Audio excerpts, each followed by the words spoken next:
All right, nobody saw anything. It's been a starting soon screen for as long. For forever. Good morning, everybody. How is everybody feeling? How is everybody doing?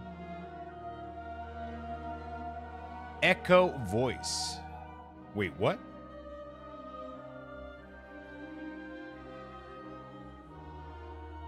Anybody else having issue with echo voice? No echo here? Oh, you might have the stream open twice, buddy. Ooh, you got caught.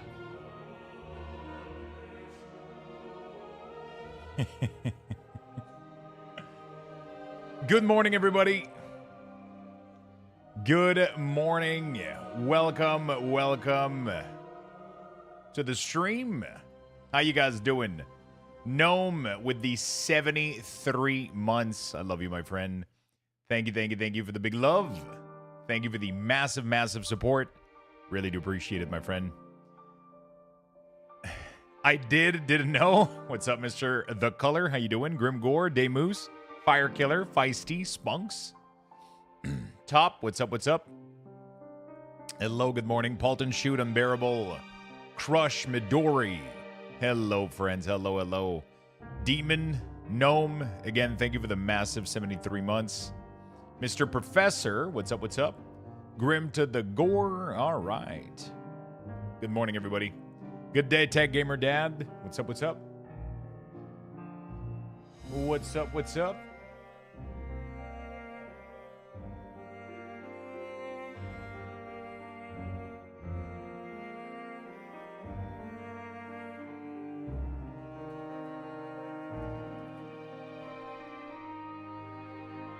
All right. I watched the Midnight Cinematic this AM. Looks awesome, but I still don't know what's going on. Yeah, Exile is the bad guy, yeah. She is the bad guy. She is mean as fuck, and she's trying to destroy the world in Silver Moon.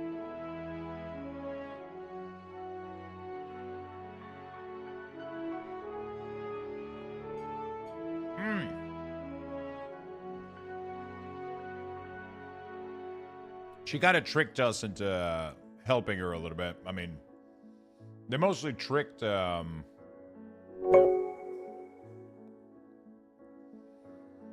Hey, Lilos, thank you for the sub, my friend. Welcome to the stream. Thank you for the prime.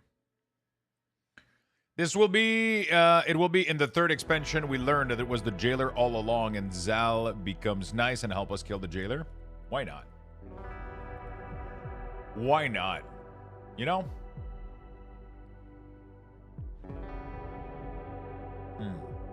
Oh, man. Cup of coffee. I got some eggs this morning. I got some eggs. I got some coffee. We're ready to go. We're going to be playing World of Warcraft most of the day today. We're going to be spamming some keys. We're going to be having a good time with that. And later today, we got the Path of Exile 2 new patch release. And then later, we're going to do some core punk. Pretty loaded day. Pretty fucking loaded. So it's going to be fun. Hello, Overy. Hello, my friend. Zarus, what's up? My eyes are still glued together, man. Oh, shit. There we go. My eyes are still glued together.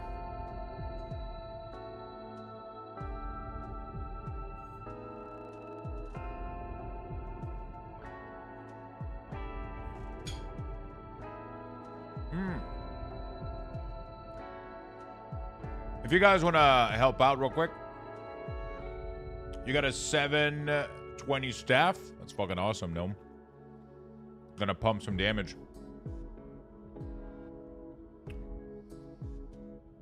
You're gonna be able to pump some damage. It's gonna do well. Also, Bad Druid, yeah, you guys are getting we're getting a new race. We're getting so much stuff. It's pretty crazy. It's pretty fucking insane. We're getting a lot of good things. We're getting a lot of good stuff. All right, we're going to do a lot of good things today.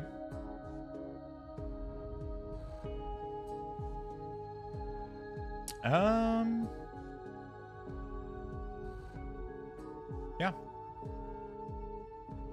Let's, we're going to have to do that. We got a lot of cool stuff today. I want to do a giveaway as well for midnight.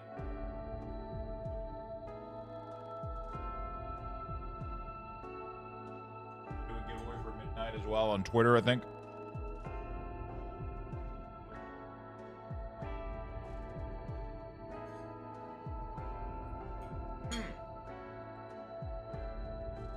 I'm hyped, but not as much as I thought it would be.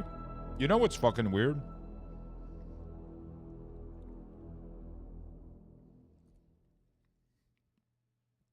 It's weird that this announcement cinematic brought back people that were bored with the game and are getting people that were kind of bored and like kind of just like blah with the game. And everybody that's still actively playing is like, yeah, cinematic, it was okay.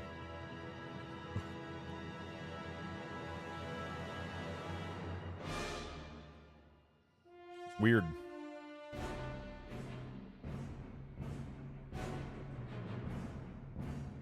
Apparently there's a housing showcase that happened this morning and all that good stuff. I don't know if it's worth checking though.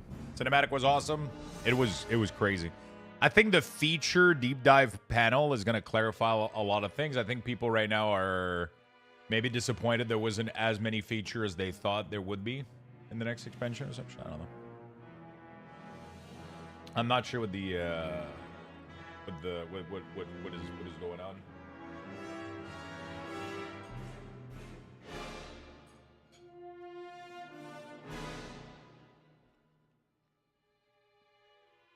Yeah, I mean, depending on the details we get tomorrow, we'll watch that tomorrow morning.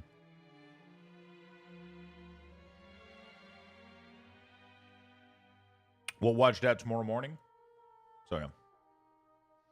Cinematic was really bad if we compare to the old one.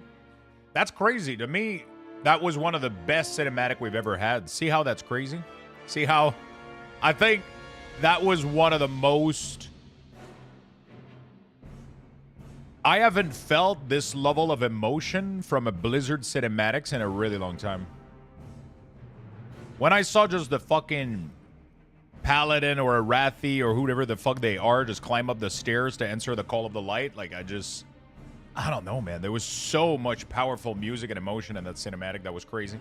I didn't get this for War Within. I didn't get this for... War Within, actually, that's not true. War Within cinematic was pretty cool, but it didn't climax as hard. It actually, like, it started strong and then went downhill a little bit with, like, that sword. You know, we still haven't fucking talked about it, and the expansion is over, by the way. So, you know. Yeah, War Within cinematic was all right. The last cinematic that was, I think, really, really good was BFA. Like, I mean, they're all good. It was nowhere near as epic as old ones. Bro, I think outside of Wrath of the Lich King and maybe Burning Crusade, and the only reason that these were more epic is because they had fucking Arthas and Illidan. I think the content was better than any other cinematic we've ever had. Honestly, I genuinely did, except Arthas and Illidan, obviously, right? The cinematic with Endrin and Thrall looks so much better. The character faces and expression. Because that's what was important, right? Because the cinematic wasn't, like, you have to realize that the Thrall and Endwin cinematic was only that. There was literally nothing else to animate, right? If you had 1 year to build a cinematic,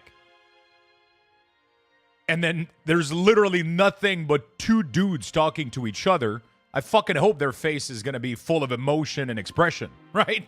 But then if you got to animate a cinematics where there's an entire Void army attacking Silvermoon, and like, you know, like, sure, you're going to spend your time in a little bit of different places. I don't think the emotions on people's faces was the key point of the cinematic here. The point of the cinematic was just to make you doubt for a second, right? It's all the things that are at play, right? So like you see her leave when Xalathat tell her just fucking flee, right? And then she leaves, and then you kind of give up hope for a second. And then she doesn't. She goes back and she keep praying and she keep asking for help because they know they're not going to survive. And then they answer the call. And then it raises like a million questions. Who are these people? How the fuck did they get there? You know what I'm saying? Like, this cinematic left me having questions. It gave me emotions. I thought it was way better than anything else we've had so far. I had fucking goosebumps. My eyes were watery at the end. I was just filled with a fucking rush of emotion at the end. It was crazy. I couldn't explain it. Exploding the Shadowland was pretty cool. But at the same time, like, it was visually cool, but story-wise, it made me kind of sad. We just saw Bolvar gets his ass kicked by Sylvanas. I don't like Sylvanas really much, so... Too much, so it's like... I don't know. The Shadowland cinematic didn't make me hype this much. It didn't make me want to fucking say, you know, like, for the Horde or for the Alliance, or like... You know what I'm saying? It didn't make me have that Warcraft vibe. This is one of the first few cinematics since Battle for Azeroth that made me really feel that World of Warcraft stuff. I think I watched the cinematic like 10 times yesterday. That moment when the song kicks in and just the light glows off the Sunwell. Like, if you didn't get excited about this cinematic, I don't think you know much about World of Warcraft. You know what I'm saying? Like, it's so loaded in lore right there. It's so fucking juicy. I don't know.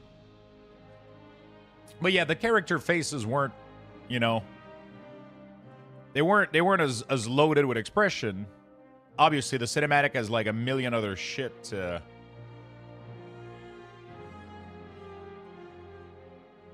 Yeah, I think the BFA cinematic was up there. I think BC and Wrath of the Lich King. I think the BC cinematic, by the way, is not even that great. It's good, but it's mostly good because of Illidan, right? And like, there's a couple key elements in it that make you reminded yourself of the game. I think the Wrath cinematic is going to be the best cinematic of all time forever. There's just nothing like it. BC was pretty good. Cataclysm, who gives a shit about Deathwing? Draenor's cinematic was cool, but again, I thought it was really weird that we went back in time and then saw dead characters, and like, the whole thing made me feel like, it made me feel off. It didn't feel real or authentic, or it made me feel like, oh, let's do an alternative universe for a second, right? And for that reason, I think Draenor, although insanely badass, it didn't get me to my core this much, right? It didn't get me to my core this much. Yeah.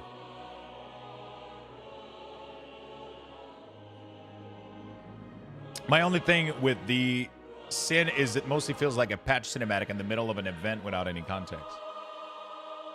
Does it?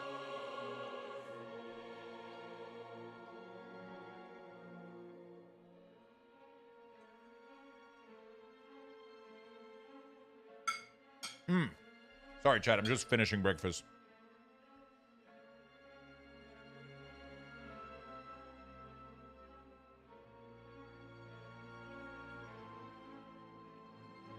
Just finishing breakfast real quick.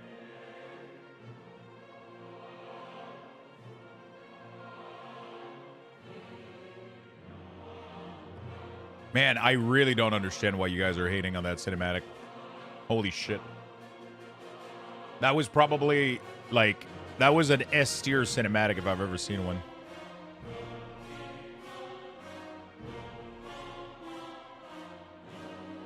That was, like, one of the most insane cinematic I've ever seen. It's crazy that you guys didn't get that rush at the end.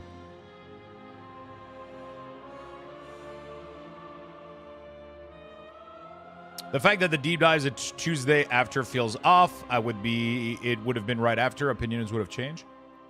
I mean, people are having two different conversations right now. Like, obviously, one side is about the cinematic, and the other one is about maybe the lack of features and all that stuff. So those are two different, you know?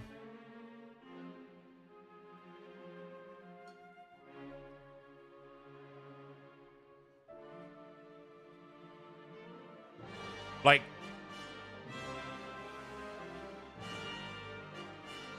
I don't know.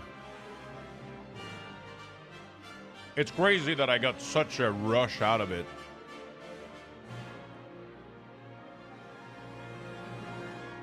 And then so many other people are like, it was dog shit, low quality. Bro, I thought that was like, I thought it was like one of the greatest one they've done, you know? I thought it was definitely one of the greatest fucking cinematic I've seen.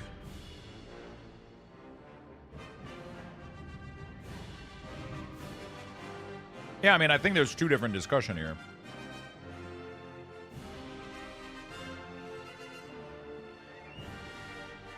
Some people aren't happy about the way the announcement were, like, because it didn't... They weren't, because we didn't get any info, right? We barely got any info. We just got like a mini trailer on YouTube afterward that showcased a couple of features. And I think people are left kind of just going like, okay, is that it, right? But I think the Prey feature looks pretty nice. Depending on how they do it for gearing, could be really, really good. Like the Prey system is literally, if you think about it, is almost like it's definitely what the game would need. Like, it's not something new. The big surprising moment is the end part. Yeah, but that's what it all builds up to. I feel like the payoff was insane. I might have not liked it because I never really liked the Sunwell, Sun Moon area, so I have next... so to have the next expansion to us going back there is kind of blah. Oh my god. For me, like, the Sunwell is so massive. It literally dictates almost all of the lore of World of Warcraft. Everything is connected to the Sunwell. Everything is connected to the Sunwell. The power of almost everything. You know, like, it's crazy how much packed in lore that shit is going to be. You know? What gets me excited is the Prey feature, because pretty much the way that they're going to be doing this is that this is going to be like outdoor content. From what I understand, it seems to be outdoor content. And then you can get it to be a nightmare in hard difficulty or nightmare difficulty, right? So maybe that's going to like force people to have to group up for the outside or just try to solo like really, really tough challenges outside and get good rewards, which is literally what, you know, like me, Swiftar, and like a lot of like old school RPG fans are kind of asking for, I guess, like having actual outdoor content matter. It sounds a bit like the Nemesis system from Shadow of Mordor. Yeah, a little bit. So you activate it, and then you have to go hunt really, really difficult creatures in the world. And they can hunt you down as well. I nerded out so fucking much yesterday at that cinematic.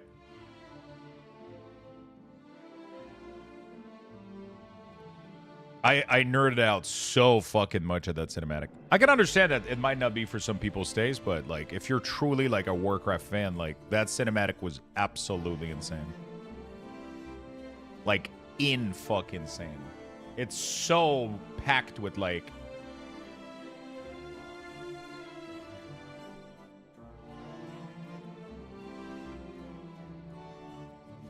yeah.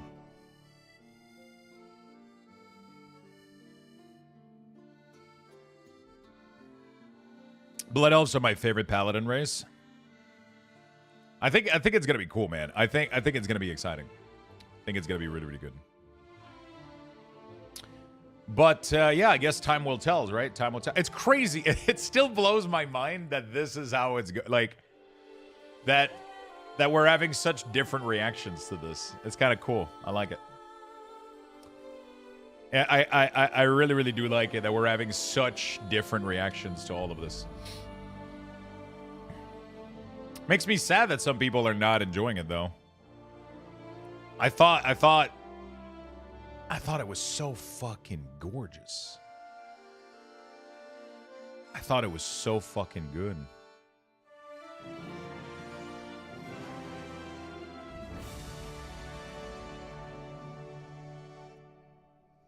Also, Limith went fucking dark yesterday. Holy shit. They killed the other boss and went fully dark. It's kind of cool, too. They explicitly said that most of the revamped Silvermoon is going to be Horde only. But the Alliance is going to be, like, kind of visitors in there. And they want the Alliance to feel like visitors. Man, that's going to be interesting as hell. That's going to be very, very, very interesting. I did a Keystone yesterday, by the way, Chad. Holy fuck. I don't think I've done Keystone off stream in like a million fucking years.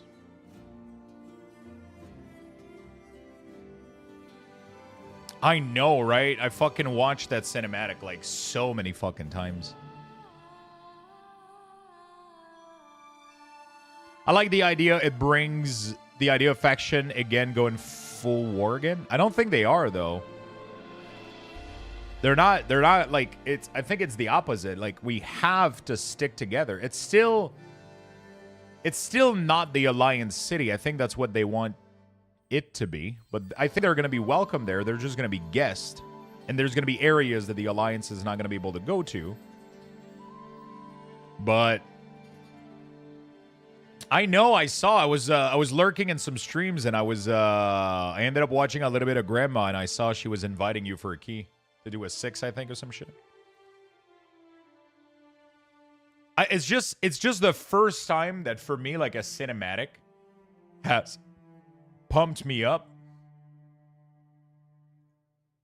It's the first time that a cinematic has pumped me up so much and has given me so much question about what's coming.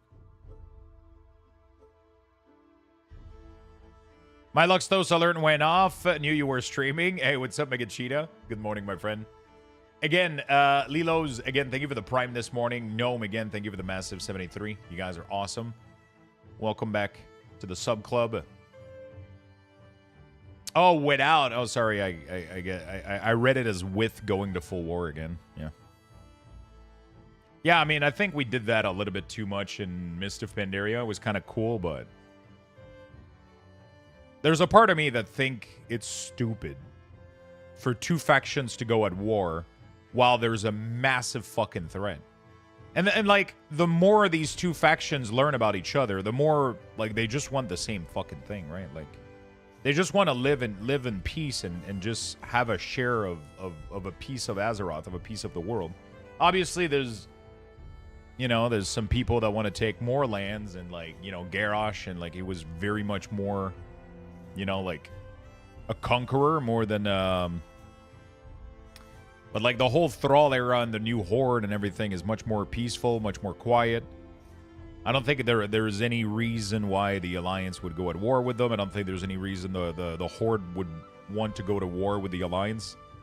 There's like a greater threat that faces destroying Azeroth. Like, it makes no sense for faction to be at each other's throat. Like, it literally doesn't, Well, I think it's a good direction to head in, and also it opens up a lot more gameplay value. Yeah, I don't know. We'll see. We'll see what everything ends up going for. But yeah, that cinematic got me super fucking excited. That cinematic got me really, really, really excited. I also feel like the player is part of the world and not the world part of the player, with everyone kneeling to the player. Yeah, I mean, there's people that are fucking strong right now. I'm a Blood Elf Prop Paladin main, and I'm fucking living right now, Lux. By the way, if you use a boost, it boosts your renown level to max. It means a lot of Cress and Valor Stones for boosted tune. Interesting. That I'm assuming that means... Wait, does it boost...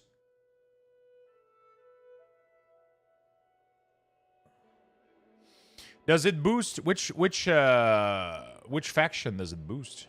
Hey, Asta, what's up, my friend? Hello, hello. We did a 6 and a 7. Nice. Will it be like Diablo tier outdoor? I don't know exactly how like the prey system is gonna work. I guess we're gonna know more tomorrow. No, but what I was thinking, Morpians, is if I do a boost, does it give me all my reputation renown leveled up for that character? Because it's account bound. So if that character gets it, then I get it as well.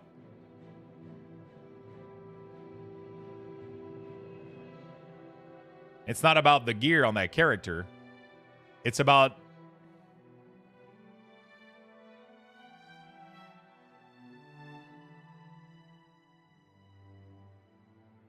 I don't know which level I'm at right now. I think I'm doing some These are Paragon, right? The blue ones are Paragon, right? Blue ones is Paragon. This one is not finished. This one, is this one finished? Maximum Renown. Okay, no, they're all at Maximum Renown. They're all maxed out. So the only two is the Goblin Cartel in this one. And then there's like a couple of other new stuff here that, Yes, you would. I just ordered the deluxe edition of Midnight. I stopped playing for ages, and it will always manage to pull me back in. I mean, yeah. I mean, it's new expansions are the most fun state of World of Warcraft, you know? New expansions are the most fun state of World of Warcraft. Okay, so we got a couple of things going on today, and I'm going to need your help for a little bit of a chat. We do have a sponsored segment for Path of Exile later today. We are going to be watching the full reveal of the upcoming patch for Path of Exile, okay? I made a tweet this morning about it. If you guys would like to support and help the stream, it would really, really means a lot if you guys just give it a like, give it a retweet. It just helps my metrics, it helps the sponsored segment, and then I'm more likely to get sponsored again, right? So we're going to be doing that. I'm going to be playing WoW for pretty much the entire day until that segment, okay? I'm pretty much going to be playing World of Warcraft until that segment. Then we're going to be playing some Core Punk because we have a sponsored segment as well for Core Punk, okay? Because we are Wednesday. And then tomorrow, we go absolutely giga deep into Last Epoch. And we're going to be watching in the morning. We're going to be watching in the morning.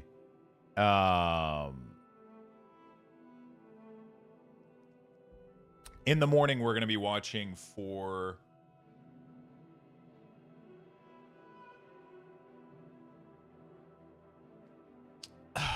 the dev panel. So we're going to be watching the dev panel in the morning, and then after that, we go full Last Epoch, Last Epoch, Last Epoch, Last Epoch, Last Epoch, Last Epoch, Last Epoch, Last Epoch. Okay, you guys get it. If I'm new and I want to get into WoW for the first time, how many hours would it take me to get to the endgame content if I focus on one character? I mean, if you buy the latest bundle expansion, they literally give you a boost to max level. So it would take you no time. You can literally just click this and then you pick a character and then you get it to max level and you're done. That's it. Right? And you're done. That's it. That being said, you still have some work to do because you're not going to have very high item level, but you still start the end game. You still start the end game by doing this. You're going to be like 645. You're going to need to go do maybe some heroic, some mythic 0. You're going to start like having like a baseline of a gear, and then you can start doing your some mythic keystones, some very early mythic keystone, some 2s, some 3s, some 4s, and then you're going to start building up your gear, and you're going to slowly ascend into the end game, right? So that's how that's gonna go. With the boost, it's gonna take you no time. Without the boost, maybe a day or two. The leveling is very, very fast in World of Warcraft now. It's really not a problem. The collector's edition, there's no physical collector's edition. There's the digital deluxe edition that is available right now, though. What is your guess on the release date? Thinking late February. Yeah, that probably makes sense. I hope we get a date because I really want to plan some vacation next year. I really want to plan some vacation next year. Like a week off. So I want to try to do that. Shadow Word Death is a different size for some reason. How do I fix that?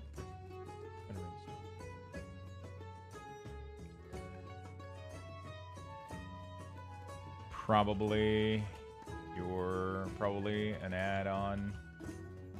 Modifying it. Try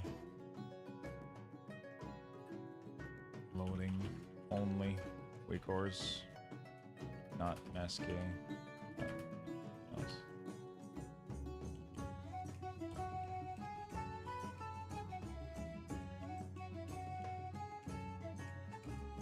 All right. Luxthos take days off. Where was the blue sky or X post? No, not yet. I got distracted. Yes. I got distracted. I was gonna. Oops. I was gonna do my my morning post and.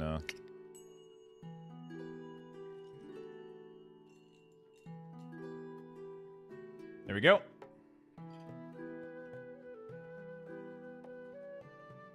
Do I not have, like, black ink potion or whatever? There we go. It's gonna look pretty for the screenshot. It looks a little bit too dark, though, actually.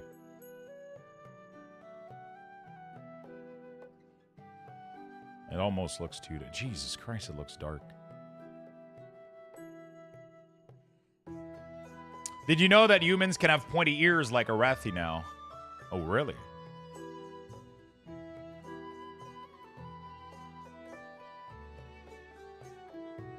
Oh, really?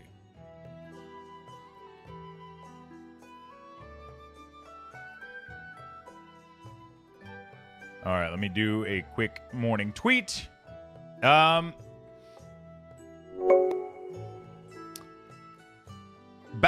Toulon, thank you for the sub, my friend. Sorry, I saw your question and I got distracted and I forgot to answer it.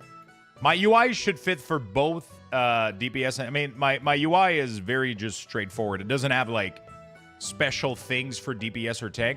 It's very, very bare bone. It's just clean. It's nice. I do have a cell profile for healer that is built in. So when you sub and you get my UI, you also get one for where is it? Layout. There we go. There's default raid, healer, raid. So default is DPS and tank, and then you have one for healer, where the profiles are a little bit different. And then for 5-min setup, you get, like, the bar down here, and then you can move the weak ores if you need, and all that good stuff, right? So, yeah. All that good stuff. Sorry about missing your question earlier. Thank you for the follow, and thank you for the sub, my friend. I really, really do appreciate it. Fototo, what's up? How you doing, friend? He's going to visit home in Paris? No, I want to go. I would love to go, like, in just in a little resort or whatever. I would love to go in, like, a little resort or some shit. I don't know, something cool.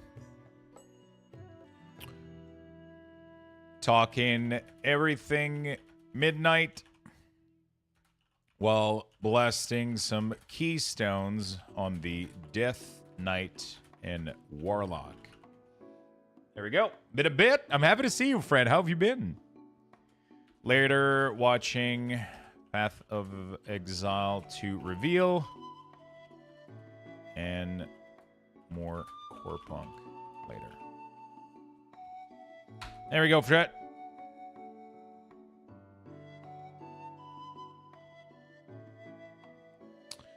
I've been hitting up Walmart Plus to see when they're going to be getting the collector edition box. There you go. Wait. We've been streaming for at least 45 minutes and no giveaways yet? No giveaways yet. I'm not sure what you mean. Yeah, I got to do the Steam gift card. I got to close it and then wrap it up also.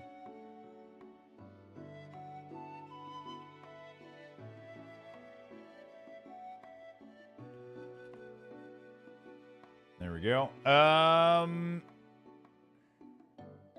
You've moved to a different country? Hopefully that's been a nice you missed the joke? Oh, 45 minutes. Jesus Christ. Sorry. I'm trying to do too many things at once right now, and it's yeah,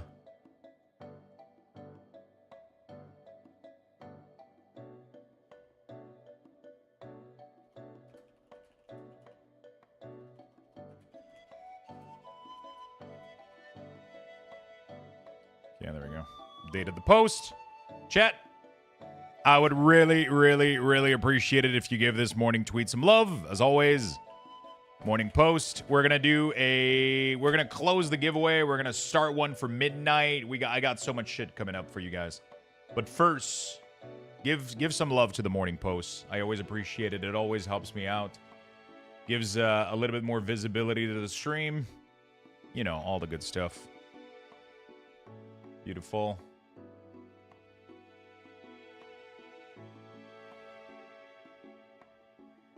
Beautiful. Publish. All right. Let's go. Whoosh noise. Yeah, I'll be honest, the 45-minute was like, it just... The Exile desk mat is looking good. Can you see her feet on it? Or no? Holy shit, I just sold so many good cards, man. Nice. I just sold a Sephiroth card from the Final Fantasy set. Pretty good. Oh shit, I forgot about my supplements. So let's do that. Give some love to the morning tweet chat. I would really, really do appreciate it. Get your... Even if you don't use X, even if you don't use it or hate it, it just supports me so much. And it's completely free to do. You literally just click the like and the retweet. Even if you don't use the platform, it's just to help the algorithm, right? And then I get a little bit more visibility on my post. Because we don't have a very Twitter active community on, you know, like some people have communities that are a little bit younger, but you guys are a bunch of fucking boomers, so, you know, nobody's on X, so we don't get much traction on our... We don't get much traction on the post, you know? Some people's community are a little bit, you know, younger. So, you know, it's not as complicated, but for us, man, we gotta fucking work for it. Boomers are on Facebook? Yeah, exactly. Everybody's on fucking whatever I mean, most of you guys are probably not on any social media. And I mean, I would probably not even be looking at Twitter and all that stuff if I wasn't a streamer, right? Like I'm not hating here. I would probably not consume it myself if I wasn't streaming. But, you know, that's what streaming is, you know? You gotta, you know. Most people don't even care about this, but I'm just doing it because I want to be consistent, right? I want to give links to what I'm doing. I want to tell people what I'm doing, because even if there's one person that is like, oh, Lux is going to play Core Punk today, or Lux is going to do Path of Exile, or, you know what I'm saying? Like, yeah, you know, it gives a little bit of visibility, so it's nice. I did promise you guys also that we were going to close the giveaway for the $40 Steam gift card, and then the $20 as well. So we're going to do that, and then we're going to kickstart some new ones as well. Appreciate everybody throwing some love to the tweet. You guys are fucking awesome. Thank you, chat. You guys are amazing. You guys are awesome.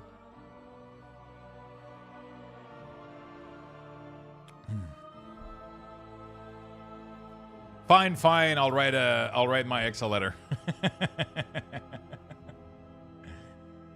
Oh, fucking amazing, friends.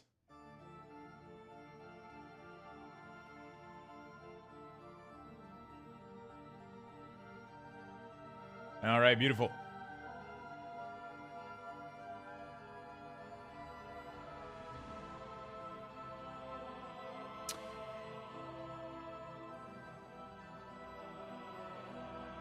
Telegram, you guys just don't open a window and yell at your neighbors? So make sure you guys get into this giveaway. We have 2 giveaways going on. We have one on Twitch, and we have one on Kick as well. Okay, we have one on the green platform, one on the purple platform. Okay, there's 2 giveaways running. We're going to close both of these, and we're going to start a brand new one for you guys. Okay, so if you want to have higher chance of winning gift cards, it's pretty straightforward. Just lurk in both streams if you want, and you guys are going to be able to earn some nice gift cards. When we approach midnight, I'm obviously going to be giving away tons of copies of Midnight. You know, I'm going to probably do a giveaway for one on Twitter today. And, yeah, we're going to build up some hype for that. And, yeah, we're going to do a ton of fun stuff together. Gonna be cool. And then I'm gonna be playing WoW for most of the day. A little bit of PoE, a little bit of Core Punk. It's gonna be nice. It's gonna be awesome. What the hell? I earned some 600k Lux bucks during the week. Yeah, I gave 500,000 during Sunday Rip. I made a mistake this last Sunday, which is never gonna happen again. But I let the mistake slip, and we let it go. So normally during Sunday Rip, the way that we do it is I inflated the wheels. The wheels is giving large amount of Lux bucks. You can easily win 500,000, right? If you get lucky. But when we hit a chatbot, I'm supposed to divide the value by 10, and I forgot to do that. So normally, the person that got 500,000, I should have given 500,000 to them and then 50k to everybody in chat in order to prevent the Lux boxes from going crazy. But by mistake, I typed, I just copy-pasted the message, and I did all. And then I just gave everybody 500,000, and then immediately everybody started gambling it and shit, so I couldn't take it back. So you guys just got a massive amount of Lux boxes. I mean, you had to be there. It's one of those things where if you show up on Sunday, crazy shit happens. That's one of them, you know?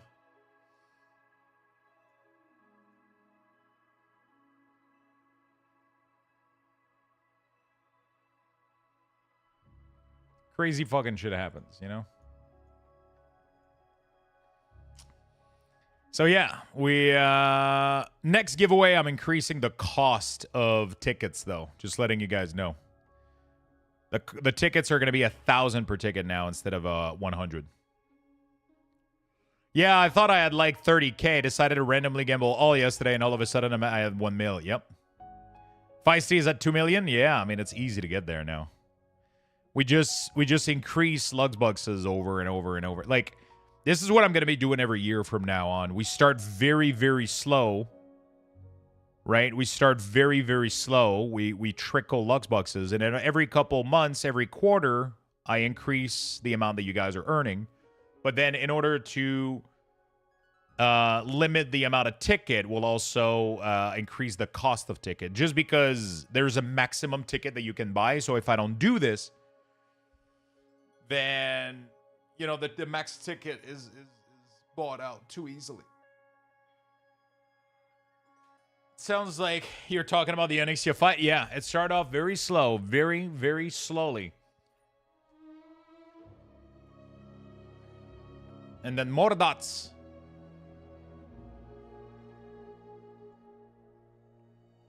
Yeah, the great Luxflation. Of course, we all know about the great Luxflation.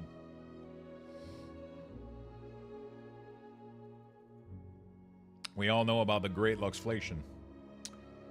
All right, chat. I'm going to close the $40 Steam gift card giveaway here on Twitch in about 5, 4, 3, 2, 1. And the giveaway has been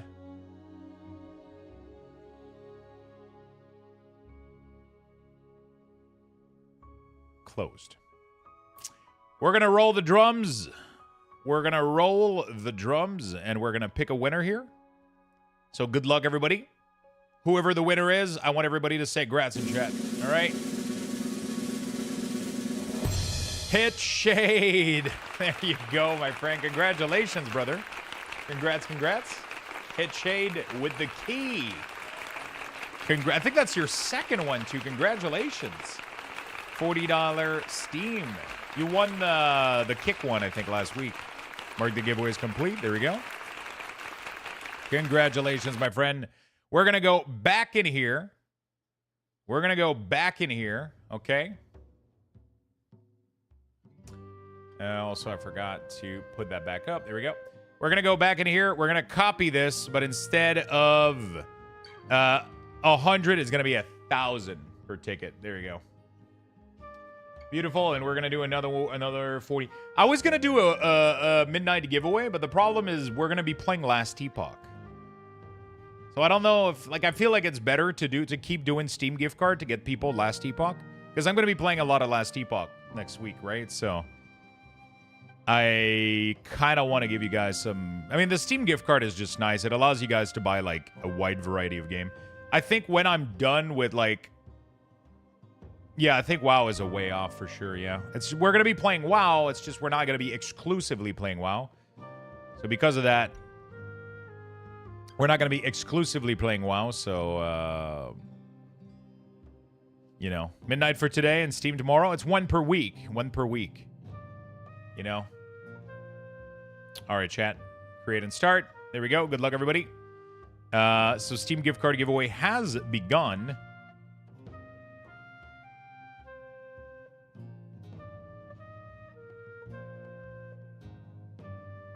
I'm going to update the command as well, because the giveaway command should now say that it's 1,000 for tickets.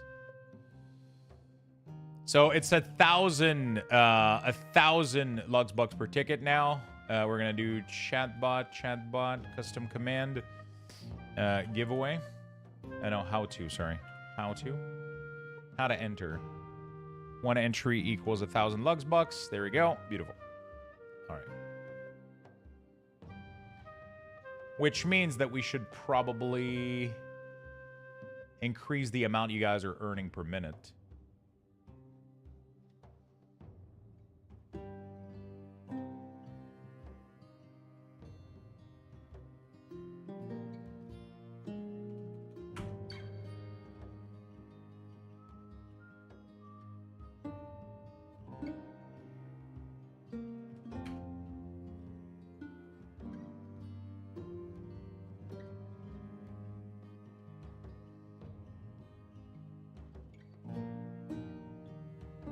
So you just take your amount and then you divide it by 1,000 to get, you know, the amount of ticket that you can buy.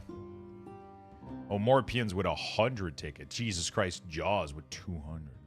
Okay, there we go, chat. So we got a giveaway going. Good luck, everybody. Good luck, good luck. We're going to do the same thing over with the green platform in a second here.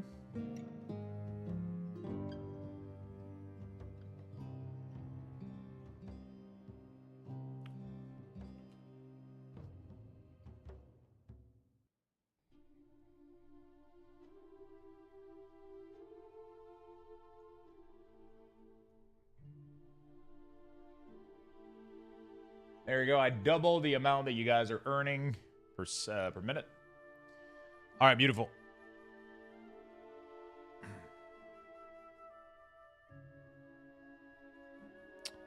And we're going to do... what was I going to do? Oh, yeah, the kick giveaway real quick. There we go. I can't show it on stream, obviously, because Twitch doesn't like that. We have 21 entry into the kick giveaway. We're going to roll the winner right now on the other platform. Not allowed to say the K word. Yeah, it's just, you know. Anyway, good luck, everybody, on the green platform. Good luck, good luck. And Happy Booger. Congratulations, Happy Booger. You just won yourself a $20 Steam gift card. Congratulations. You won $20 Steam gift card. There we go. Good. The code doesn't get sent automatically, Hitshade. It's me manually sending it. So I just have to, at the end of the day today, I'll go ahead and go buy them, and you guys are gonna be good to go. Or I could do that right now, actually. Let me end this one on Kickarino, and then we're gonna do enter giveaway. We're gonna start another one for you guys over on there. Beautiful. And a new giveaway has started. Fantastic. If you guys want to have a chance at earning, because I'm telling you right now, there was 21 people over on the green platform. 21. That's a very high chance of winning. Everybody has the same chance, right? Everybody has the same chance of winning over on the green platform. It's literally, the more people there is, obviously, the less, but right now there was 21 people entered. It's a pretty high fucking chance of winning these giveaways. So make sure you guys go lurk in there, accumulate some bucks, and enter whenever you can. Okay.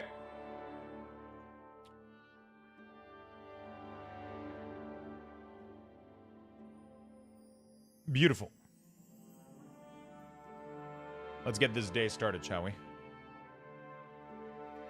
Yeah, even if you don't like the green team, you know, like, it's just one of those things. It helps out. It literally, like, just the green team The revenue that I get on there from you guys lurking there pays for the entire giveaway for the entire week, every week. It pays for the $40 Steam gift card here, and it pays for the $20 over there every single week. So I can just keep doing them every single week as long as we have people lurking there. So that's the really, really cool thing. It's just a nice little thing, right? I mean, I've always done giveaway. I'm always going to do giveaways. But it just helps in that regard, which I think is pretty fucking sweet. Okay. I don't know what this is, but I'll sell it. I got so much fucking shit in here, dude.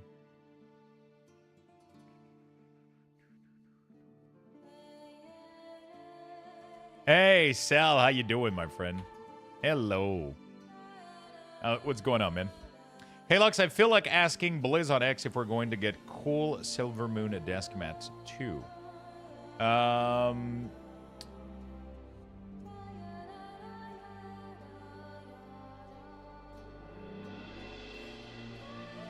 I don't know, actually. But you can ask them, though. That sounds like a good idea, actually.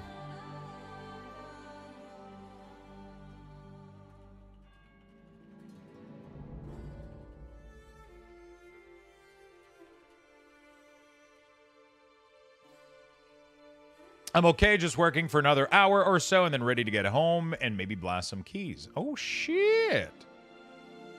Oh, shit. Doom Feather. Oh, shit. We got the mini pet from that yesterday. That's nice. There we go. Well, there you go. All right. Let's go ahead and try to find some keys here. Maybe I can do some 11-12s. And start pumping some higher keys, maybe? I don't know. We'll see.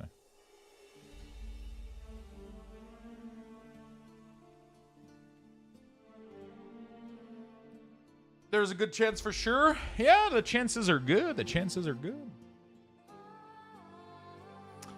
Let me go ahead and... Thank you for the follow, my friend. I did the enter giveaway and points didn't go down. Is the kick one not going yet?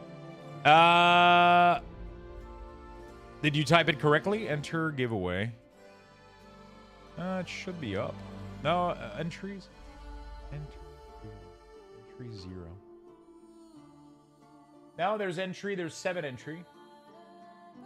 Oh, I think I forgot to put it for 1,000 Lux bucks. Did everybody? Can you guys confirm that you didn't lose any points? I think I put it for 0. I'll just restart it real quick, I think. Yeah, I think you guys got exactly the same amount you guys had, right? Yep, you didn't lose any, or yep, it said 0? Or yep, there was a... I think I accidentally didn't enter a cost, maybe. Yeah, I think that's what happened. Yeah, let me end it real quick. Let me end it real quick. And we're going to make it again. Yeah, I forgot to enter the cost. I forgot that I have to enter the cost manually. Sorry about that. Thank you for letting me know. Panic. There you go. Good. All right. It's up again. You guys can enter it.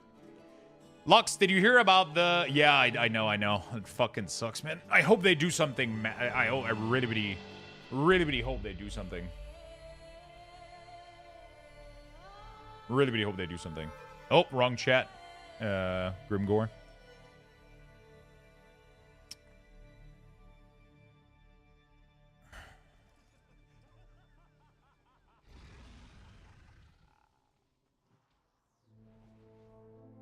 Fuck, wrong one? Yeah, I just log into one and start moving around. Need coffee or something? Yeah, I think I'm gonna need an extra cup. We got a long day today, chat.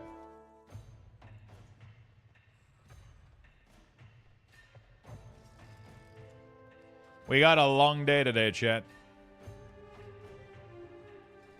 Tons of keys. Some Path of Exile, some Core Punk. It's gonna be great. Oh, I gotta go activate the timer for Core Punk as well.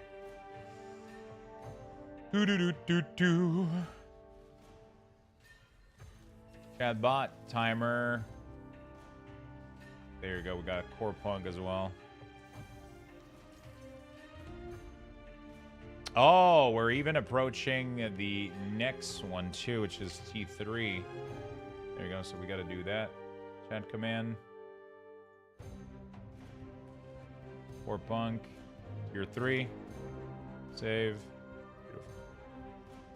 Beautiful. Beautiful. All right, fantastic. All right, let's go into a key. I think we're doing a 12 Tazavesh Gambit. Let's go do that real quick. Is it the one that I need to? No, that's Streets of Wonder. I'll do a 12 of this, sure. I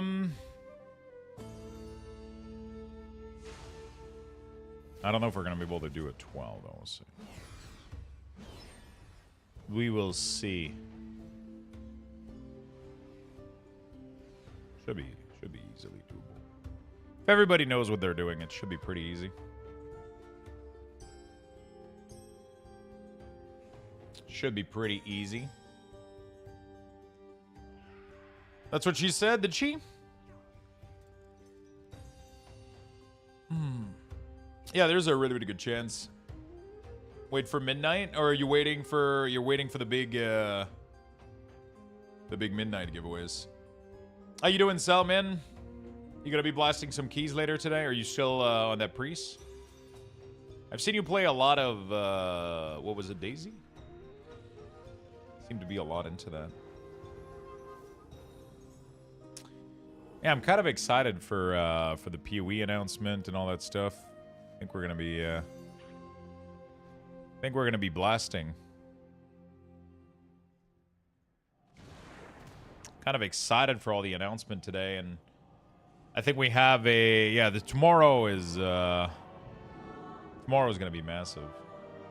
Tomorrow with the dev panel too is gonna be great. Yeah, I've had a lot of time in it. I'm playing only priests again. I was very burnt out last season. Yeah, I feel you. I totally feel you, my friend. Totally.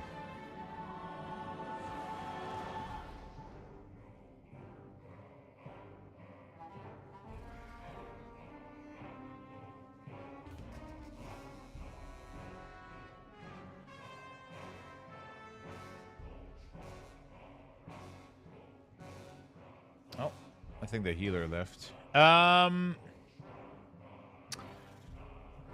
Yeah, I think it's very easy to get burned right now, right? Gotta take it nice and easy sometimes. Sometimes when you feel like you don't want to play the game anymore, just take a step back, go play something else a little bit, and then when there's a massive fucking cinematic, you know, you go back in and you enjoy the WoW life, you know. It's kind of crazy how I thought that cinematic was amazing. I got hyped as fuck. Good morning, Jen. What's up? What's up? How you doing, my friend? I heard a bad thing about the housing system. Dead game? Wait, what is it? Or are you just memeing?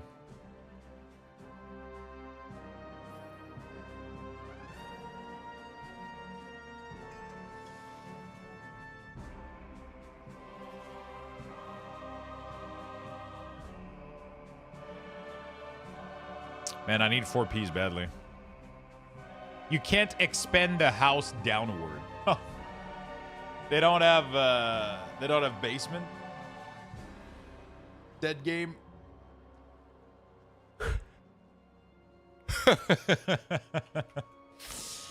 Good. I'm trying to get rid of my couch. It has been a pain, so it's been fun. How are you? Doing great. I would love to get rid of my couch as well. I would love to get another couch.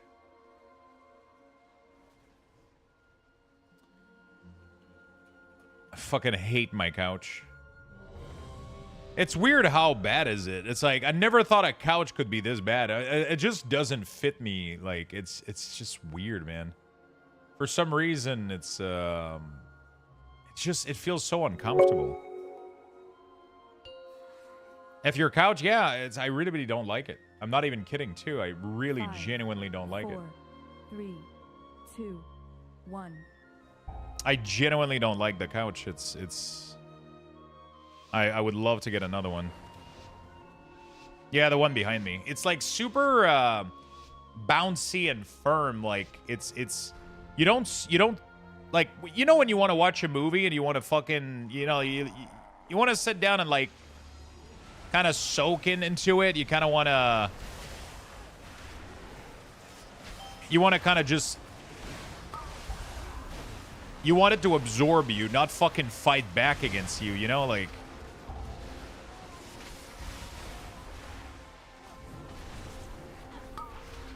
You want it to just absorb you and like let you like sink in and just like chill a little bit, you know, like.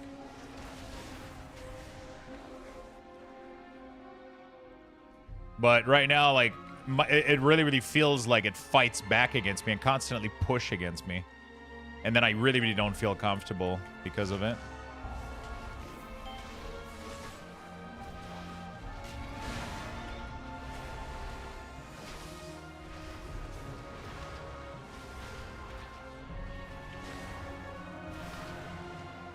I really don't feel comfortable in it. Lux and chill. Giving away Lux couch.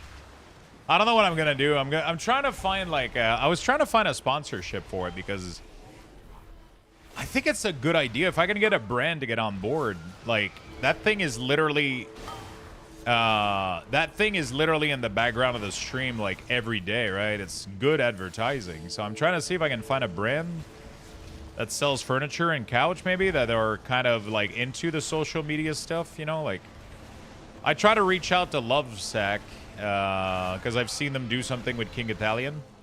I sent an email. They haven't replied back to me, so I'm gonna go check with. I have one in Canada called Cozy or whatever. I would love to check them out.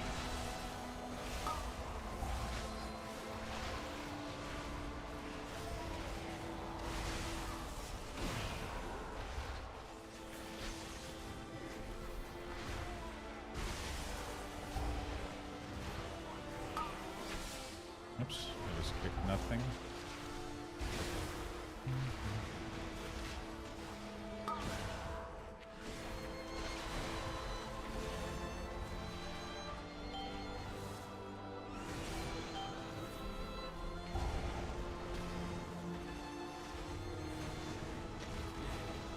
Okay. Lovesack? Yeah, it's literally a company. There's a company called Lovesack, but it's like SAC, no K.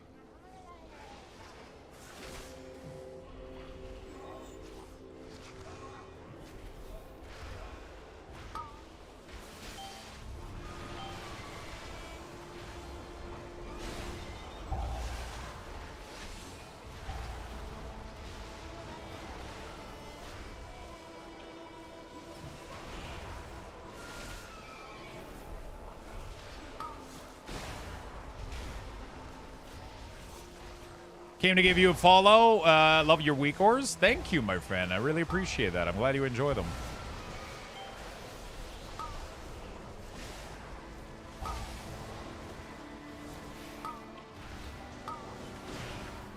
I'm really glad you appreciate them, my friend.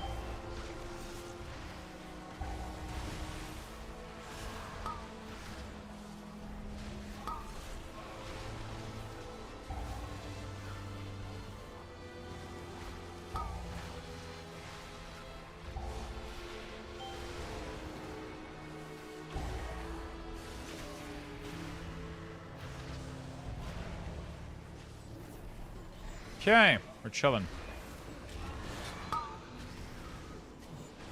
This wasn't the greatest of pull for me, but I can't compete with people that have their 4 set. I just can't. Yeah, it's too good. A lot of people have their fucking 4 set. It does way too much damage. I didn't get lucky. I didn't get my tier in the first vault. I need to get my tier piece next vault, otherwise I'm screwed. Thank you so much for the kind words and the follow, my friend. I really do appreciate it.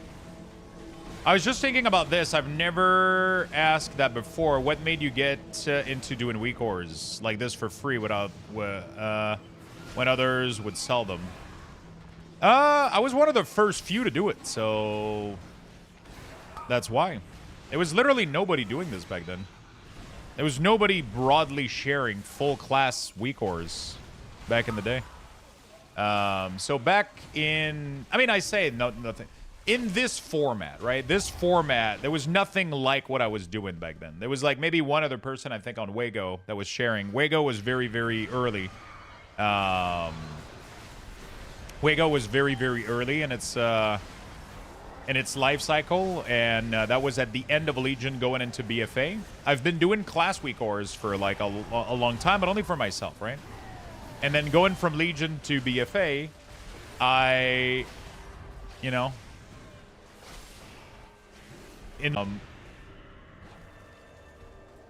yeah, at the end of Legion going into BFA, I was making my own weak ores, right? So I was making my own for myself, and then people started trickling in, and they were like, "Hey, can you share these?"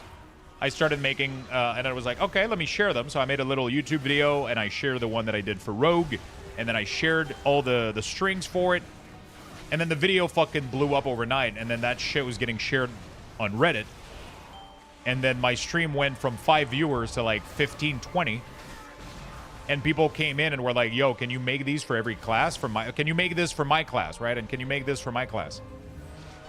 And I was like, okay, let's fucking do this, right? Let's make it for all classes. So I did. I did make it for every class. And yeah, here we are today. And I just share them because it just, sorry, I'm having a hard time focusing while doing mechanics. Yeah, it's just because it allowed me to do this full time. You know, it made my stream grow up. It generated views. I promised people that I would never charge for the weak ores, right? That's pretty much all it is. I promised people I would never charge for the weak ores because it kind of got me to where I am today, and yeah. It got me where I am today, and I'm not going to charge for it. No, I remember back in the day there was several people who would do that, but they would sold it. Yeah, no, I don't remember these full pack HUDs, at least not before Legion. I've been around for a very long time in World of Warcraft, and these full class HUD definitely did not exist back then.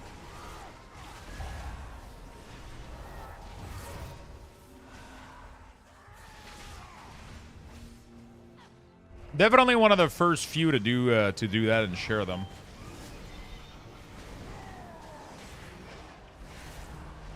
At least in this style, in this format, for sure.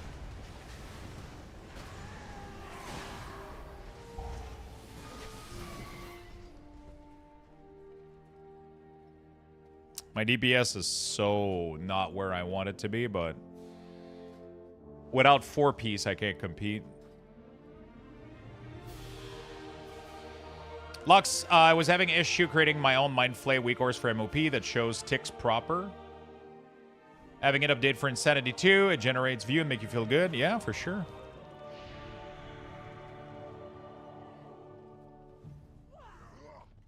Tally had one of the paid ones. Didn't Tally was using Sloot weak ores? Pretty sure Sloot was sharing his weak ores for free. Right?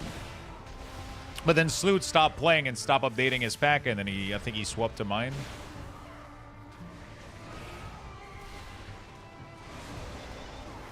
I fucked up my cooldown usage.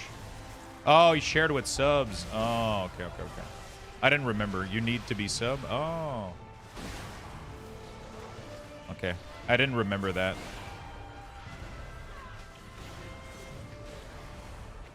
How the fuck do you remember? Remember what?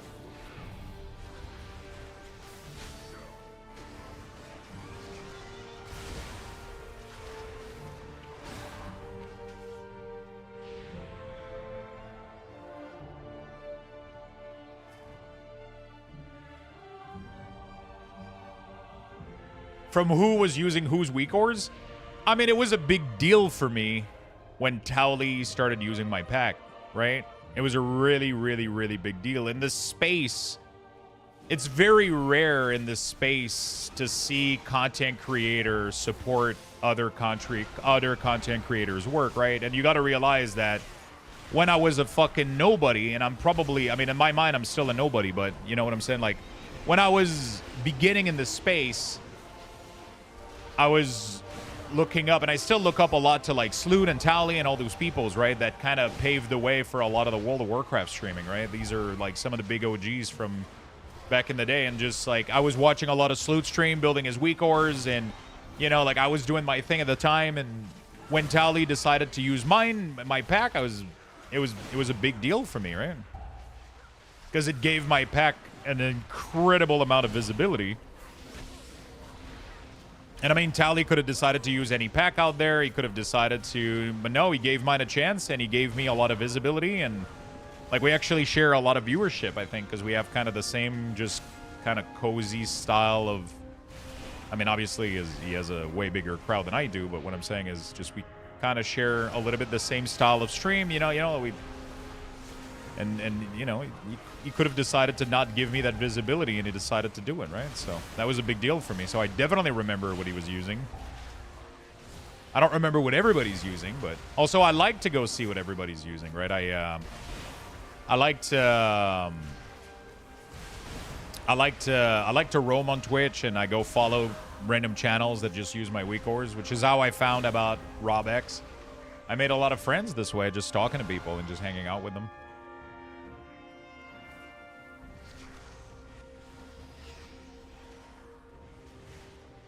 I love this interaction with this, you know.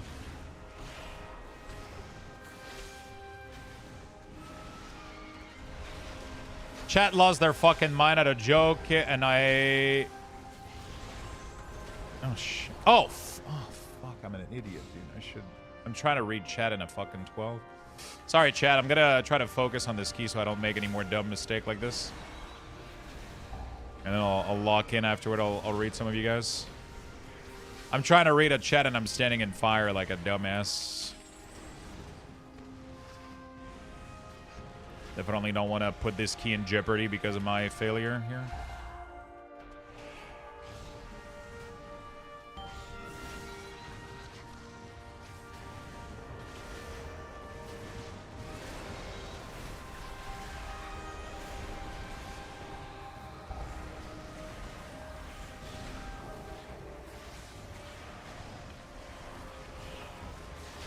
I haven't been able to do great damage on this boss, so I gotta be careful. I want to try to make up for it a little bit. My damage was already piss poor for this key because I don't have my 4 piece, so I definitely want to try to make up for it a little bit.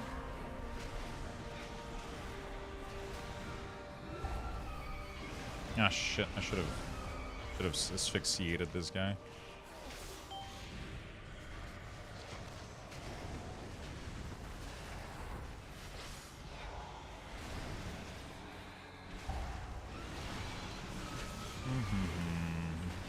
There we go. My bad, other men playing. No, it's my fault. I love when people chat, which is why I reply to people. I love answering questions. You know? We can't... He's too stuck in there for melee to do any damage right now. It's really, really a tough situation. I think we can definitely take more upfront space.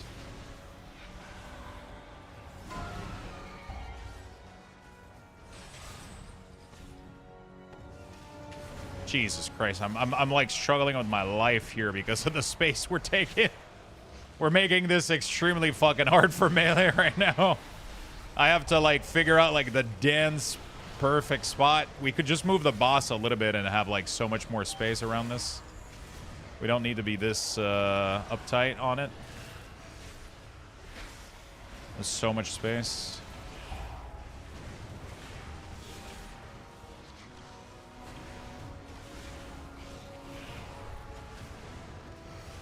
Yeah.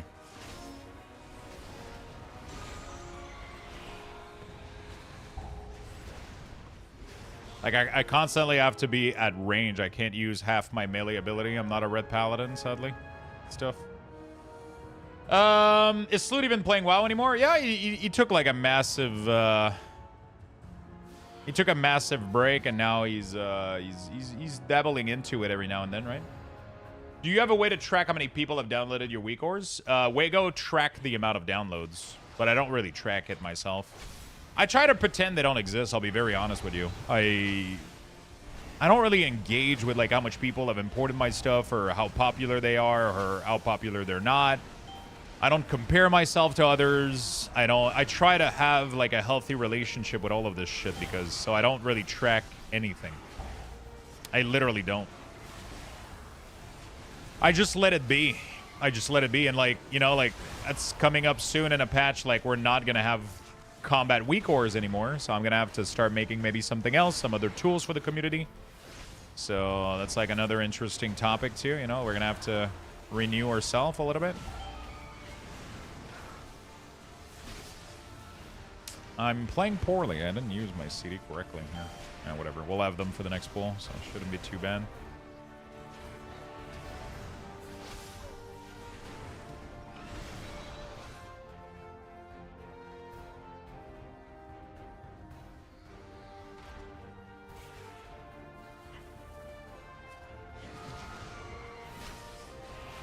Oh, shit. This is going to be the pool we're doing?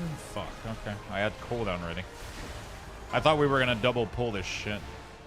There we go. That's what I'm talking. No, we're not. We're not. Oh, there we go. All right. Now we're talking. A little bit late, but I had full CD. I'm going to get much value out of this. Okay, though. I had full CD up. We only pulled 3, so. When I was in Classic, first came out, and he was leveling and said something about needing mana. I said, imagine needing mana in retail, because that's really not a thing anymore. And it was just like an unlocked comment. Holy shit, imagine thinking this is retail with a moron. And I was like, okie dokie. Wait, who said that?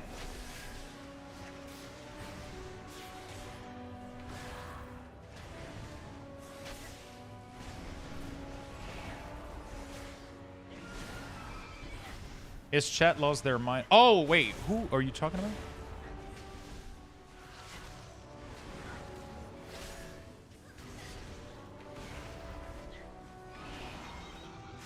Yeah, it's something that streamers have to be a little bit more patient, but at the same time, sometimes we have to understand that chat will make snarky comments or joke about shit all the time, and we get a little bit overexposed to it. And then when some things sometimes get misunderstood or it's very easy sometimes we see the same shit like over and over and over, and sometimes we get irritated, and chat gets irritated because, you know, you might be like the 3rd person to make that joke or whatever, or you might be sometimes not even the 3rd, you might be the 100th, right? Or to make the comment, and sometimes even if it's not what you intended. So that's why sometimes I try to take a step back, but sometimes it's hard. Sometimes it's difficult to take a step back and understand that you're not, you know, like people don't know, you know. And I feel like you see this a lot when people ask questions. You get this a lot when people ask questions, right? People sometimes will... I think people have been like fucked over by streamers so much that now people are afraid to ask questions. Every single time somebody asks a question, they say, sorry if this has been asked before. Because, and I'm pretty sure that's because a lot of the time people will ask a question and streamers will get angry at them because they've been answering that question like 20 times in a day. But it's like, bitch, if you get angry at people asking question in your chat, you're doing the wrong fucking job, bro. Like, you're absolutely doing the wrong fucking job. Yeah, it's just move on, go like be a hairdresser or some shit.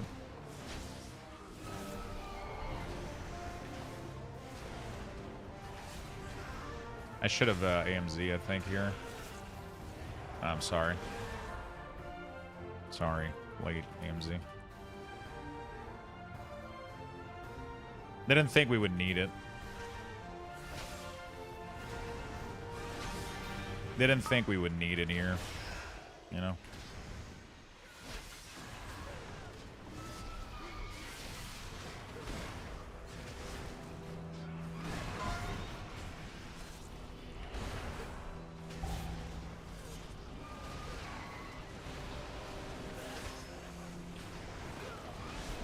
Lulu, thank you for the follow, my friend. Not a hairdresser, not go for them. No, but I mean, like, just do something else. If I've asked a question, I'm not gonna say who, but I will always fucking remember for the rest of my life. I'm not gonna say who it is because I don't want to fucking start beef for no fucking reason. But I went into a streamer stream. We didn't do the mechanic, the soak.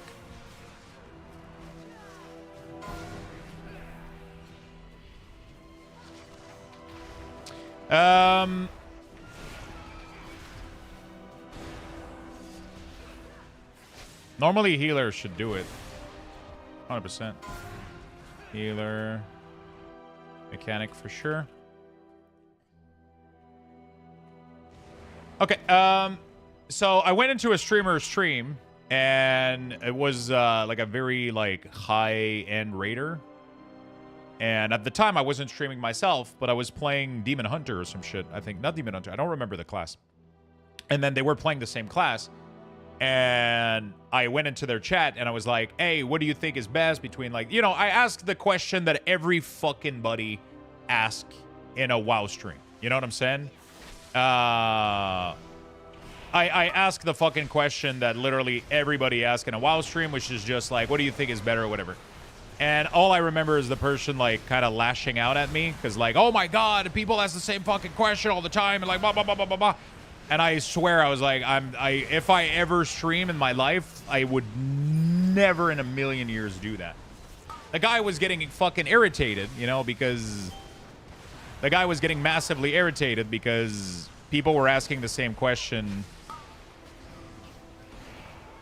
over and over again, and then he got really, really fucking mad. And he lashed out and he started like, he's like, it doesn't even fucking matter. Like you're not gonna fucking blah blah. And I was just like, oh fuck, dude. What the fuck? And then I just never went back to that stream. I immediately unfollowed and never went back there again. And that's like my biggest fear, that one day I'll react like that without like noticing, or you know, like sometimes I give answers sometimes and I'm condescending and I'm like, fuck, I shouldn't have talked. Like it.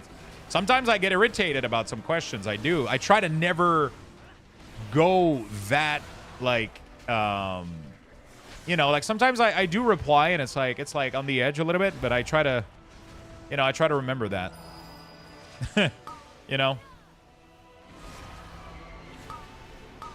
It was crazy. He literally lashed out at me like because I asked a fucking question and he was tired of answering the same question all the time. And in my mind, I was like, why the fuck are you even streaming if that's the case? You know, like, holy shit. I feel like that's like the number one, you know.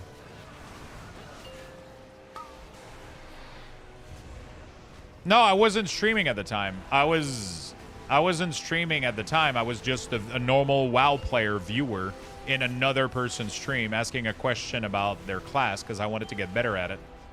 And I wanted to ask the question. I wanted to ask a question thinking like what was, you know, which was best in his mind because he was a pro player. So I was like, you know, he was a really, really good gamer at his class. I was like, I'm gonna go ask him, right? And yeah, that was just such an awful interaction. I promised myself I would never do that, or if I ever was in this situation, which today I mean, I'm not really in this situation because I'm not a fucking pro player, but look at my shitty fucking damage and my shitty fucking class. Seriously though, what's wrong with fucking... I need 4-piece, that's the problem. I need 4-piece.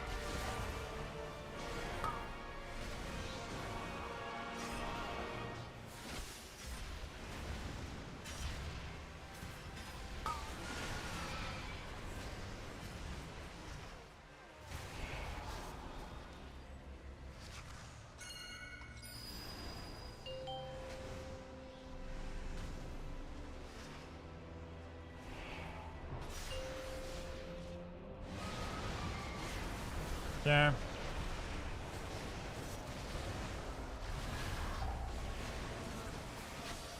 DKs are the favorite child of Blizzard. You know what? Everybody says that about every class, almost. Except Monk and... yeah, maybe. I don't know. Nah, I'm pretty sure people said that about every class at some point in WoW history. People said that about Mage. People said that about Warlock. People said that about... yeah, pretty much everything. Rogue for sure. People said that about Rogue 100%.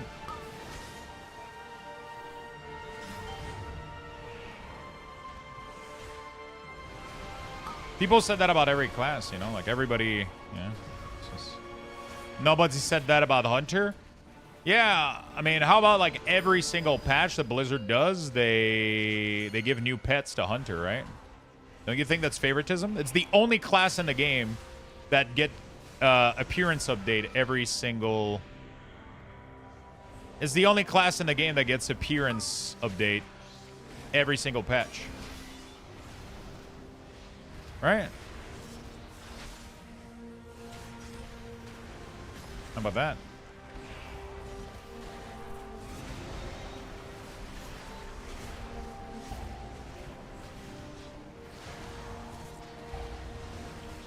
Good job. GG's. Sorry about the low damage.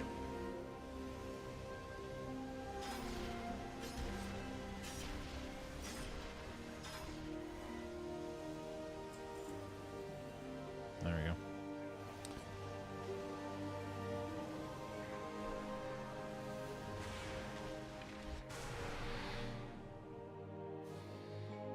GG's.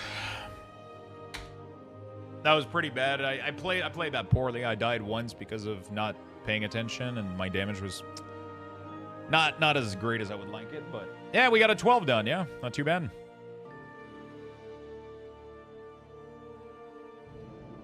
Okay, sorry about that. I completely missed out like half of chat. I'm really, really sorry. That's why you stopped following me? Yeah, exactly, Swiftar. What an asshole. How you doing, brother? Imagine being mad that people come to you for advice for a class because you're a high-end raider and they value your opinion. Yeah, I've not seen this like often, right? So I don't have like a fucking vendetta against like, you know, like I don't have anything against high-end raider. It was just one person. Most of the WoW community, like especially the high-end raiders, are super fucking nice, right? Even the PvPers, there's a lot of them that are really, really chill and cozy about questions. Like, people figured it out. Like, they know that people just, like... It's just that I feel like back in the day, it was... It was rough, you know? You would make so much money if Phoenix win an ankle bracelet? There you go. Druids too, but, I mean, look at their tier. Hunter always sucks. I have 2 on my list. They will remain nameless. Lux runs around like Sideshow Bob's. Little kid screaming Vendetta. What did I miss about WoW this morning? Nothing. Housing showcase from content creator. They pretty much made videos. They're all over YouTube. I haven't looked at them yet. We might check it out later.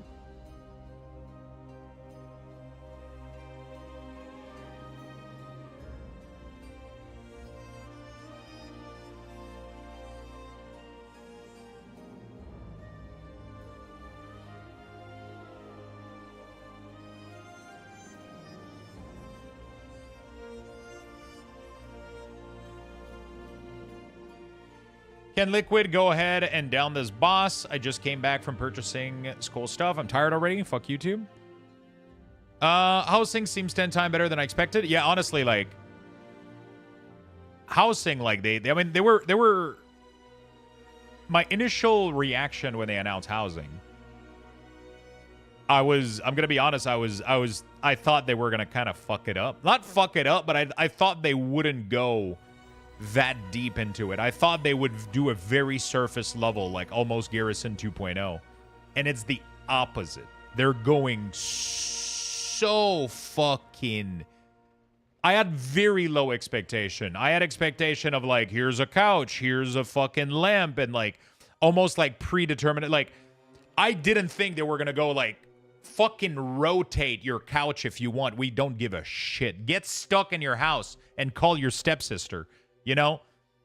It's like, oh, the couch can be red or blue, and you can put it in this corner or this corner. No, it's like, bro, if you want your couch to be flipped over in a corner stuck in the roof and it's brown shit, you do it. You can do it. They're giving you a full 3D software in this fucking thing.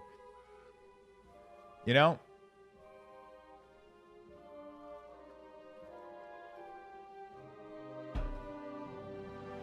Like, they're giving you like full 3D tool, like rotate, color, positioning. You can do whatever you want. You can do anything you want. It's crazy.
What if there's... I'm trying to answer to somebody on Twitter. How many hours before PoE 2? I think it starts at 3 p.m. EDT, so in about 2 hours and a half, I believe. I believe that's what we're looking at right now. So yeah, it says live reveal 1 p.m. PDT, so that's gonna be 2 hour more for us, right? Wait, is it 2 or 3? It's 3, right? So it's 4? Yeah, I forgot. It's gonna be 4 p.m. today? Got it. Okay. Yeah. All right. Perfect. Because then we finish at like 5:30 and then, yeah.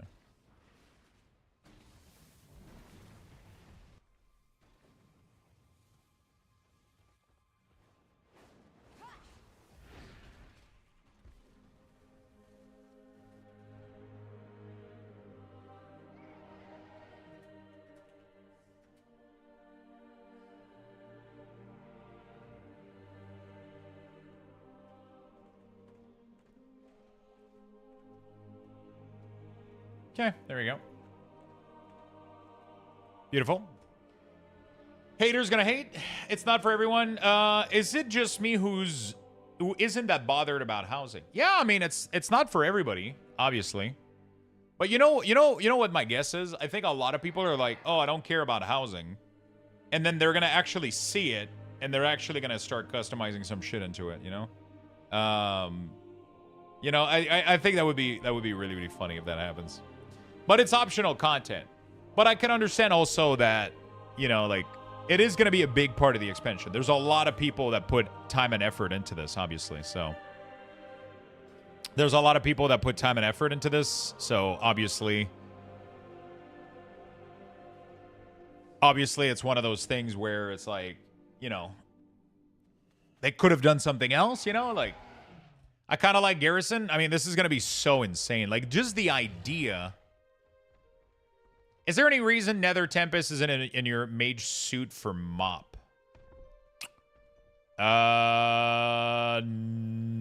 Should be there. If it's not, then it's an error.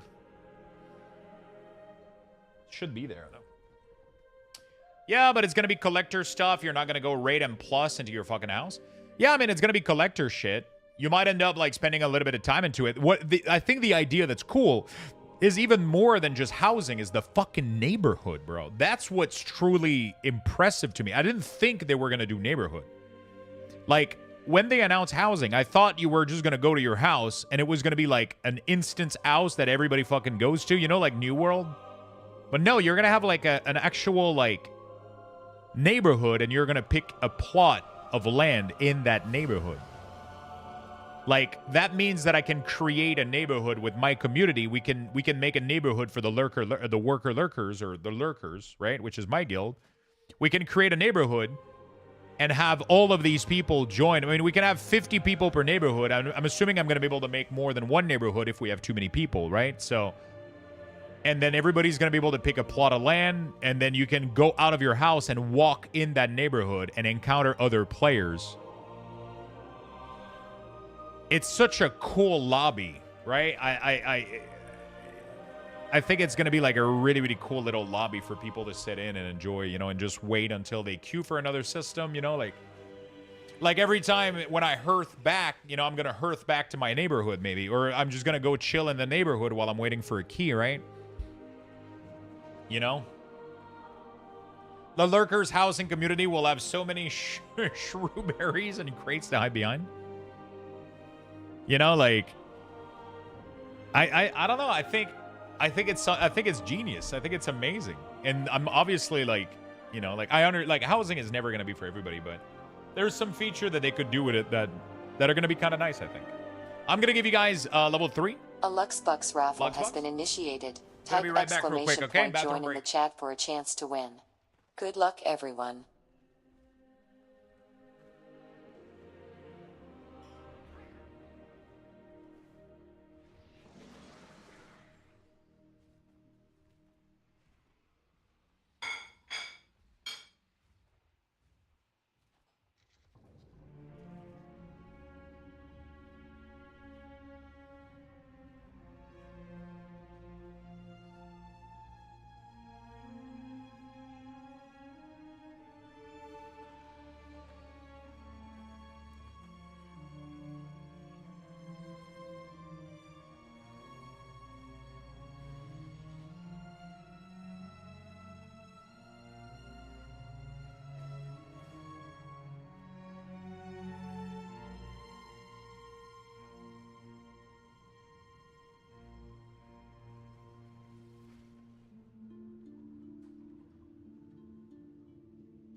Getting myself a quick cup of coffee, chat. Make sure you guys join. ! Join. Get your free Lux boxes. I'm gonna go get more water, cup of coffee, and then we'll be right back to more Keystones.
Good.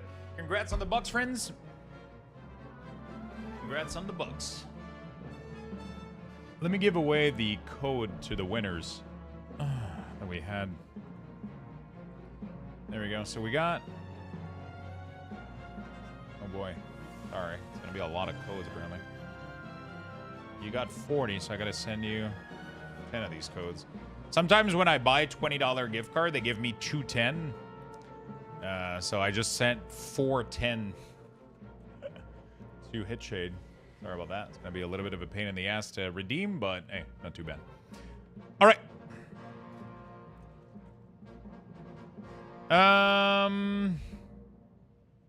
Beautiful. Beautiful. Oh, what do I do with Lux Boxes? So Lux Boxes are used for giveaways. So I do giveaways every single week. I do tons and tons of giveaways. And pretty much every 1,000 Lux Bucks that you have, every 1,000 Lux Bucks that you have, you get to, buy a ticket for that giveaway. If you don't mind saying who won on the green platform, we did the announcement this morning. The person has been messaged, yeah. The person has been contacted already, yeah. I mean, I don't mind saying it. It's just that we've had, like, situation where people were getting bothered in DMs, yeah. We had situation where people were getting spam after winning a key, which I know you're not going to do, but it's like other people would, like, harass them. You know, like, hey, give me your key. You fucking... Okay. So, I've been trying to, you know... I mean, it's easy to go back and...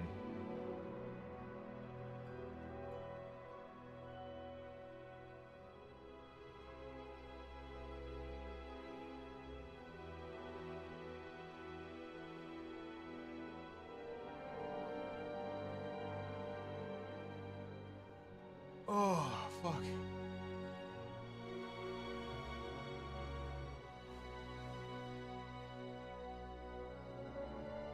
There we go.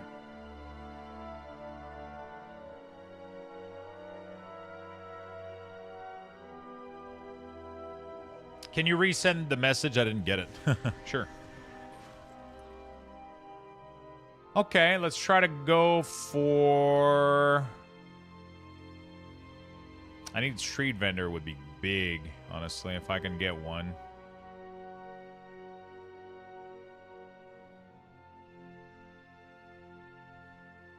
Easy 500k. There you go. There you go. Easy peasy, lemon squeezy. So yeah, I think Path of Exile is going to be at 4 p.m.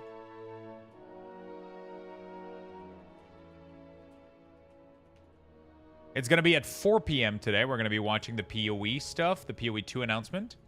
And then later that day, we're going to do some core punk shit as well. In the meantime, I'm pretty much going to be blasting World of Warcraft all day today. All day today.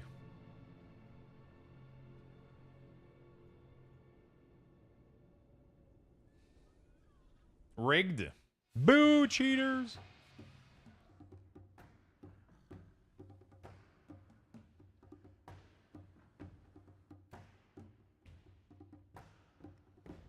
Holy fuck, thank you. She's not mad at cheaters anymore. Boo, cheaters. Oh, thank you. Thank you, cheater.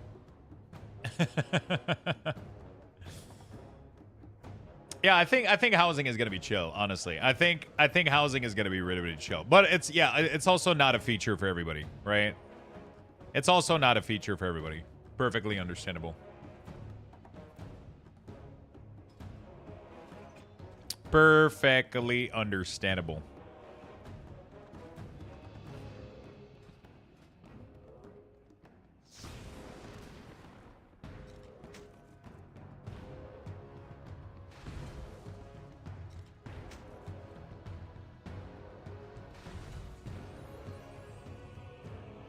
Nice. Perfectly understandable. Hi, Lolzy. Hello. Any ice cube in that coffee? How you doing today? 10% gamble. He's being strategic. Let's do 25%. There we go. Ooh, not too bad.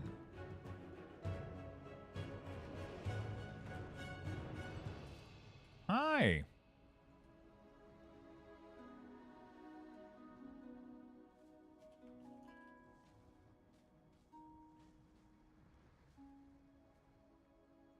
Oh, man. These paladins. These paladins, man. These paladins are already excited about the cinematic. Look at this shit. Wait, what are these boots, bro? What is this atrocity?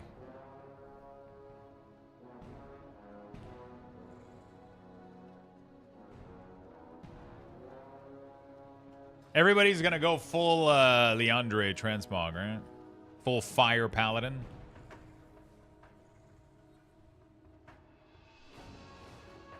There's something cool about walking with your camera like kind of low like this. I kind of like watching people's mog and shit. I feel like I don't pay attention to that anymore. You know? I feel like I don't pay attention to what people's mogs are. My camera's always so far back, you know?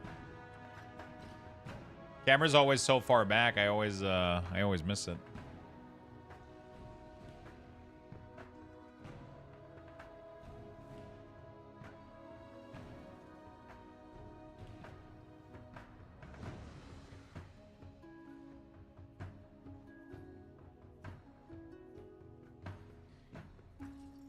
Speaking of Paladin, where's Enduin?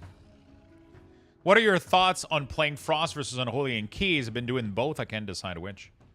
I think Frost is slightly better.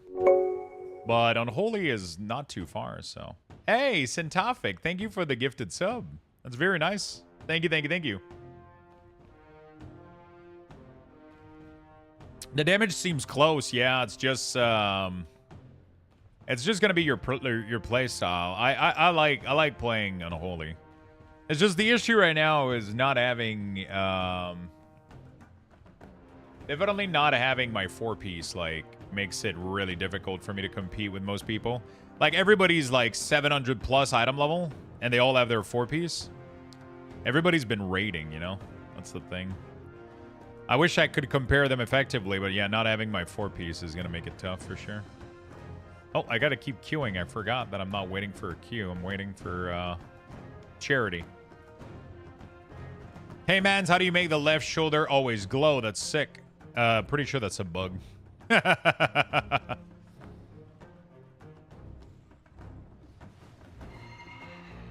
Yeah, it's like just a glitch, I think. It just got stuck like that, I'm assuming.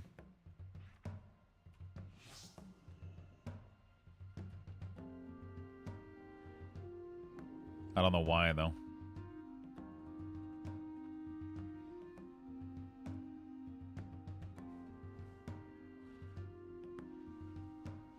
Yeah, it's stuck like that.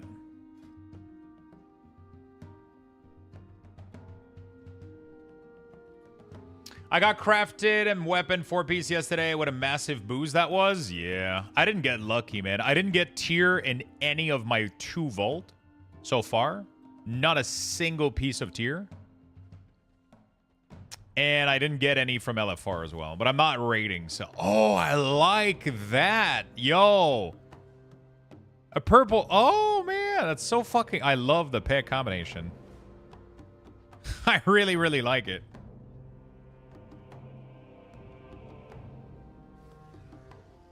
You know what? I don't have a good Unholy Transmog set. I don't really have one. I have some sick fucking Mog, but... I have some sick fucking combinations, but... Most of them are full set, though. Like, it's just... I have the Plague Doctor, like the Manaroth shoulder, but...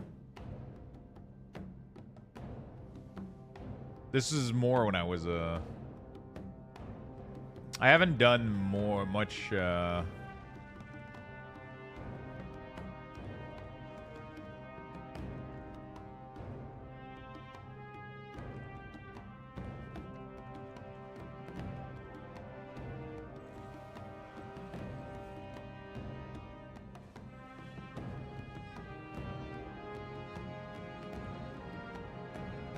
Oh, I missed this one. I haven't been doing this one in a bit.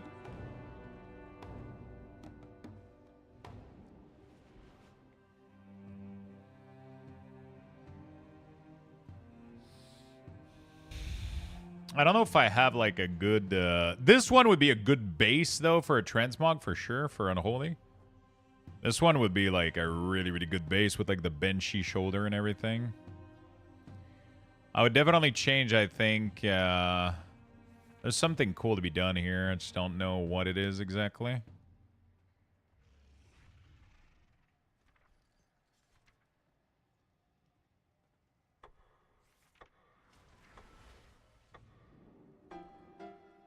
Ah, there you go.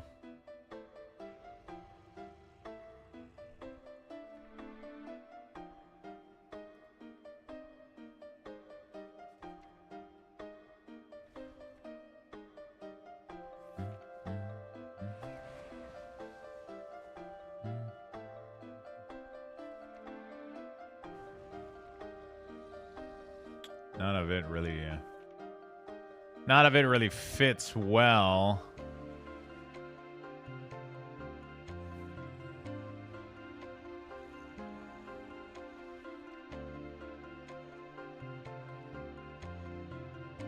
There's like a bunch of cool green stuff, but like it doesn't really...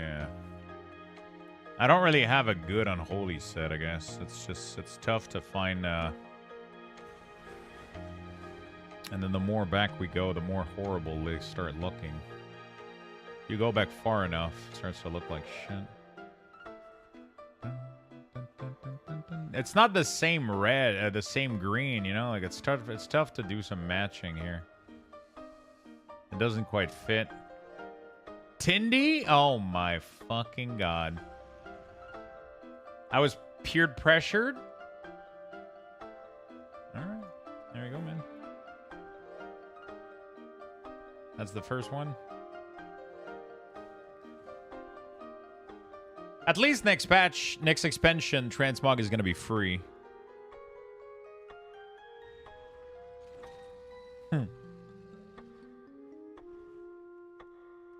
This is bad.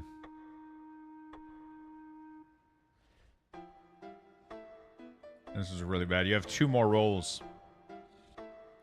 Not free? Wowhead misreported? Really?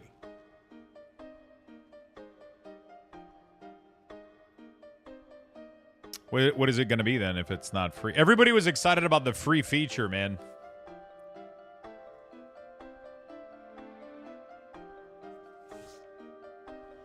All right, you got one more.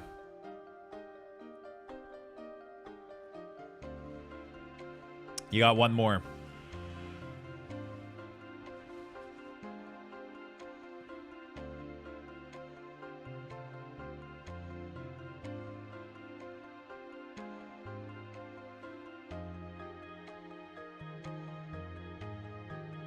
Oh, so it's not free.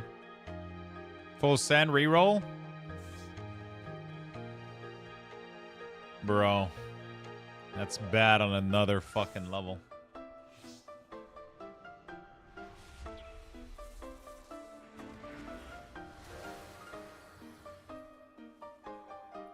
Okay. Let's go play the Warlock, chat. Let's go play some Warlock. I think I'm done on the Death Knight for today.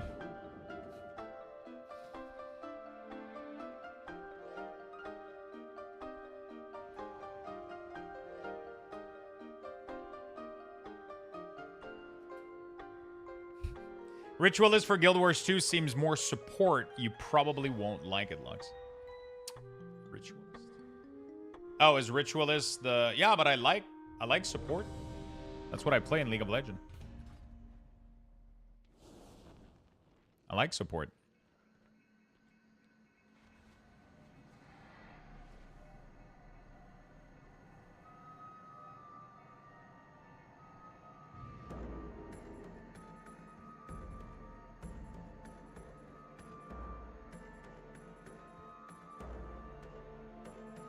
Support is great.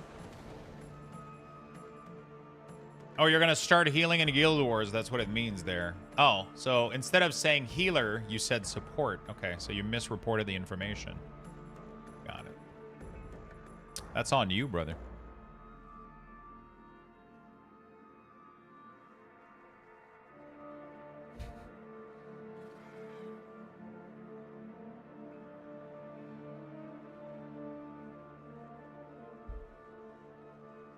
Would still save some money. Yeah. I mean, I was just excited because I would have done transmog. I would have done transmog roulette for cheaper if it was free. Because the reason that transmog roulette is so costly is because it takes 1,000 gold for me to do it. And then it takes 1,000 gold for me to reset back to what it was. So that's the number one reason why it's so pricey. If it was cheaper, if it was free, I could definitely, you know, misreporting. Who are you, a WoW head writer? I mean, it could still be cool. I mean, I played, wait, didn't Necromancer already have like a healing spec though? That's weird.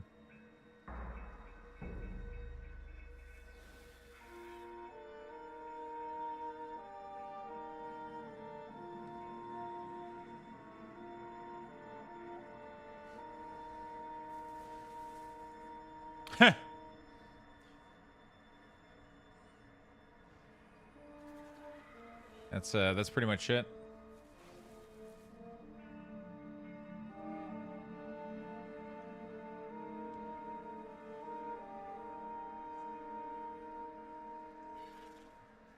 Housing sucks. Cool, man. It's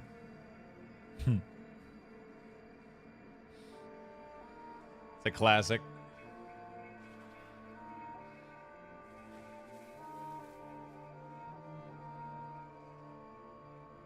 It's a classic. Second pool, then. Okay, so we're going to do...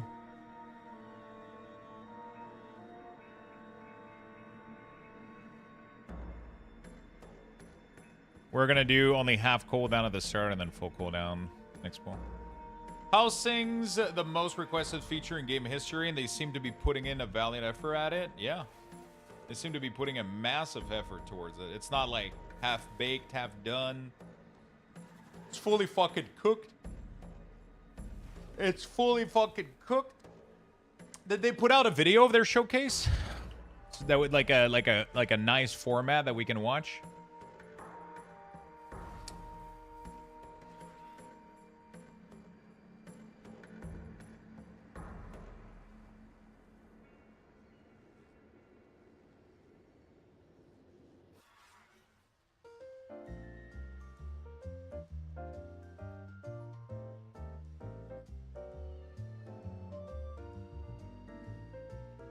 One minute, please. Okay. I think their showcase is still going. Okay. I might end up, because I don't want to watch somebody ramble to like 2 hours of housing, but if I can get like a nice 20-minute of like a little condensed tour, that would be good. I mean, I might end up checking a video. We'll see. I mean, you know, like, I'm assuming they're gonna probably like do condensed version when they get home or something. Be able to watch that. Or I might end up... Yeah, we'll see. Oh, shit, I didn't mean to summon. Yo, Nvidia and Abyss.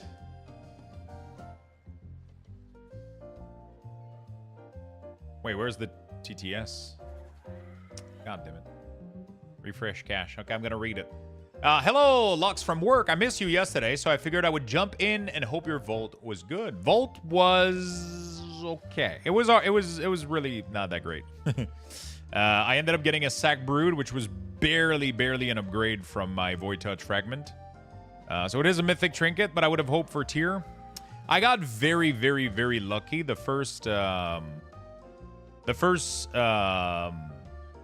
not month, but yeah, the last season I got really lucky. The first month I got the second season I got really lucky. with tier. I didn't get lucky this time around. I'm getting really, really bad. I'm getting pretty bad luck. No tier. Is it this? No, it's not. It's not this. 5, There's better trinket. 4, 3, Still a decent 2, trinket, but 1. it's not that great. I appreciate it very much, Nvidian Abyss. 5, Thank you for the massive, 4, massive 68 month. 2, 1. Massive, massive streak at tier 2, my friend. Never mind, it's dog shit then. Abyss or death? Yeah. Oh, shit. So we're gonna just Apocalypse here. We're not gonna use any other CD. Because we're gonna Bloodlust the next pack, from what I understand. And I want to have all my CD for that Bloodlust.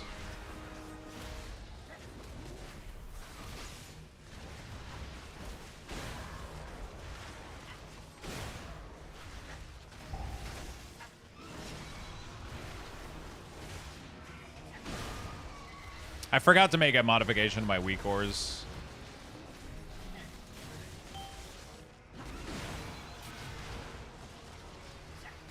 I feel like Unholy is starving for runic power and runes now. I miss when Sudden Death was giving a discount to Epidemic. It really, really sucks that they removed that. I don't understand why they did it too. It makes it clunky as fuck. Because now it's not the same value for Epidemic and Death Coil, which makes no fucking sense. It's so weird.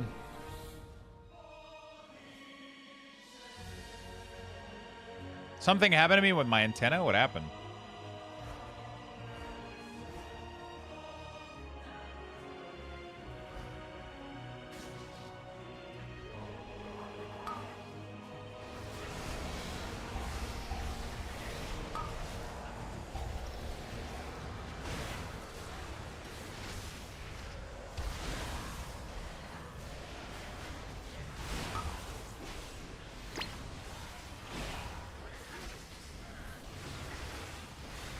What happened with your antenna?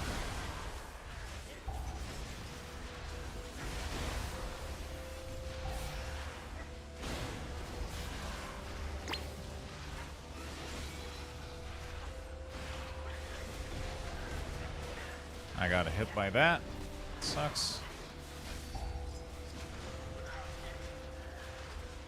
But we're chilling. All right, there we go. It was worth.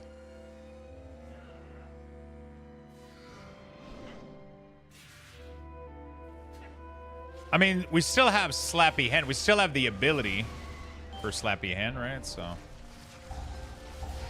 oh, I can't grip those. We still have the ability. It just doesn't grip anymore for Unholy. So, and it does way more damage now.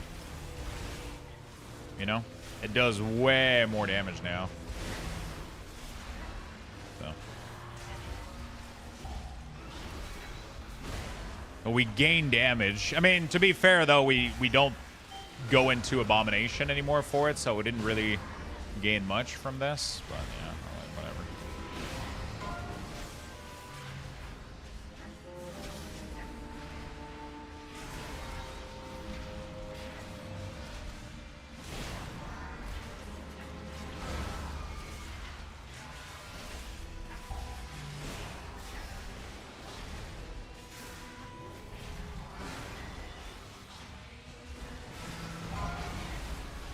Yeah, we're gonna pop some CDs here. Because otherwise... yeah, it's a weird CD window.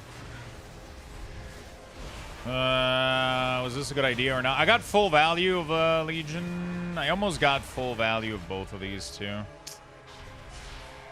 It's gonna fuck me up though. I'll do no damage. I got it involved, but not much of an upgrade. Oh.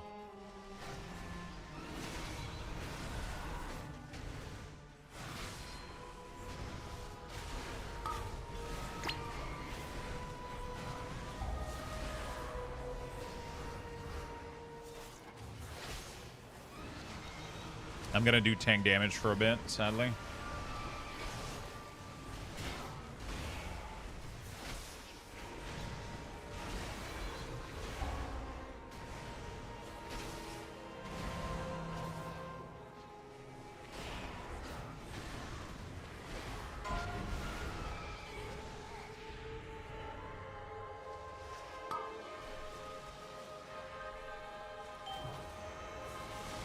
Okay. Oh, I forgot I can aim Fortitude out of the vent, actually.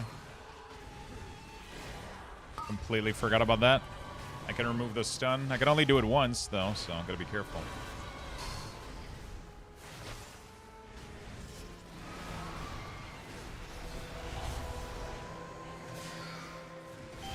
I was literally gonna say, I just hope I don't get hit by the silence mid cooldown. What happened? Of course I get hit by the silence mid cooldown. Of course I get hit by that fucking mechanic again.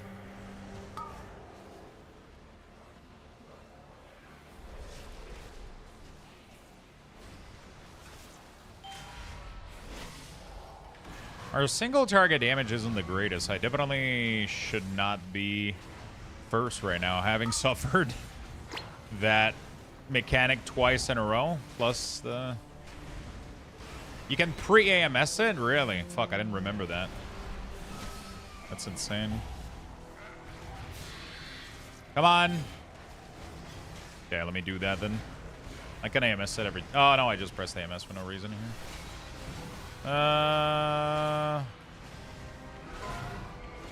Wait, can I human trinket it?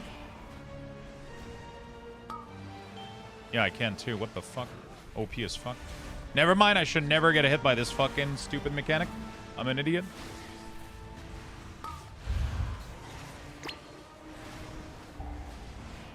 That's all. I'm an idiot. I literally have 20 ways to get out of there.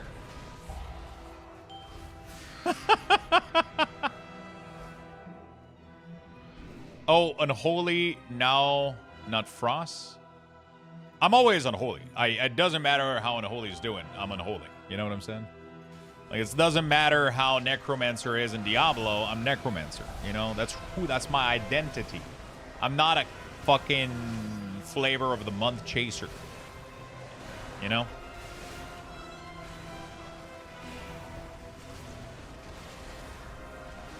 I'm not a flavor of the month chaser. This is my identity. I'm a Demo Warlock and a Unholy DK.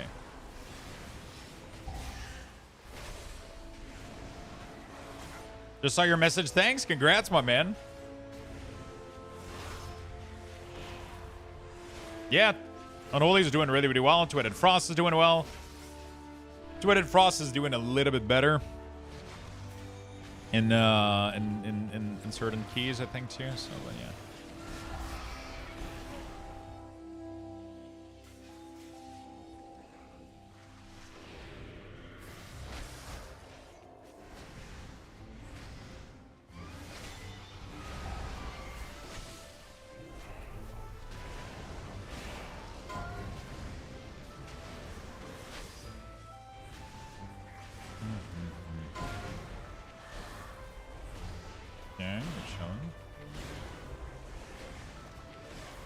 Dual Wield and Holy and Blood win. Honestly, it's probably such a pain in the ass for them to fix. It's a really big fucking pain in the ass for them to fix. Oh, fuck, we didn't kill them at the same time. Do people not know this mechanic? Or... Okay, chill. Could have been bad. A sexy warlock? Nope. Somebody died. A little bit of snapshot and got us.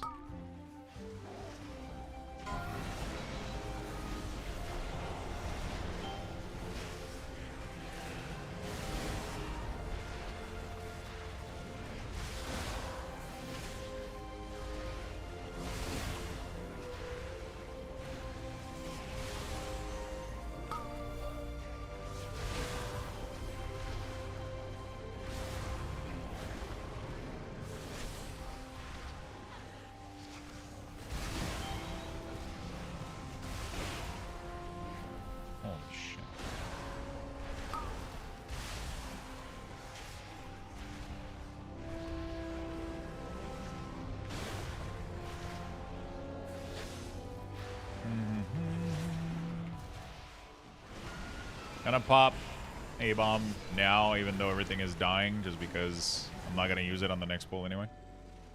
So what changed for Unholy now? Not much, honestly. Instead of using A-Bomb, we use Legion of Soul now. So we lose like a pet army thing. Which is weird because we play Army of the Dead. I hope they buff back. Honestly, I really, really hope they buff back.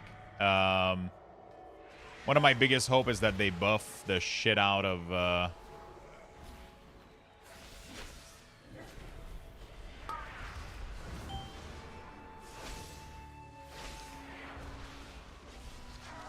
I hope they buff the shit out of Unholy Abomination anymore again.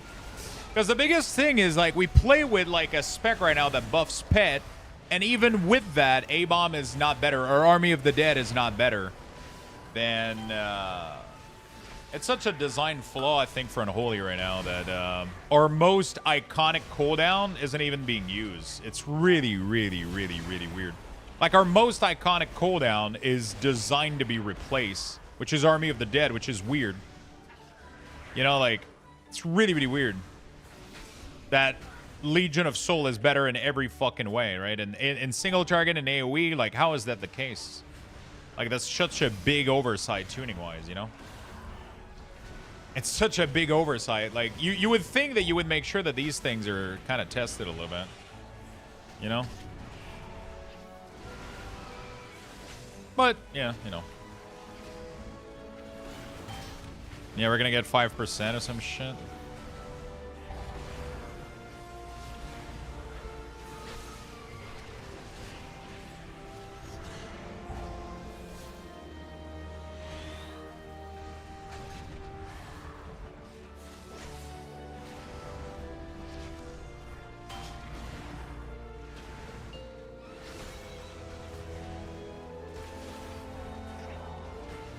Okay.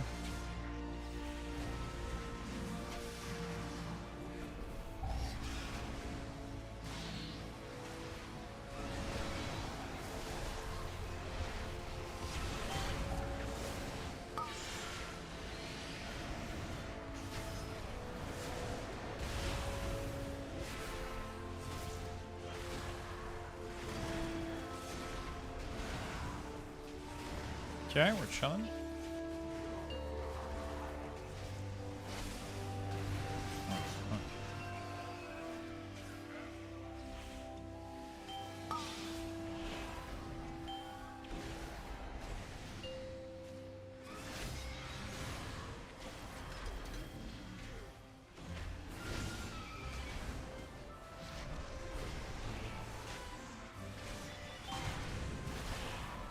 Okay, we're getting massive damage here. Oh, fuck.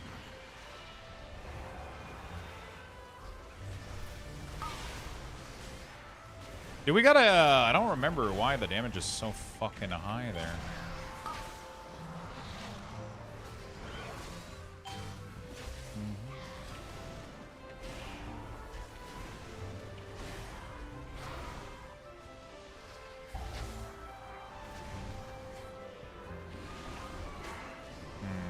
Lost you there.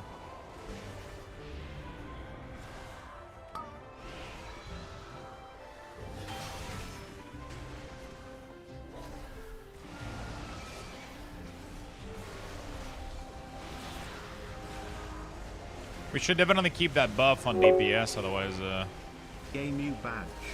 Yo, Nama. 9,000. Thank you for the resub.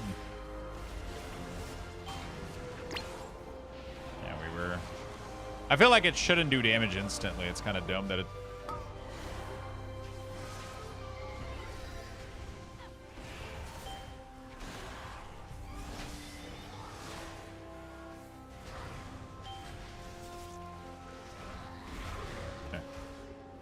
To be fair, coming from Paladin, everything seems complicated after that. Nama, thank you for the massive, massive 30 months, my friend. The biggest problem with it only is Lux playing it.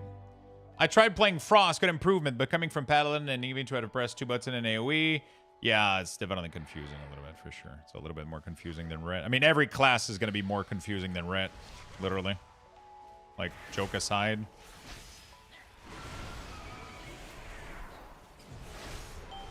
Literally. You know?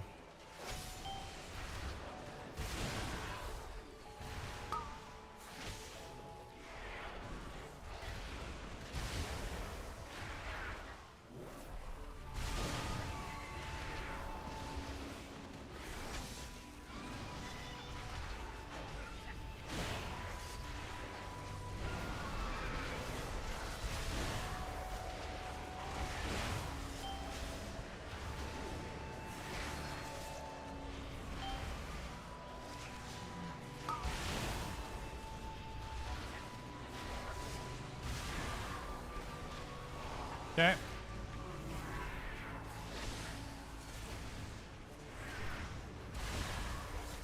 I mean, the reason that red is so fun right now is because it's so simple. Like, red pally is really, really fun to play.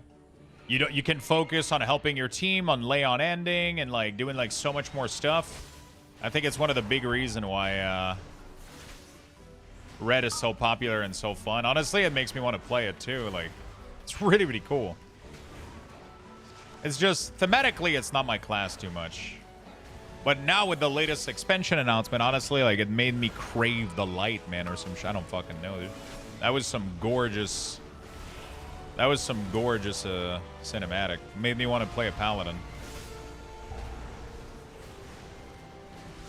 Made me want to play a fucking paladin, dude.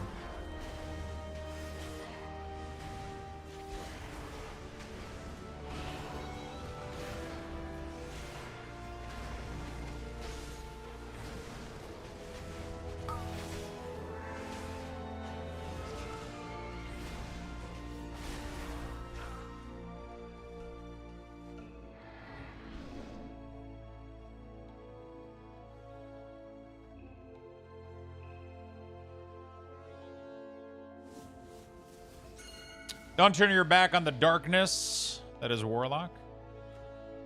I love Warlock. I mean, I'm playing more for sure. Pretty... Prey sounds cool, but only 2 new features. I mean, we don't really know yet, right? We haven't seen the dev panel, so...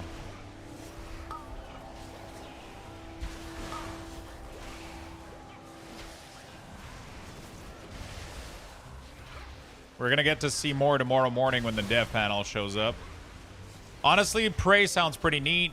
Player housing. Yeah, I mean, we'll see. I mean, I just want new raid, new dungeon. I mean, honestly, the fact that we're going back to small raid, like, I feel like we haven't talked about this enough, but small raid is probably the coolest thing that's ever going to come to World of Warcraft. Like... I love the fact that we're going back to small raids, man. I cannot state this enough. The fact that I'm going to yeah, so coming with the launch of the next expansion, there's going to be 3 raid instead of just 1 for a total of 9 bosses. So 1 raid is going to be 6 boss, 1 raid is going to be 1 boss, and then the other raid are going to be... oh, shit, we had somebody die already. 1 raid is going to be 1 boss, 2 boss, 6 boss. Those are the that's what we're getting. That's what we're getting.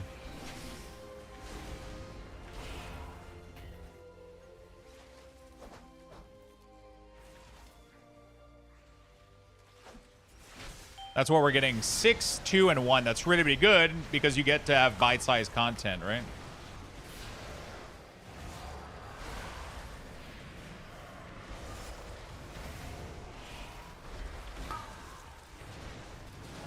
I fucked up my... Is fan mail... We're gonna lose DPS here. The healing is not... We have to wipe. Wipe. Wipe.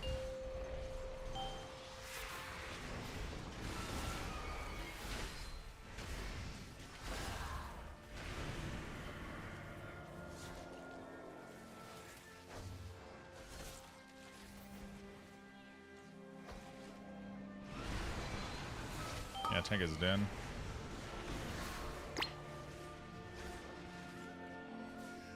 Do you think they should have done instead of 6? No, I think 6-2-1 is good because it gives people that want like a big raid, they can have a big raid, right? Which is 6. So you still get a chunky, nice raid, but then you get 2 little bite-sized raid that people can go ahead and play, right?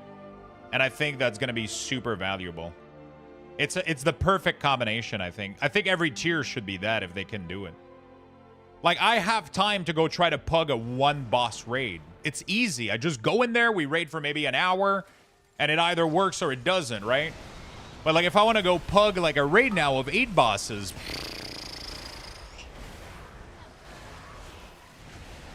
You know, like, if I want to go pug like 8 bosses, man, like,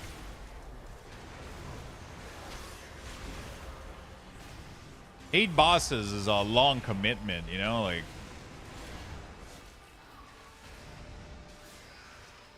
eight bosses is a massive fucking commitment. I don't like that.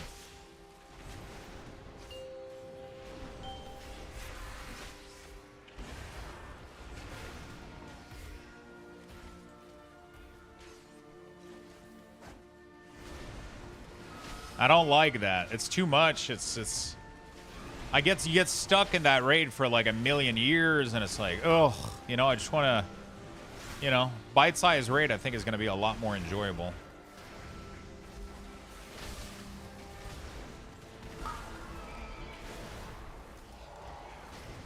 Is it physical damage or is it, I don't know. No, it's magical damage.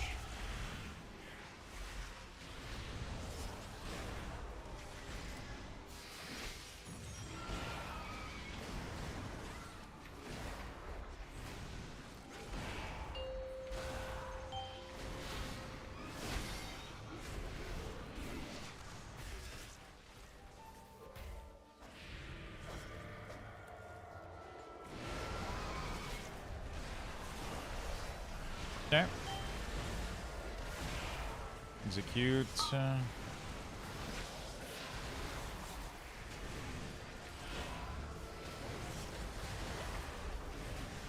don't have AMZ. We're gonna.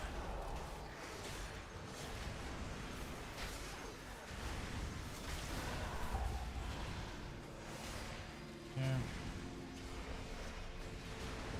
It's confirmed the guy in the cinematic is Army of the Light. Wait, who confirmed that? Did Blizzard confirm it?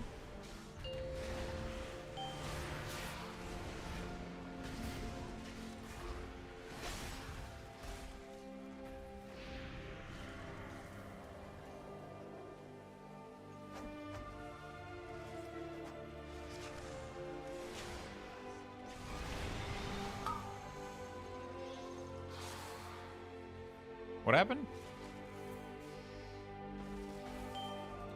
Fuck. This key is over.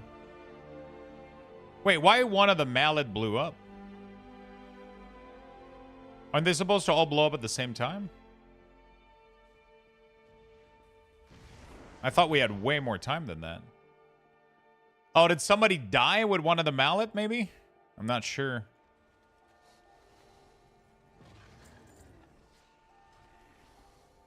The silver hand? The silver hand doesn't really get summoned from the... The silver hand doesn't really... Abandon vote? Sure, I guess.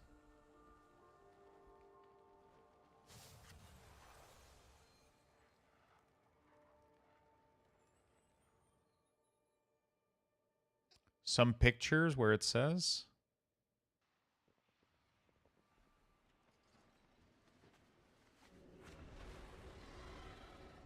I'm not sure what happened there.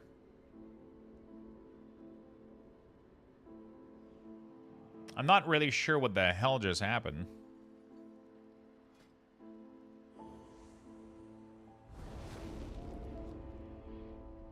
Put it on Discord.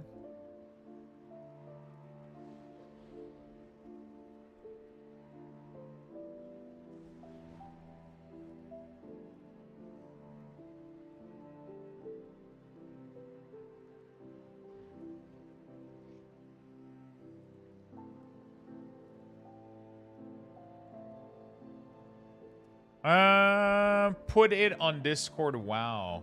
Some picture where it says. Put it on Discord. Wow. I have no idea what you're saying.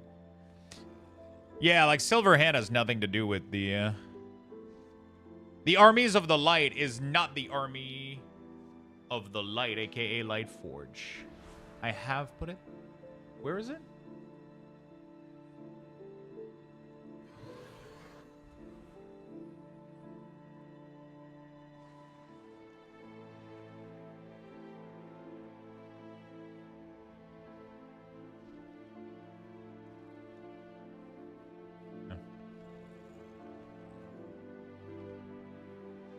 Oh, I I understand, because it says the armies of the light have arrived. Yeah, but that's not the same thing, though.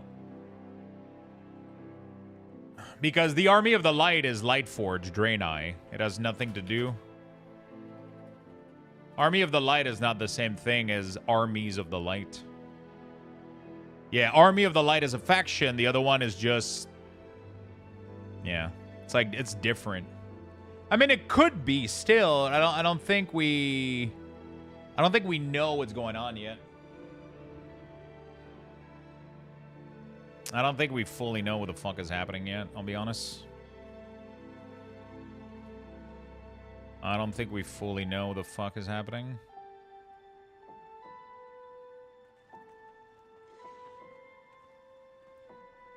Pretty sure we didn't see their tabard in the cinematic, did we?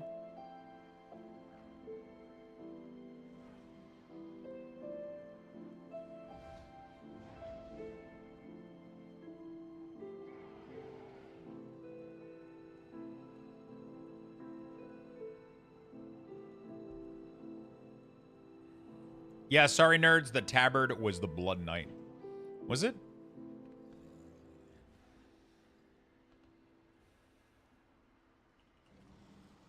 I don't think we saw tabards in there. Midnight cinematic.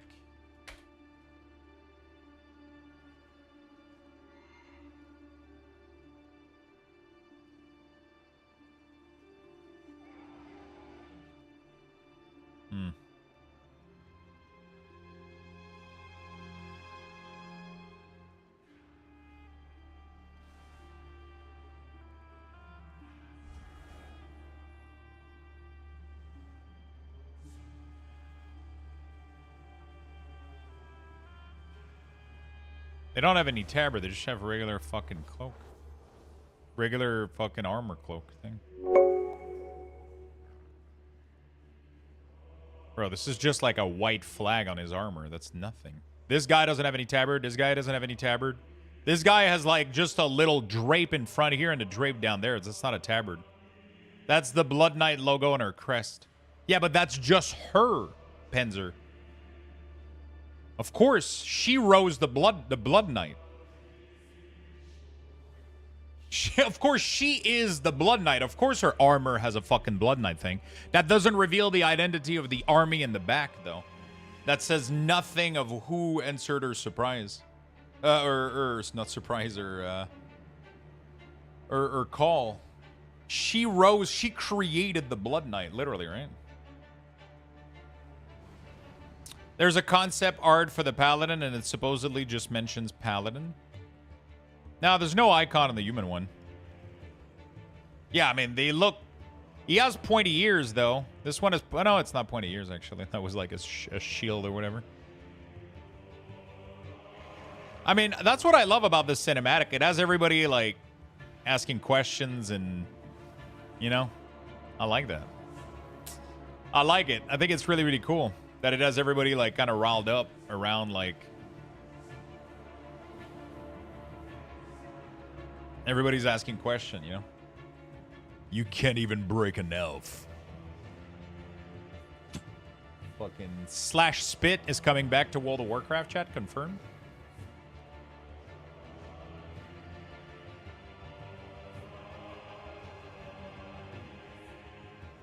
You can't even break an elf. You send a concept in the channel? Yeah, I mean, that's literally what they look like, right? But I think they on purpose left it kind of cryptic a little bit. Well, like, the thing is, there has to be a lore reason for these Paladin to come out of the fucking Sunwell. Like, where did they, like... Or did they come out of the Sunwell? Are they infused with holy light? Is there, like, does the Sunwell has anything to do with it? That's the question, right? I got fucking emotional during that cinematic, man. You can go rewatch my live reactions. My eyes are fucking watery. It just got me, bro. When the music started, like, going up and they just rose up the stairs, man, like, oh my God. It was gorgeous. Yeah, so I'm wondering if they come out of the Sunwell, or like, are they summoned? Are they being of light? Or did they got teleported? Did they got, you know, like that's...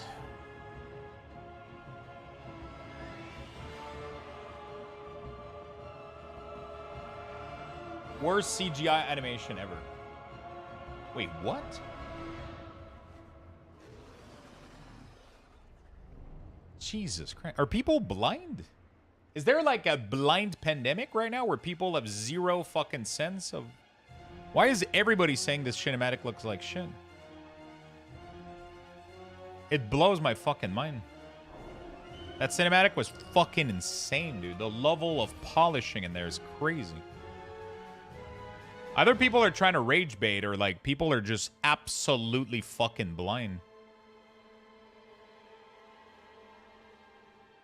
Dude, this was one of the... Because it looks so bad, play 2 of them? Bro, I've watched every World of Warcraft cinematic ever. Like 1,000,000 times. Pick one from WoD, let's say. I don't get your point. It's literally... I really, really don't get your point.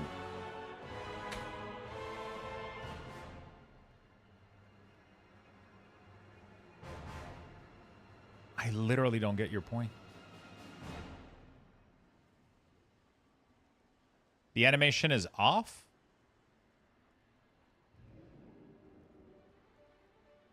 Bro, what the fuck are you on about?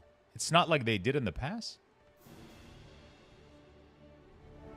Dude, what? Here I see it was animated. Dude, look at this fucking this thing right here is worth $1,000,000, bro. The complexity of the light and the scene and just the detail on all of this. Like, what are we talking about here?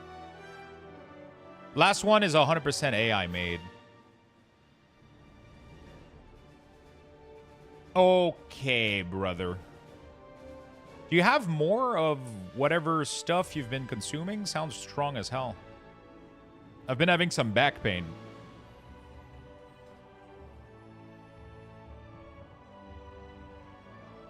Maybe it would take the edge off.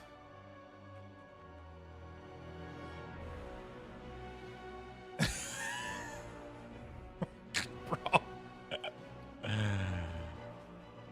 I think people are just not used to watching like Blood Elf being animated because they've never seen Blood Elf in a, like an actual cinematic.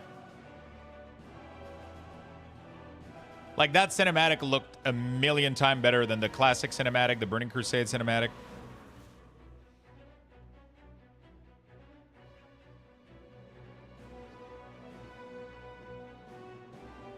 It looked insane.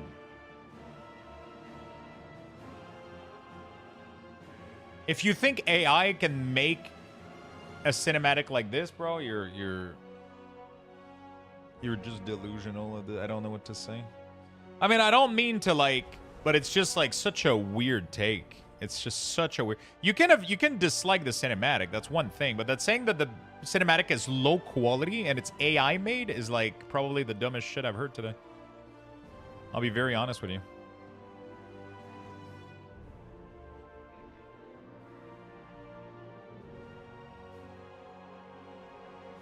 There's probably like a team of insanely talented people that spent months on this fucking thing.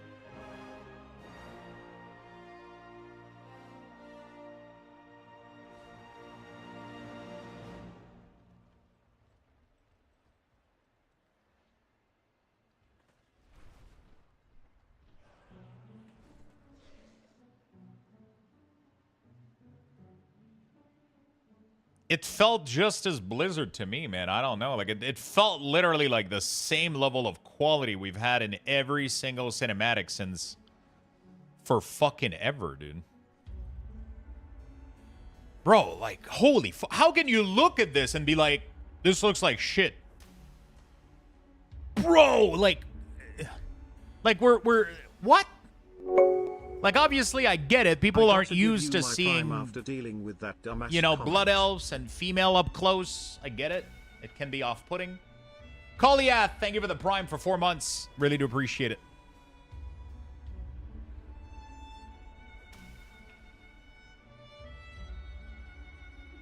Dude, like what? Just these shot, man, like this has to be like one of the coolest fucking I don't know, man. I don't know.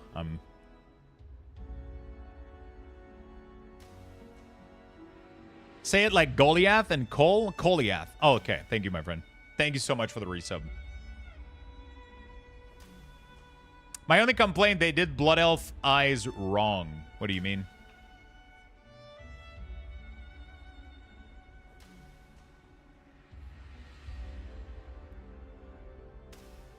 Not solid green?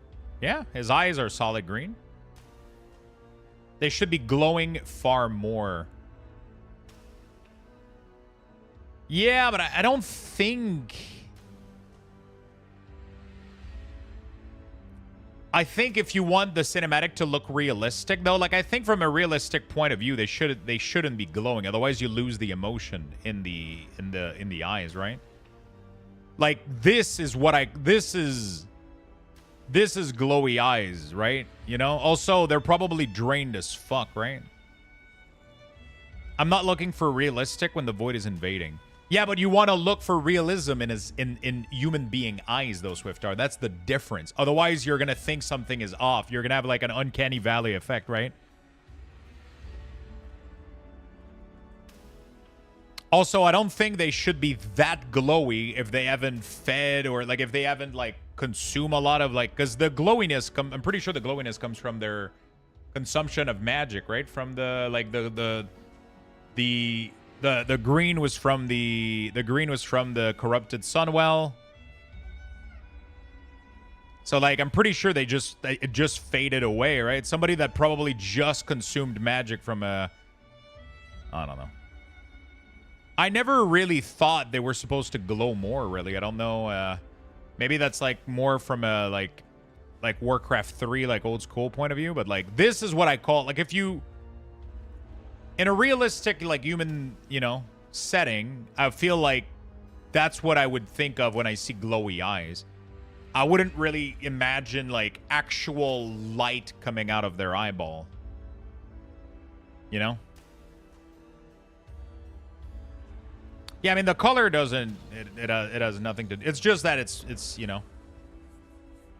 He's just talking about how much they glow. The problem is... I think in a cinematic setting, if they glow too much, you lose the personality. You lose the emotion. You lose the iris. You lose the movement of the eye. You lose, like... I think you would lose a little bit too much. I think. Which is probably why they went for a more realistic approach on this. Maybe not, though. I don't know. Because, like, what conveys her emotion? Like, obviously, if they just make her eyeballs, like... If they just make their eyes, like, full fucking... Like, you lose completely everything, right?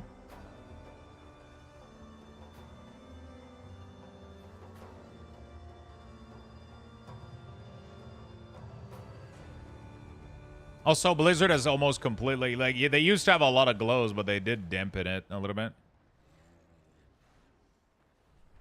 I wonder also if there's a lower explanation as to... Like, if the glow in their eyes kind of dampen, actually. Do blood elves' eye glow can fade without exposure to Sunwell? Let's see. Let's ask ChatGPT.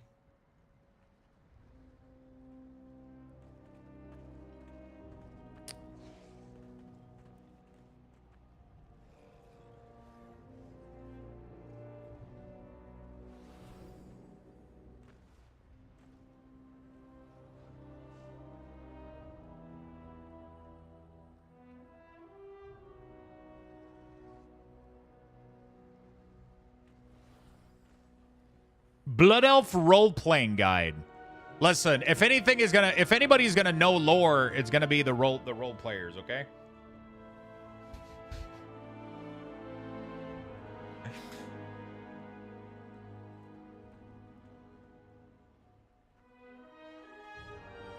Anyway, all right. Hey, what's up, Suki? I don't know. Maybe there's like an explanation to it if they haven't, you know.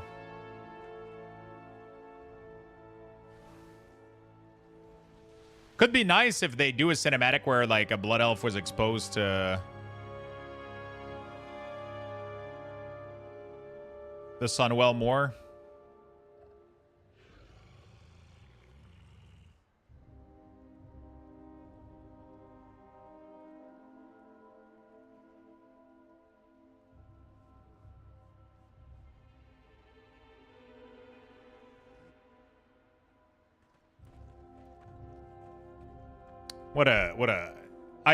I'm just mind blown that people are hating on this cinematic. I feel like sometimes people just want to hate for like I don't know. People can have different opinions, but like holy fuck.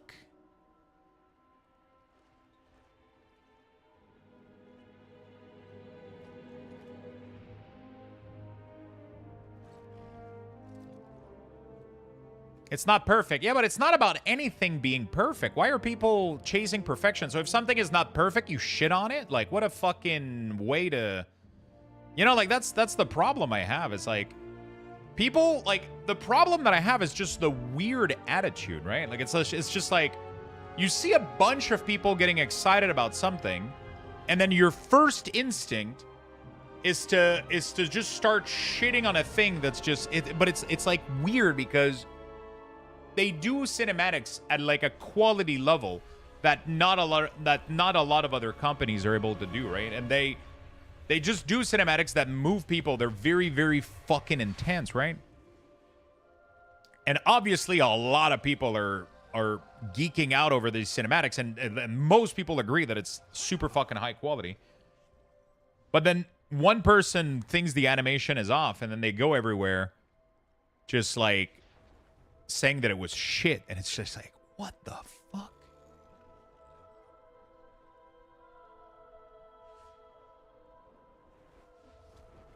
Her doing Wake of Ashes was awesome. Yeah, I mean, she's going full fire. I think it's more than that, though, Swiftar, because most of her attack are full fucking...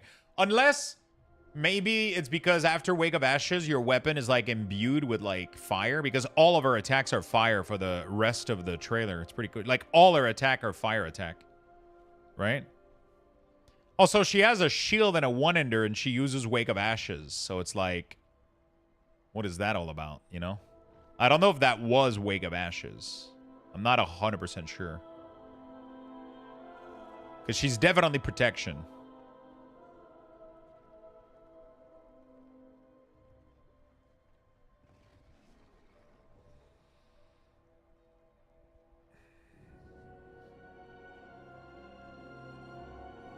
Hero characters are unbound by class limitation, Enduin and Plate.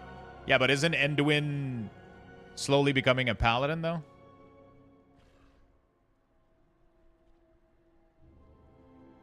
I don't know.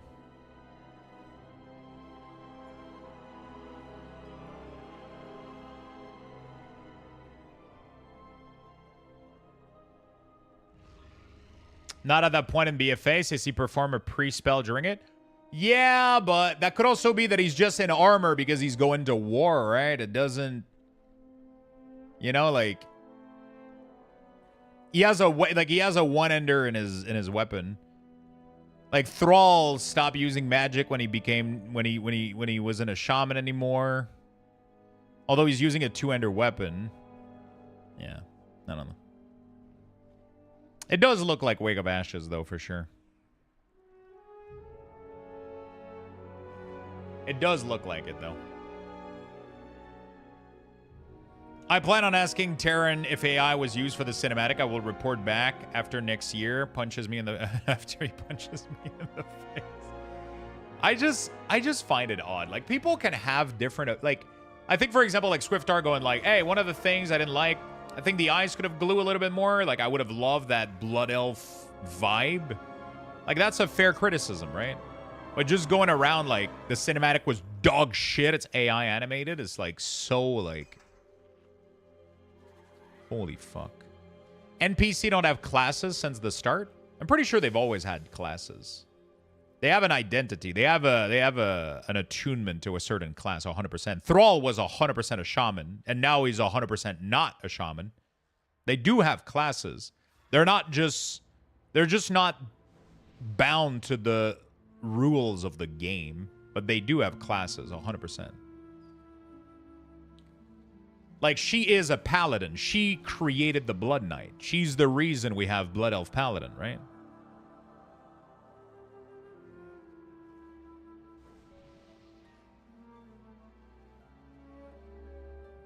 They just don't follow the rules in the game perfectly because obviously the game evolves. You know? You know, like, obviously the game evolves.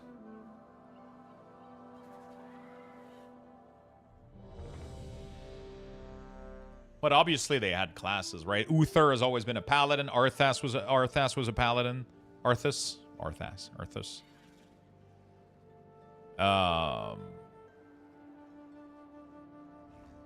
Yeah.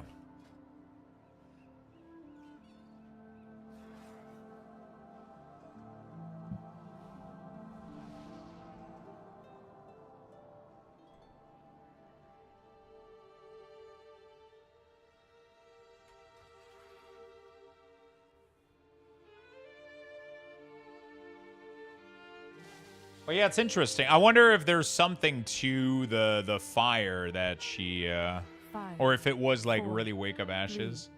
3, 2, 1. Rexar always a hunter. Yeah, exactly.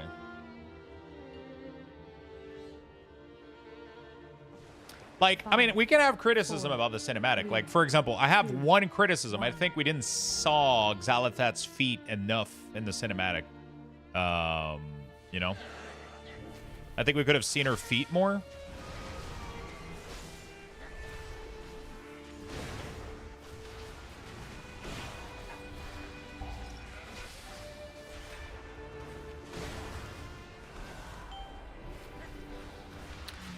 It just blows my mind. I don't know. I felt like this cinematic, like, fucking hit me so fucking hard. And the reaction is so, like...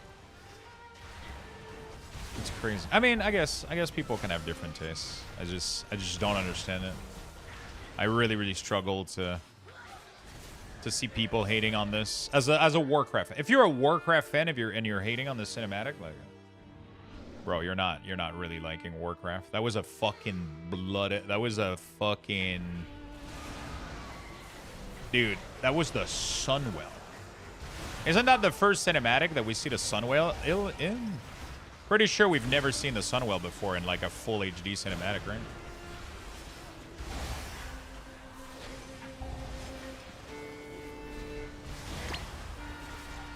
I find that so fascinating.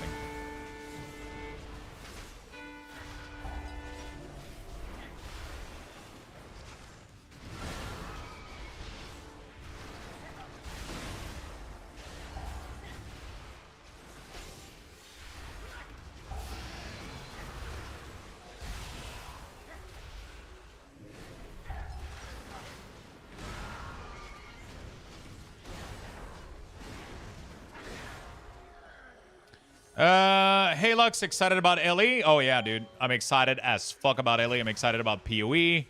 I'm excited about everything. We're gonna watch the PoE reveal announcement in a couple of hours, in 2 hours. And tomorrow is full Last Epoch day. Like 1000% Last Epoch tomorrow. I'm gonna start theory crafting some builds. Maybe even tonight after Core Punk or some shit, if I have some leftover times. God, I think we delayed Bloodlust too much. We should have Bloodlust that trash pack. I thought that's what we were going to do, which is why I held CD.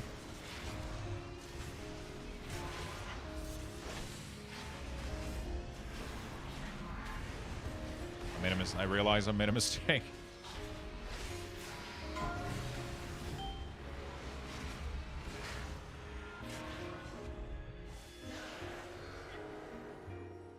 Are we pulling that on boss? Dude, we're delaying cooldown usage so fucking much right now. Fuck me, dude. Okay. I misuse all my CD because I didn't know what order we were going to pull things in. It's alright, though. I'm used to lusting like that second pack and then into boss to get cooldown usage uptime.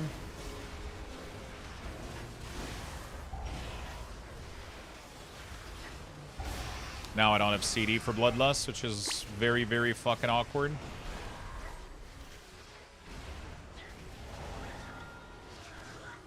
I got clipped by that fucking thing twice. Sorry about that, healer.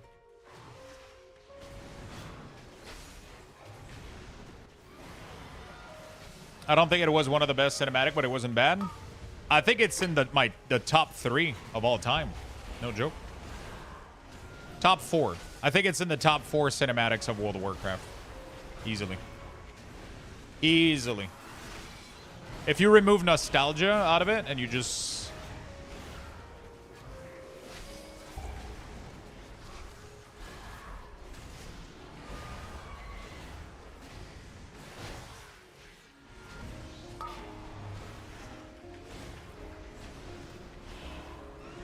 Like, obviously, the Lich King was insane. Nothing is ever going to beat the Lich King, right? Like... Lich King is going to be #1 forever. There's nothing beating that. I think BFA was my #2.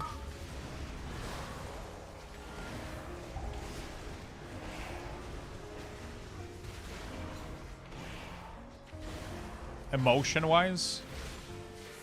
Lich King is #1. BFA is #2. I'm hesitating #3. Draenor, the problem is that Draenor's cinematic was good. I just thought it was fucking dumb that we went back in time. It doesn't make any fucking sense to me that we went back in time. It just doesn't. These are characters that should have been dead.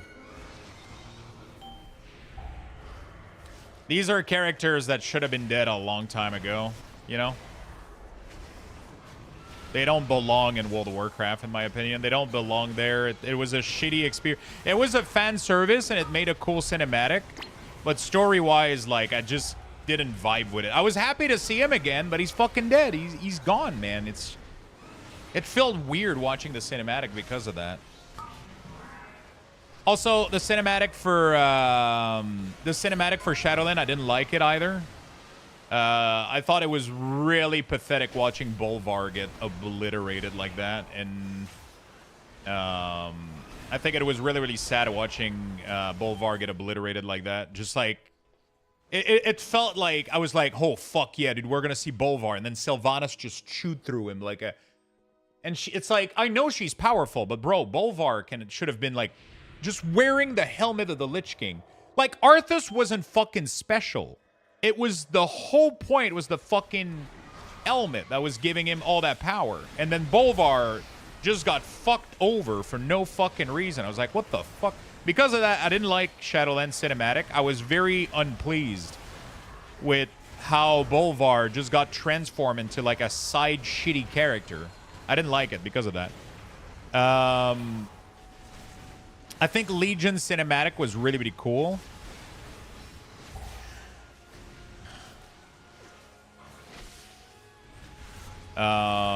Draenor, like, yeah, again, visually, I think Shadowland and WoW, visually, I think Shadowland and Draenor cinematic were amazing, but they didn't make me excited at all. They were almost disappointing to me, just because I was like, bro, this character should be dead. He shouldn't be alive.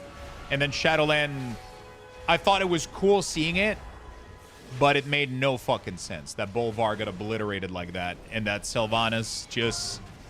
Like, I understand her motives, I get it, but she just went full-on fucking dumbass.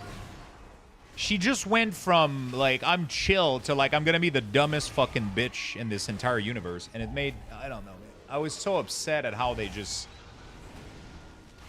I didn't see it coming. It felt rushed a little bit for like she I don't know. It felt I don't know. It was just me, right?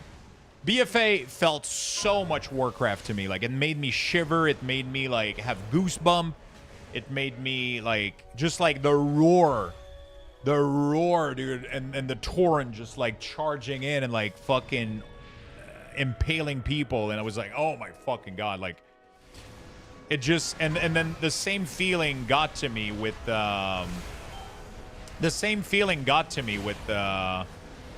when I saw them climb up the stairs with the light, right? Like, I started, like... I was just absolutely stunned. So I would do... I'll have to go rewatch Legion, though. I'm having a hard time remembering for some reason right now.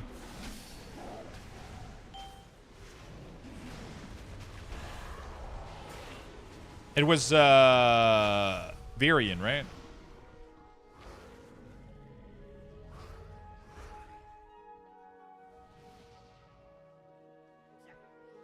Yeah, that one was pretty cool. That one, I think, honestly, is probably equal to, no joke, I think it's probably equal to the one we just witnessed, in my opinion. Same level. In my opinion. Almost. So, yeah, I think it would be either Legion is number 4. No, so number 2 is Lich King. Number 3 is... No, sorry. Number 1 is Lich King. Number 2 is BFA. Number 3, probably Legion. Number 4, Midnight. And then I would have to do the rest of them.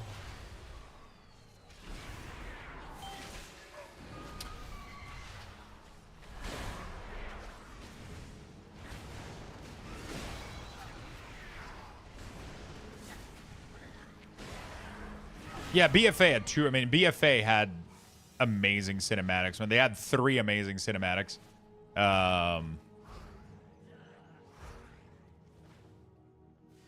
The one where the every cinematic with Sourfang was just fucking flawless.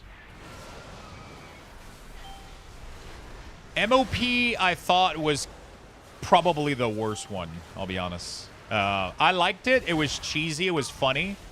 But it was probably one of the worst non-hype cinematic, in my opinion. And I love Pandas. Like, I respect the vision that they had. I'm not against Pandas in World of Warcraft. I don't think it's stupid. I think it completely makes sense. It's I like them. I like Mist. It's just the cinematic was too funny a little bit. It was kind of cartoony, and it didn't hype me up for World of Warcraft. It didn't hype me up for Warcraft, right? It, yeah. It didn't hype me up for Warcraft.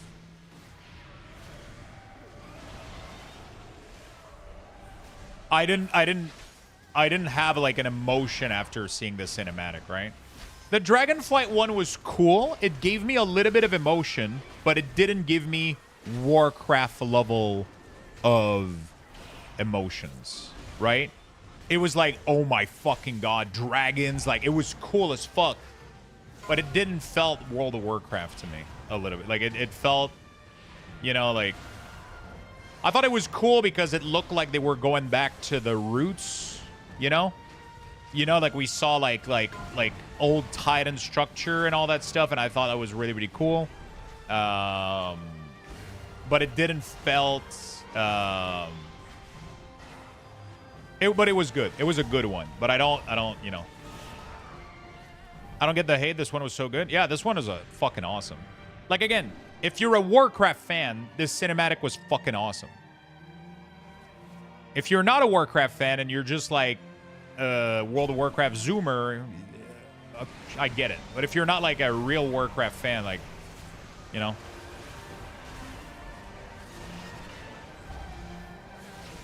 I think if you're a real Warcraft fan, this cinematic was an absolute fucking banger.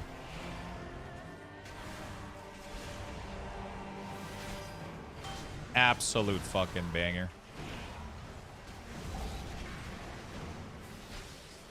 In my opinion. I understand that we have all different tastes, and for some people this might have not been the greatest thing of all time. I get it. It's okay.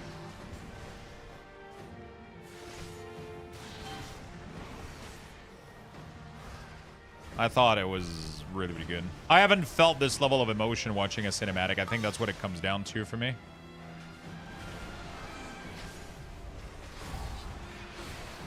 Like, that's how I judge a cinematic, right? Like, the level of emotions that it brings me is what I try to judge.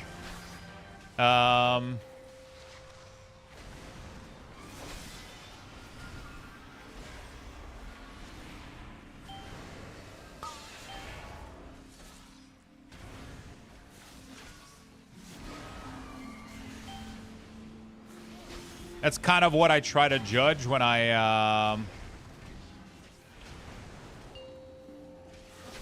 when I listen to those cinematic, right? It's like, how do I feel? Like, does it make me want to go back to World of Warcraft?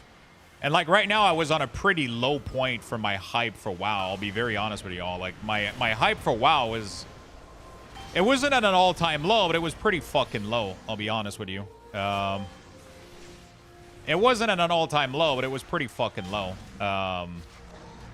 You know, like, I wasn't necessarily excited about anything in the War Within. I thought the War Within was pretty mid for me.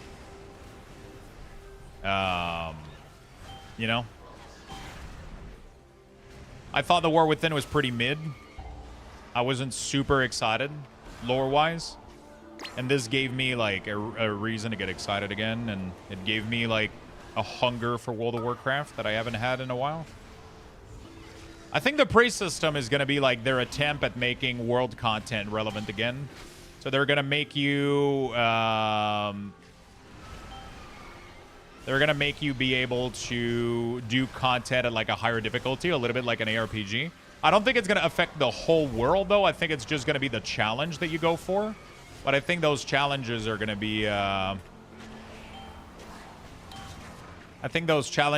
be pretty fucking tough at Nightmare difficulty. And I think it's going to be very, very nice. You might need to group up with people, ask friend to help you out against some prey. You might get attacked and get absolutely obliterated. I'm really, really excited to see what they do with this.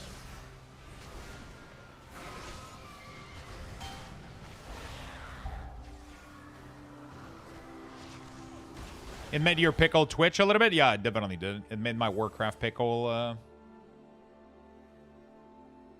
Oh, yeah, Old Soldier was insane, for sure. But I don't count it because it wasn't the beginning of the expansion cinematic, right? The midnight reveal and discussion happened already. Yeah, it happened all yesterday. But right now, what we're waiting on is the dev panel. Dev panel is coming up tomorrow morning. Hunter DeLupin, thank you for the 53. Imagine fishing in Elwyn Forest and getting ambushed by level 80 augurs. Yeah. Imagine.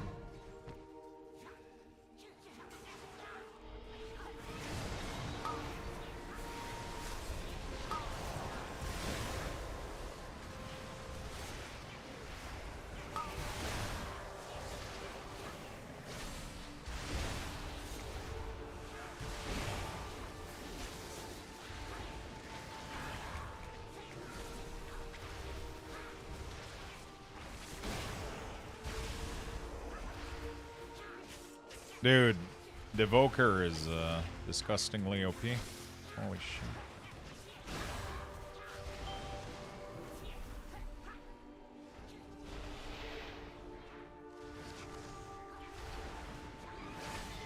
Hey, after I'm done with this this key, can you guys tell me fix the Death Knight weak cores? Can anybody remind me? I keep forgetting.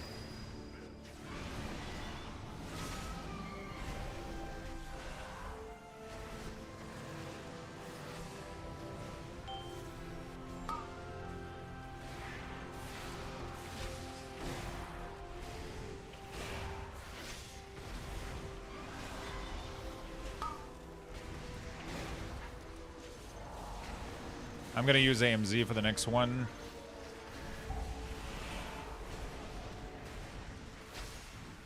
This is easy to stabilize. It's not worth AMZing.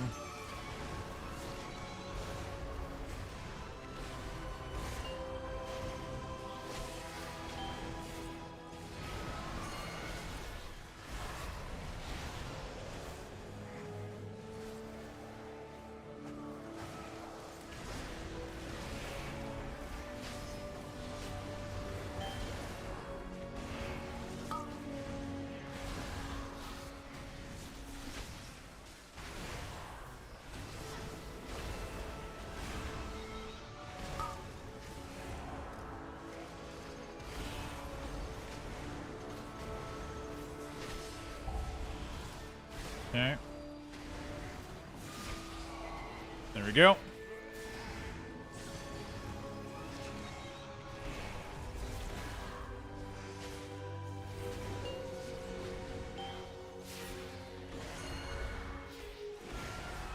System, a deep dive? Oh shit, really?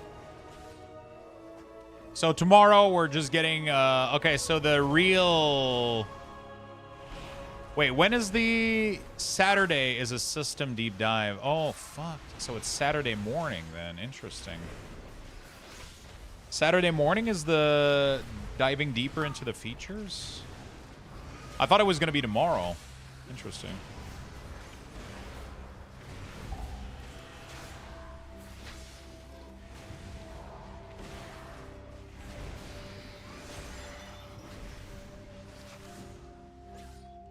Saturday is system download. Look further into zoned quest and story. Okay, I mean both of them are going to be interesting. I'm gonna watch both for sure.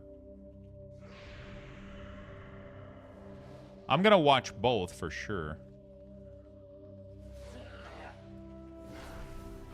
100%.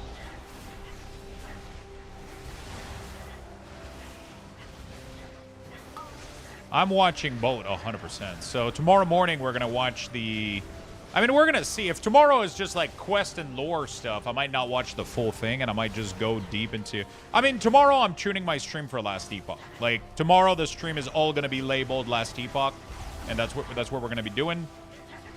Because that's what we're going to be playing tomorrow.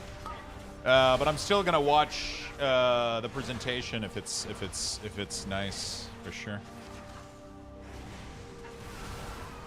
They're all in the morning, Eldfox, so it releases at 7 a.m. our time, both of the talks. So the system one and the story one, they're both at 7 a.m. EST or EDT. So, yeah, no matter what, they're very, very, very, very, very early. Which means that we're going to watch them when I wake up, when I boot my stream, pretty much. Oh, the Saturday one is 5 a.m.? I thought they were both at the same time. They were both listed at the same time in the graph that I saw. Unless I mislooked. Interesting.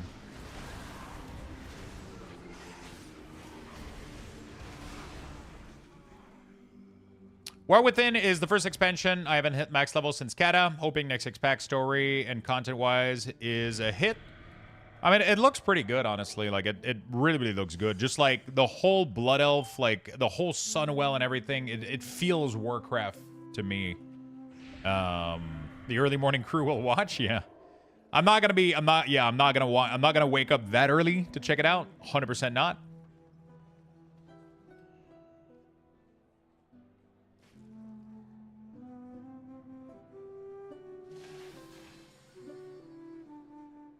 I'm 100% not going to watch that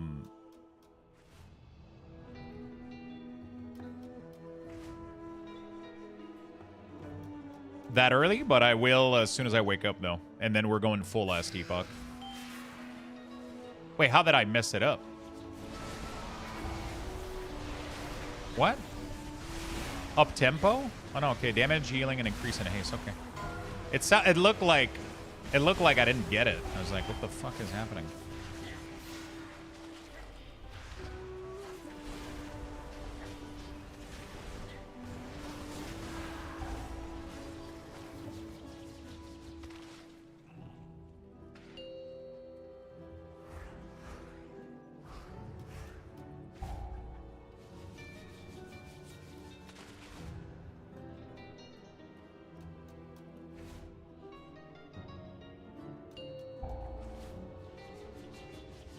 Did I mess it up? Oh, I'm still up tempo.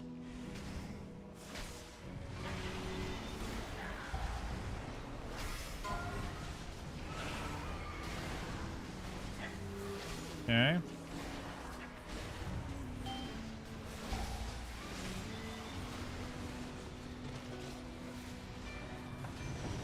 Ah, fuck! I missed my my damage thing. It's fine.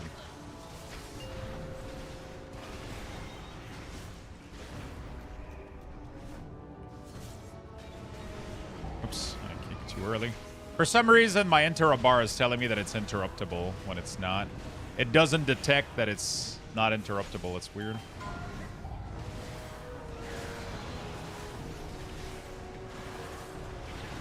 I can't see any mechanic, too, on the ground. It's really annoying. Like, I can't see when I get the guitar thing.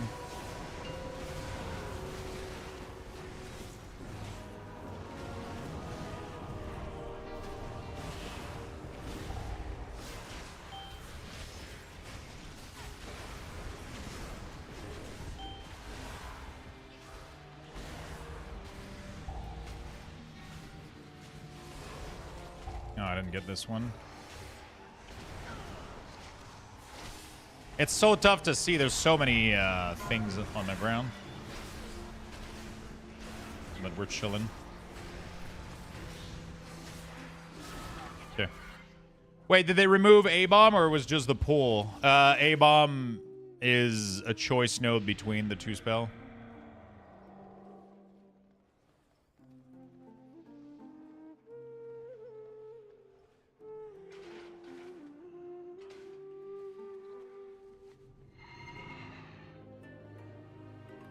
They did remove the pull on...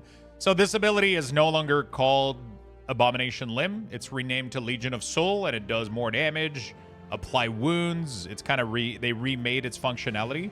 But they made it a talent node against Abomination, which I don't think is a good idea. Because Abomination and Army of the Dead have been very, very iconic to Unholy DK. That's the only thing I don't like about this patch for Death Knight.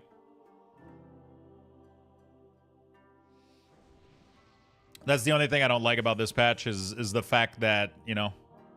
Yeah, Bloodlust it and Frostlust it too.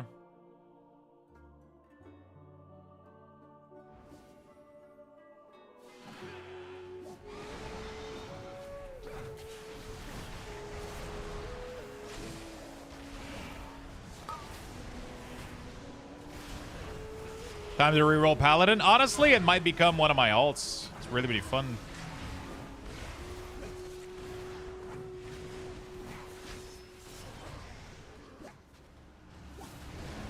It might become one of my alt. They've always been fun rotationally. It's just... I like to focus on the thematic that I like, right? Like, I like their playstyle. I just don't like their thematic as much. I love Paladin. I think Paladins are cool. But playstyle-wise, it doesn't really vibe as much with what I usually play, right? You know? Usually, I'm more of a Necromancer kind of guy, not a Holy Light kind of guy. But I've always liked Paladin. I think they're pretty interesting.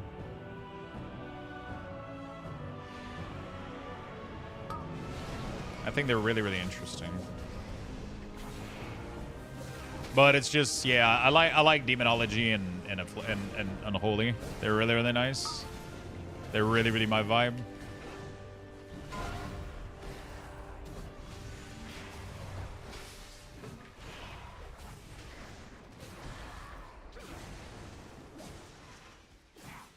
We just have to wait for Circle here. It's going to be a weird overlap, but it's fine. Oh, you guys did that? Oh, okay. That's clever. That's clever.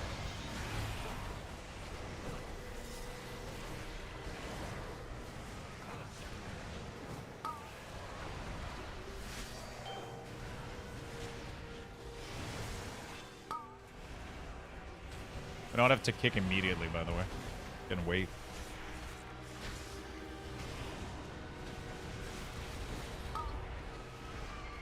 Can extend these as much as we can.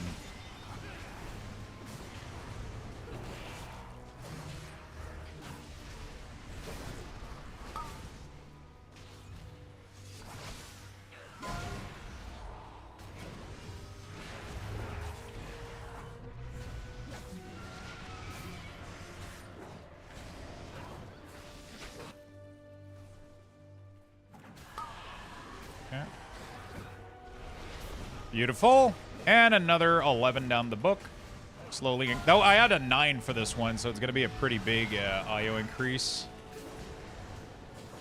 Slowly fixing my IO because I didn't do that much key early on, so. Man, loots don't exist in this game, though. Holy shit. Elden Offen, GG's. Chat, fix the DK weak core. Hey, thank you. Okay, I'm gonna open it. I gotta go pee though. I can't do it. I gotta go pee and I gotta go put some food in the microwave. But what I'm gonna do, no microwave, air fryer. We're gonna do this. I gotta fix something real quick. Sudden Doom. There we go. That's what I want to do. Okay. No pee, only fix. Level 4 Lux Bucks chat. I'm gonna be right back real quick. Type exclamation point join in the chat for a chance to win. Good luck, everyone.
All right.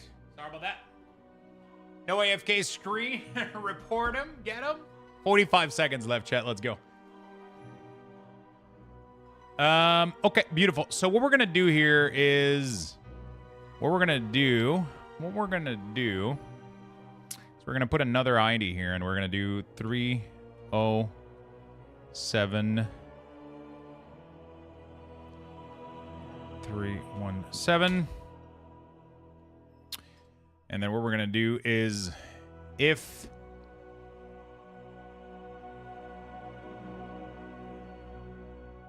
this is active true, actually we're going to do all of this active true and this insufficient resources true. Then we're going to get the color and desaturation. So Blizzard did something really, really dumb for Unholy DK. I'm not sure why they did this, but pretty much Death Coil and Epidemic cost the same amount of runic power. They both cost 30. But they made it so that previously Sudden Doom would make Death Coil or Epidemic free. Then they removed that because we had too much resources, and they made it so that it was only a 10 runic power less in reduction. And now for some reason they made it so that it's only Death Coil.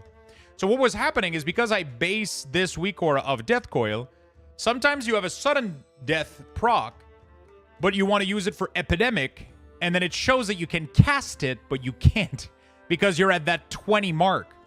So yeah, it's kind of kind of stupid. It's kind of really, really annoying. So what I'm going to do is when you do get the proc, I'm going to base the resources off Epidemic. Just so that it doesn't have that blue taint. If you have so that it has a blue taint unless you have 30, right? Which is...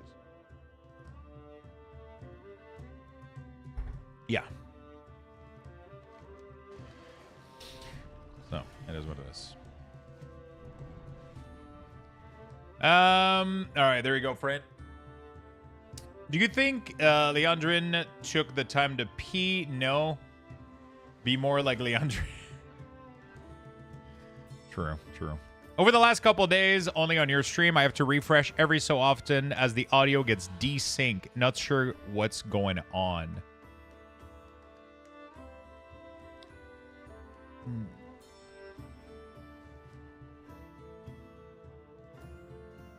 That is weird indeed.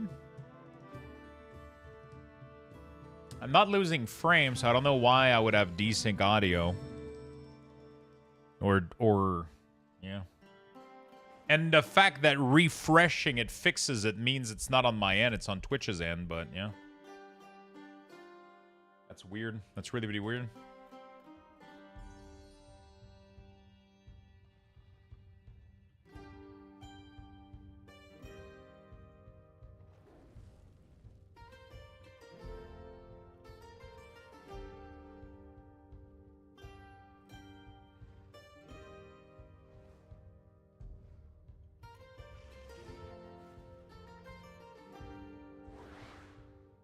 Okay.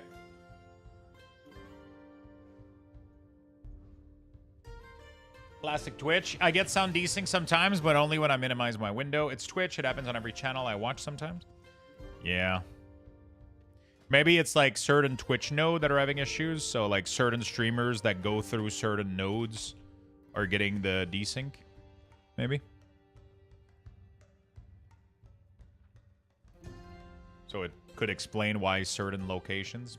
How you doing, Peanut, by the way? Happy to see you, man. Okay, so DK weak core is fixed. There's a couple of other fixes I could do. I just want to wait for my food to get ready. You know?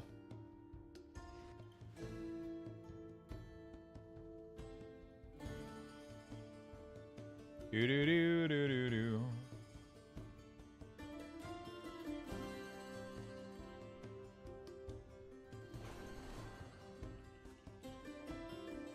Yeah, sorry, I'm answering some weak core question. Is it possible to add a counter to the renewing Miss Aura for Miss Weaver? What? There's so much fucking dust on my desk on a daily basis. It's insane. Jesus. When it desyncs, I just pause and play and it fixes it?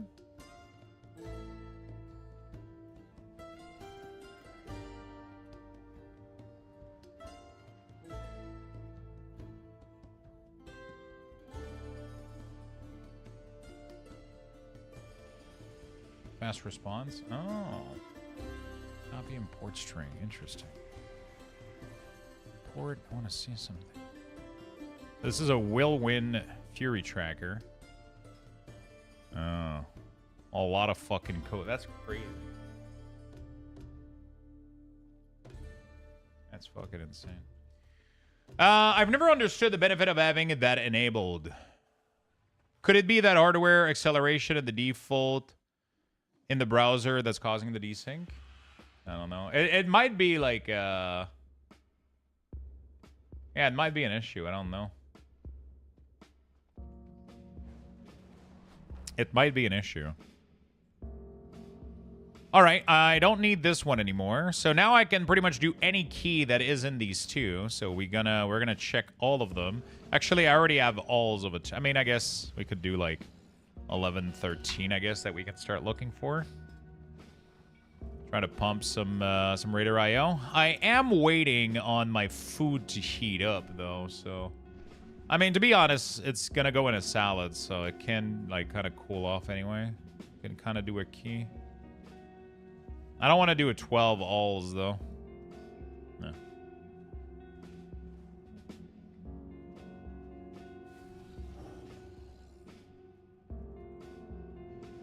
Is your Ethernet cable tangled? Have you tried making it as straight as possible? I mean, that wouldn't make it so that only one stream gets affected side effects, right? That would affect every stream that he watches, right? Oh, you were kidding. Okay.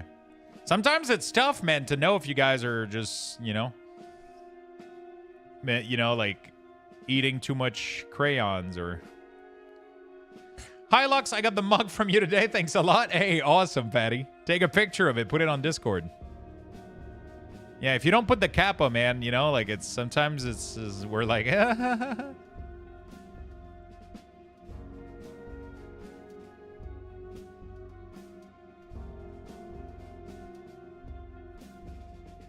his mugs are on the wrong side. Of course they're not. They're on the perfect side. No crayons, just the fruit-smelling Sharpies? Dude, I sniffed the fuck out of those when I was young. Oh, blueberry. Fuck, it was so good. So good.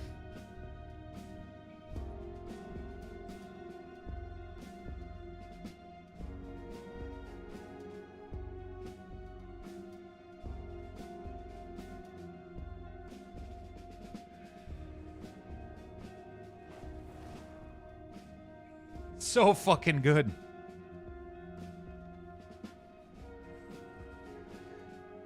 What was that? Oh, okay. So you mean to tell me the regular ones don't have a fruit smell? Oops. Oh, shit. Pre-order of the Sacred Flame 13. God dang, chat. Let's fucking go. Yo.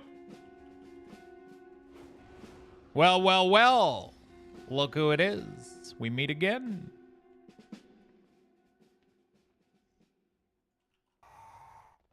The War Within, pre-order Sacred Flame. All right. Atherin, thank you for the follow, my friend. Appreciate it.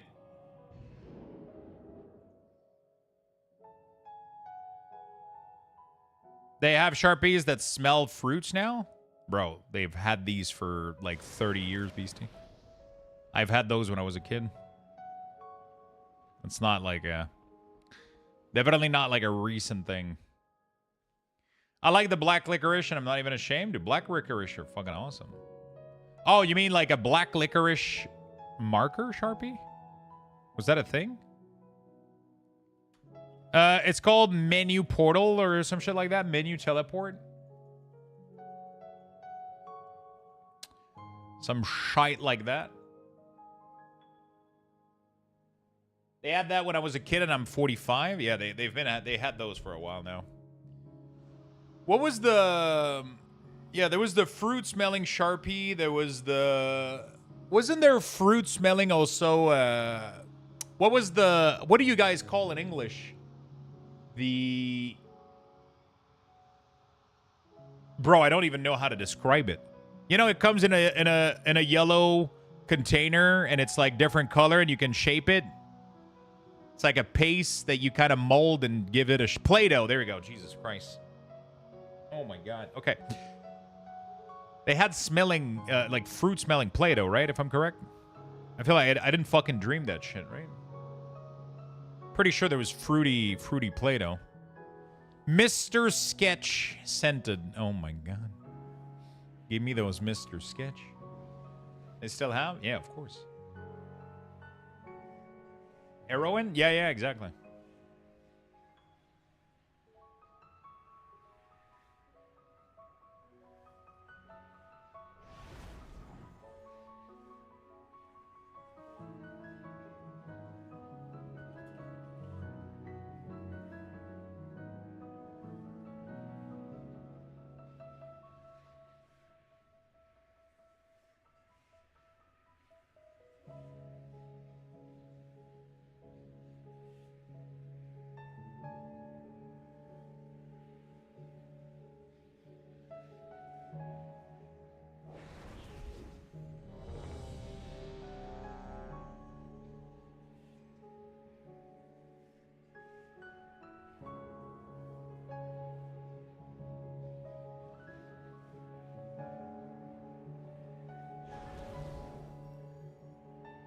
Okay, there we go.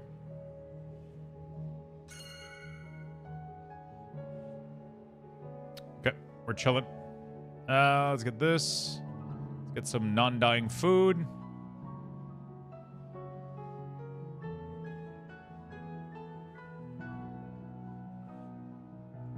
Let's do a 13, chat. The Mr. Sketch marker always smelled pretty good. When I was in school, everyone had smelly eraser. Really? Smelling eraser. I didn't have those. I don't use Discord that much. What channel do you want the picture of the mug? We have a collection in craft. 5, People 4, post those in there, I think. 2, 1. I always like seeing them. Smells like happy. Happy is an understatement. When I was in school, always just smelled cocaine. Really? Jeez. 2, What school did you 1. went to? America will put sugar, smell, in anything. Fruit. We had a few people with smelling eraser. I don't remember smelling eraser, but it could have very well been a thing for sure. Could have very well been a thing for sure.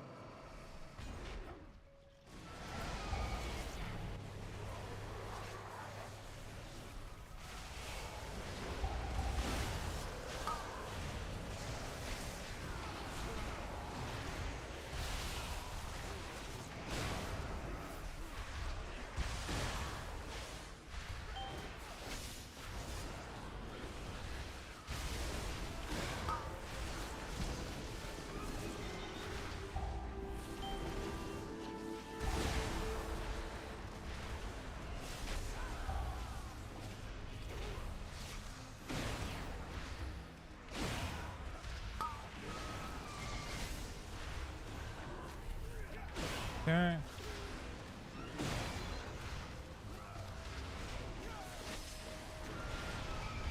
I can't wait to get my fucking 4-piece, dude.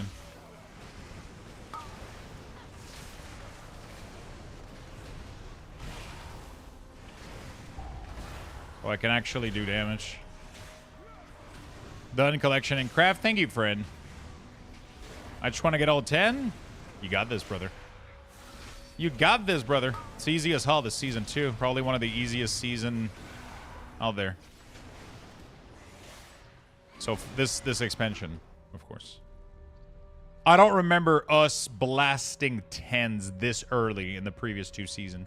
C. Kane, thank you for the third 53. Vacation, ready to jump into the new patch. Fuck yeah, my friend.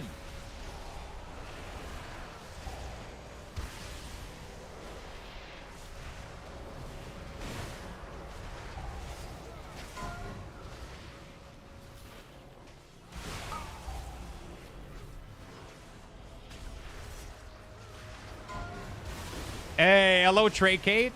How you doing, my friend? How you doing, Trey? Hope you're well.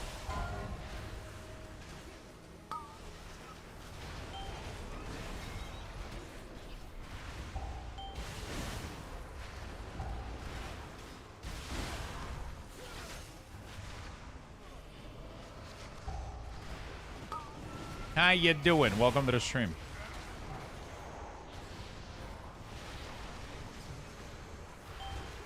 Doing good. How are you? I'm doing fantastic. I'm doing some little 13 key. I got food on the way. We're chilling. I mean, I say food on the way. It's not on the way. It's just heating up. So that's good.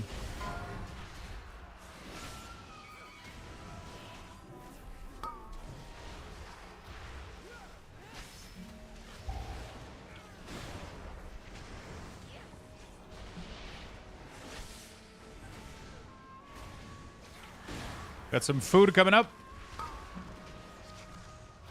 Hey, that's my pally. Sheesh.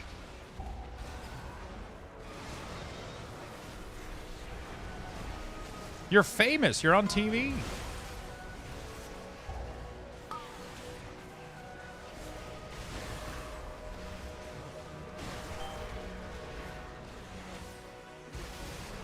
Oh, nice grip.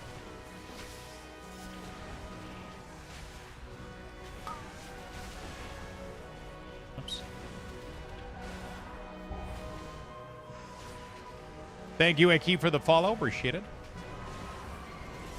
Man, not having 4Ps just hinders my damage so fucking much, man. Crazy. Makes me sad. Makes me a sad little DK. It's fine. I'll end up getting the 4P. It just sucks because like some of the most fun weeks are like the first couple weeks for me, and if you get behind a little bit, I hate being low on damage. It's one of the things that I love, you know, I'm competitive when it comes to my DPS, but I can't be competitive if I don't get my fucking Volt to give me the correct loot. Sadly, not much I can do. Gameplay of Resident Evil Requiem? Oh, shit.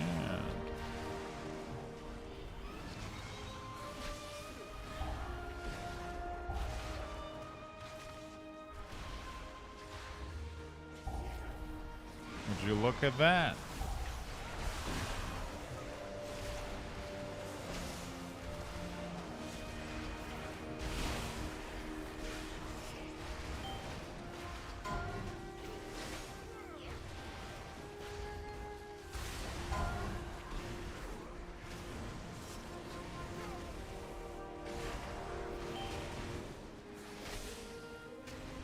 DK was target capped massively this patch, sadly. We were one of the few like really high cap AoE, and we got giga capped. Not 5 target, but you know, still capped. And we lost our AoE grip, and I don't have 4 piece.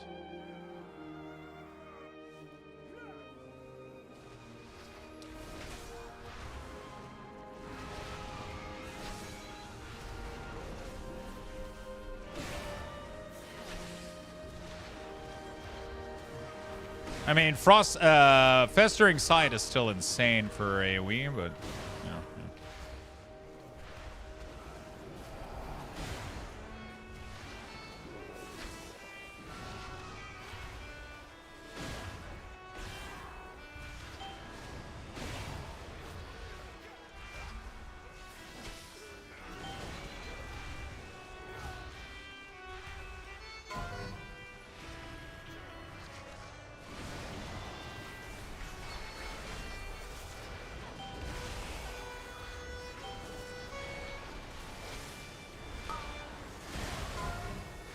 I think I gotta do my roads.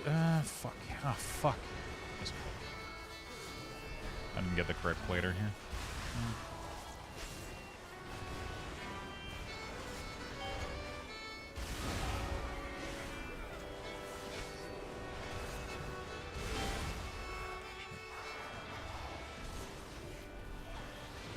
I should have AMZ sooner. That's my bad, sorry guys. Probably could have lived there.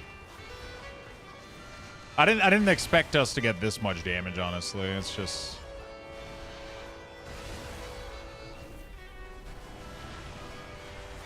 Lux Mentos harasses me. Did you harass him first though? Huh, Beastie? No. You called him bitch. That's what I'm reading in chat. No? You literally called him bitch. That's what I'm seeing in chat. That's the first thing I saw.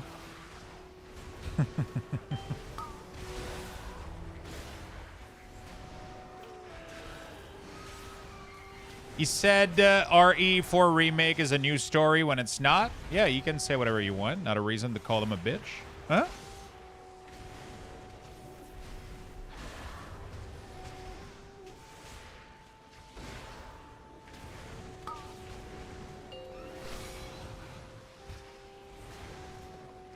Not a reason to call me a liar? He didn't call you a liar. He just said things. Did he say verbose, you're a liar? Did he say that? All right, come on, kindergarten here. Kindergarten's almost over, chat.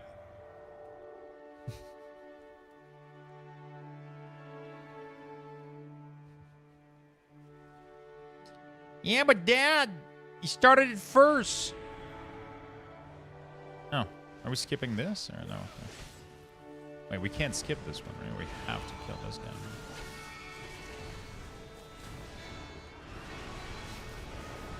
Let's use some CD here.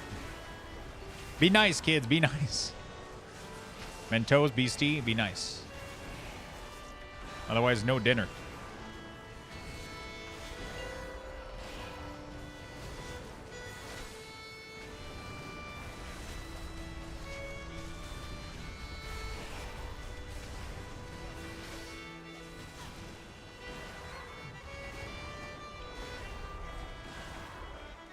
Don't make me stop the car and turn around. No McDonald's.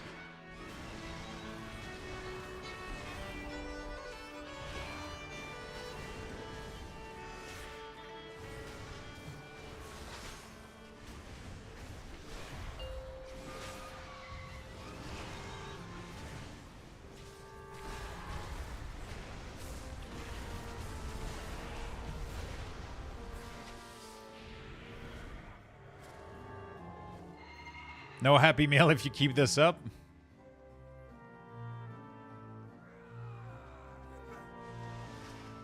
Yeah, exactly.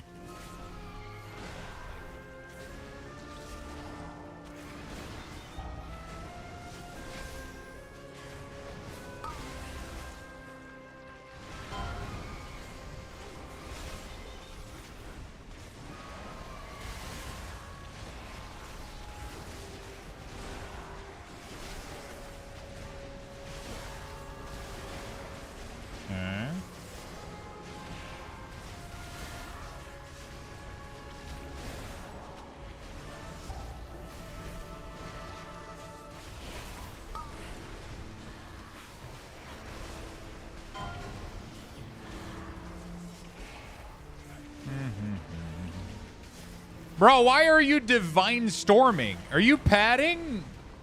Bro, Paladin is padding, dude. What the fuck is this shit? There's only one target to attack. The other target doesn't need to be killed. You should be using your single target ability, not divine storm.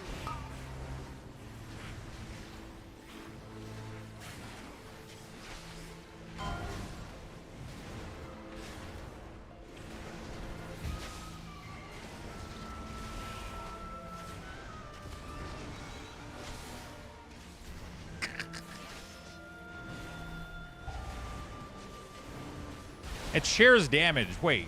All damage dealt to his ally is increased. All damage taken is also... What? Okay, I just fucking learned this. You know what? I'll take the L. I didn't know that cleaving here actually increased damage. I just learned that. I'll take the L. I try to call him out. Listen, I've been using toxic... Listen, it's not toxicity, okay? It's just me being wrong. And when I'm wrong, I admit it. I was wrong. Listen. When I'm wrong, I call it, okay? I am wrong. I was wrong. I learned today. I learned something. Listen. It doesn't change anything for my rotation as a DK, okay? I didn't need to adapt to this or do anything. I should have 100% done AMZ here. I'm so sorry, my shaman. So sorry, my man. Millionaire strength. Listen, okay? It looked like padding, okay? Listen. It looked like padding, okay?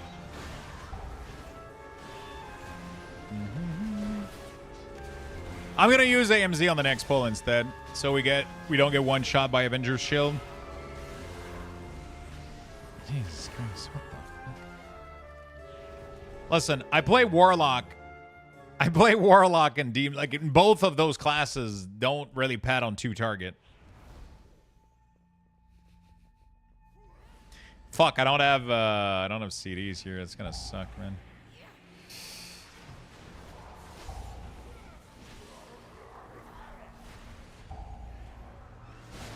Ah, fuck. There's a fucking thing that got placed right underneath.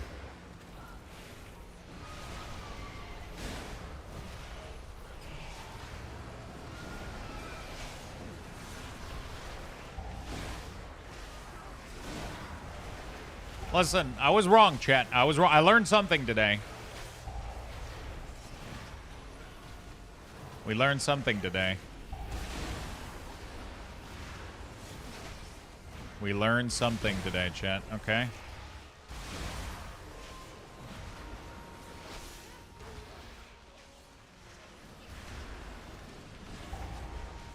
Wait, is Divine Storm a damage increase on 2 target on red? I thought it was 3. Interesting. Oh, but it doesn't matter, especially if the damage is shared back to the boss, right? Yeah, I guess. It doesn't matter.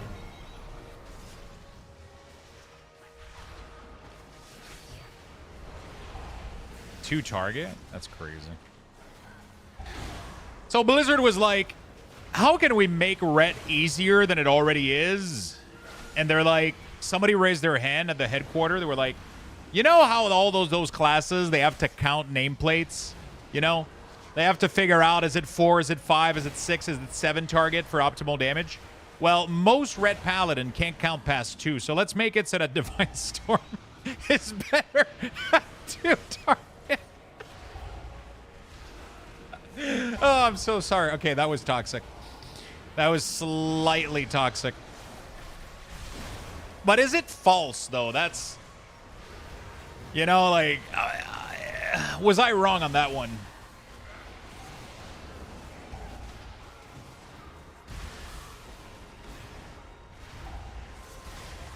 By the way, I'll soak the 5, not the 3. I don't know if that makes sense.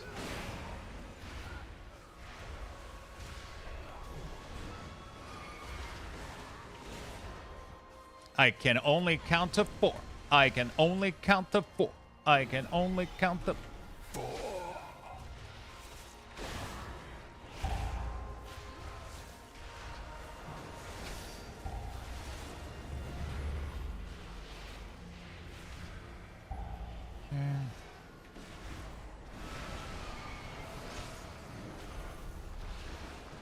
What do you mean count more than 2? So Blizzard made it so that if there's 2 target, you automatically use your AoE ability. You use Divine Storm. You don't have to count how many nameplate there is, like most classes have to, right?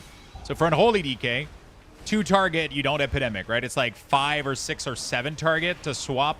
Actually, it kind of changed since Latchpad, but it's like, it's a little bit more complicated, right? There's like, it's a little bit more complicated than just, is there 1 or is there 2 target, right? You have to... The Death Coil versus Epidemic window is not like as simple, but it's just a meme. I love to shit on Red Paladin because I'm jealous of their simple rotation. So it's just a little meme. Just DPS, I'll soak them all. Okay, cool.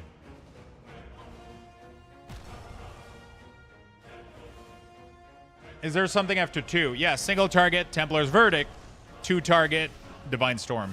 That's literally how on a whole, like Red Pally plays.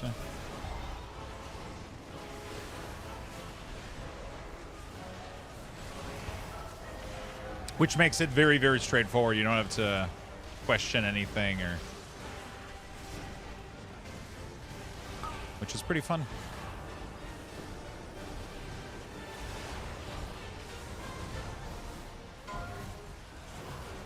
We just have to wait for the thing to go off before we... I'm going to AMZ the next thing before you soak. 4, 3, 2, I think. 1.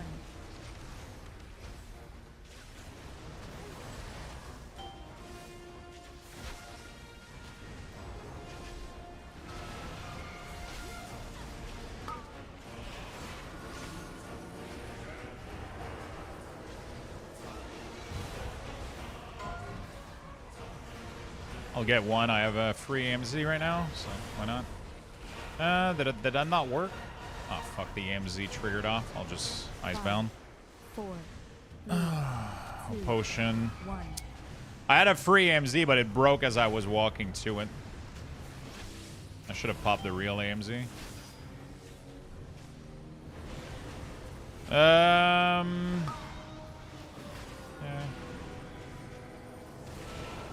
I can just get 1 real quick.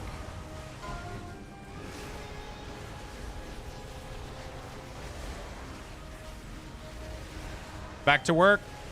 Thank you for passing by 10 ton. What is the hardest DPS class? I think I would have to say Ass Rogue. Outlaw Rogue is pretty annoying too. Feral can be pretty tricky. Arcane Mage, I think, has some trickiness to it to play it well.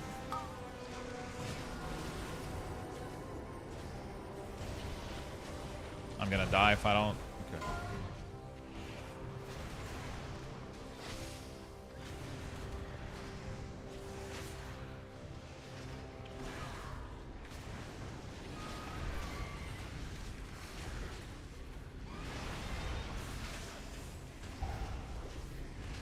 Those are my top, I would say, from personal experience.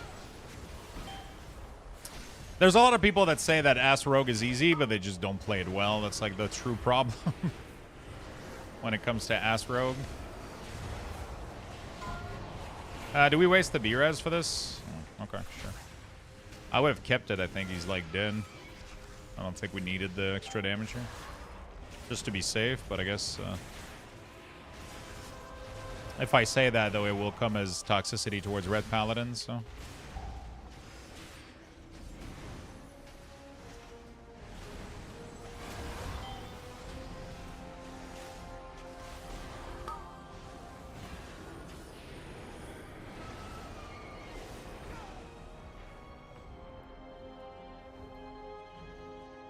Did the Red Pally Discord open again? After that cinematic, bro? I feel like that cinematic alone should have reopened their Discord.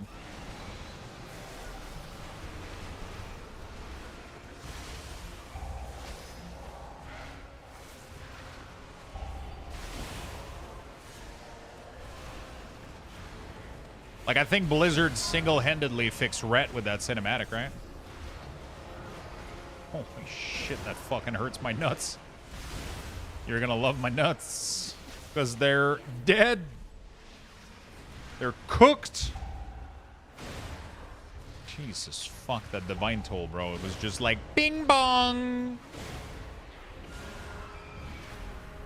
When he does the double, man. Oh my god, the double bing bong is tough. It's open right now. Oh shit, there we go.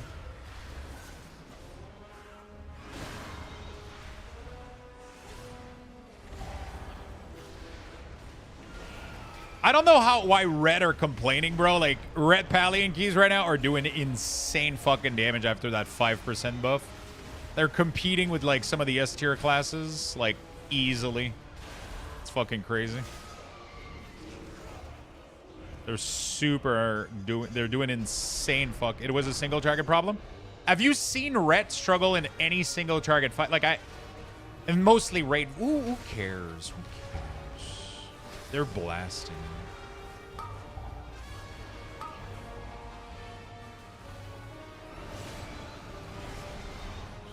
Fuck. That was through a full AMS there, man.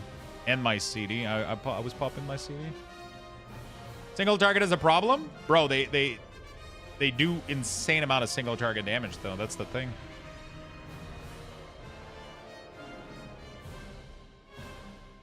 They do really, really good single target damage. I don't see the problem.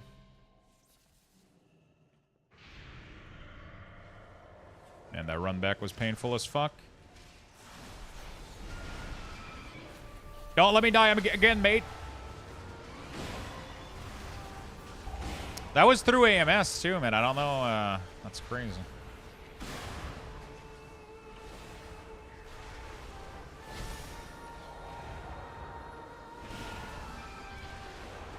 That was late a little bit. Not the greatest AMS ever, but...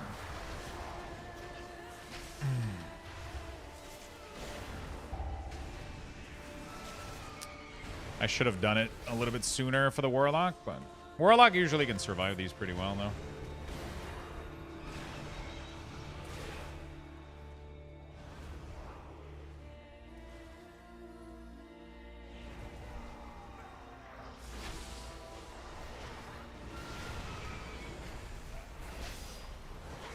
All my CDs are offset because of my death now.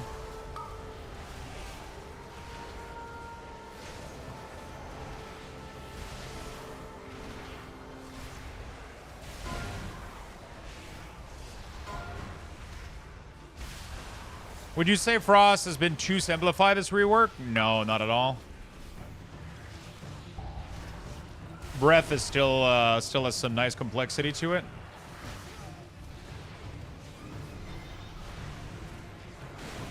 You still gotta get proper timing going.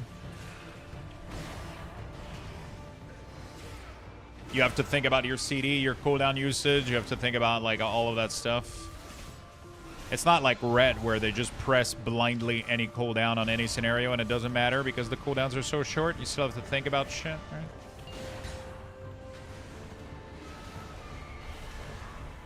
Like Red Pally, the question is, oh shit, I should have gripped both of these instead of trash talking Paladin. I'm kidding. I love Red Pally, by the way. Don't take any of my rambling seriously, please.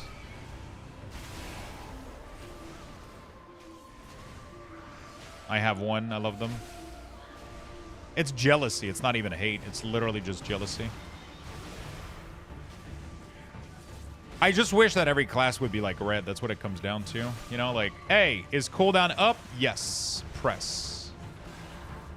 There's only one mob, though, and we're about to go pull. Doesn't matter. Yes. That's literally how that works for Red Pally. It's the crazy. It's so fun. It's the funnest shit in the world. Because you don't have to think about that kind of stuff. You just play your class and do damage, man. You don't have to try to micro-optimize what the tank is going to fucking do with the next pull, you know? Shit, are we going to lust next pull? Are we going to double pull? Are we going to... Who gives a shit? Wake of Ashes! Blah! It's super fun. Like, it's literally the most fun I had doing keys was with Red Paladin. Just because you don't have to fucking... You're not dependent on your... Especially for pugging, I should clarify. For pugging, I think Red Pally is one of the most fun class because of their low CD. You're never penalized by your tank deciding to do like a different route or some shit. You know? They just fucking double you in sand and then you have just the dumbest fucking fun in the game. You know? You don't have to try to sync anything. You don't have to... No, you just press everything at all time. Like, you know, like with like, you know, yeah, you just send. You just fucking send, dude. Very nice job of healing, by the way. This key must have not been easy to heal. Are we getting this though? I don't think we're timing this. Sadly, I'm doing too low damage, I think.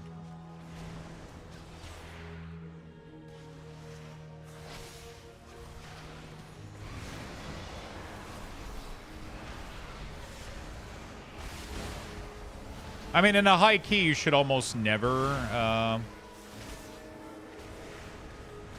hold CD, but there's still cases sometimes where it's like, it feels bad, you know?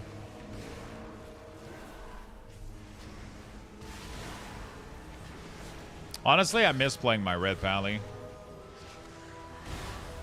The only thing I don't like is because they don't have any haste, they feel a little bit slow. They feel like... They almost feel like what Arms Warrior should feel like, I think. Honestly, I think Red Paladin has a better Arms Warrior feeling than Arms Warrior themselves.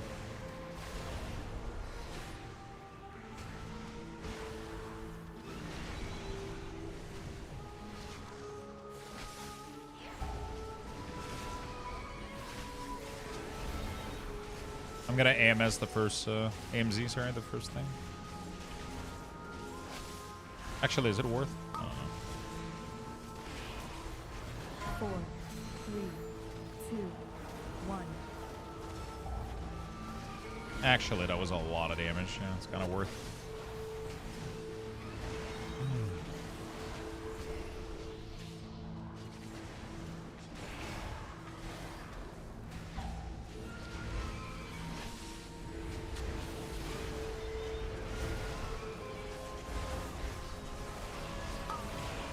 Four, 3, 2, 1.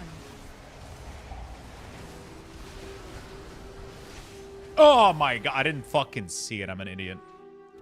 There was so... Every time I pop A-Bomb Limb, I don't see shit, dude. I fucking hate this ability. Every time I pop my CD. I think I just cost us the key. I just wasted my cooldown. Every time I pop A-Bomb Limb, I just don't see anything, dude. Like, 4, anything. 3, 2, 1.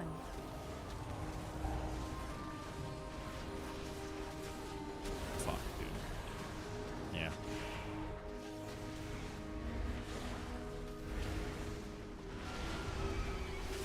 It's such a visual clutter, man. It's fucking annoying. Like, you pop this ability and everything around you becomes massively just green and, like, it's just really obnoxious. In 15 seconds, I could go B-res. I don't know if I can make it, though. Put down there. I'm not going to be able to make it on the edge here. Oh, fuck. Oh, fuck. Oh, fuck. Oh, fuck. Yeah, we're dead. The strongest survive. Oh.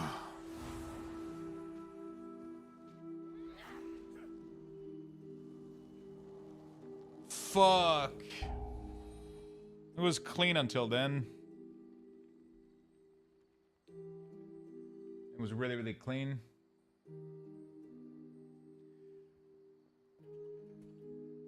Nah, I fucked up.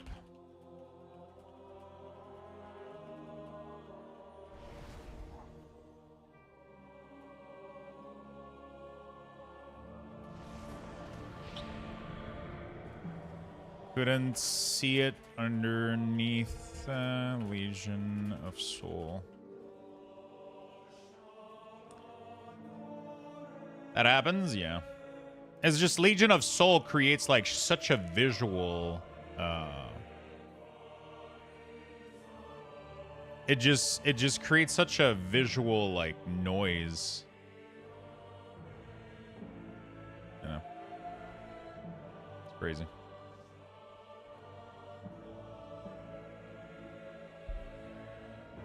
It's a cool looking ability, but it's really, really hard to see underneath it.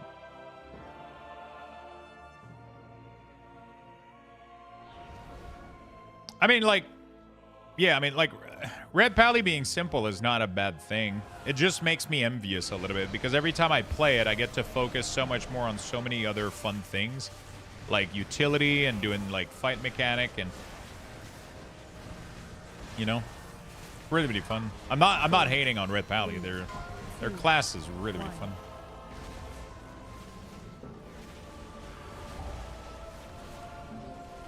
Their class is really, really fun to play. I wish that mine was a little bit more fun like that sometimes.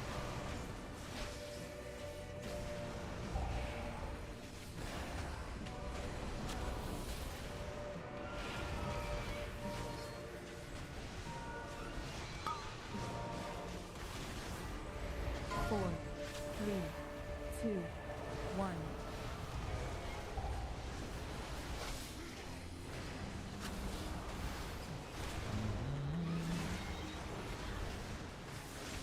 Okay. Well, we didn't time it. It's still going to be Raider IO, though. I'm pretty sure a untimed 13 by a couple of minutes is still going to be better than a 10. 3, 2, 1.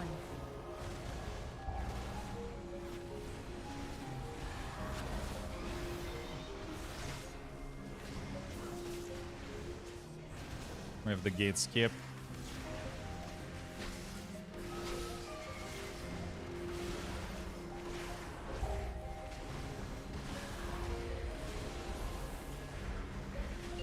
Honestly, it's not even worth. I think it's because it's in the goo there. Okay.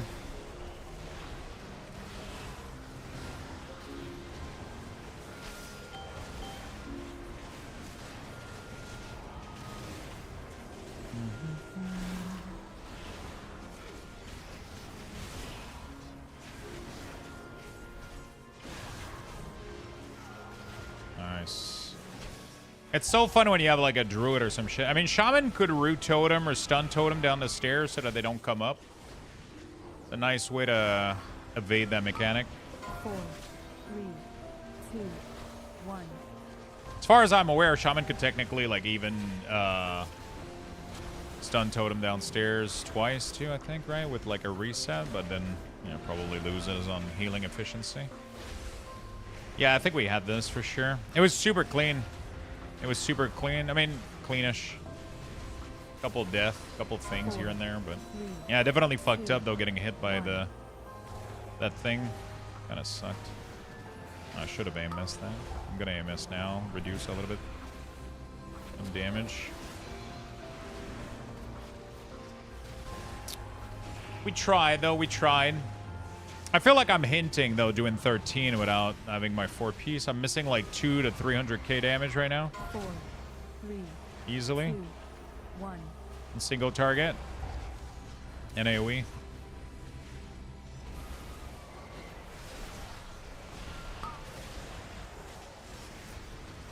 Was a good key, though, otherwise. Only 5 Raider IO? God damn, dude. I hate that I'm getting a bunch of weapon. Like, that's all I've been getting is weapon as soon as I crafted this stupid shit. Does DK need it? Doesn't. Rip Alley probably craft. Everybody probably recraft it. Hello, Frank. What's up? Help Valheim just slap a testing branch for their before 1.0 patch with combat improvement and other things. Oh my god.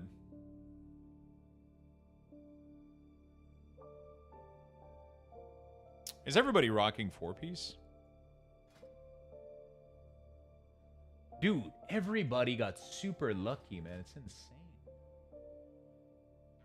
How the fuck did everybody get their 4-piece? It's insane.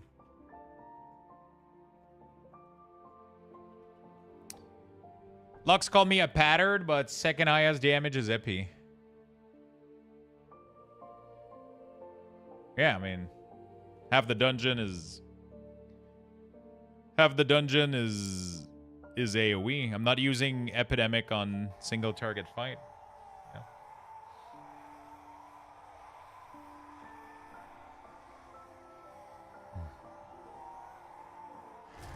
I didn't even know the damage shared, the boss shared damage with the ads is pretty crazy.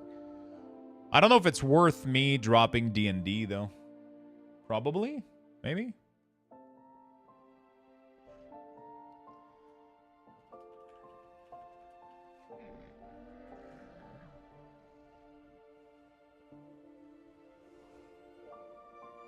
It's worth doing D&D on that bus.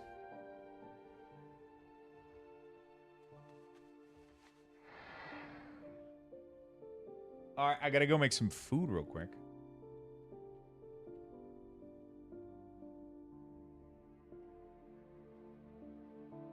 Because we got PoE in 55 minutes.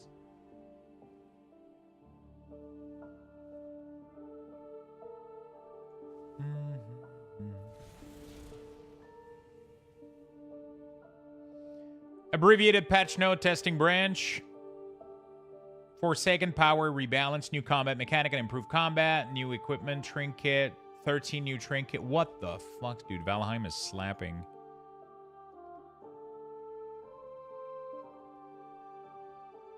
GG's. That was a fun key. I can't believe I actually didn't know that fucking mechanic on the dungeon. That's pretty fucking funny.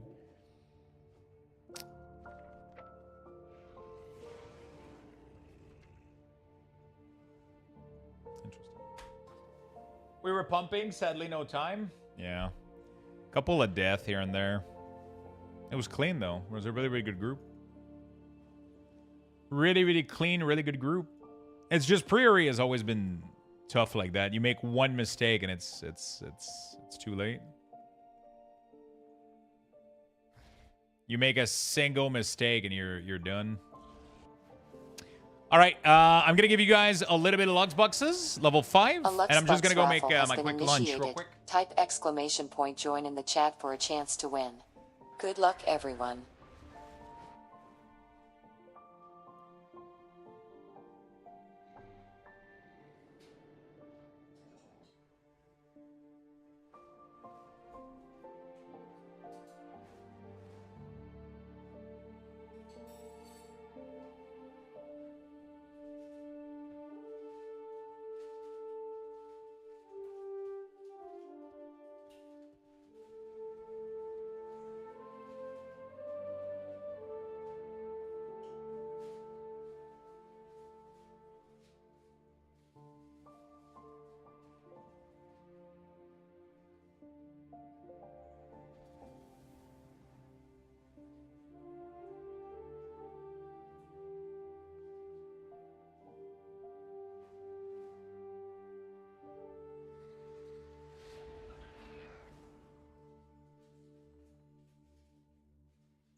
Sorry about that. 45 seconds.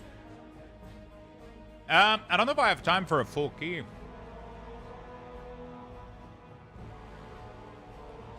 And Pally pumps. Pally really, really pumps. It's crazy.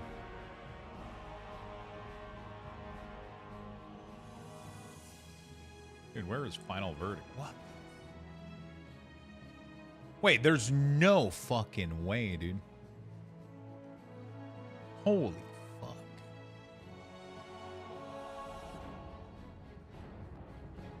Look how low Final Verdict is. Oh, wait, no, it's not called Final Verdict. It's called Templar's Verdict, isn't it? No, wait, is it renamed Final? No. Jesus, fuck. I mean, you know, my Death Coil did pretty much the same thing, I guess. That's the same fucking shit. It's crazy in a key how much that shit is crazy. Not Demo, Destro fucking pumps too. I wonder if they feel better a little bit now. I've always felt like Destruction felt a little clunky and a little bit sometimes.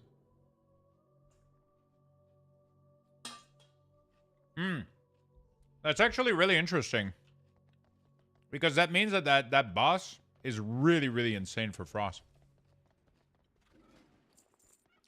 Because any damage that you... Like, Frost DK with Breath on those 2 target.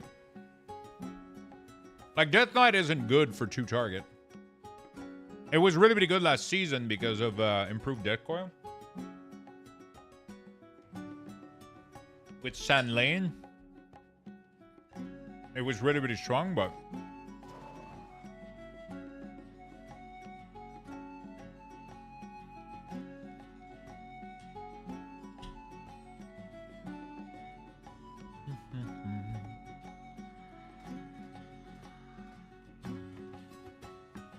I'm excited to get the 4P, see how it works.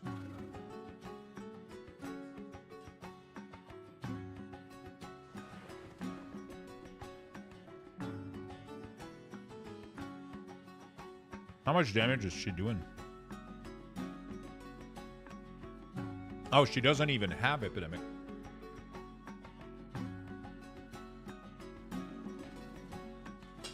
Wow. That's crazy.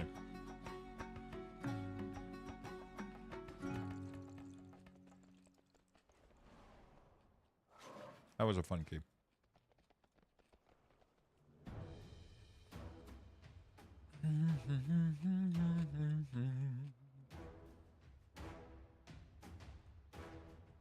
Blood DK kind of pumps too.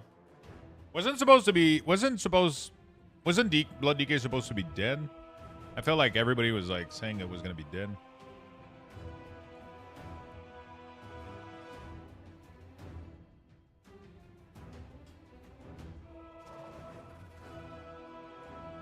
You seem to be doing really, really very well.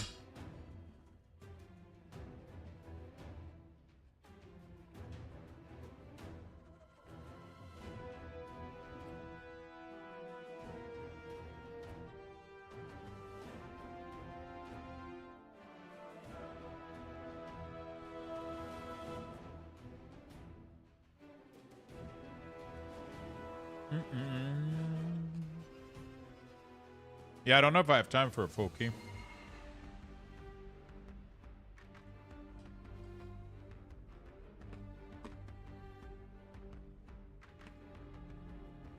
We would have to start nice and early. Oh my god.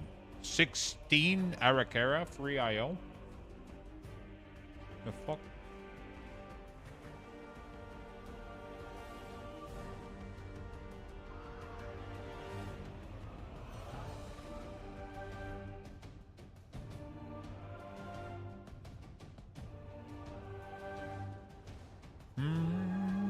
It was supposed to die, but it still had cheat death?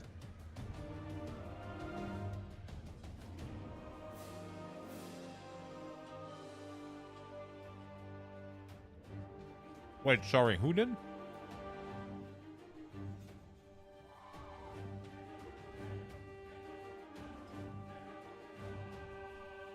I don't really have an 11 over time. Blood DK? No. No, but I'm saying People were saying after the removal of Abomination Limb that Blood DK was supposed to be dead.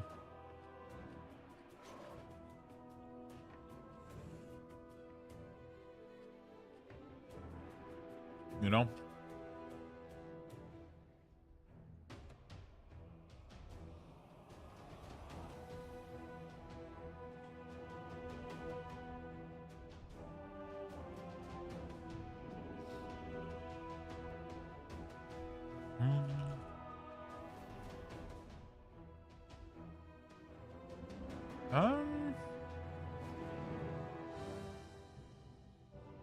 Is there anything regarding the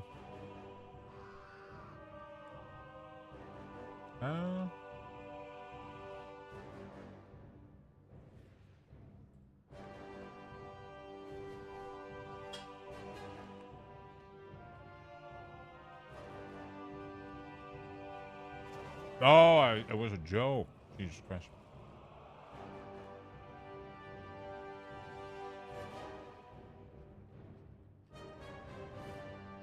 I thought you wanted to watch the demo video.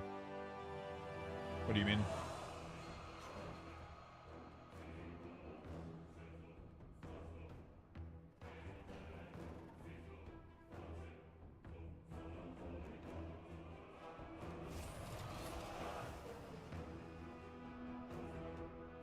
This one?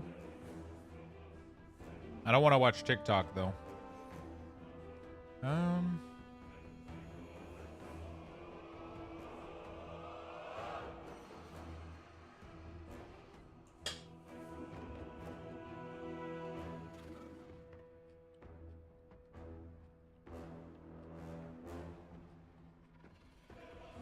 I'm trying to see if they made, I mean, there's a couple of live stream I can click here. There's Eddie Fuchsia here.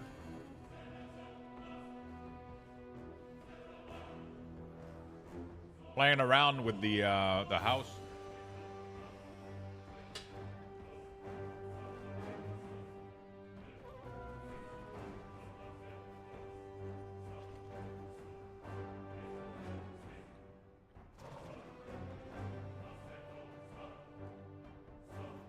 Like, that's so cool that we get, like, the full grid like that. It's really, really impressive.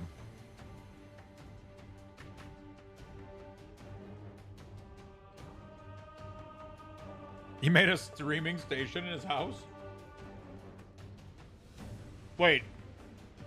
Is there, like, some kind of computer or some shit? Or...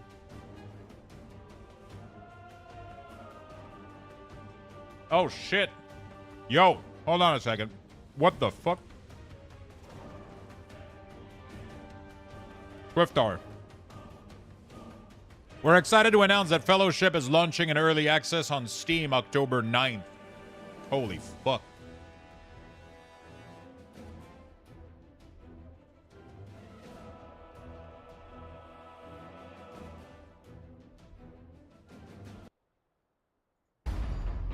In an epic realm of ancient magic and unspeakable horrors,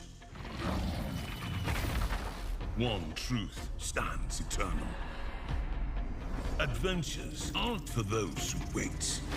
They are for warriors. This is literally releasing 2 days after Legion Remix. All the time.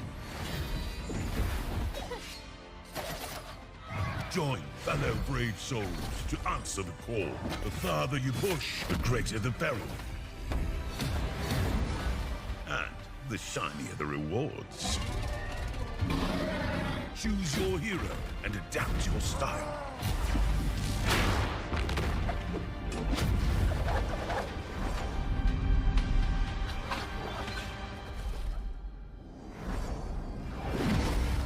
Find your fellowship this fall. Yeah. It's releasing in early access on October 9th.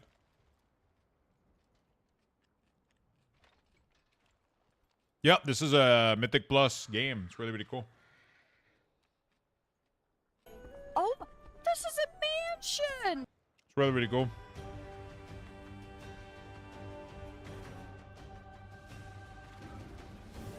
Having played it, it's like really, really fun.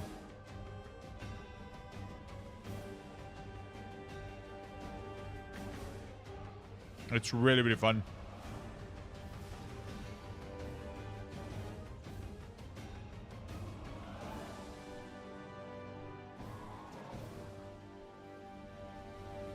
There seems to be a lot of possible options, man. Oh, so there's a maximum amount of objects you can put in the house?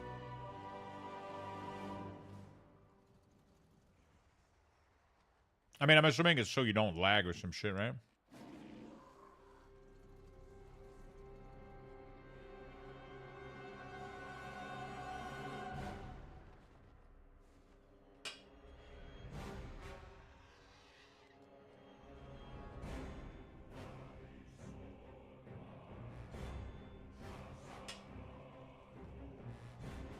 That's the cool part.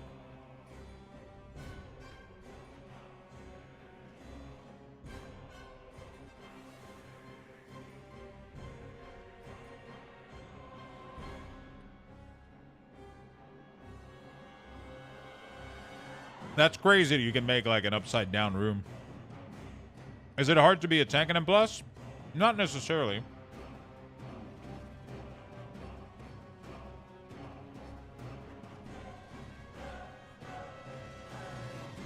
It just requires a little bit of knowledge.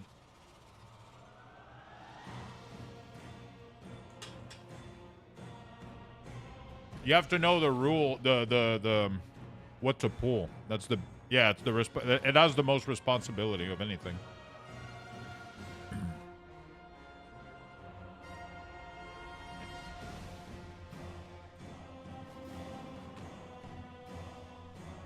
Yeah, you drive the bus.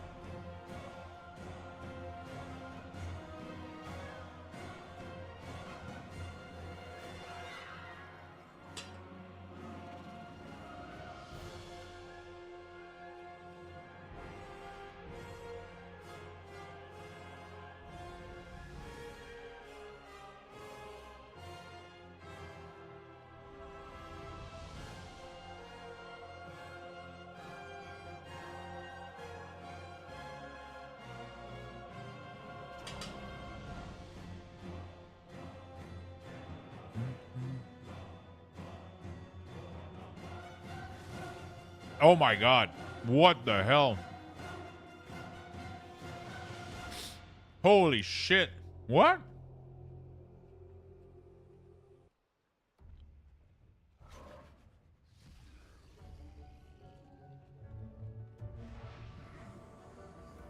Yo. Taras, thank you for the follow. Sorry, I'm just eating dinner real quick, lunch, while we check this out. Afterward, we're gonna go check out the PoE reveal stream.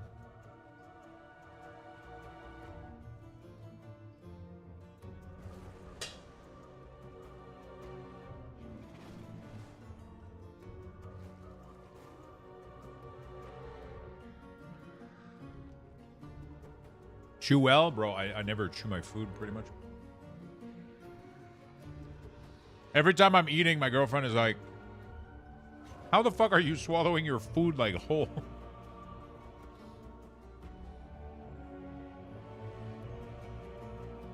First dinner? Yeah, first dinner.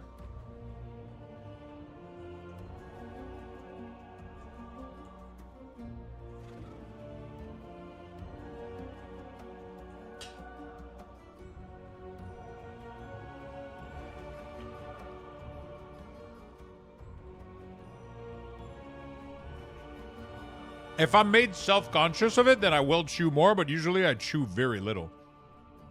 It's crazy. I'm the type of person that will load one fork, put it in my mouth, start chewing, and I immediately load up the second fucking shovel, you know?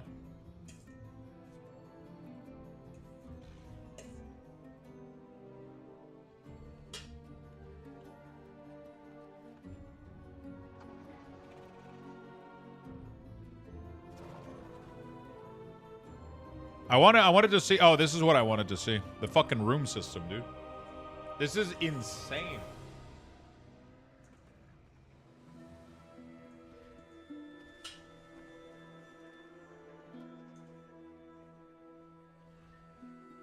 Oh my god.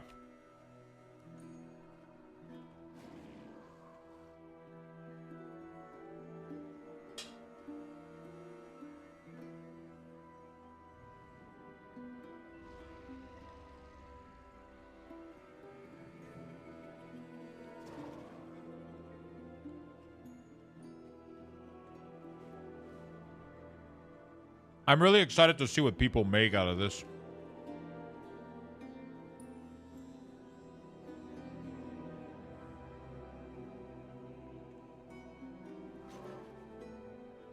Really, really excited to see what people make out of this. Are you gonna go for a Horde or Alliance base first, chat?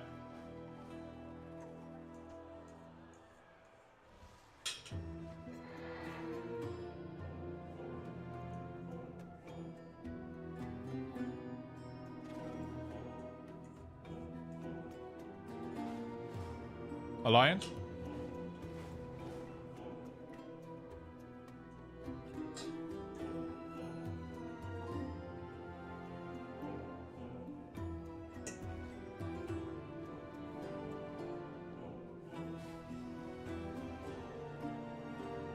No, it is not free in Midnight. That has been denied. It was somebody misreporting the information from Wowhead.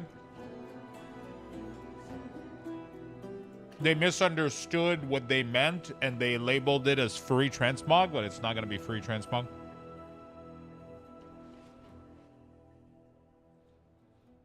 So, because the transmog is going to be per item slot, you're going to transmog your weapon. So if you get a new weapon, you can technically just equip it and it does the transmog for free because it's in the same slot. But if you want to change your transmog, it's going to cost gold still. They're not changing that behavior.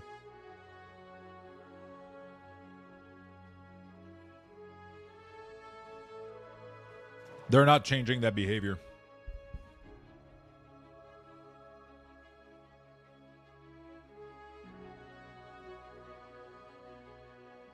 Yeah. Where is the neutral option where I just want to mash both style together? I mean, you're technically going to have... You're going to be able to make both houses. Dude, people are going to be able to do some crazy shit, man. It's insane.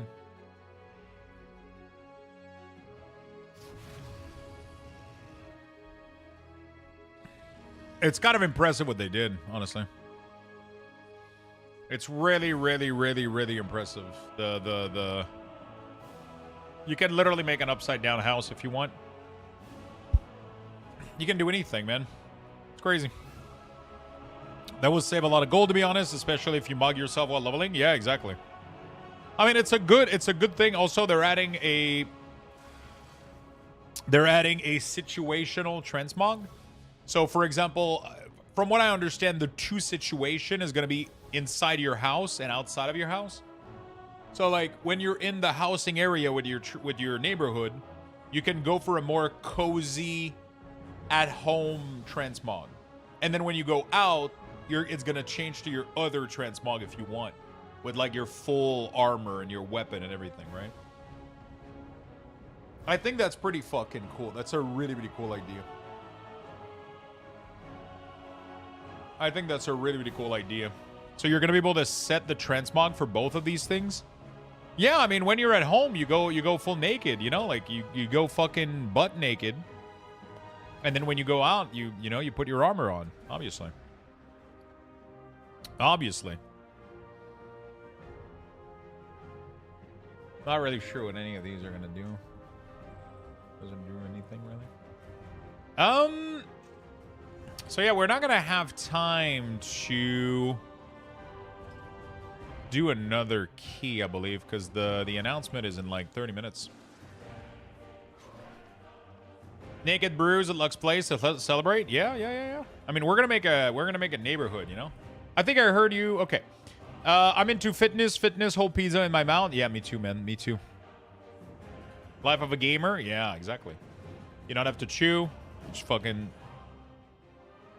Lux letting the sausage loose at home. Listen, boxer minimum, okay? The bare minimum. You can't run around fucking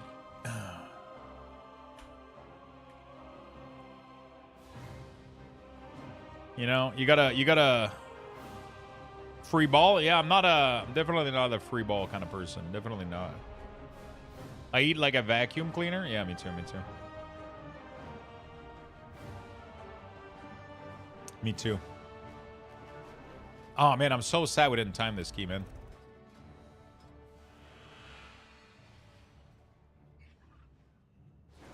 It was barely like 3 or 4 minutes over, too. It was pretty fun to have some banter about Red Pally, though.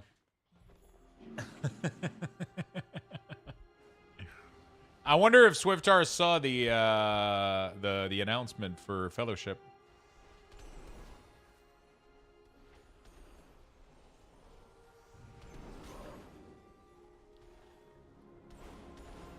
Yeah.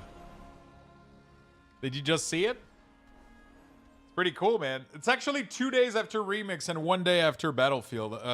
1 day before Battlefield. I wonder. I got the email. Nice.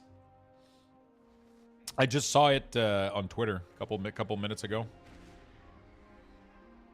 Your body's ready. Have you chosen your hero yet?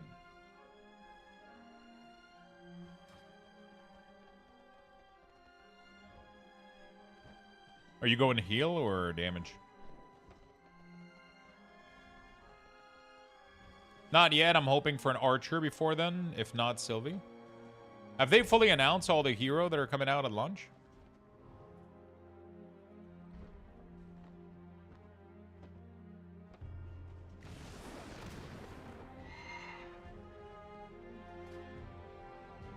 All right. Well. They haven't confirmed, really?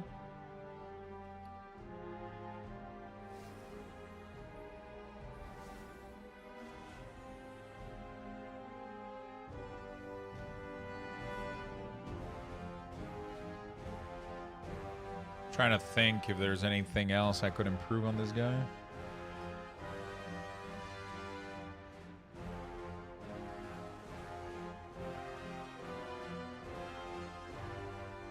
I gotta do more keys to upgrade everything fully. Oh wow, the add-on is broken. There's something breaking here. Gotta only upgrade it twice. I don't know if it's worth upgrading though. I don't know. No, I feel like I don't think so.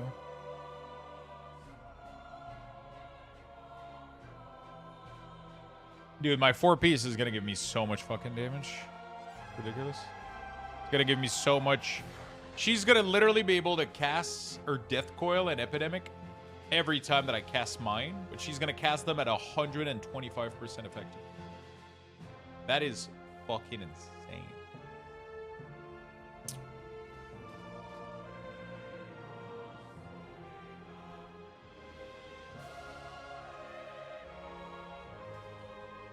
I want to go test out something real quick.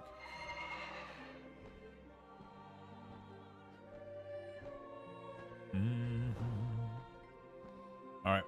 So we're going to be doing PoE 2 segment coming up really, really soon. They're going to be doing the announcement. And then we're going to go for PoE 2, and then we're going to go for some Core Punk a little bit later, too.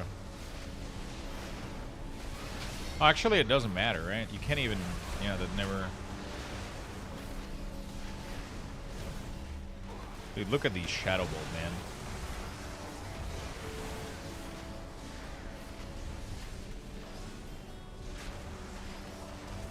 Dude, my cloak is just proccing nonstop.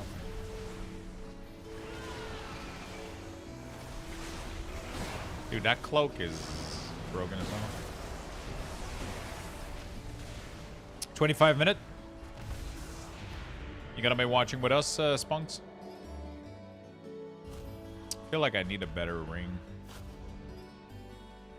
What would be my best way to get a... No, I think there's no other way I can get 4-piece unless I attempt to do the raid.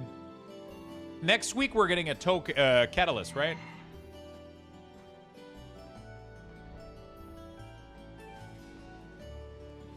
So technically, if I get lucky and I get tier in the vault next week.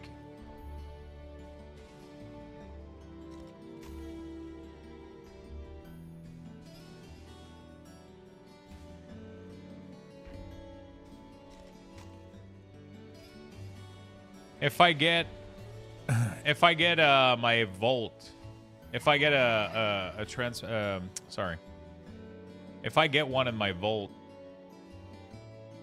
if I get a tier piece in my Volt next week, then I can technically get my 4 piece, but that's gonna be the only case. Also, next week it has to be helm, glove, or pants. Vibe Coder 69? Yeah, apparently he started like trying to learn to code and shit. He probably watched too much pirate software video. Ooh, chat, look at that. What? Fellowship has sniped my reply. They know, dude. They know I'm excited.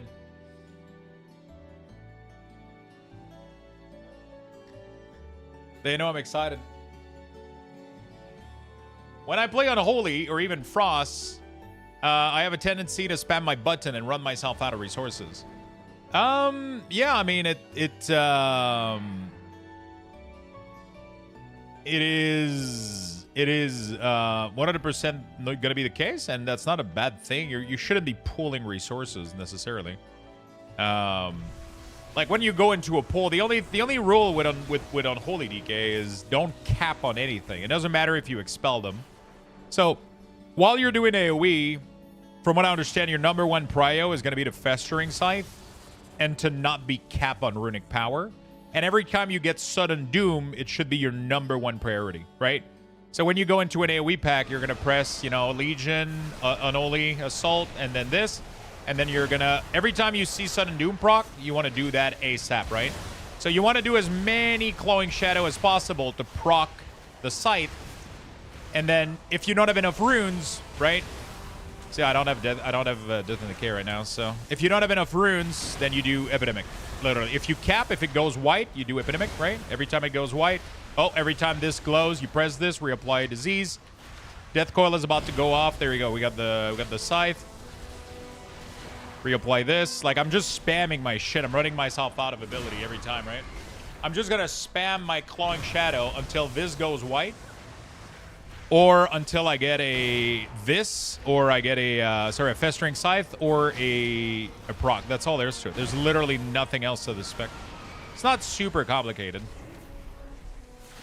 You want to consume, like I said, the Sudden Doom ASAP because they spawn Magus. And Magus do insane AoE damage. Your goal is to get as many of these Festering Scythe as possible. And as many of these as possible. That's all you're looking for really here. You're making sure that you always have the Death in the K rolling. You know? You always have a 4-second bonus after you got yours. So you can redo this. There we go.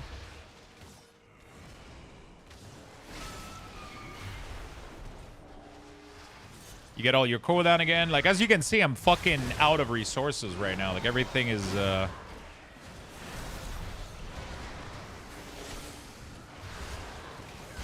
So the more Festering Scythe you get, the more wounds you burst. The more wounds you burst, the more Festering Scythe you get, and it's just like a big cycle of that, right? So you don't want to. Your main resource, your main thing in AoE is always to try to burst as many wounds as possible, but you don't want to cap on resources. That's all there is to it. That's super easy. As you can see, as soon as I got this, boom, then I'm going to consume this. There we go. And then I have room for one, and I'm going to consume it. Oh, I got this. I want to do this ASAP. No more Death in the K. There we go. Consume this ASAP. And then I want to go fish for Festering Scythe. Boom, got it. Now I'm cap. I want to spend. Now I can use this one. Good. And now I'm going to reapply some wounds. I'm going to Death in the K again. Oh, I want to consume this. Oh. You know, I want to get a Festering Scythe ASAP, consume this ASAP. Boom, there we go. Got the Festering Scythe. Super easy. Unholy DK is really, really straightforward.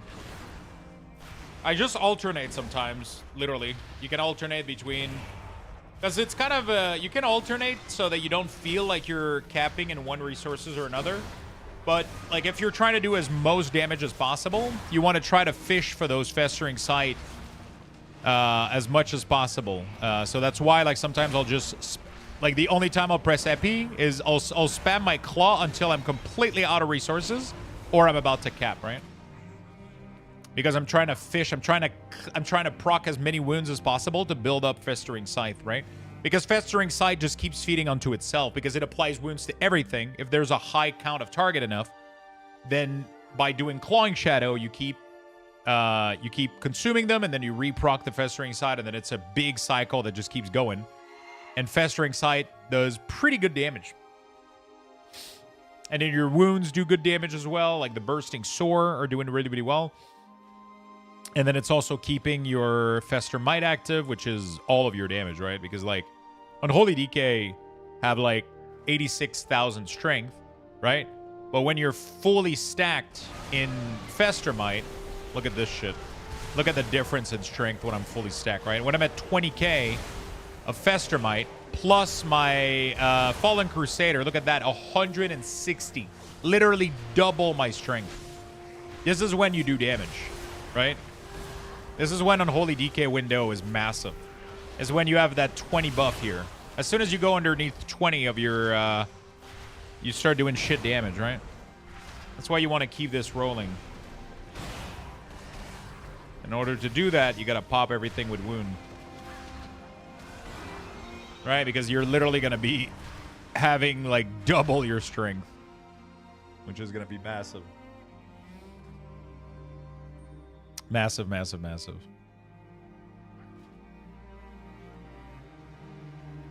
All right. Let's go chill with Path of Exile, shall we, chat? Let's go chill with some PoE.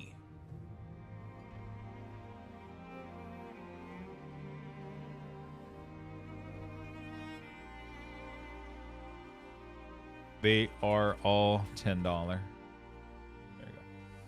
All right, let's go. Is there drops for the PoE? They're all $10 cards, Hitshade.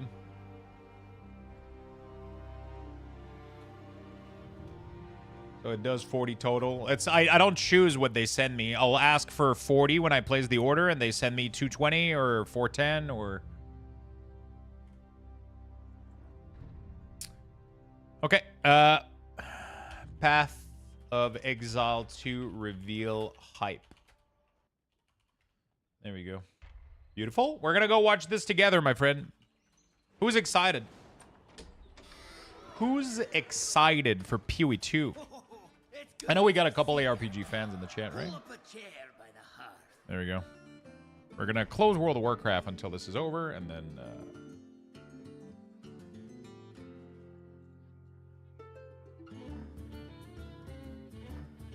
There we go. All right.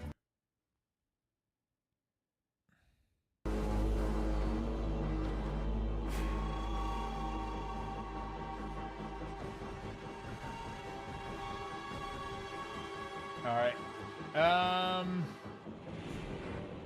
Is there drops in the Path of Exile category right now? Path of Exile to reveal. Here's your reward. You're a good boy. Thank you, Touchpad. Appreciate it, man. Every time I resub into your stream, I just listen to your stream until you say something that I can write as like a reward, like as not as a reward, sorry, as a message.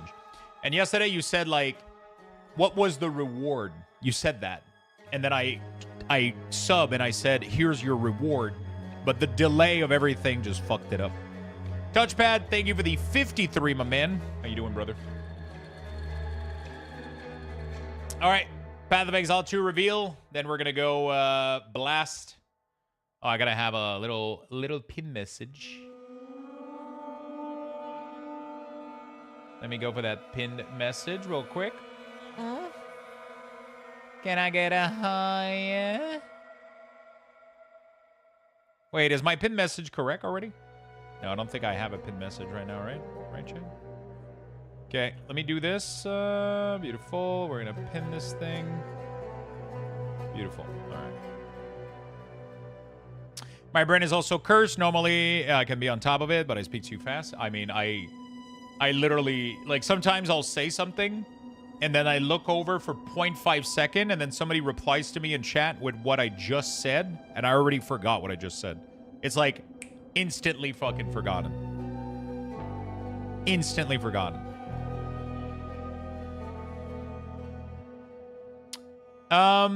Chat, can you guys confirm if we have drops available in the PoE category right now? Usually they do drops.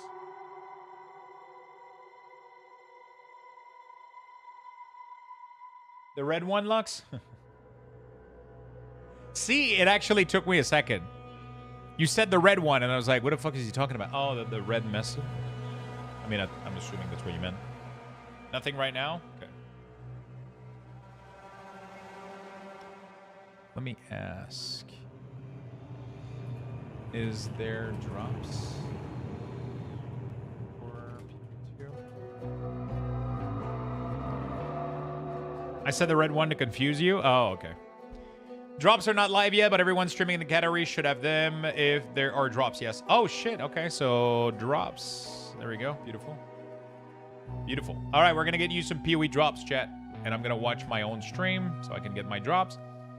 Also, it is so dumb that... Oops, I can do that.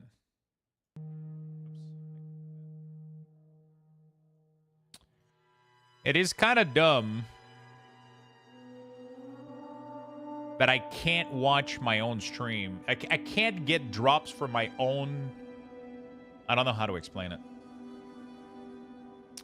It is so weird that I can't get drop streaming the thing. I have to watch while I'm streaming. It's like, what? Why are we making this complicated? If I'm streaming in the category, I should get the drop. All right, let me go get something real quick.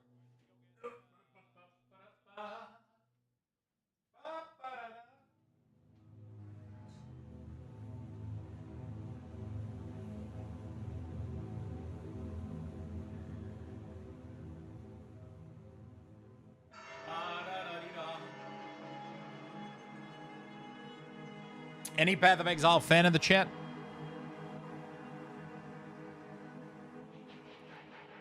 Any PoE fan in the chat arena?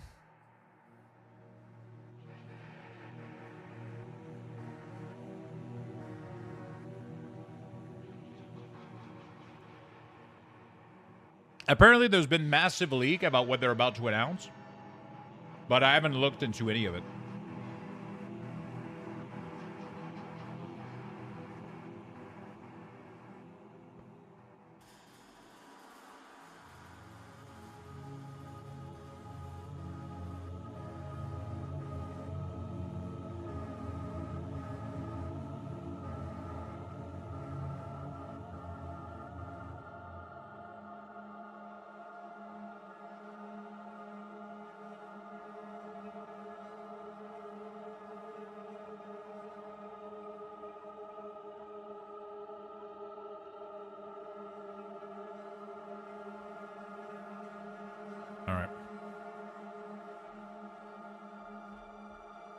I know we got Spunks.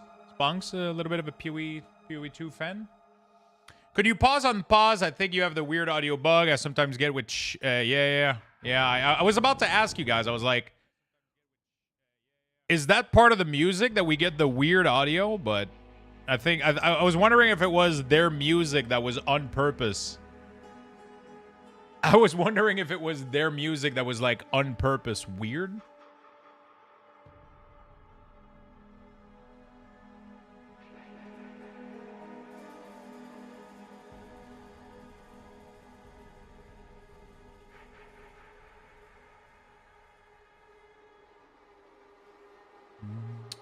Okay, we also have collection and craft.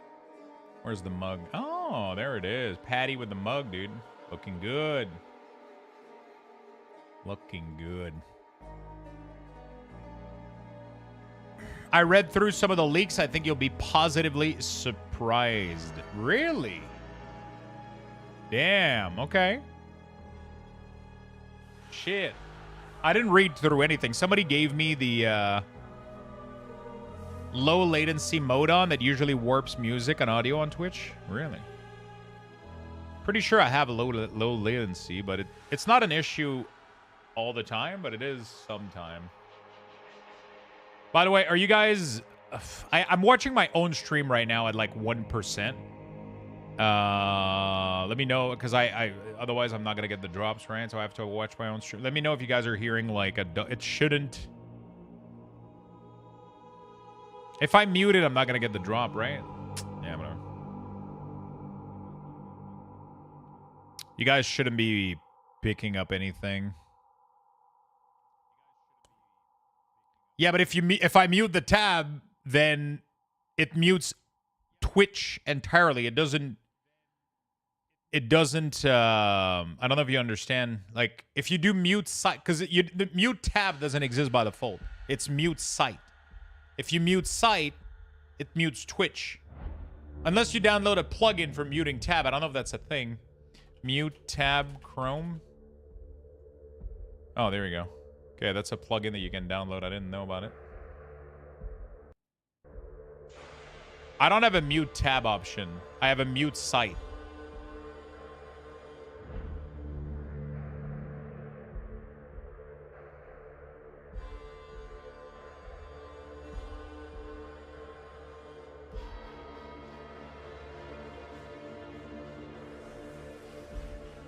Let me try this right now. Yeah, I just don't want to risk it though, you know?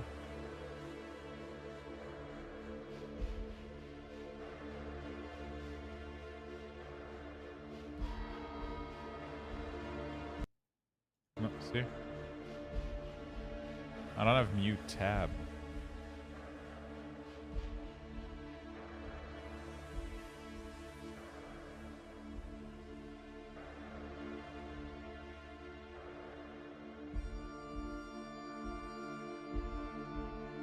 This is the reason I prefer Firefox. You went to sleep? Oh shit! It's not a Chrome thing, Lux. Someone said earlier. Yeah, I know, but I'm trying to find. I just saw that there's a mod I can download that allows me to do it. Apparently.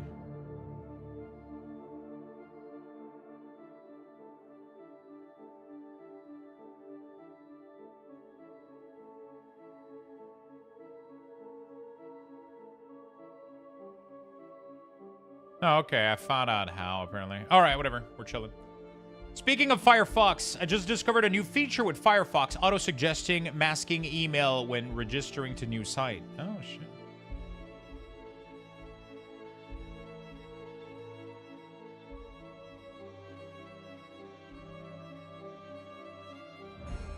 This is a reason I prefer Firefox. Yeah, it's all browsers have their perks and issues and positives. You know, man, I'm low-key excited for this because people are excited about the leak. People are excited about the leak, but I didn't read the leak. So this is just going to be like my genuine reaction to whatever they're announcing. And I'm really excited. Because I love PoE. I think there's a couple things that they could do better right now for PoE 2. One of them is deterministic crafting. I would love if they bolstered deterministic crafting. And maybe a little bit of work to minion. Those are like the two things that would make me play a lot more. Or a lot longer, should I say. You know. The leaks were also roughly 40% of what the dude was going to post. Really? Chrome has started to delete my ad block, so I switched to Firefox. Yeah. I'm just afraid to... I just don't want to swap browser, man. You know what I'm saying? It's so much work. You know? It's so much work. Transferring everything, you know, like just... I don't know. I mean, they have, like, automated, like, stuff nowadays, but it's also, like, getting used to it. I don't know where the settings are in the new one. I got the Pi ad block in Chrome, and it works with Twitch. Thank you for stealing my income, bro. I was going to be able to buy soup with these.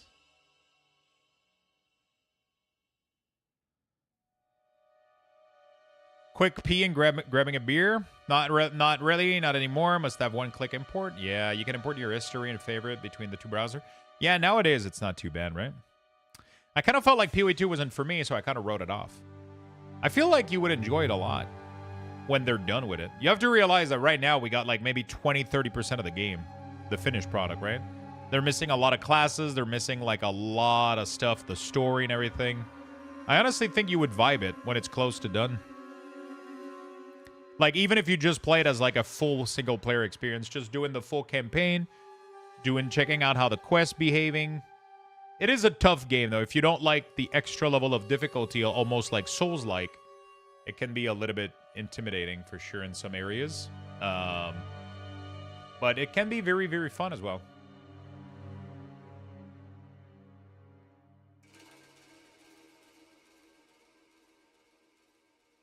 Just turn off the hype engine for now? Yeah, I feel you. Sometimes there's a lot of game coming out, right? Sometimes there's a lot of games coming out all at once, and all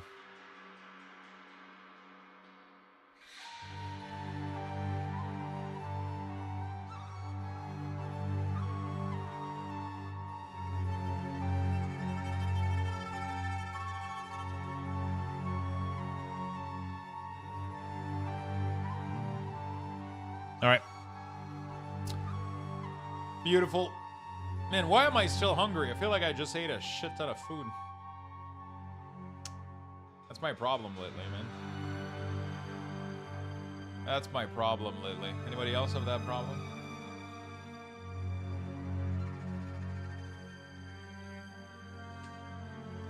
I'll eat a snack. Stop. Wait, what?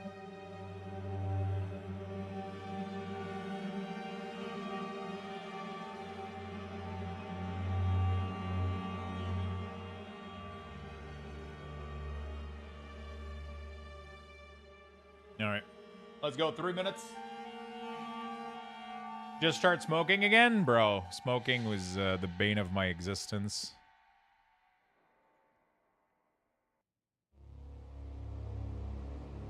So yeah, chat.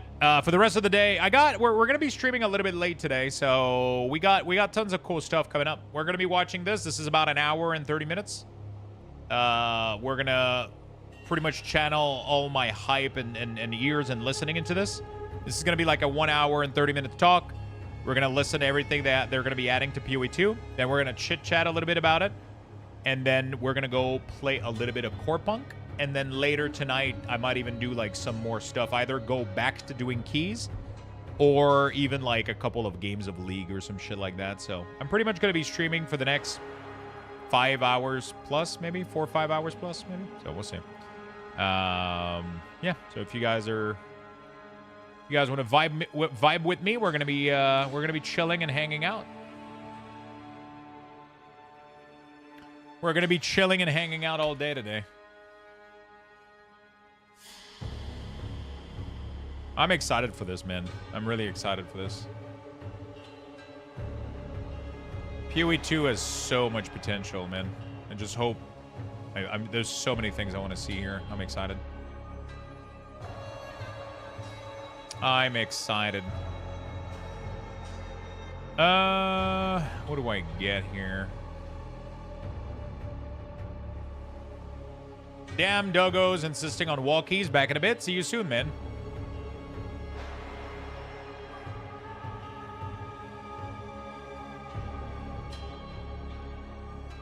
See you soon.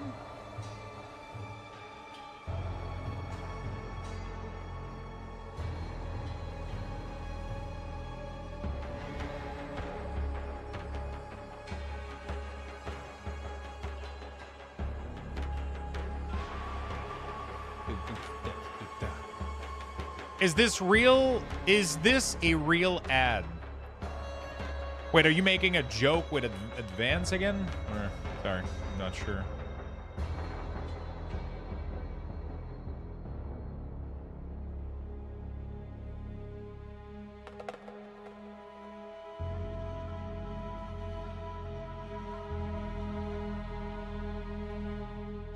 Bum, bum, bum, bum, bum, bum, bum. All right, 17s, 15, 14, 13, 10, 9, 8, 7, 6, 5. Wait, what did I see the 5 not I'm be Jonathan there? Rogers from Grinding Gear Games. and welcome to GGG Live. Today we're going to show you an exclusive reveal of what's coming next for Path of Exile 2. Bro, it went from Twitch 6 to drops 4. are enabled on today's live stream, so you'll be able to claim your Sun Priest's Incineration rare finisher effect by following the instructions below. Now with that out of the way, let's get started. It's time to give you a teaser of what's coming in Path of Exile 2, the Third Edict. Give it to me. Give it to me, Papa Jonathan. Holy shit, cinematic. Finally! I have called you here to save our people. To save our way. Over the ages, we have known pain like no other. But we endured. And we became mighty. Now, outsiders dishonor our shores. And we have stood by, doing nothing. Hear my voice, ancestors! Show us your strength! Show us the true way! I understand.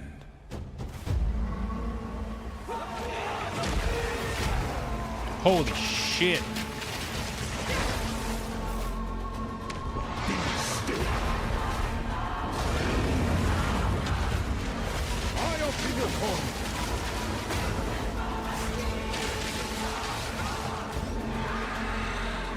Fuck that bird, bro. Can I say it? Fuck that bird.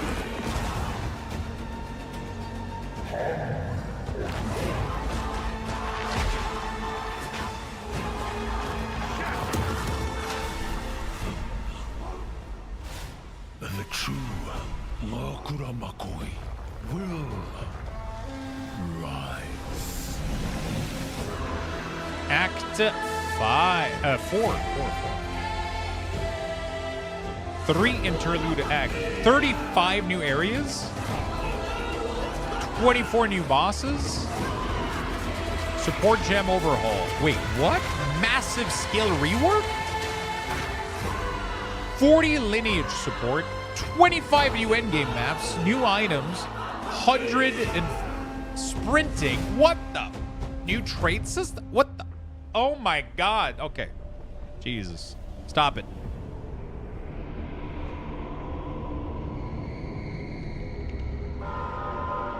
Rise of the Abyssal.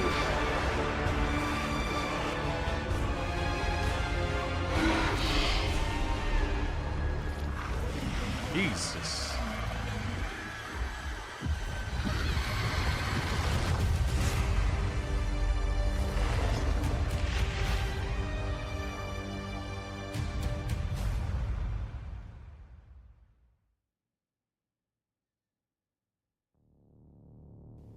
Now, as you can see, there's a lot going on. Release should be We have a next lot year, to reveal Scarlet. today. We'll start by going over Act 4, the next chapter in the Path of Exile 2 storyline. But that's not all. There's also 3 new interlude acts to get you to endgame, which means we're removing Cruel difficulty too. After that, we'll be going through the massive changes to characters. I'm super excited to show you how I've overhauled the entire support gem system, added new skills, and yes, there are buffs. Fuck. No. Next, we'll go over the Rise of the Abyssal, this season's exclusive league mechanic, and talk about the new rewards, crafting systems, areas, and bosses that it adds. After that, it's on to changes we're making to the endgame. Then it's time to talk about items, crafting, and oh yeah, trade. That's going to be a big one. Asynchronous We'll then trade? go over our new supporter packs. Buy and items finish when up with sellers a live are Q&A offline. session where Ziggy D will ask Path of Exile Holy 2's game shit. directors, myself and Mark, your questions from Twitch chat. And after that, at 4 p.m. Pacific, what? hatch notes. They're not quite complete, but they should give you some nice details to chew on.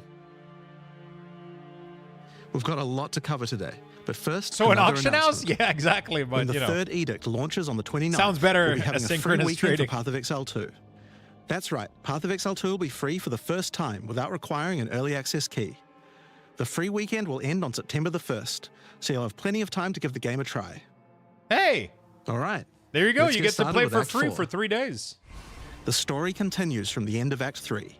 Doryani has agreed to help you find an ancient weapon that can be used against corruption, the instrument of the Third Edict. The weapon was broken in ages past, but he believes that the pieces may be found in the Karui archipelago, the home of the Karui tribes.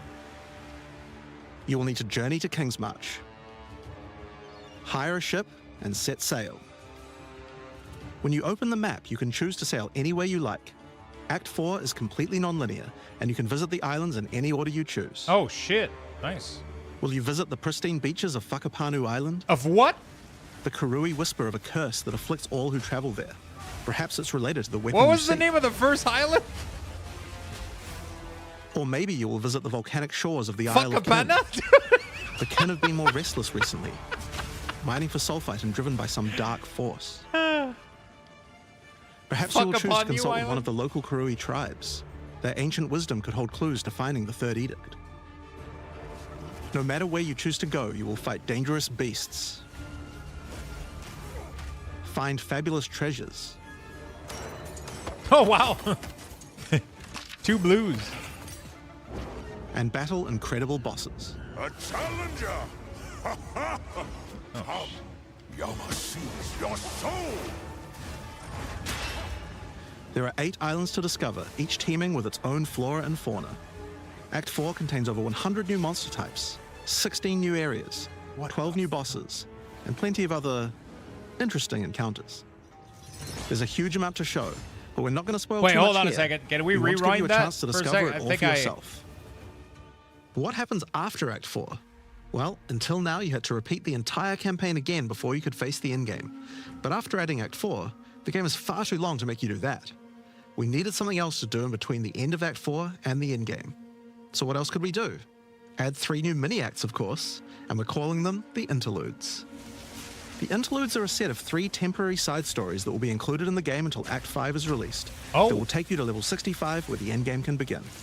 Wait, so we don't do The Cruel first anymore? interlude sends you on a journey back to Ogham. Renly has been leading the efforts to rebuild Ogham Village after the defeat of Count Nice. Geonor, but there's a new danger afoot. The Oh, nearby that's town so of Halton good. is surrounded by an impenetrable darkness, and each night their corrupted townfolk emerge to raid the local farmlands. You will discover new areas and new bosses. Okay, I'm vibing with this. You'll need to find your way through the darkness, uncover the source of corruption, Soon you will serve our master. and defeat it. Yes, I shall dance with their corpse. Dude, their And that's graphics just the first interlude. is... Oh my The god. second interlude will have you return to the Vasteri Desert, where Asala has been given a sacred duty. When the skies align, the gifting of water requires a chosen Dude, they're Sigma doing a to meet with the crazy Selkari, overalls for guardians this. of the It's sacred insane. water. But they're nowhere to be found. So they're doing will a need to new track act, down right? the Act Selkari. 4, but they don't have Act 5 ready. So what they're doing is Find they're those adding responsible for 3 little disrupting the mini gifting. area that you can do that will take you to the Fight end even game. more new Instead of having bosses. to redo the story on Cruel. Discover So you the do secrets Act of the 1 ancient to ritual. 4, then you do 3 mini, like, kind Discover of new questing locations. area that are new, that are temporary waiting for the final act to ultimately be help released. So Asala we don't have to carry out his redo the sacred game on duty. Cruel, so which is really, really nice. Now for interlude 3. They're called Interlude. As royal thaumaturge of the Vaal, Doyani had plans within plans to save his people from the cataclysm perpetuated That's by really, Atzeri's really lust good. for power. One such plan involved sealing a group of willing Vaal deep in a great mountain vault near the home of the Asmeri, That's really deep good. enough to survive the cataclysm. Even though thousands of years have passed, he believes that their descendants may still live and may be key to defeating the beast. The journey up the mountain will be dangerous. New foes stand in your way. And the further up the mountain you venture, the colder it will become. Explore caves of ice and enter the vault itself. Who can say what you will find within? The interludes are 6 to 7 areas each and generally include 4 boss fights as well. When you put that together with Act 4, that adds up to 35 new areas in the campaign and 24 new bosses. Wow. It's worth making clear that the interludes are temporary. When Act 5 and 6 are added, the interludes will be going away. These are side stories after all, but don't worry, the bosses and areas that make up the interlude are all part of the endgame. We're not just going to throw them away. And with that, we don't need cruel difficulty anymore.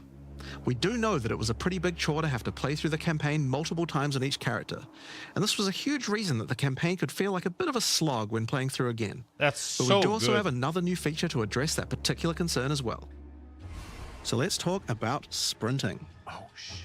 In 030, when you hold down the dodge roll button, your character will go into a sprint after they finish the roll. This is available on all character classes, and there's no limitation on how long you can sprint for. The primary purpose of this feature is to make navigating areas faster when out of combat. Because of that, if you do take a hit while sprinting, you'll fall to the ground. Oh. The best idea is to use a skill when you see monsters. That'll break you out of the sprint so you can engage with no danger. If you do need to run away from monsters, just hold spacebar. You won't be vulnerable during the roll, and you're faster while sprinting than basically any monster in the game, allowing you to retreat from combat. Sprint is a pretty significant change to PoE 2's gameplay. But what I like most about it is that we can accelerate the pace of the game for those who want that, without having to compromise on PoE 2's more visceral combat systems. Okay, so that's the new extensions to the campaign, but there's a whole giant league to play through as well. I'll leave that to Mark to talk about later. And that's because what I want to talk about now is the new stuff for your characters. And probably one of the biggest new systems here is with the support gems. Now, support gems are one of the most interesting elements to creating a build. They're what enables so many interesting mechanics and different ways to play. But PoE 2's support gem system has just never been quite right. One of the major issues is the limitation of only having one support gem of each type on your character. We didn't want builds to just become using the same 5 most powerful supports in every skill. The problem with this design, though, is that it's actually working against using multiple skills in your build. If you can only use each support gem on one skill, it means that you're encouraged to go all in on that one ability. Oh, shit! And we want to encourage you to combo your abilities, something needed to change. So with that in mind, we've removed the restriction of having one of each support gem per character. No! You can now use as many copies as you like. Fuck yeah. This should drastically increase the amount of possible builds. And Oh my increase the amount god, of skill that's diversity. so good for minion. Because you had to do like stupid shit for minion. There are a lot of because- potential builds that suffered from the previous restriction. Yeah. For example, a poison build previously couldn't add poison to more than one skill. Yeah. They couldn't use stacking poison on more than one skill either. This severely limited your ability to combo with anything outside of the specifically designed poison archetype, but now you can. Many utility skills previously couldn't scale to endgame, because the supports that would make them scale were more useful to use in other skills. You would never speed up killing Palm with martial tempo, when you would much rather use it on your primary skill instead. There are more examples like this all over the This is so place. good. That was like one of my major concerns too.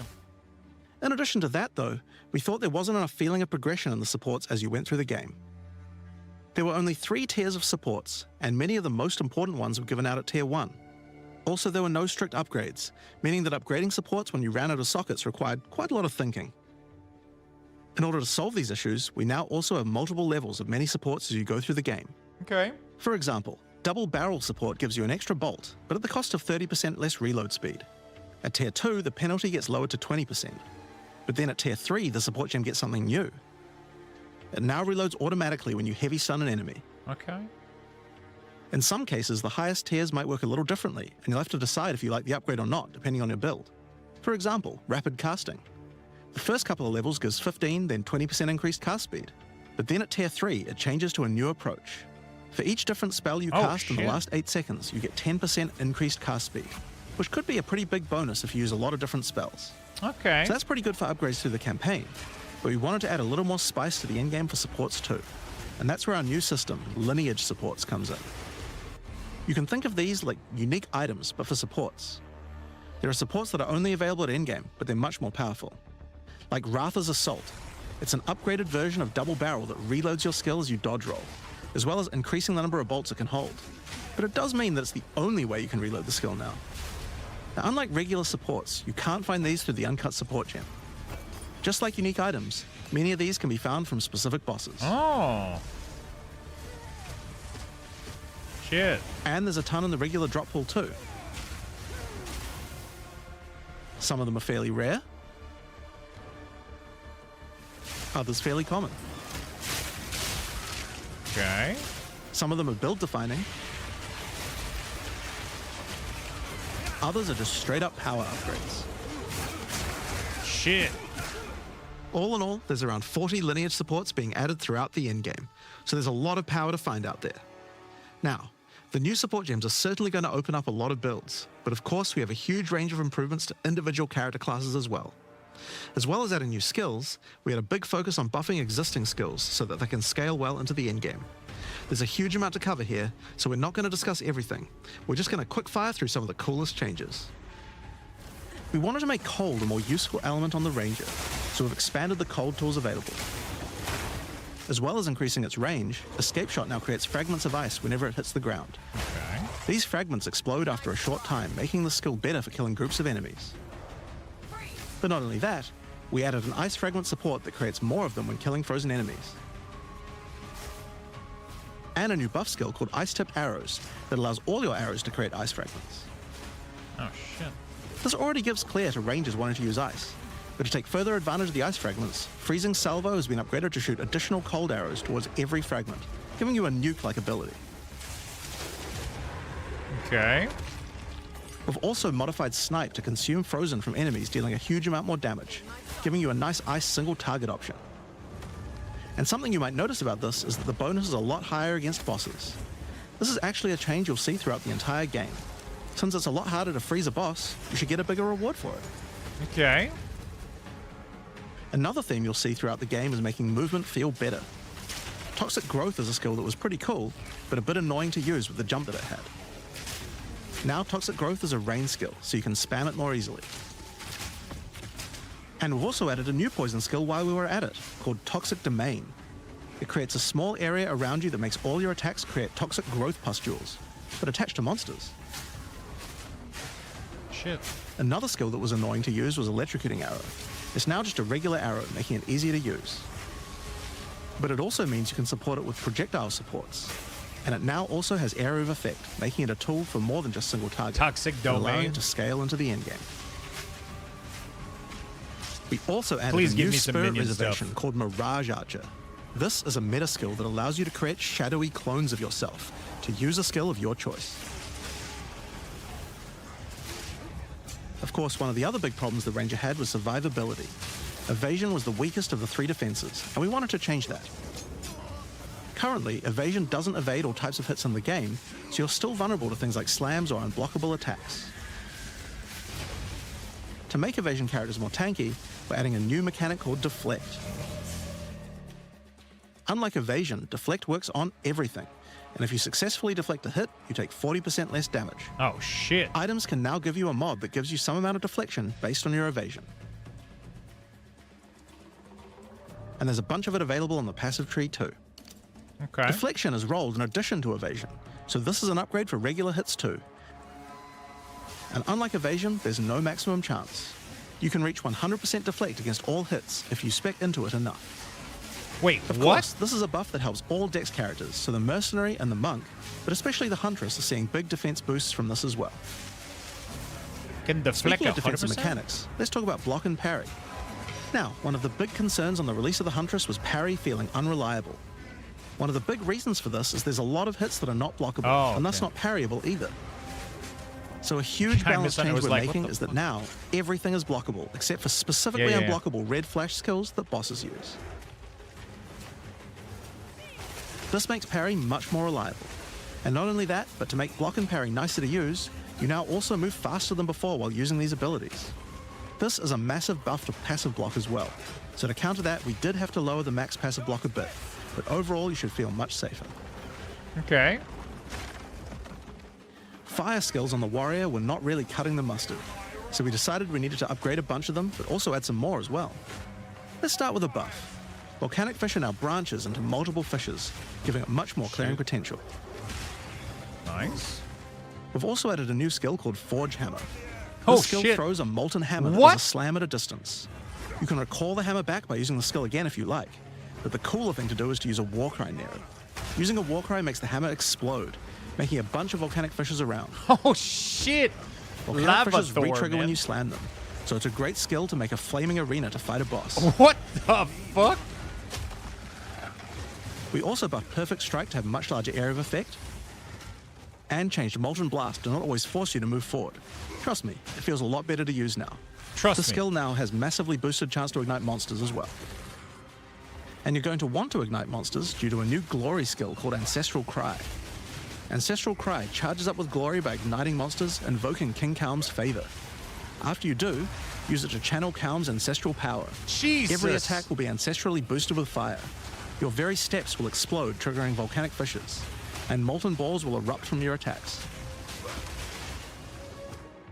Warrior shield skills were another area we wanted to improve. Now that we've got sprint, we actually don't need to have a cooldown on shield charge anymore. It now also does more damage the further away you are when you use it.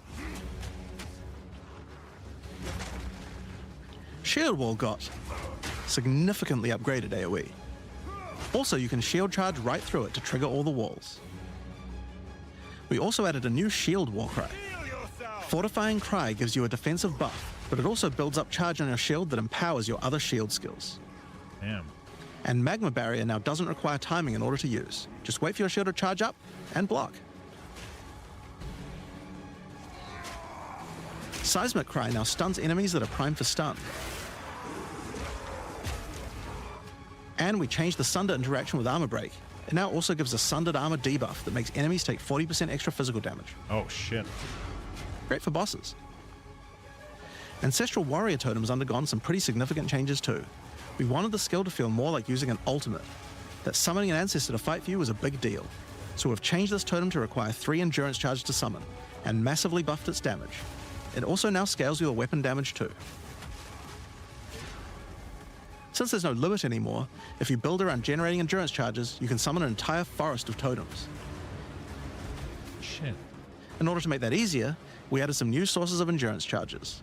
There's now a support to make Perfect Strike generate charges, and a support for generating endurance charges from heavy stuns as well.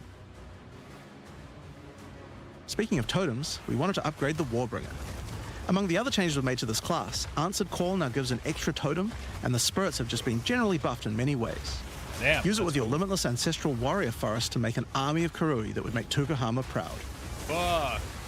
Okay. We've also merged the Great Wolf Howl and Warcaller's Bellow support, so that you can get all the benefits with 1 point. And Encased in Jade no longer removes the Jade when getting hit, making it a much better defense. Next up, let's talk about accuracy. Accuracy was always intended to be something that warriors didn't need to care about very much so long as they're in close combat. But unfortunately, that's not currently the case. This was particularly annoying with skills like Bone Shatter, which you certainly don't want to mess with. Okay. So we significantly buffed your chance to hit at close ranges when you don't have much accuracy. Warriors shouldn't require any accuracy investment in order to hit with close range attacks now. Okay. Why does he say shouldn't? We also wanted to improve armor. Now, one of the major weaknesses of armor is the inability to defend against elemental damage. In order to mitigate this, we're adding a lot more of the stat that allows your armor to defend against elemental damage. Oh, It's shit. now available on items and in a lot more places on the passive tree. Oh, shit. Okay. That's cool. One of the most important improvements we've made in 030 is to declunk the action and flow of shooting crossbows. You can now reload crossbows without any movement penalty. Oh, nice.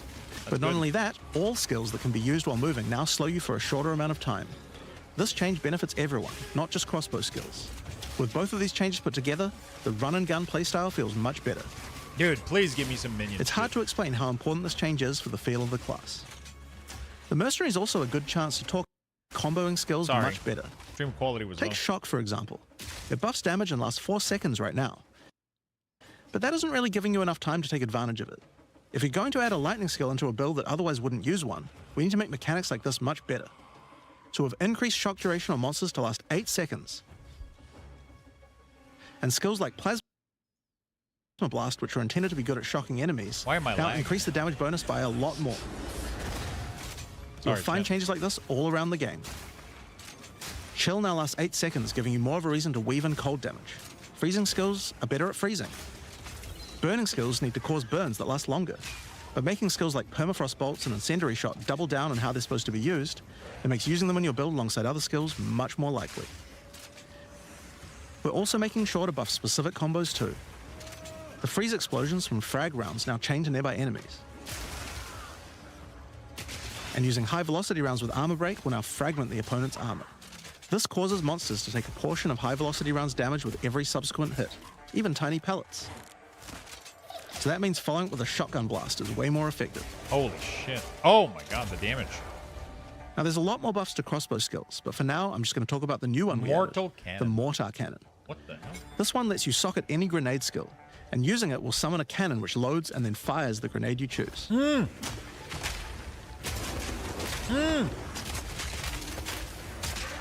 Another issue on the Mercenary were banners. They were just not very good, so we're doing a big upgrade to them. They now last longer, don't disappear when moving out of them, and we removed the Valor mechanic. They now just give a much more consistent and stronger buff, and you can use them when you get enough glory. Dude, that's on the which one of cannon, main the focuses cannon was making grenade. Can I various make a minion minion types build more with that? useful to use together. Melee minions in particular were just not that great compared to ranged ones. As a starting point, we just straight up removed the requirement for minions to have accuracy. Attack Okay. minions now always hit, which makes them way better. Nice. Brutes got some good numeric buffs, but we also added a new command skill where they do a war cry that intimidates enemies and detonates any frozen monsters and allies around you in a big cold explosion. Okay. We've also changed the Frost Mage's command skill to an ability that adds ice armor to your other minions, adding a layer of defense. Oh, shit. And it makes them deal cold damage back to the attacker as well. The ice armor also makes the minion count as frozen, so the Brute's Warcry can detonate them too.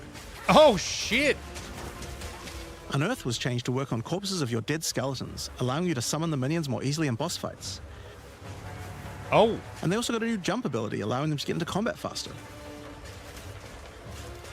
Ray's Spectre was also feeling pretty weak for the spirit cost they have. To be honest, we were a little afraid of these when we first balanced them.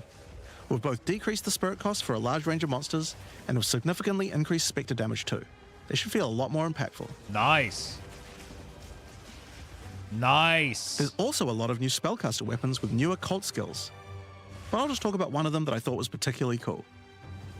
The Reaping Staff is actually a wicked scythe that gives you a new ability called Reap. When an enemy is low in life, you can dash forward and rake enemies with the scythe to cull them instantly, healing you. It can also inflict critical weakness on enemies too. Now, there's a lot of balance changes in the Witch's Ascendancy classes, but I'll just talk about two of them for now. On the Blood Mage, you were previously required to spend your first points on Sangomancy, which really was supposed to be the downside for being able to access the powerful abilities on the rest of the class. In order to make picking the Blood Mage a better early option, we've made Sangomancy free, unlocking the power of the rest of the class immediately. On the Infernalist, the Demon form wasn't something people were really using because you lost your weapon stats while transformed. Well, you no longer do, so it's a much better option now.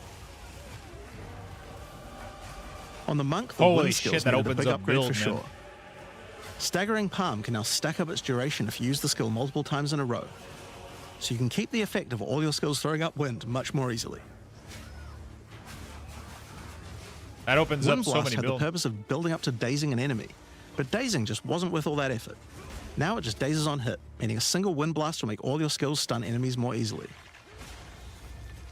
Following up with Vaulting Impact on a dazed enemy previously did a bunch of stun.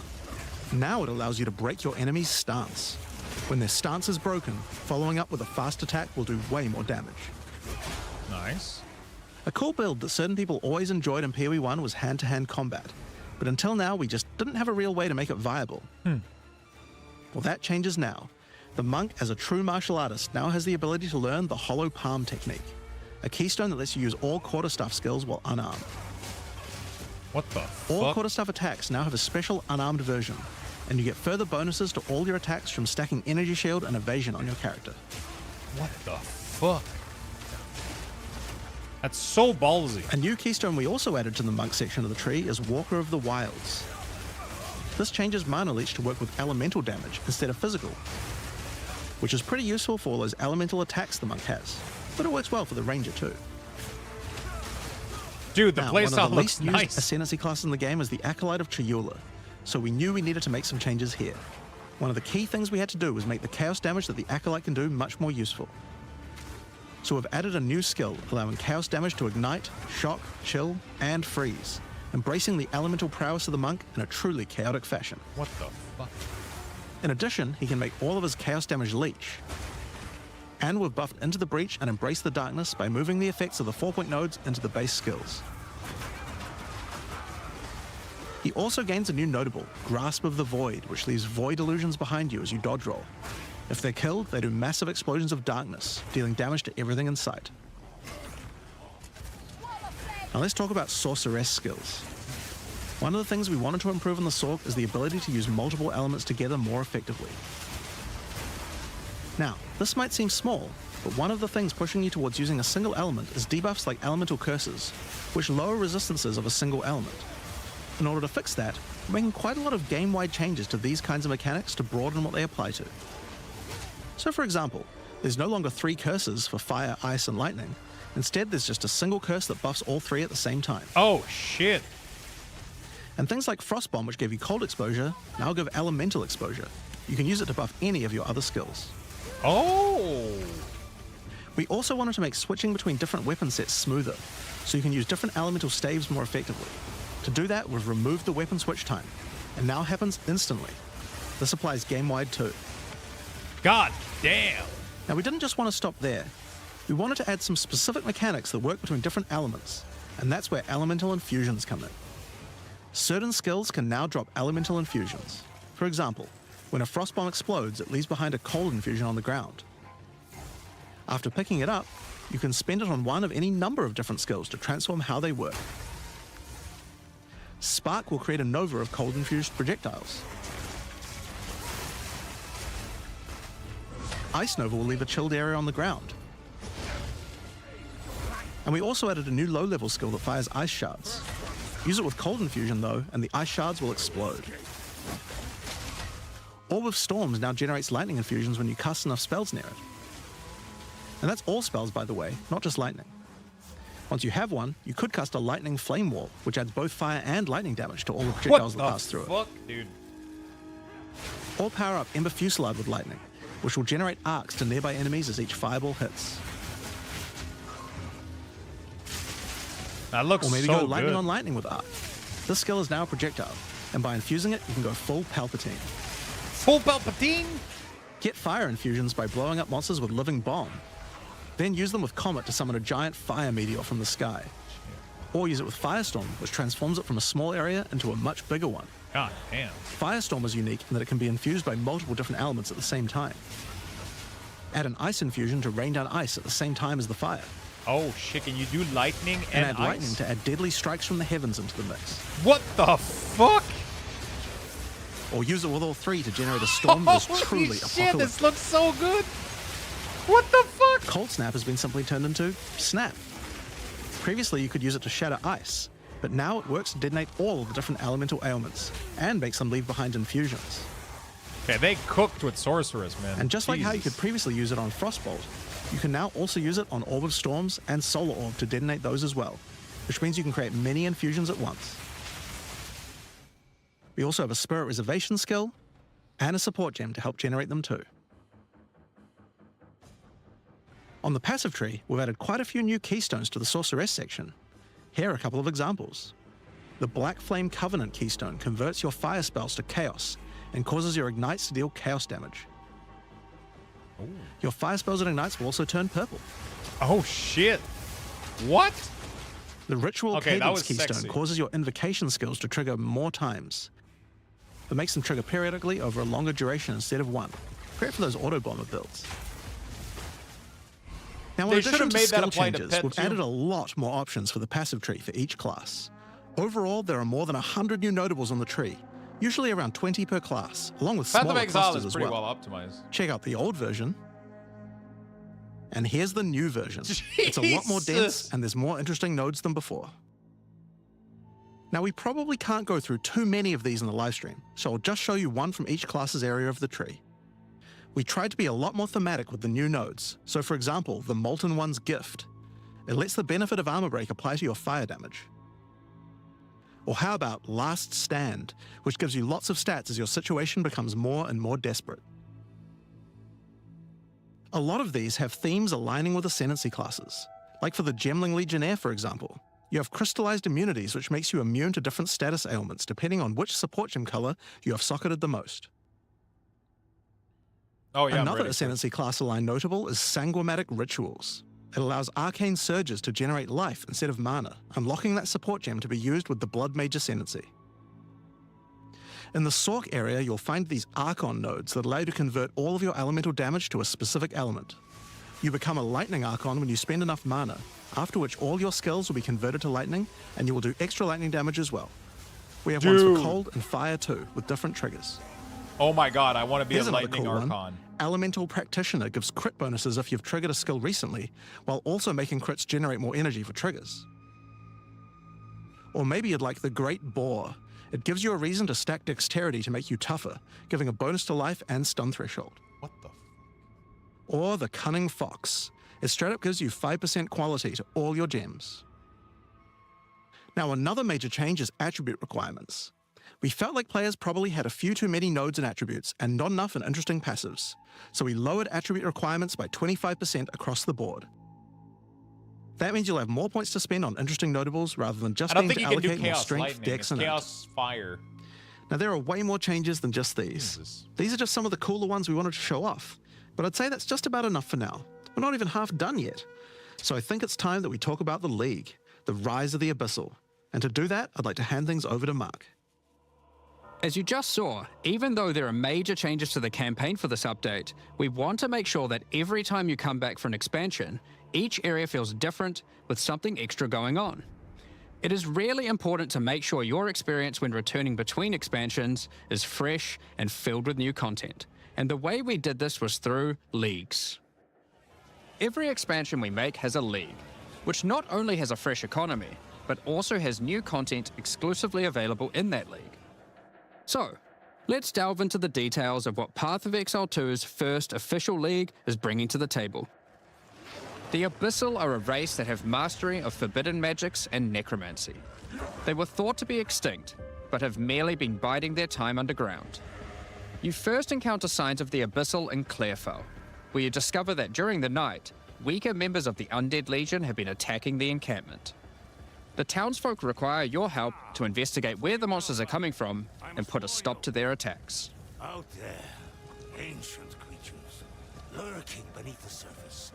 As you proceed through Rayclast, you'll find fissures in the earth connected to larger pits. It's like The monsters normally inhabiting the area are being affected by it, harmed by it even, having their souls eaten to strengthen the Abyssal underground. okay. As you defeat the monsters, the fissure closes and Abyssal emerge, angered by you killing their food. Once all those fissures have been sealed, the pit activates, and more Abyssal pour out. Oh, This shit. is where the larger Oh, and more shit. dangerous monsters reveal themselves. Oh, as shit. hordes of Abyssal spew out from the pit to take your soul. That's pretty cool. If you kill a magic pack, then magic Abyssal arise. If you kill a rare, then a rare monster will emerge from the pit, having absorbed some or all of its modifiers for itself. Damn. This means the monsters emerging will generally be more difficult and more rewarding, as each modifier gives better rewards. If you are able to kill them all, the pit will seal shut. As each pit is closed, it reveals a potential reward. Abyssal troves will rise up out of the pits, Oh, allowing nice. you to get some epic loot. Nice. So it looks pretty much like Areas PoE1, often but contain cooler. many pits, with many fissures, and the amount goes up as you progress through the game, getting more intense. It doesn't stop there. When monster mods are absorbed, they have a chance to become infused with the dark necromancy, transforming them into abyssal modifiers. For example, you defeat this monster with the Mana Siphoner modifier. Their soul is eaten by the pit, and a rare monster emerges. The Mana Siphoner modifier has transformed into Soul Siphoner, and is now amplified in danger and reward. No. Okay. Abyssal pits also interact with other monsters and mechanics. If you defeat a rogue exile that's near one, it'll be revived as a Lichborn that has multiple Abyssal modifiers. Lichborn exiles even have their own unique jewel they can drop, if you are lucky enough to encounter and kill them. If an abyss spawns near a boss, killing it will summon a gigantic Giga Larvae creature. What? Monsters imprisoned in essences near abyssal pits are affected by the abyss too. They will come with an additional new essence item that can be used to craft your items. So, that's your bread and butter of the Abyssal League. Kill surface-dwelling monsters, kill the emerging abyssal, close the fissures, overcome pit encounters, and reap the rewards. Sounds simple. There's a lot more to this league, however. As you complete abysses, you can find ancient pieces of bone, preserved from the remains of fallen Lichborn. These are one of the many rewards for your mission to seal the pits. Okay.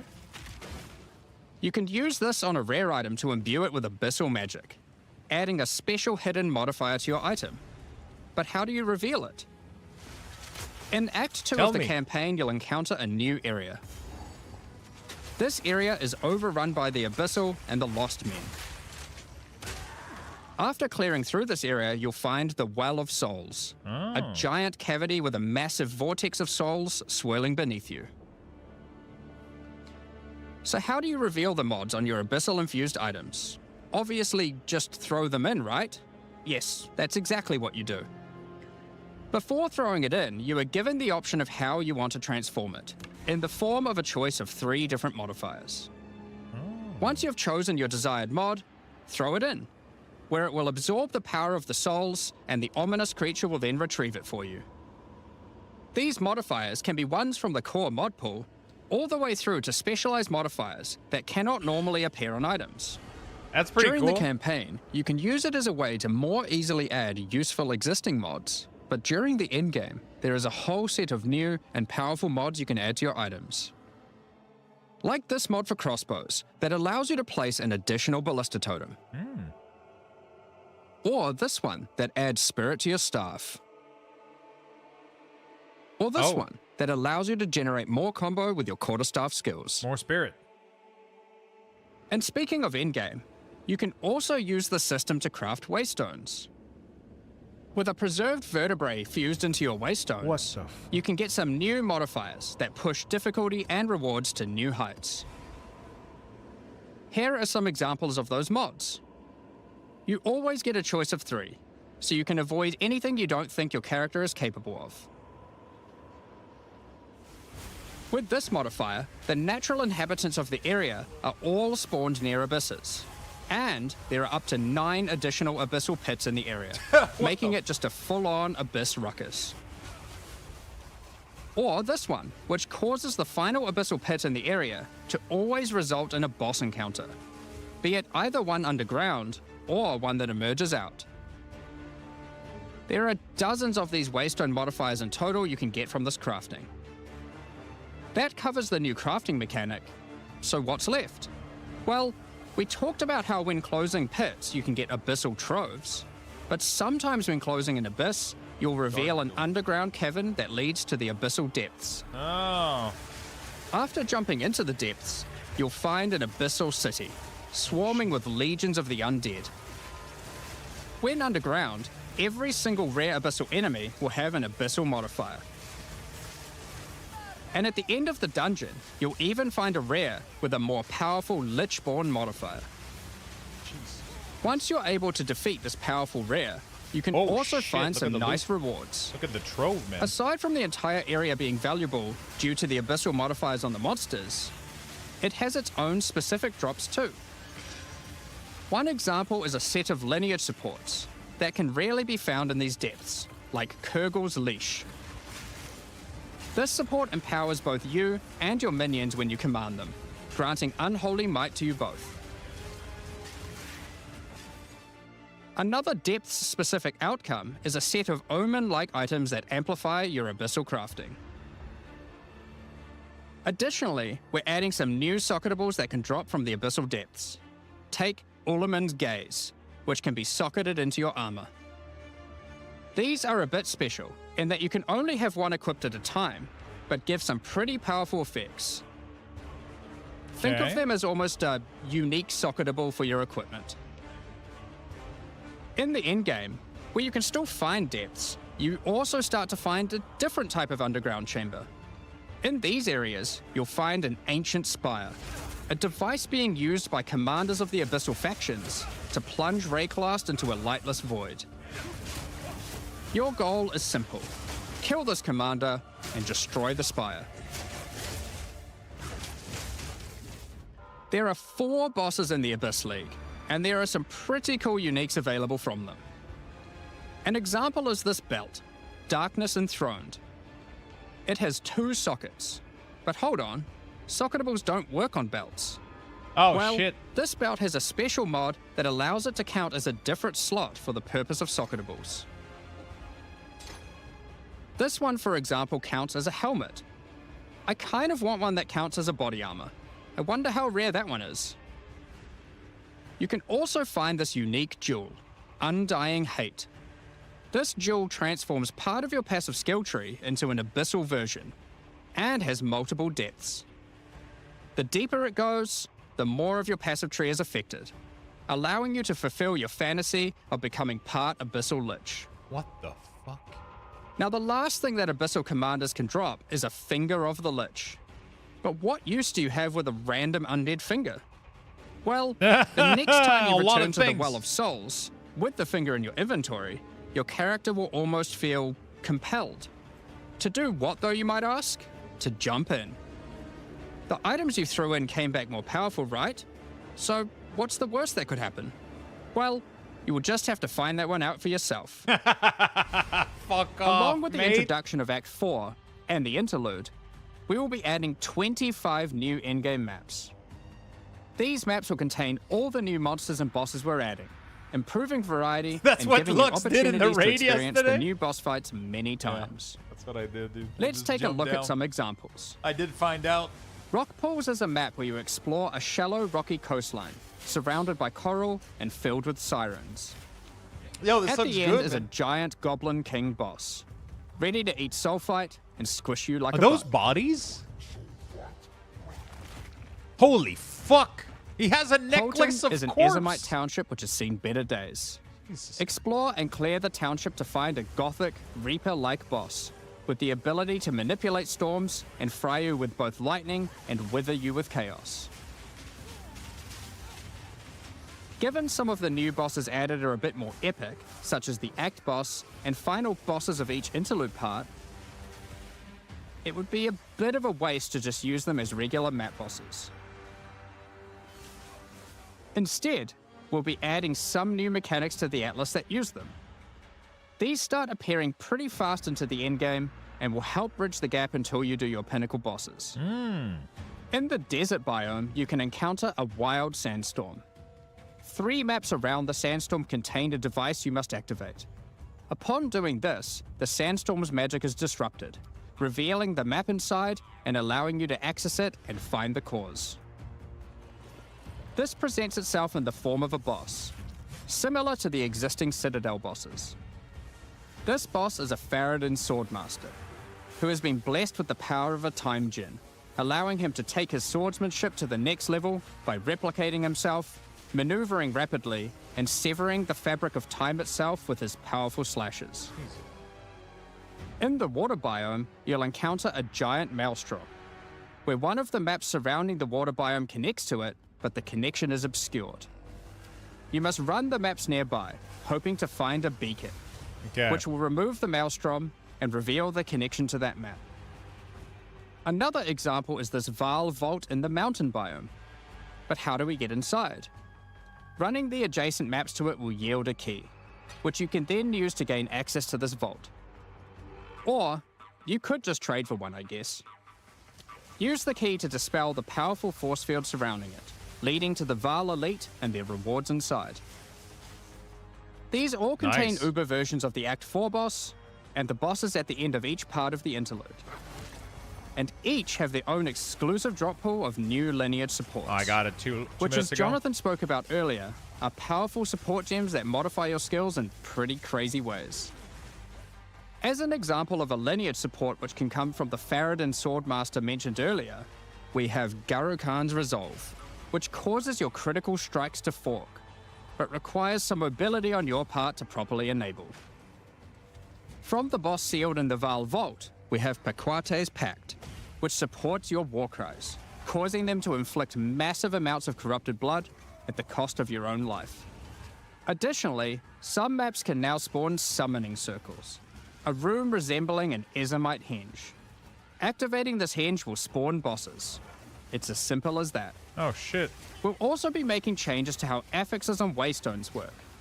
As the current prefixes equals good, suffixes equals bad, iteration isn't quite hitting the mark. We tried something new here in Path of Exile 2, but after seeing the feedback we decided we actually liked what we had in Path of Exile 1 more. Like Path of Exile 1, each affix will now be both difficult and rewarding. Waystone mods now grant an increase to the number of waystones dropped, and an additional specific upside attached to it.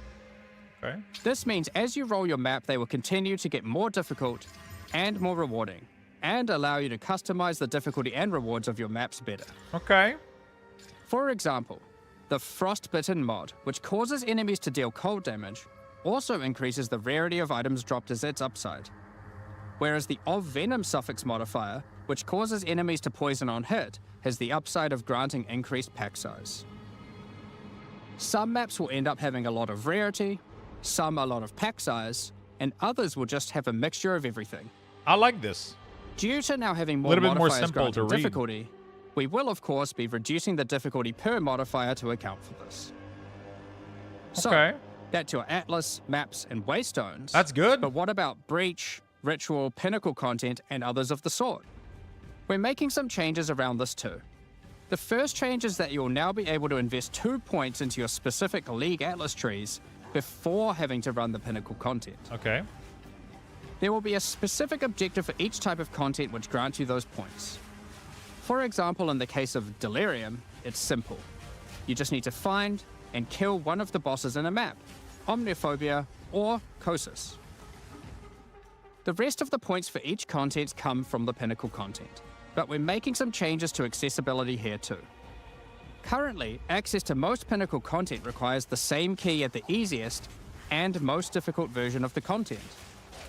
This creates a negative feeling where at lower difficulties, instead of wanting to run the content, you're often better off just selling it to someone who can run it at maximum difficulty.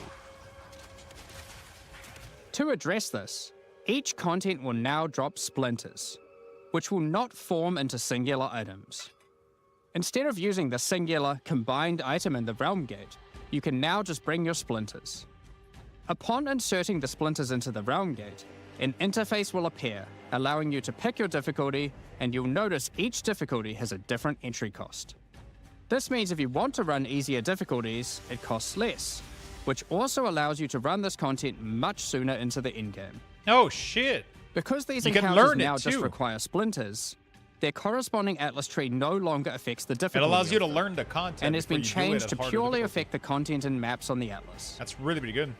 The Arbiter of Ash works a bit differently. Instead of requiring splinters, he still needs crisis fragments. We now have only 2 difficulties of the Arbiter. The first, requiring the existing fragments obtained from citadels. The second, Uber Arbiter, requires calamity fragments. These come from citadel bosses also, but only once you've allocated the maximum number of points in your boss Atlas tree, Okay. ensuring those citadels are at their highest difficulty level. Since we're talking about Pinnacle content, we also felt that the leveling curve in the late game was a bit too steep. We've smoothed this out a bit so that it's easier to get to the mid-90s. Okay. We've also added some new in-game unique items. Let's take a look at a couple. Okay. Thunderfist is a pair of gloves that grants Thunderfist. Crackling Palm, a skill which empowers your unarmed attacks, granting the ability to call down the Oh, storms shit. themselves on enemies you hit. That works with the... Put simply, literally every monster you hit with your unarmed skills will be struck by powerful lightning. God damn. Pair this with the aforementioned Hollow Palm technique to embrace your true unarmed prowess in combat. Another unique we're adding is Henekura's Sight. Equip this amulet to be granted the power of the Mother of Death herself. This is reflected by granting you a skill called Foresight. While you have Foresight, your dodge roll no longer avoids hits. But instead, being hit while dodge rolling restores you to full life and makes you unable to die for a brief period of time. You'll notice when this does occur, a copy of your character appears and takes the full damage. This is you seeing that future, as if you hadn't been wearing the amulet. Ultimately, your in-game experience What should be the more streamlined. fuck? With new content to find, you'll be able to invest in your Atlas trees sooner, engage with Pinnacle content faster, have less FOMO running said Pinnacle content, reach higher levels easier, and do That's all of good. that while finding many new chase endgame items. That's really pretty good. Talking about finding items Crafting! is one thing, Yes. but what about crafting them? Yeah, what about making them? We've taken a step back and looked at some of our crafting systems to make some notable improvements. Let's start with essences, which suffered from an issue where the regular essences were effectively useless and didn't give players the tools or excitement that a crafting system should provide. Exactly. To alleviate these concerns, essences are being changed in a few ways. Firstly, they're being changed to function like regals and add specific modifiers with specific values, meaning you know exactly what you're going to get. We found that players were often bottlenecked by regal orbs when crafting in the campaign, so this helps to fill that gap, allowing Nice. you to better upgrade your items. For example, this Lesser Essence of Flames, which will be able to add a flat amount of fire damage to your magic martial weapons.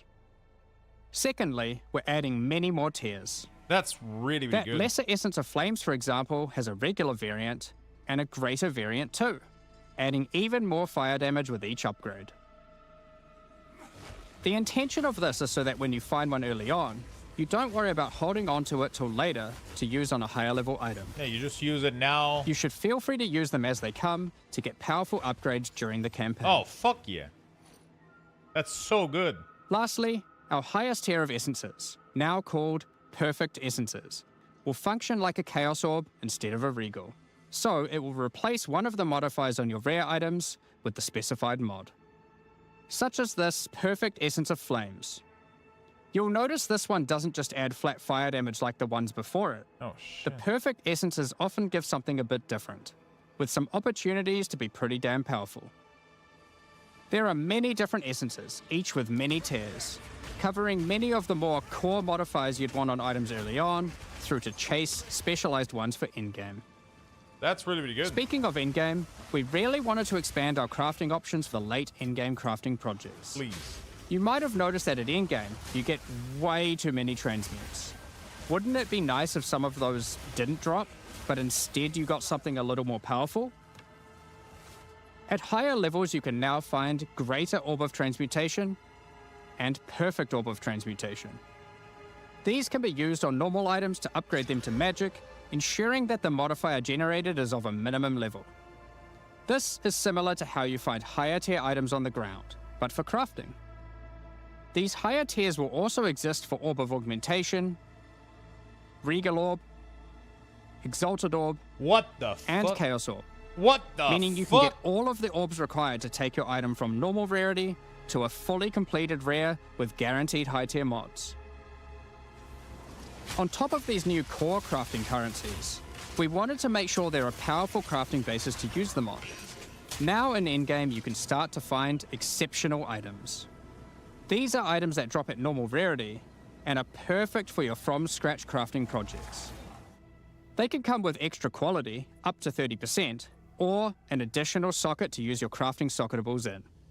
And yes, they can be corrupted for yet another socket.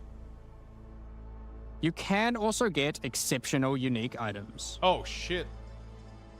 To add even further to your crafting arsenal, we've added a whole suite of new omens to ritual content, and removed some of the more unimpactful ones that weren't being used.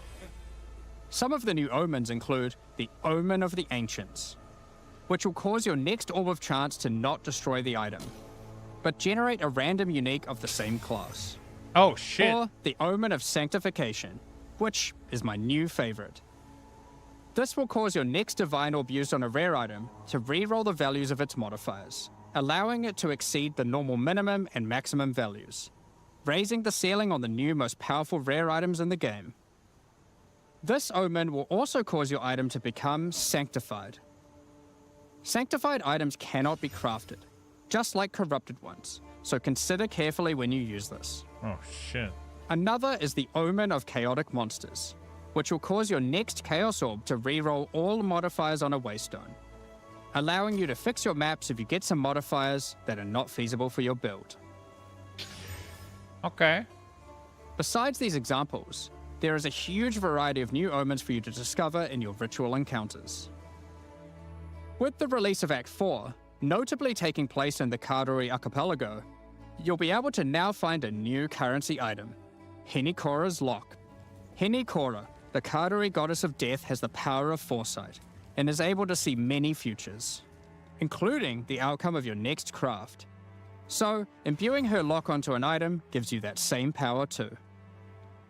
For example, you'll know whether or not to use an Exalted Orb on your item, as you will know exactly what the outcome is. What?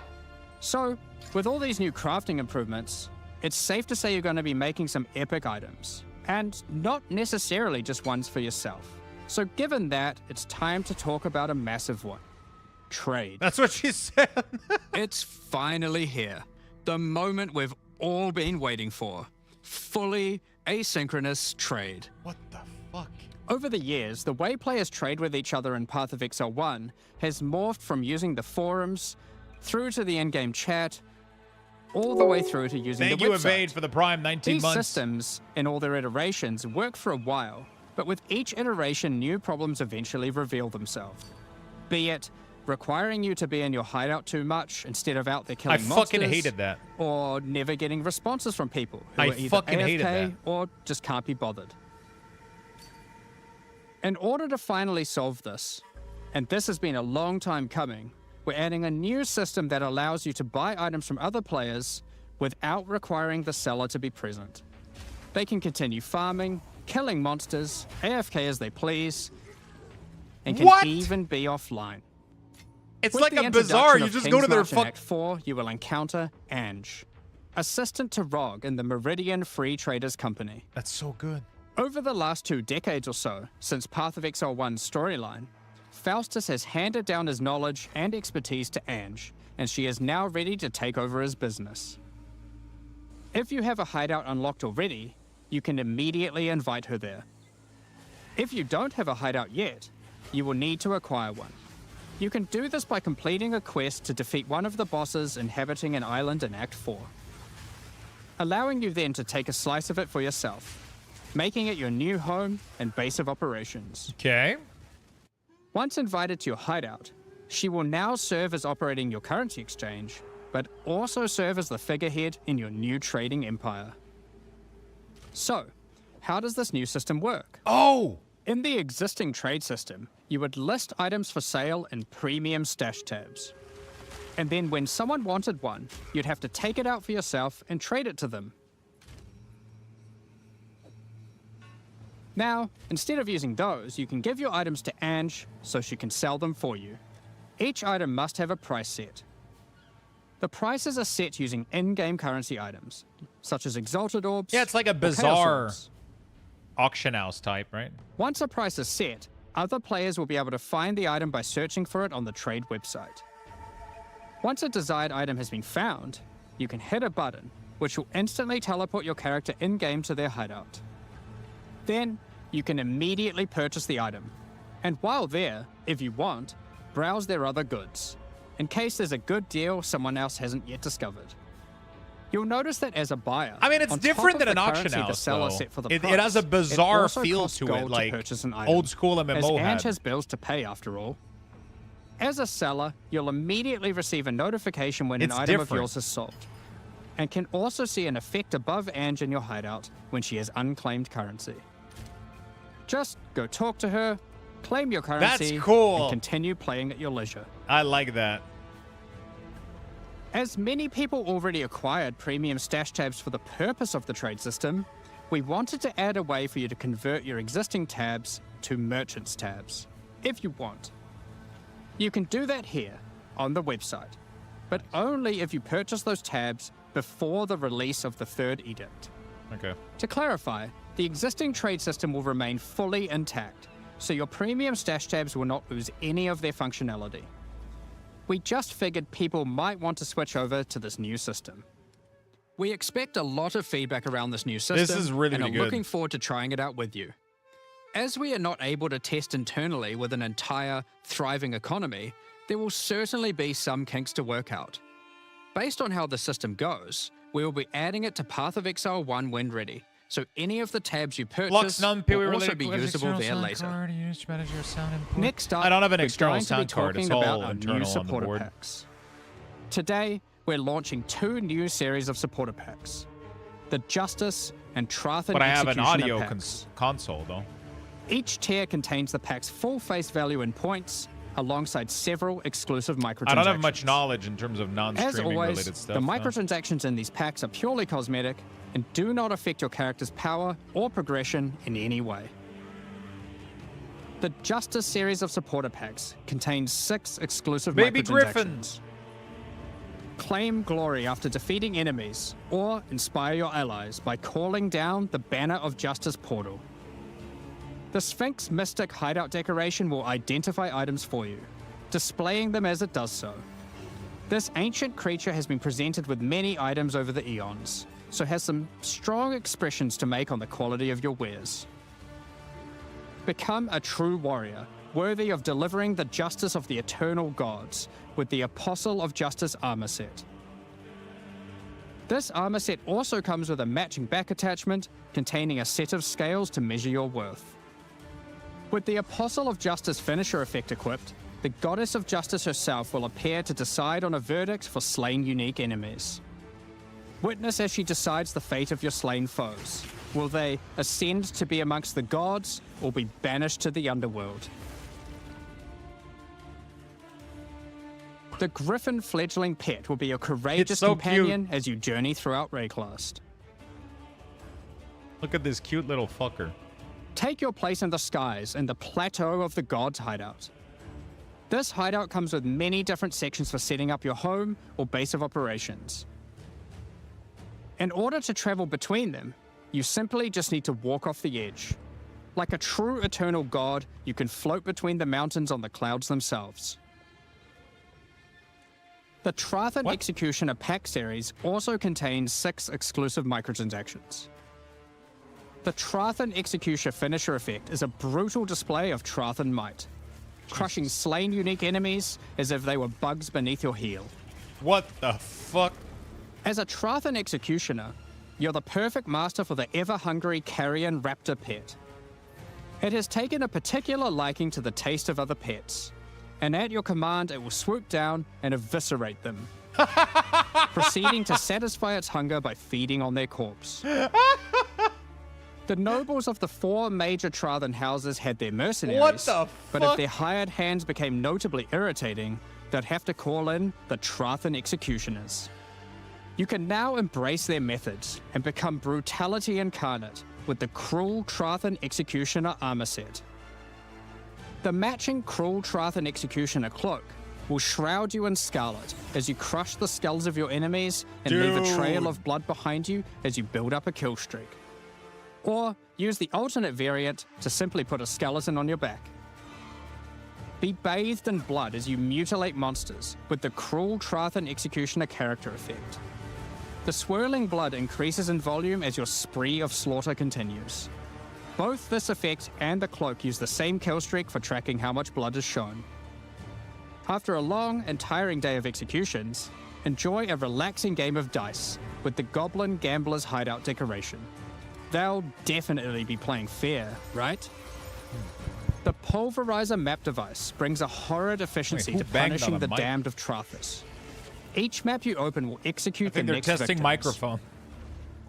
This map device in its true ruthlessness tracks the total number of monsters killed, your kills per second, and your largest kill streak up to the point of the map being completed. This is then displayed on a leaderboard so you can take a measure of you and your friends' violence at the end of each map. What the fuck? Additionally, any microtransactions from the supporter packs will be made available for use in Path of Exile 1. That's enough about cosmetics. Let's get into the Q&A. But firstly, I want to give a huge thank you for your ongoing support. We're just about to start the Q&A with Ziggy D. Afterwards, at 11 AM NZ time, or 4 PM Pacific, we'll post Path of Exile 2, the Third Edict's patch notes. With the release at the end of next week, our community team will be posting crucial information you need for the release. All right, let me go take Keep a an quick eye on the bathroom break, news. get some chips. We'll send to some Thanks for questions. joining us today and checking out our latest developments. We're looking forward to seeing your experiences with Act 4 and its new bosses, fighting the Abyssal, trying new builds, and crafting new items. We'll begin the Q&A shortly, so please get your questions ready.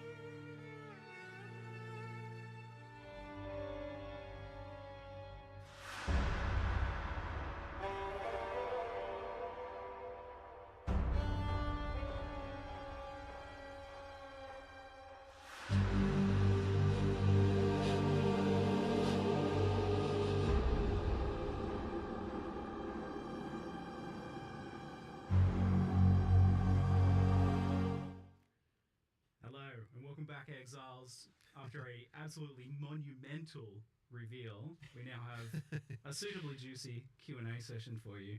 Probably like 2 hours or something, so grab a cuppa, grab a snack and settle in. I'm joined once again by Jonathan and Mark to discuss a lot. The patch that had to fix all the things. That was the goal. I mean, we didn't quite get What to is going on? everything, but we certainly managed to do a lot of things that we were very keen to do. Yeah, you guys were telling me that this was uniquely nerve-wracking for you because I guess it felt like there was a lot of pressure on this one to fix everything. Absolutely. I mean, look, we've obviously got a lot to prove. We need to make sure that we're like that. Well, put it this way: I wouldn't want people to feel like we don't have answers to a lot of the things that people have been unhappy about. So we really tried to do as much as we could in one go to kind of do everything. As it didn't get to literally. No, it's not but, you. we It's got their quite a lot stream. of it, and I'm thinking that people will be a lot happier with this release than they were with the last one. Yeah, I was pretty shocked to see how much was in this one, especially given that you've moved to this kind of like 4 and 2 cycle of. You just feels like you just released the Path of Exile 1 expansion, which also had a lot of pressure on it to be a big one as well. Yep. So I mean, it's certainly hard. I mean, look, the really hard part is having to make an act at the same time. Like that's a really huge commitment. So I'm certainly going to be happy once we finish the campaign. What happens to WoW? Back to normalcy. Sponsor again, segment, but, brother. Yeah, it's a what it does do is it means that there's like a huge amount of content to draw from. There's obviously a huge amount for players who are not necessarily the in-game players as well, because you've got all of the the new campaign stuff. So it's like a pretty big deal for that. Yeah, stuff. look But at my it title. also meant we could take a bunch of that stuff and move it into the in-game too. So the in-game kind of sees a big expansion as well. So yeah, it's been quite a good one. Yeah, I remember early on we had Okay, Smug Boy, wait, you're the one being fucking smug, man. Office and we just wrote down every. What happened to WoW, Sippy Sip? I'd say it's not a strategy we've done to this degree, this methodically before. Where we were like, okay, we have to solve everything on this whiteboard. Yep.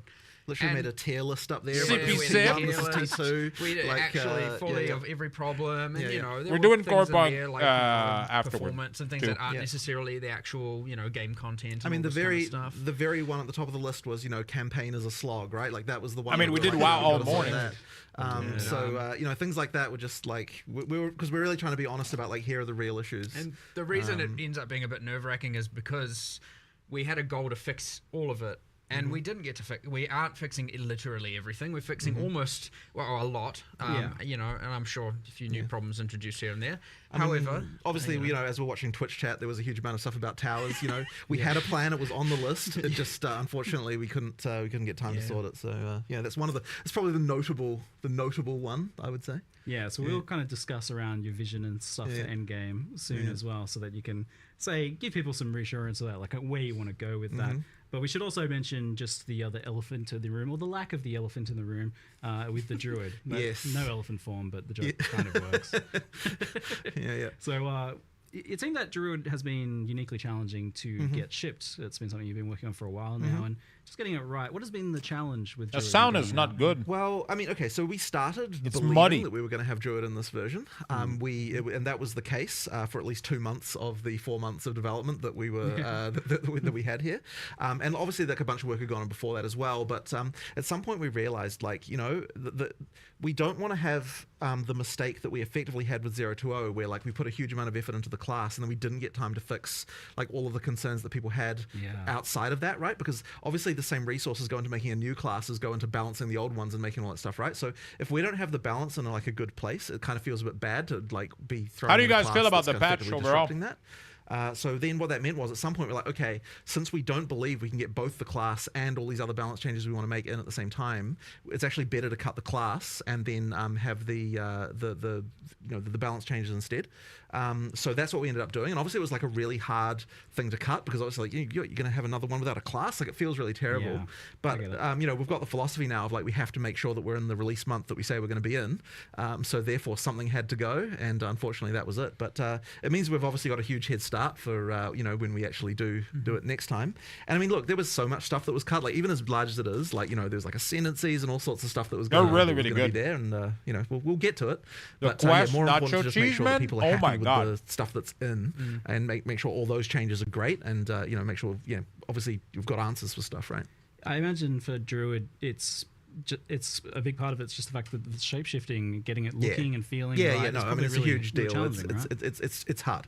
Like really there's so good. much animation stuff that has to go into making each form feel right. So but we'll get there. Like, I don't think we're that far away from it now. So, it's just a question of prioritization. Yeah, it seems like it was a mixed box. probably It's the highest class of all then. Might be. It's Might 50-50 be, with the cheese, and the other one is You're getting a bit more ambitious as you go with each Lime- class. lime chili. That's true. Every class is a step up. Were you from the playing last an M plus and key with your DK earlier today? Yeah, I did keys all morning. So I guess on that note, do you have a vision for who's next after Druid, or is it kind of a race between them to see who ends up feeling most Well, I've finished? always said that it would be criminal to go into full release without having swords. So, that's Yes, that's it's kind a of a little pretty bit glaring. It's a little bit criminal to get this far without. Yeah, having to be swords. honest, it is. Yeah. So I'd say It that is would be. weird when you think about Yeah, it. Oh, yeah, nice. It's real weird. It's real weird. So that would be an obvious candidate. Is making sure that we've got So that. going that on. people can infer from that some Yeah. sort of That's duelist awesome. or something, most likely being Yeah. the sword one.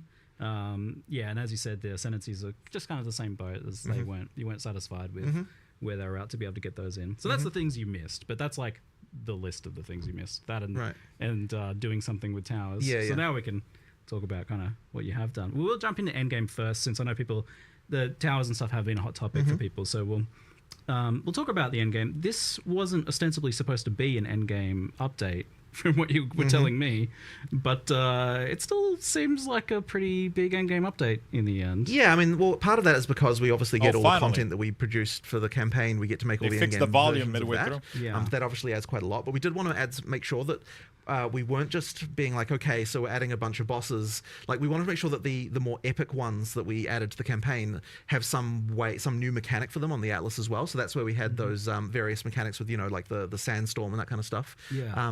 Those kind of like Atlas events. And it really does contribute to the feeling of exploration to have more of that stuff. And then, of course, once you got that, you start getting into, okay, well, what rewards is it going to drop? Then we started to think we need a new category of rewards that these things can have. And that's, we started to think about the lineage supports and that kind of stuff. So it just ended up kind of adding up to quite a bit in the end.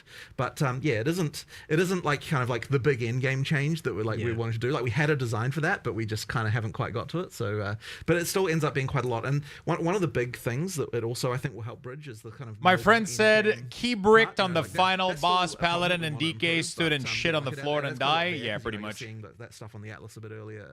What's the We got a problem couple there of as you identify deaths. it?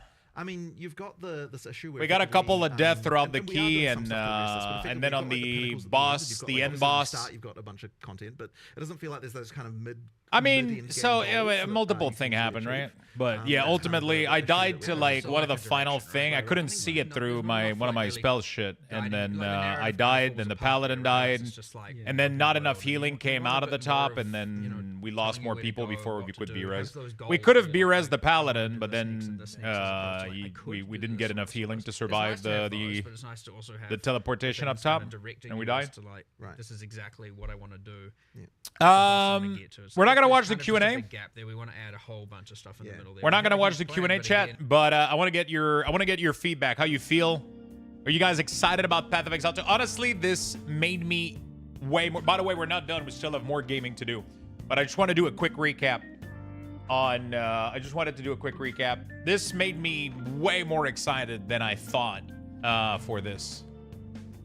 Way excited. Honestly, that was fucking amazing. That was really amazing. They did a lot of updates that I was craving for, so really excited about that. Really excited. Really excited about that. What do you guys feel? Yeah, I mean, we're gonna play both, like we're gonna do both. There's no reason to not do both, I think. I don't think there's any reason to not do both, right? We'll have plenty of time. When is the new season? The 29th of August. Yeah, it is a lot of information. They tend to be a little bit wordy and a little bit lengthy. They can be a little bit tough to follow, right? They can be a little bit tough to follow. But ultimately, we got some cool info. Usually, like the first half, I'm really excited. Like, they're fixing a lot of the things that I had issues with. So, like, I thought the campaign was a little bit tedious. Having to do the campaign twice with Cruel was, like, just bleh.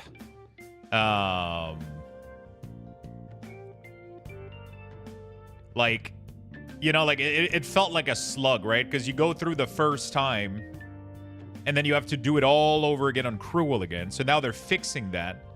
So that's gonna be really, really good. You only do the campaign once with like some new type of content. You don't have to redo anything, and you just get one playthrough. So they're introducing a new act. So right now we have Act 1, 2, 3. They're introducing Act 4.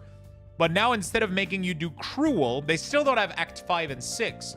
But they added what they called interlude. So there's 3 interlude after you do Act 4, which are little side story that they're going to make you do. And then once you're done with this, you're ready for endgame. So you don't have to go back and do Cruel again. That's really, really good. That is really, really, really good. You don't have to go back and do Cruel. You just do Act 1, 2, 3, 4, 5, 1, 2, 3, 4, then the 3 interlude, and then boom, you get to endgame. They added a lot of depth to the endgame. They added a lot of mechanic. One of the biggest change, I think, the 2 biggest change, I think, in my opinion, is massive support gem overall.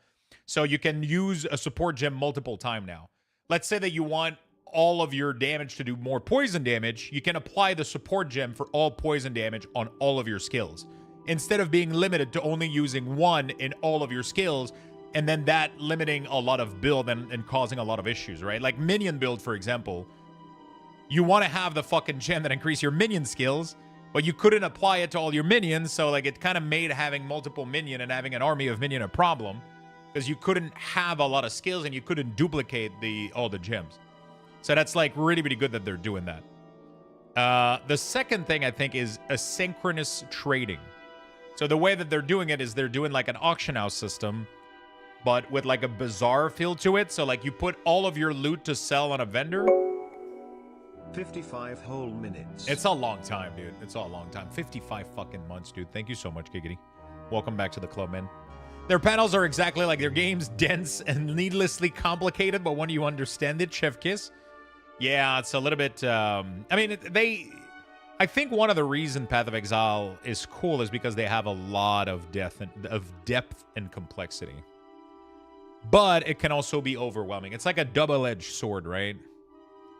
And then like you have the others, you know, so it's a double-edged sword, right? They have a lot of complexity, but then that's kind of what makes it interesting in a lot of cases, right? So this new season is being released on August 29th. So at the end of this month, in 9 days, we get this patch. So asynchronous trading allows you to trade without people being online. So it means that you no longer whisper people in their AFK or offline, or they're not replying to you. If they list an item, you can go buy it from them, from their hideout, instantly. So that's really, really good. That's really, really good. Without them being there, without them replying, without them... and then you can see what else they're selling, which is really, really cool. And you can buy whatever you want from their stuff, right? So I think that's a really, really good idea. Yeah, I mean, I think it's gonna definitely be worth checking out. Like I said, tomorrow we're playing Last Epoch. We're most likely gonna check Path of Exile 2 when it comes out. We're gonna make sure to check it out for sure. There's a lot of games, man. I want to play more World of Warcraft. I'm having a ton of fun with like the Keystone right now. We did some nice Keystone, although we bricked one, but you know, it is what it is. Yeah, it's like Ellie into PoE 2, into Borderland 4. And now we just also learned that the Fellowship is dropping on October 9th. Bro. The Fellowship is dropping in early access on October 9th. So, the Fellowship is the M+ game, you know? Dune content September 10th. So, we're going to be doing something, chat. We're going to move over to a little bit of Core Punk. Chill and Core Punk. And we're going to have some giveaways as well. Grinding and learning Core Punk. There we go. We're going to move over to another sponsored segment. So we got 2 back-to-back today. 2 back-to-back today. Honestly, that's that was a really, really good segment. I'll be honest. That was really, really good. I am very impressed. Very, very, very impressed at that segment. That was way more than I thought we were going to get for this patch. And we're getting some really, really good stuff. So, yeah, quite excited. But yeah, we got, you know, Dune content September 10th. I don't know if it's going to be enough, though. You know what I'm saying? I wonder if it's going to be enough.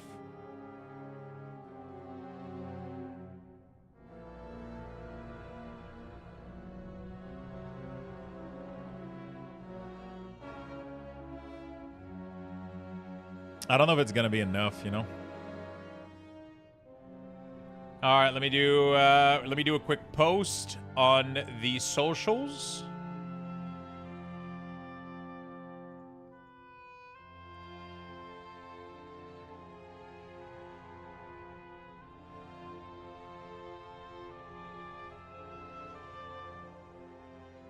Okay.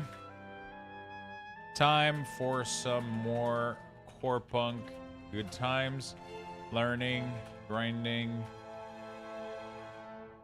and leveling professions. Let's have fun. There we go. Wow, we got a packed day today. I'm bringing you guys everywhere with me. Giving away a copy of Core Punk by the end of the day. Blah, blah, blah. There we go. All right, beautiful. Post. There we go, chat. If you guys want to go support, obviously, I would greatly appreciate it. Chapter 2, so new location apparently in a paid DLC for standalone story. Isn't it supposed to be baked in with like our version that we bought that had like the next, like, you know, we had like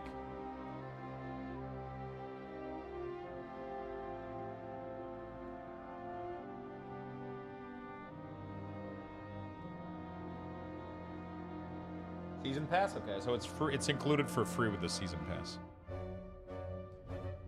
We're gonna start a giveaway as well for Core Punk for you guys in chat. We're gonna start a giveaway for you guys, like usual. I always do copies to give away. Create a giveaway. Core Punk giveaway. There we go.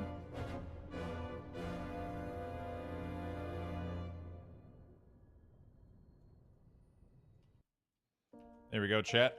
This one.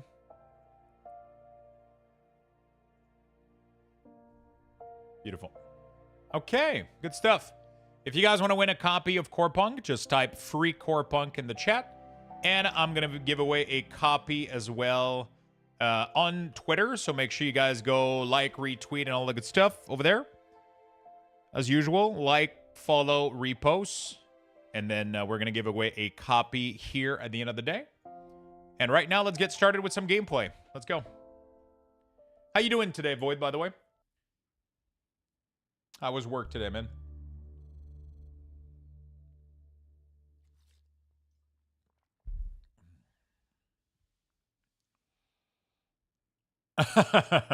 We played all morning, man. It was pretty fun. I had a really, really good time. But we're not going to be playing it for a couple of days, sadly. I'm genuinely sad about it, though. Because I was really starting to enjoy doing keys. But tomorrow is Big Daddy Lusty Puck. I don't even know my build, bro. I got no idea what I'm doing. Probably going to go like Master of Tyrannosaur, Necromancer, Army of Doom. You know? I think we're going to level Herbalism today. Herbalist. I need a lot of plants to be able to do my crafting for my shaman. So we're going to take the Ranger, I believe, and we're going to Giga level Herbalism. Or we level another Destroyer because they fucking slap, dude.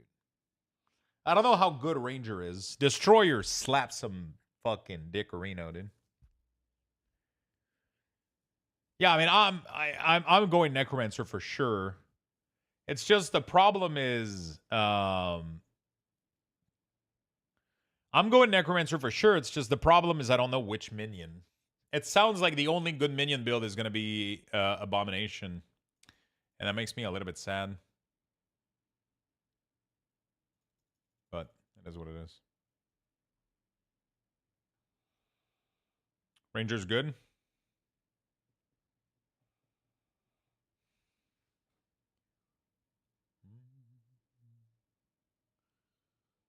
All right, you guys can type free core punk in the chat for the free copy of core punk. We're gonna give 2 on Twitch and 1 is gonna be on X on Twitter through the Twitter post that I gave you guys earlier. We're gonna do 3 keys.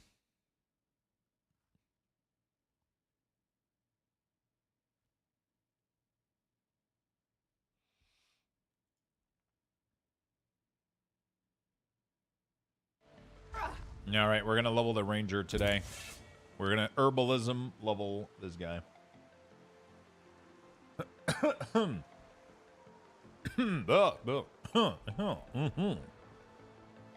All right. We can talk about anything. We can chat about any topic. I like the vibe with this game. It's just chill as hell.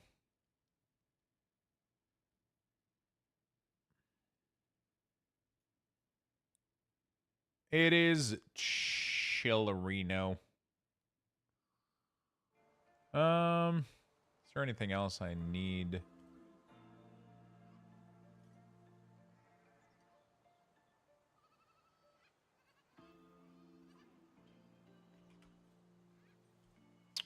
Give me a second, chat. Oh, God. Okay.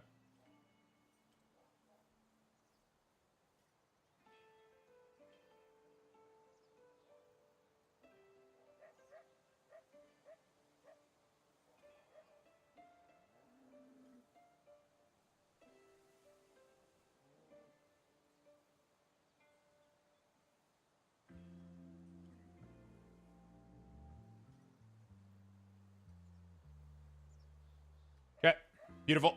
All right, we're level 5 right now on this puppy. And I have 0 attachments, so we're going to go get a metric shit ton of them. The announcement yesterday made me crave some Enshrouded. I think I'll check it out with the wife if I can pick it up this weekend. So I think it's a good idea, man. It's a really, really good idea. I think you'll enjoy it quite a lot.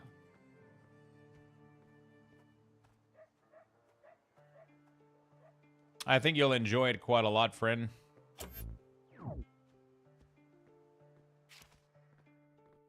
Welcome, good sir. Oh boy. Okay. Wow, there's a lot of people today here. Would you?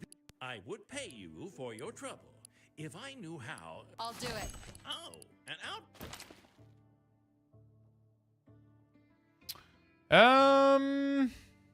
All right, let's see what we can get here. I probably want to get a ton of health. Probably don't care about mana much. Armor is never too bad, for sure. These are bind when equipped. That's not good. Mana, nobody cares. This one is bound. All the good ones are bound, right? All right. I mean, I guess I could always... oh my god, we have a lot of XP here. Need level 6. Need level 6. Okay. Learn this. Learn this, sure. Stupendous. Another. Is there a bow that I can learn too? There's a lot of these. A lot of health. Oh, nice. Nice. Big damage increase from that. How much gold do I have? 97? Yeah. I'm trying to see what I can, if I can, like, do anything, but... Yeah, I think I will. I did apply to see if I can get a sponsorship with them. So we'll see kind of how that goes, I guess.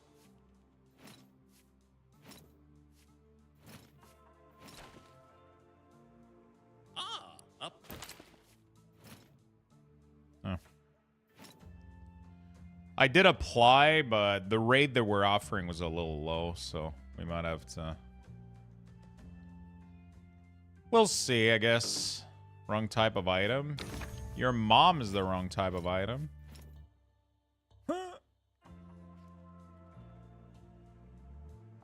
Yeah, I did apply. We'll see what comes out of it.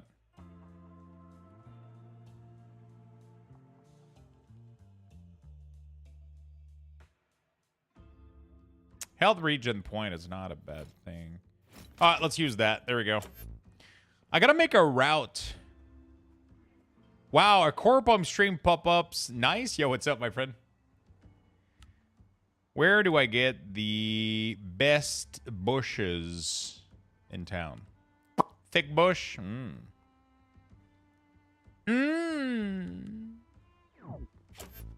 Let's try to go to the... I don't have mounts on this puppy, right? I gotta remember what's her good attack. How does she do good damage? What's this? Receive Twitch drop? Oh, shit. Is it character base?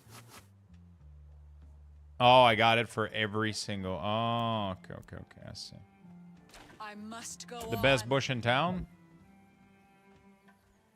I've been doing archaeology for 4 hours now. Hey, that's pretty good. Wait, you played WoW for 4 hours and your brain isn't on autopilot and nearly in hibernation? That's true for pretty much every game once you know what you're doing, right? By the way, chat, we do have a giveaway on Twitter if you want to win a copy of this game. There we go. And then we have the copy that we're giving away on stream as well. I'm ready for anything. I gotta remember how this works.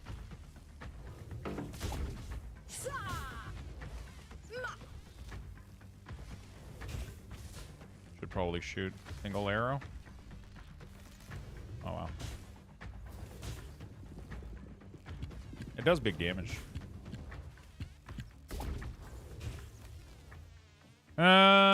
Choose a mastery. We're obviously gonna go Pathfinder.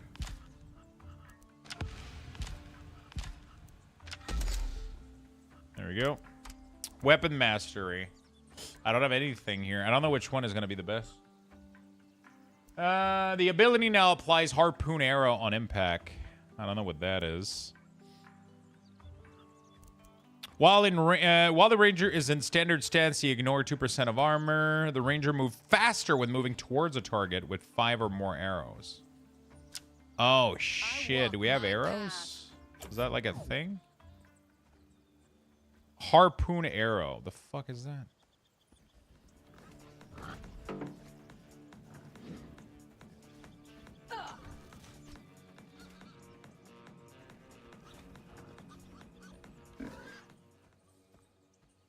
The ranger auto attack leaves the arrow in an enemy. For each arrow, the ranger gain a 2% increased attack speed, stacking up 6 times. The special ability can be activated, detonating all arrows in the enemy, dealing 2% of target max health, magic damage to the weapon. Oh, shit. Yeah, Bashiel. Yeah. Gonna be good. Ooh.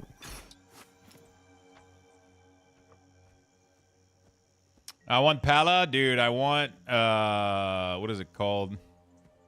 I want Pain Reaper, man. I'm kind of edgy, so I want my Pain Reaper.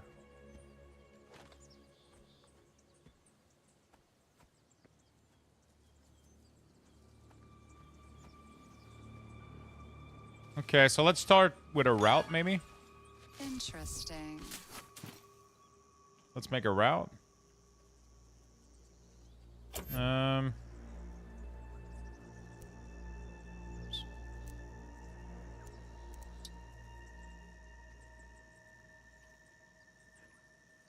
Gotta move.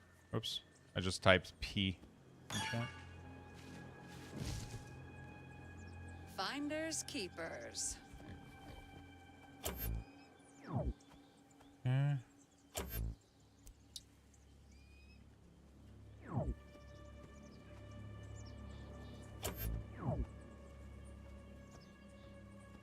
I just gotta find enough of these to level Now it, and let then me we do a look. rotation around it.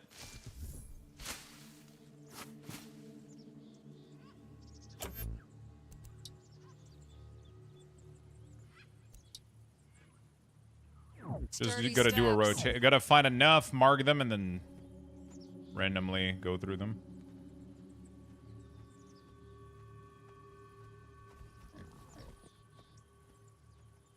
I don't want to loot these. Oh, there's 2 of them here.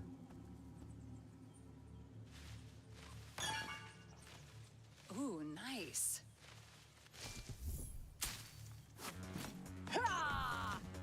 Nice. Glory is calling. It's not really worth trying to kite, from what I'm understanding. Okay.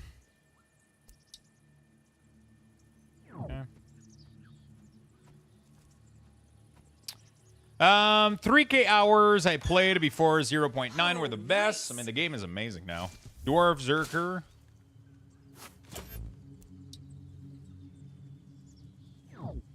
Gotta go have fun. Have fun, Bashiel. Have a good rest of your day. Thank you for passing by, man. Always appreciate it. Always appreciate it. I never tire.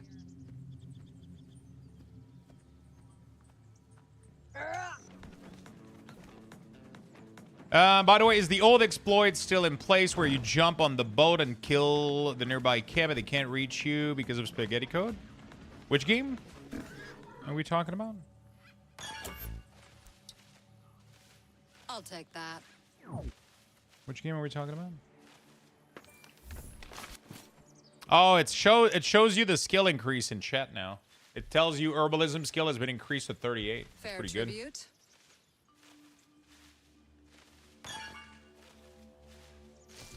Nothing can stop me. I'm just gonna put like, oops. In Corpunk, I have no idea. I have not gotten to that point. I'll be very honest with you. I haven't been really much trying a lot of... I've been just leveling professions, trying to do fun stuff. I've been really enjoying... Yeah, Rain of Arrow pumps. So it's like, what, 50% arrow? 40%? It's not really worth it, right?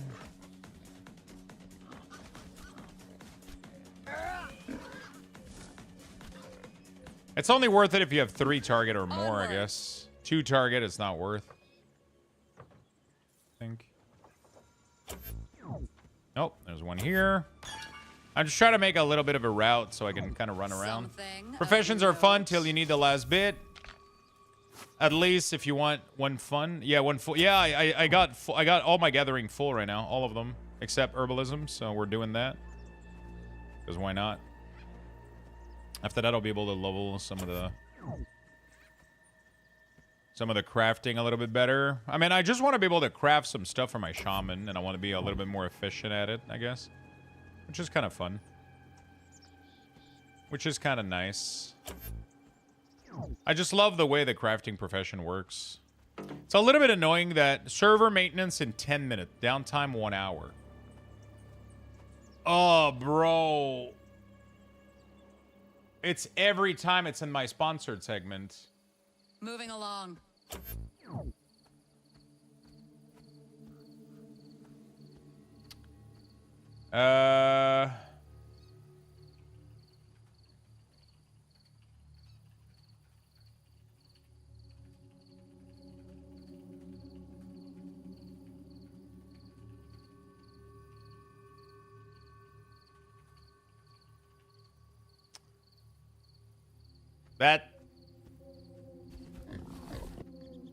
I mean, I've never had issue with my first segment. Like the first Dead. 5 segment we did, we had no issues. And now this has been 2 Wednesdays in a row that they put a maintenance. It's just annoying a little bit because this week I don't have more Treasure time, and so I don't know trash. how I'm gonna fit. It's kind of unfortunate.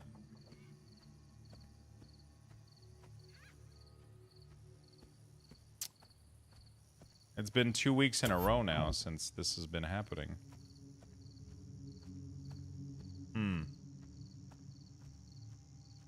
I haven't been made aware of,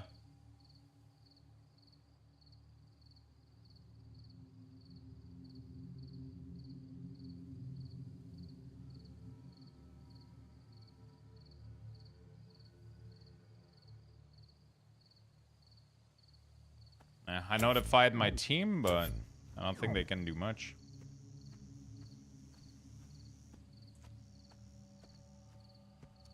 Yeah, that's what I would have done as well.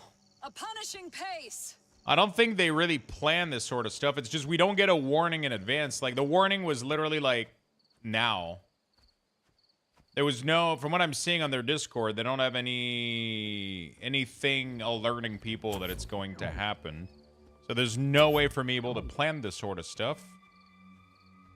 So it just kind of kills my segment a little bit. Like, I set up everything. I set up my my giveaways. I set up my, you know, like, it takes kind of a lot of time for me to set up all of this. So I gotta... I'm ready for anything. And now I'm not gonna be able to play for an hour. So...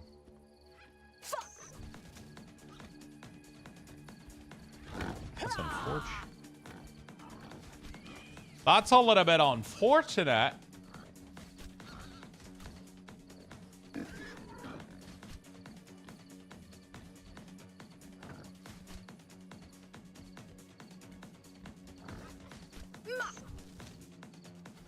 I don't think anybody of my team is available right now, though.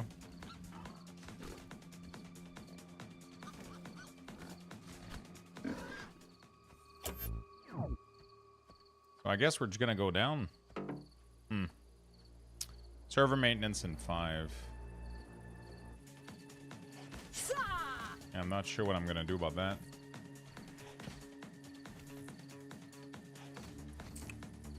I'm not sure what we're gonna do about that. Yeah, I mean, that's one option. We can go read stuff online a little bit and then play a little bit more later. That is... Can go look at classes. There's not a lot of stuff to look at right now, though, so I'm... I don't know if we have enough to do a full hour. Maybe is there some cool video I could check? Is there cool resources that you end up finding, Void, by any chance? I know that you went kind of big on checking out info for this for a while. Right?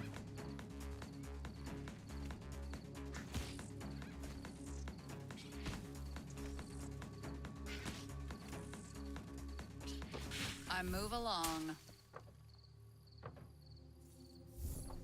Make a poll for the worst CP quests. I'll be very honest. I don't think we have a lot of CP player in chat right now. Most of my community haven't played the game yet. Since it's still in early access, most people are definitely still waiting, you know? Most people are still definitely waiting to see kind of what's up. This is mine Waiting now. to see if they can win a copy. Because it's always scary, right? It's always a little bit scary. Nothing can stop me. Oh. A little bit more here. Yeah, we got a decent route of herbalism right now. Take a closer It look. failed, I think. If I can get enough of these, then we can make like almost an infinite route and just like kind of roam around.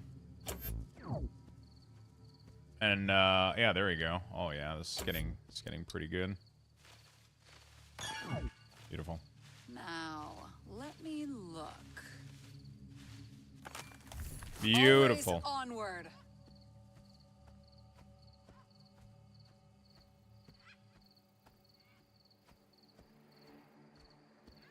Got another one here. Good. Okay, maybe we can do... Oh, To be this fair, looks progress nice. is slow. I've written all my money at this point and everything happened in a good way. Will be present surprise when they have, but I have no high hopes. I mean, I'm excited to see their official release on Steam. See if they can like manage to get like a pretty nice crowd. You know. Moving along. I hope they release on Steam. That's what I'm saying. They haven't announced that they will, but I really hope they end up doing when they do the full release. I think most modern game needs to. They just need to. I know that right now they're probably trying to get as much money as possible from development, which is pretty much what they've stated.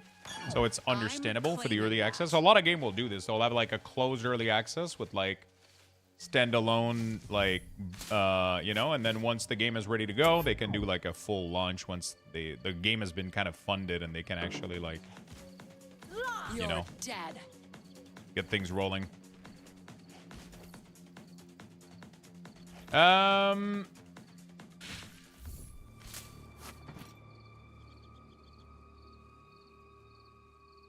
Lead game designer. I'm trying to see if there's community management. Let me see if I can.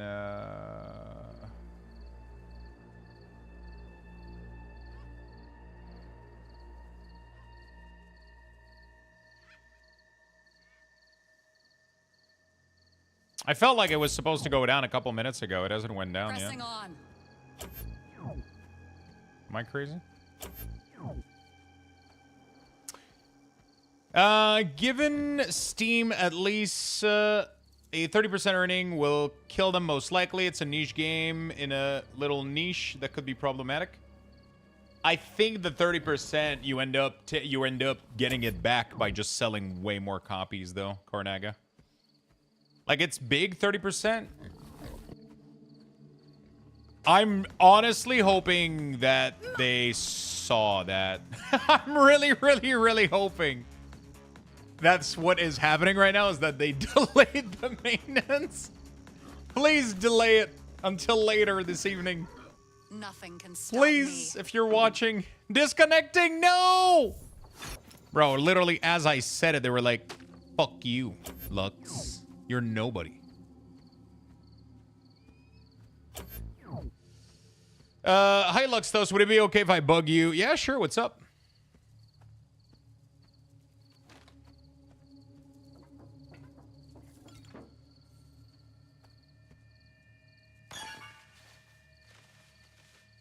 Oh, interesting.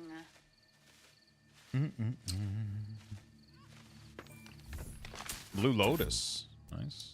Where am I right now? Am I underneath one of these flowers? I am. Okay, so that was already the Mark 1. I'll play for as long as this works out, and then when it doesn't anymore, we'll go on their website, check out their classes. Malevolence is already tracked, Keringan. Every ability is tracked. There's no ability missing on Retail Week Ors. All of them are added in there. All of them are in there, my good friend. Hear my heavy tread? All of them are in there.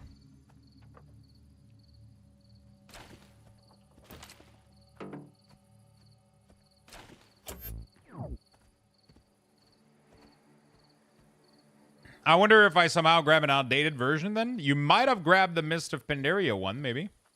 Could be a possibility. I don't know what else you could have grabbed.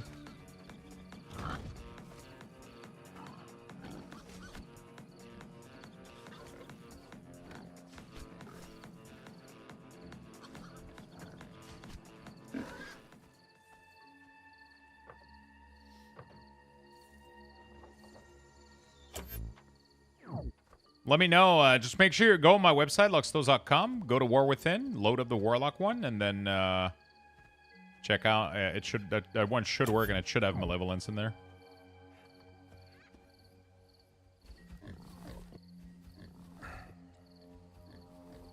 I can guarantee you it's there because I've played Warlock extensively. I can guarantee you that it's there, my friend.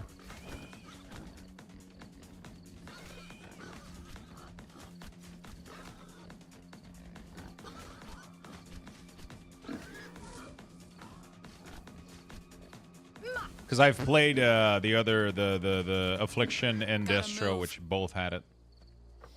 So you probably loaded the Mist of Pandaria one is my...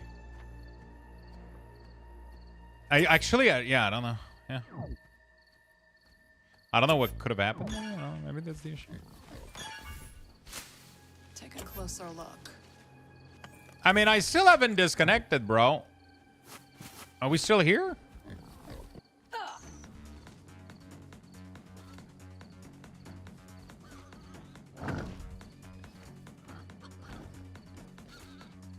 Try chat? No, I'm not trying anything.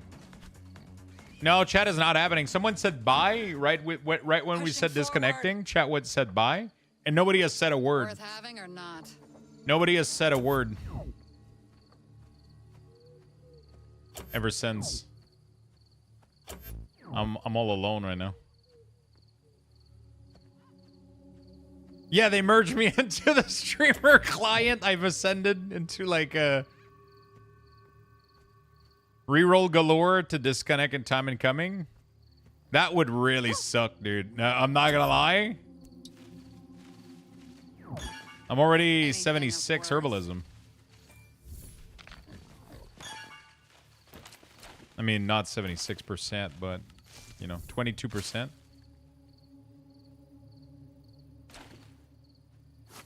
Oh, fuck. What is that? Okay.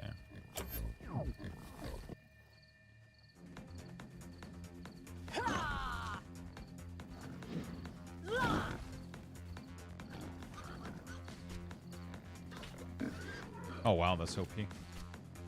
Beautiful. Thank you, Lux. In chat, I got the version on your side, and it has Malevolence. I had the one previous from Wago, and I guess it was missing a few things. Good stuff, my friend. Glad you could figure it out. I'm glad you're enjoying the ores. Mine now. In early CPO times, I played for 2 hours, missing the disconnect message, and bam, roll back. Hey, don't scare me like that, brother. My destiny awaits.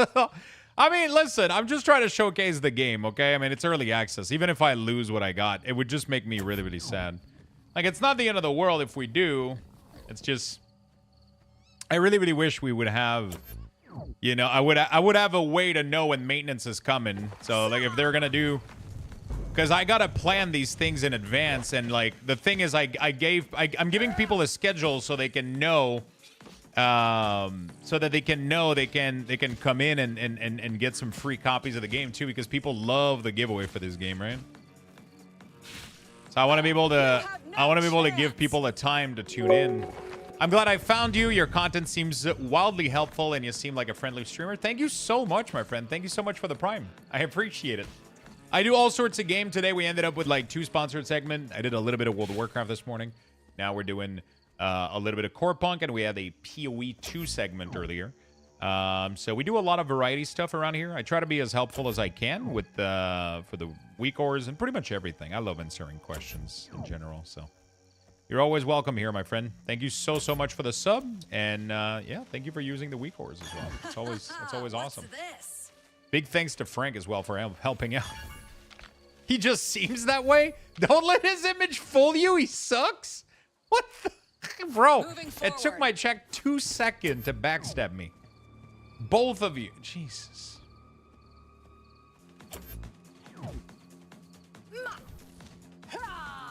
Two seconds. I already got backstabbed, brother.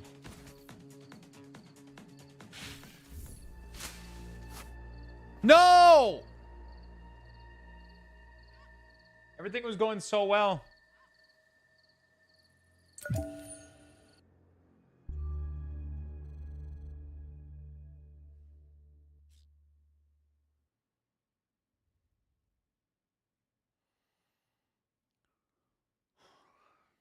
Everything was going so well. I'm going to go check if I can find some cool resources that we could look at. Some videos that we could play, that we could do, maybe. Welcome to the world of Core Punk. Wait, an MMORPG where magic meets science and interdimensional travelers become part of each other's stories as they explore, survive, and thrive in their new home.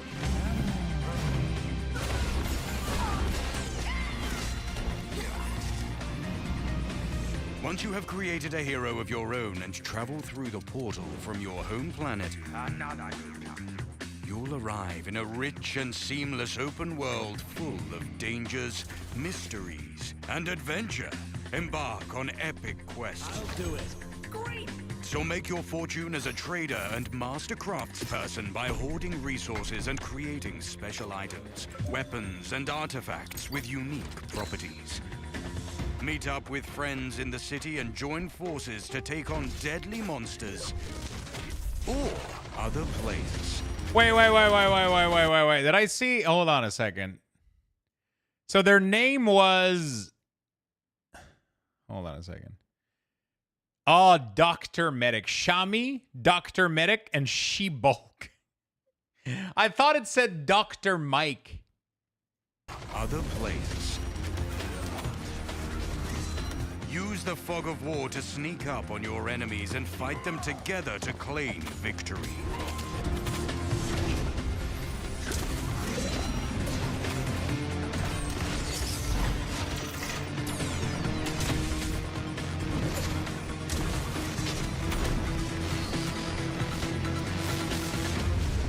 Punk is full of stories waiting to be told. What will your story be?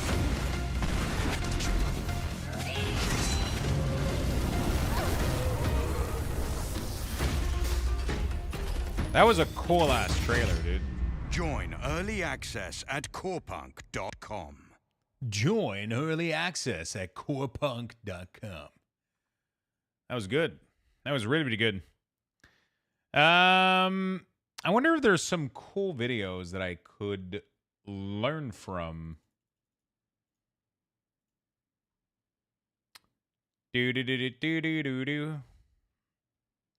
Beerus?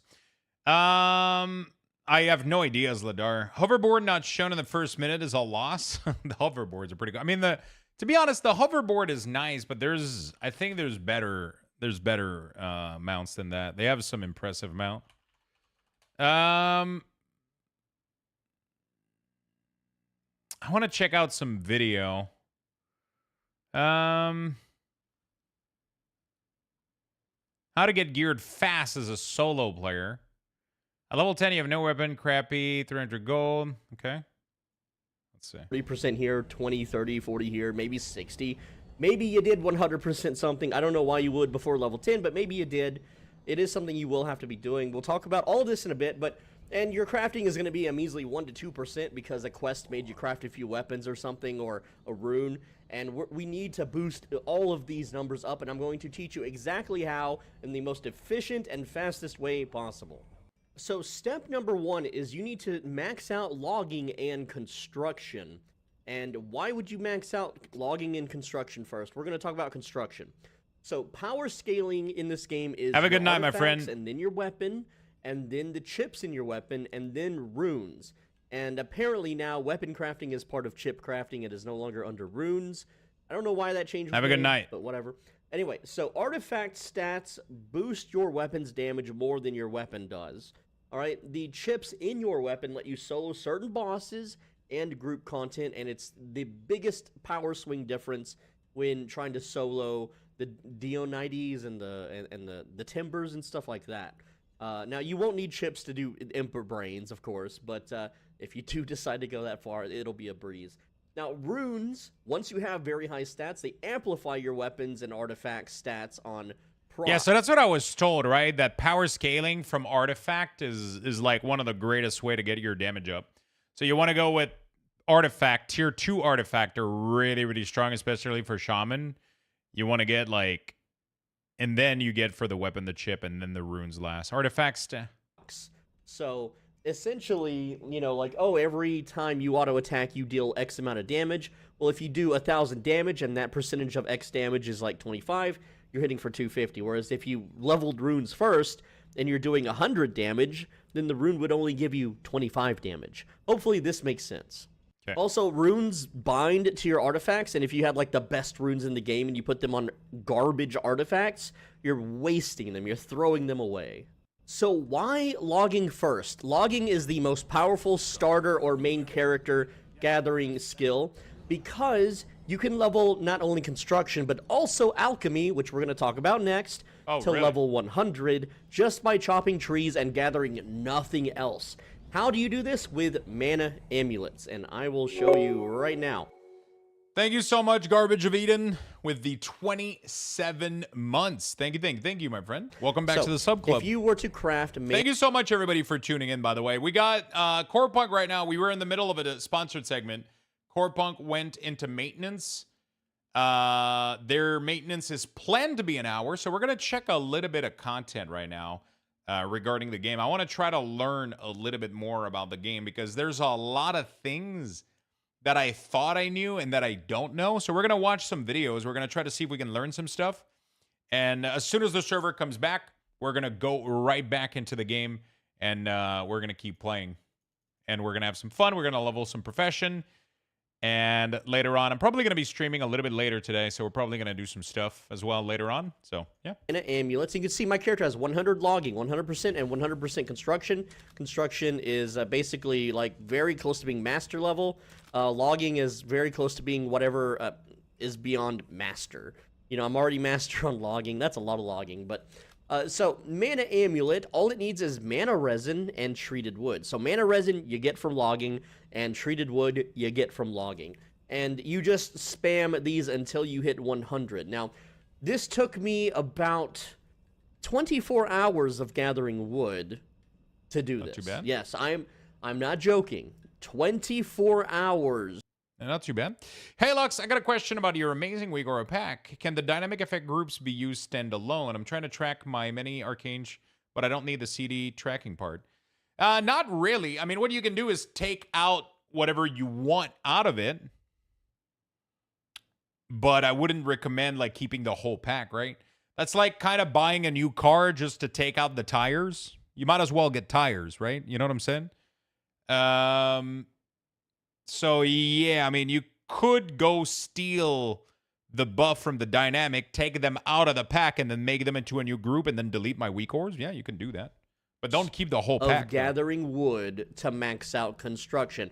And you may be thinking, you know, like maybe you're from other MMORPGs and you assume that if you craft higher tier stuff, you would level it up faster. That would make sense, but that is not how leveling works in Core Punk. In Core Punk, everything you craft gives the same amount of XP. If you manage to make it a green, blue, or purple item, you get a bonus XP. And as you get closer to 100% proficiency, it gets slower and slower till like around 95%, you only earn 0.1%. And if you get a blue, that's 0.2%. But one of the perks for leveling it up to 100% is that you can craft epic items, and you can trade your tier 1 and tier 2 items to anyone, which is super amazing for your alt characters who need a green mana amulet to do a quest, or strangers if you want to be nice.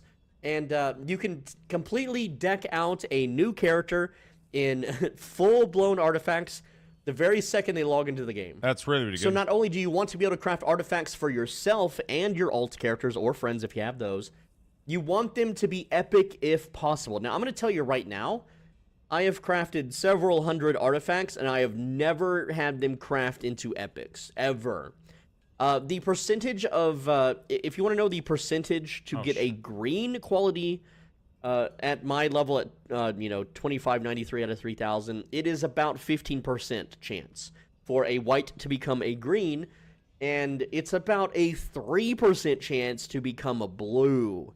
So it is really rare to get those blues, and blues help. But you synthesize them anyway. This guy is not going to rely on random number Jesus or random number generator in order to get blues. We're just not going to worry about that.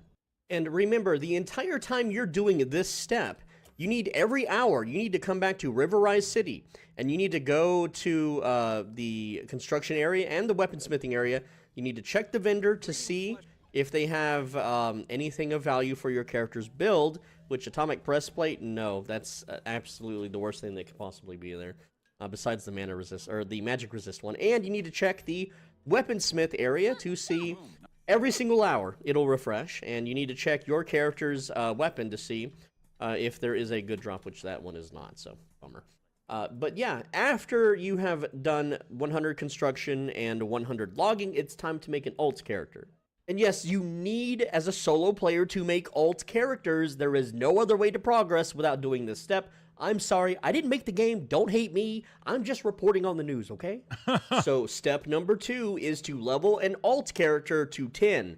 This will take 2 hours. If you followed my 1 to 20 questing guide, that is absolutely perfectly routed. Ignore the haters in the chat. They are mad about my Albion hijinks and my shitposting and my trolling and and stuff. But essentially, you can level an alt in 2 hours. With the access to your mains bank, you don't have to do all that hour-and-a-half gathering that you did the first time around. You already have the materials, hopefully, maybe.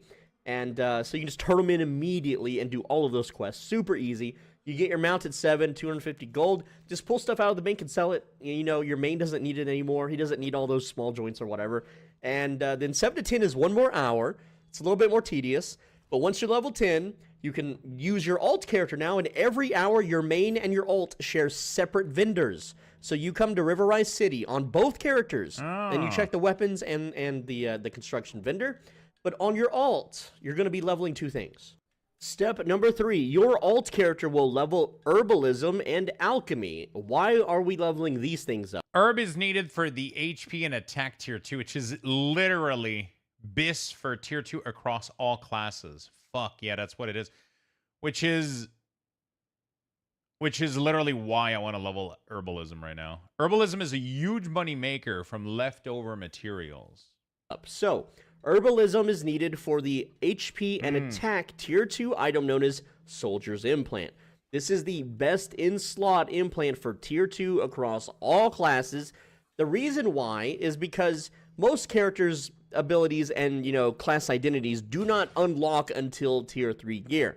This means if you're playing a Blast Medic, you're not building healing as a solo player, you're not building magic power, you're building auto attack power, HP lets you tank, and it scales massively, especially with the early weapons we have. Now, I just want to also mention, the reason why we go HP and attack and not pure attack is simple.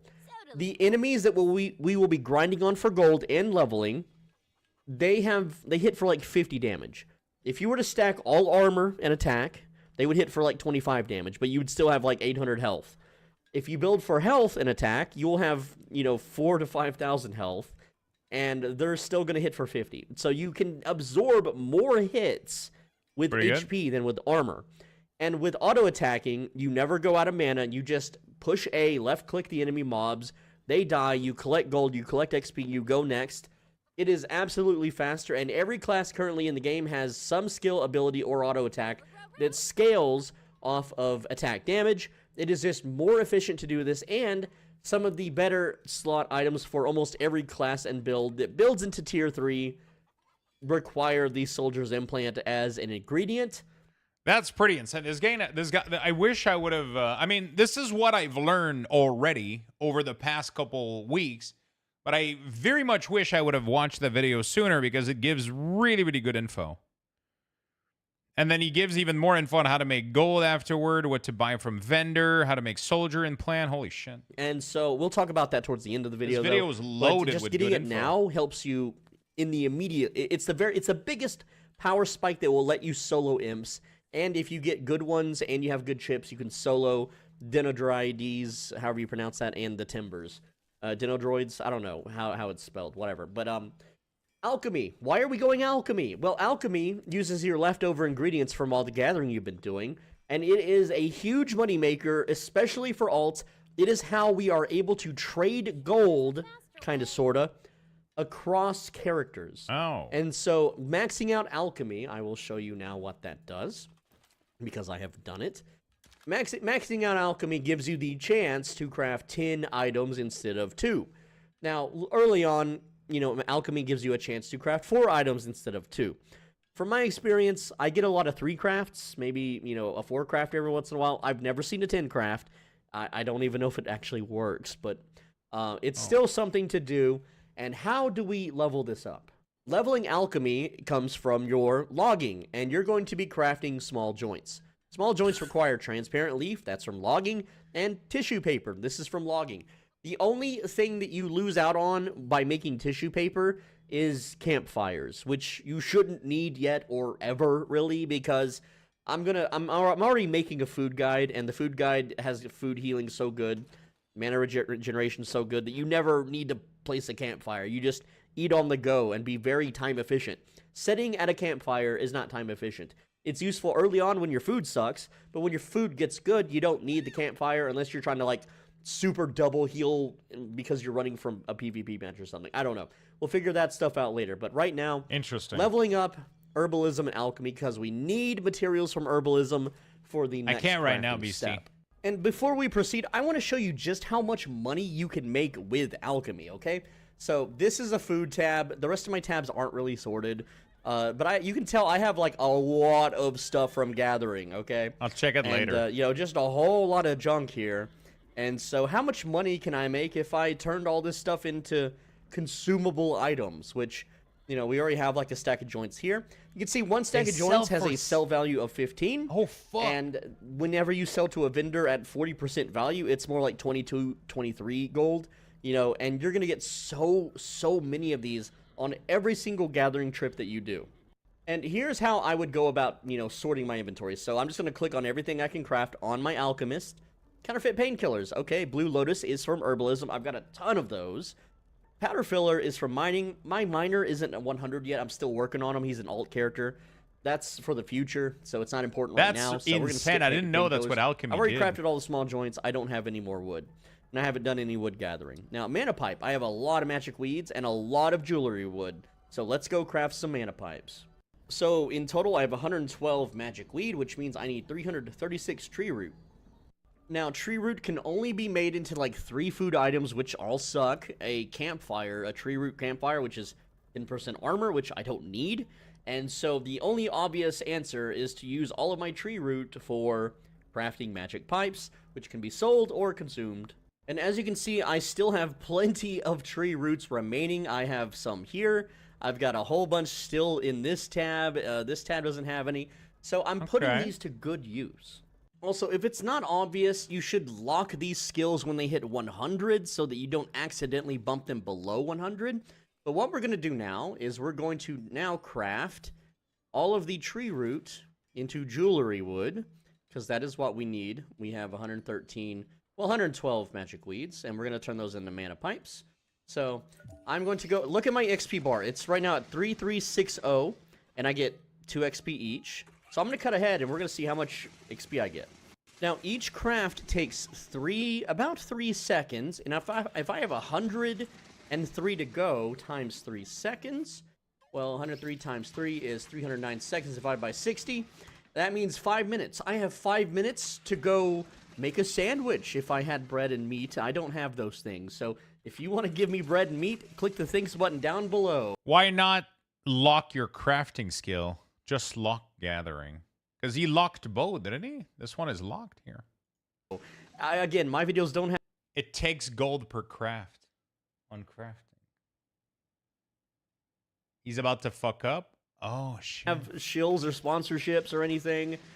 Just click the things button if you want to become a channel member. That is $5 a month. It gets you access to private, more personal videos, which MMOs like this I would generally make for. But I don't think there's enough people to watch those, and so I'll let you know if I have videos, but right now, as of recording this, I don't. It's as if because he's crafting. Anyway, oh, because you mean when he's gonna go craft after? Oh, I wonder if that's still the case though, or is it just mana? Because it was just mana when I looked it up. It wasn't gold.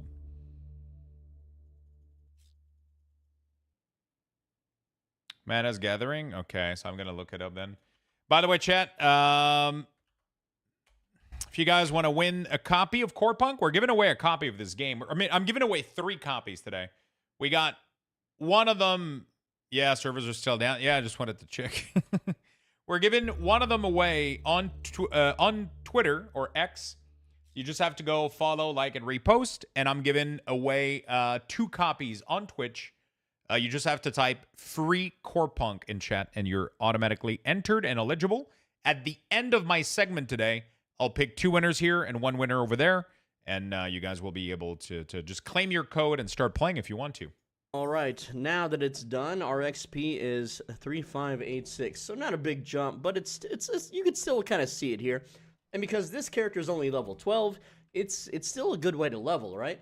So now about magic weeds, the only other thing that you can use to craft with, or craft with magic weeds rather, is magic cookies, which is a run speed food buff, but we're not going to be using that for a long time. Magic weeds are easy to get, so I'm all ready to go legal. to that alchemy bench, and let's get to crafting. So you can see here that our expected number of mana pipes is going to be 224, because we can craft 112 of them, and they give 2 mana pipes each being worth 0.75 gold.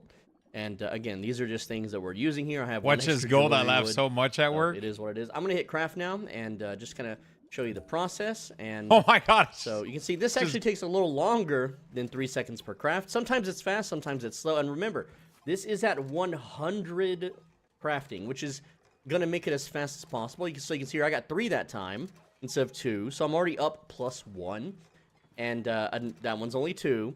But I'm gonna skip ahead and let's see how much more ahead we get than 224. All right, I have to show you a mistake I made, and it's a mistake was made.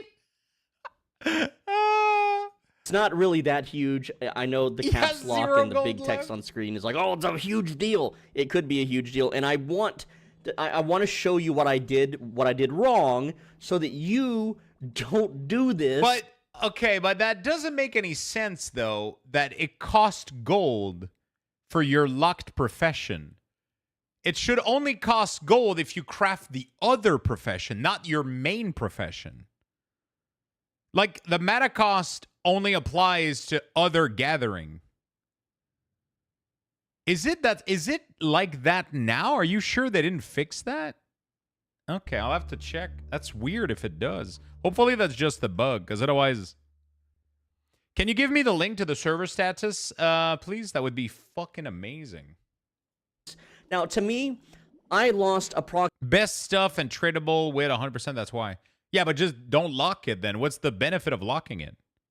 Like, it doesn't make any sense, right? Like, okay, so let's say that you level 100% alchemy, right? And then you don't lock it. You still get the same benefit as locking it, except you don't lose gold. Like, it doesn't make any sense, right? Thank you, my friend. Approximately 10 minutes of gold. All right, now you'll notice that my gold is at 1. I have 1 gold on this character, and if you rewind the video, I had like 180. So here's what happened, and I'm going to show you. Don't do this. Don't do this. Okay, so when you lock in your profession, and this must have been added after. But like, so the thing is, the cost should only be if you craft another thing. Like, yo, Tenton, thank you for the gifted, man. I appreciate it. Thank you for being so helpful, Karnaga. I really do appreciate it. That's very, very nice of you. Thank you so much, Tenton, for the gifted. Like, I think the cost should only be if you use the profession that you're not locked in. Then, yeah, there should be a penalty, a gold penalty, because you're not specialized into these. Same thing with the mana penalty, right? That's weird. Alpha, because this wasn't a thing, and now it is. But hey, it's my fault for not reading, okay? So when you lock in a profession, it costs gold to craft things. All right? So, because I have alchemy locked at 100%, you can see, deactivate the efficiency lock to start receiving profession efficiency and stop spending gold on crafting. So because I am locked in, you know, just as a safety precaution, I blew through 180 gold. You lose percentage only if you do something with the non-locked profession, though. So there's literally no reason to lock them. Like, I don't understand the lock system. If it only induce a penalty...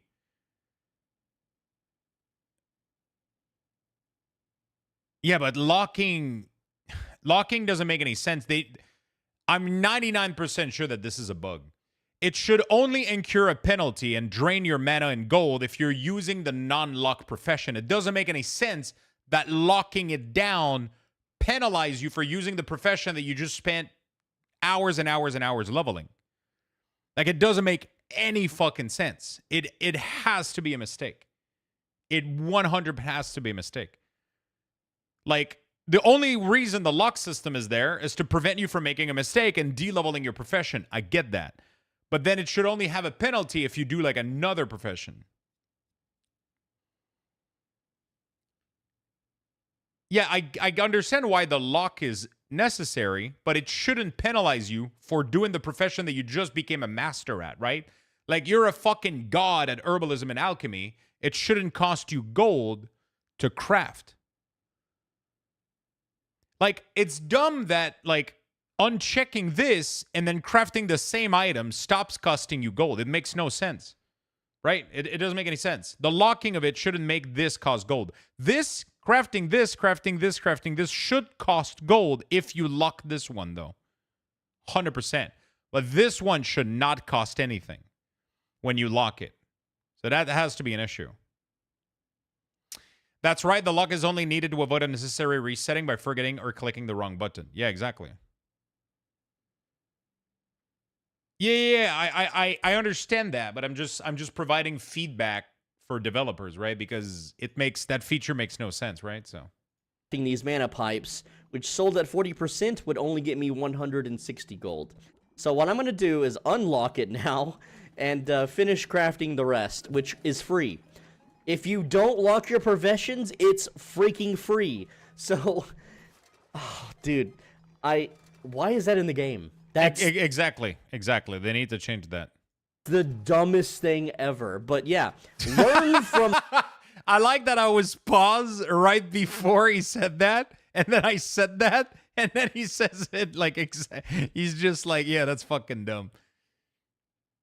Thank you for having the Nexus link. I'm a proud owner of the legendary set. Fuck yeah, my friend. My mistake, and never lock your alchemist when they reach 100%. Never lock it. I mean, just never craft anything else with your alchemist. It's an alt character. It should be simple to never. Why is that a thing? That's so dumb.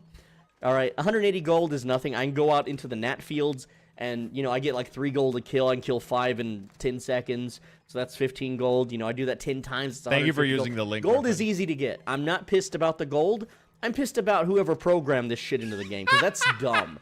So make sure that if you're following this guy, don't lock your damn professions, because they cost 2.4 gold for each craft, okay? But anyway, let's pretend that didn't happen, and we'll calculate our earnings, okay? Now, here is how many pipes we have. Let me show you. Let me go and sort it here. You can see this is 248 pipes. We got 24 extra pipes than expected. Now, the earnings, assuming I didn't blow it, you know, having my profession locked. Oops. Well, you learn from my mistake. But anyway, the earnings is flat 186 gold. If you sell it to a vendor at 40% value, which, remember, the vendors, you can sell to them at up to 50% value. But at 40%, it's 260 gold. So we have 260 gold in pipes. How do you know if a vendor has this? Pipes now that we got by basically AFKing for 10 minutes or something, that can be given to any of your characters or friends or anybody, really, because these aren't bind on character or pickup or whatever. So if you wanted to roll a brand new character, have them sell the pipes and go buy a mount, they can. You need to be level 7 to ride them out. I don't know who the hell in the chat is telling new players they can buy it at level 1, but the tooltip says level 7. I haven't honestly tried it, so maybe they're right. But the tooltip does say requires level 7, so I'm going to just trust the tooltip on that one. But yeah, that is 260 gold, which is more than enough gold for any of your characters to sell these pipes and then go to the construction vendor and buy their tier 2 item if they need it. Or it's, you know, a good chunk of money to put towards... There we go, my friend. There we go. A weapon upgrade. And you can see that everything you do on your gatherers is going to turn into money. So, for instance, counterfeit painkillers, you got herbalism, mining. You know, small joint is wood. So you're going to have a lot of joints made by the time you, you know, level up that construction to 100. And this is just a ton of money.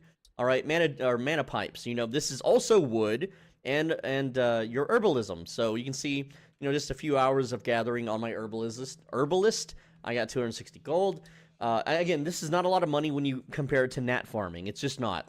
But, you know, once you start up a skinner, which is sort of next, I'll explain. So skinning and herbalism, boom, there you go, adrenaline shot. You got mining, skinning. You got skinning, herbalism again with the biosteroid shot. Mana Vial is trees and herbalism. So I can, like mana resin, I can take all my mana resin that I have, if I have, well, I use it on construction, but if I have any, combine with hazelnuts, boom, that's a whole nother, chunk of money there. And then this is skinning turtles, living blood, and skinning animals, which is cosmetic fat. So step 4, I think we're on step 4. I stepped away for a while making this vid to do other things, but step 4, I guess. On your herbalist, you need to gather. It's funny how this guy managed to make the most unwell constructed video be so informational. It is so randomly put together, and yet it's the most information I've ever seen about this game. Because the info for this game is not like not a lot of people have made very detailed video like this. But this video is like pure fucking information, which is really, really good. But it's just like randomly put together. I like it. You need to gather bushes until you have at least 1 petrified spike and 1 forest berry. And you're going to repeat this step a lot for as many upgrades as you want, okay? So what are these? This is the petrified spike, and this is the forest berry. Now, on herbalism, I have 2 places that I like to go. So this is Riverrise City, my bad, okay? You go west, and every one of these little yellow notches is a bush. And a lot of these are tier 2 bushes, some are tier 1, but a lot of these, like to the north. Now, on herbalism, I have 2 places that I like to go. Where was that? So this is Riverrise City, my bad, okay? You go west, and every one of these little yellow notches is a bush. And a lot of these are tier 2 bushes, some are tier 1, but a lot of these, like to the north of this road here, are tier 2. And you just gather all the bushes. Yes, that's a lot of bushes, I know. But there's another place too, and I like to do this place more like at 4 in the morning when there's not a lot of people on. Because it's a full loot, or not full loot, but it's to drop 5 items on Death Zone. And you just go south of Riverrise. And, I take a little line here. Here's some bushes. And I'm still working on filling these out. And, you get down here, and there's a lot of tier 2 bushes all around, like, these abandoned houses and stuff. You can see there's a lot of open spaces that I still haven't, like, fully explored yet. But I just kind of go around in here, and you can see there's a lot of bushes. And then once you get Stay away from the railroad. There's not as many. So, yeah, that is the 2 locations for herbalism right outside town. Get to work, champ. By the way, let me show you, first off, I'm going to unlock this on my construction guy here. So let me show you trees, okay? So here we are at Riverrise City. You go west, and it's the same area because there's a nice forest, lots of tier 2 and tier 3 trees right up in here. And so you just hit up this whole area. Again, this is the wind. Man, I'm going to have to do what he's doing when the game comes out. Is like mark every single location per character. That's so good. Like every time he sees a thing, he just marks it. I mean, I'm already doing this, but right now I'm doing it like, I don't even know what this town is called. It's like Wind something village. And yeah, just north of that, boom, tons and tons of tier 2, tier 3 trees. And that is what I did for construction and alchemy. So now that you know how to make money and not accidentally spend it making a video, oops, here is what you need to do with that money. Preferably, you want to buy soldier implants. And so I'm going to show you that process right now. I wish that you could share map between alts. You can share waypoints. And that is, here is the construction, area. Right here where all these people are crowded, there is...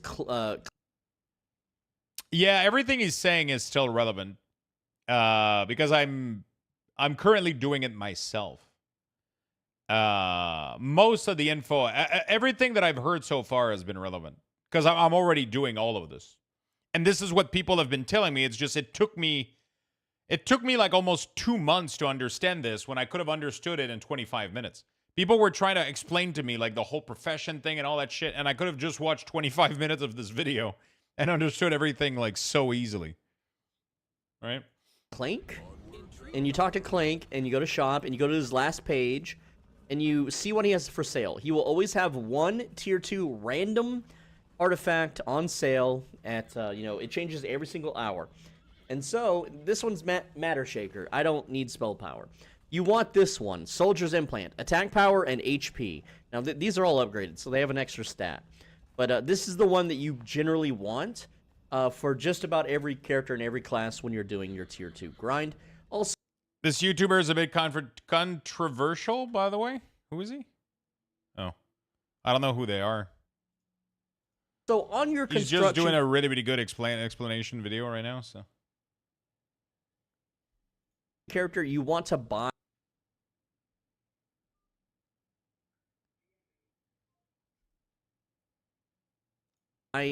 the recipe for hold on, where is it at? Have they For done anything? Soldier Implant. The recipe can be anywhere from 200 to 300. Right now, the vendor has it at 297, which is too expensive. giving So away I would some just really wait a good few info. hours and then buy it when it goes down. But yeah, you can see I already know it. Apparently, there you go.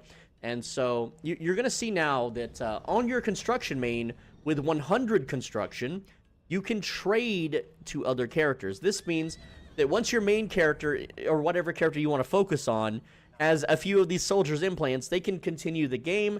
They can solo level 20 gnats at level 10. They can solo the imps at level 10 or 12. You'll probably be level 12 because of all the gathering you've done. Real talk. That's what happened in my previous video.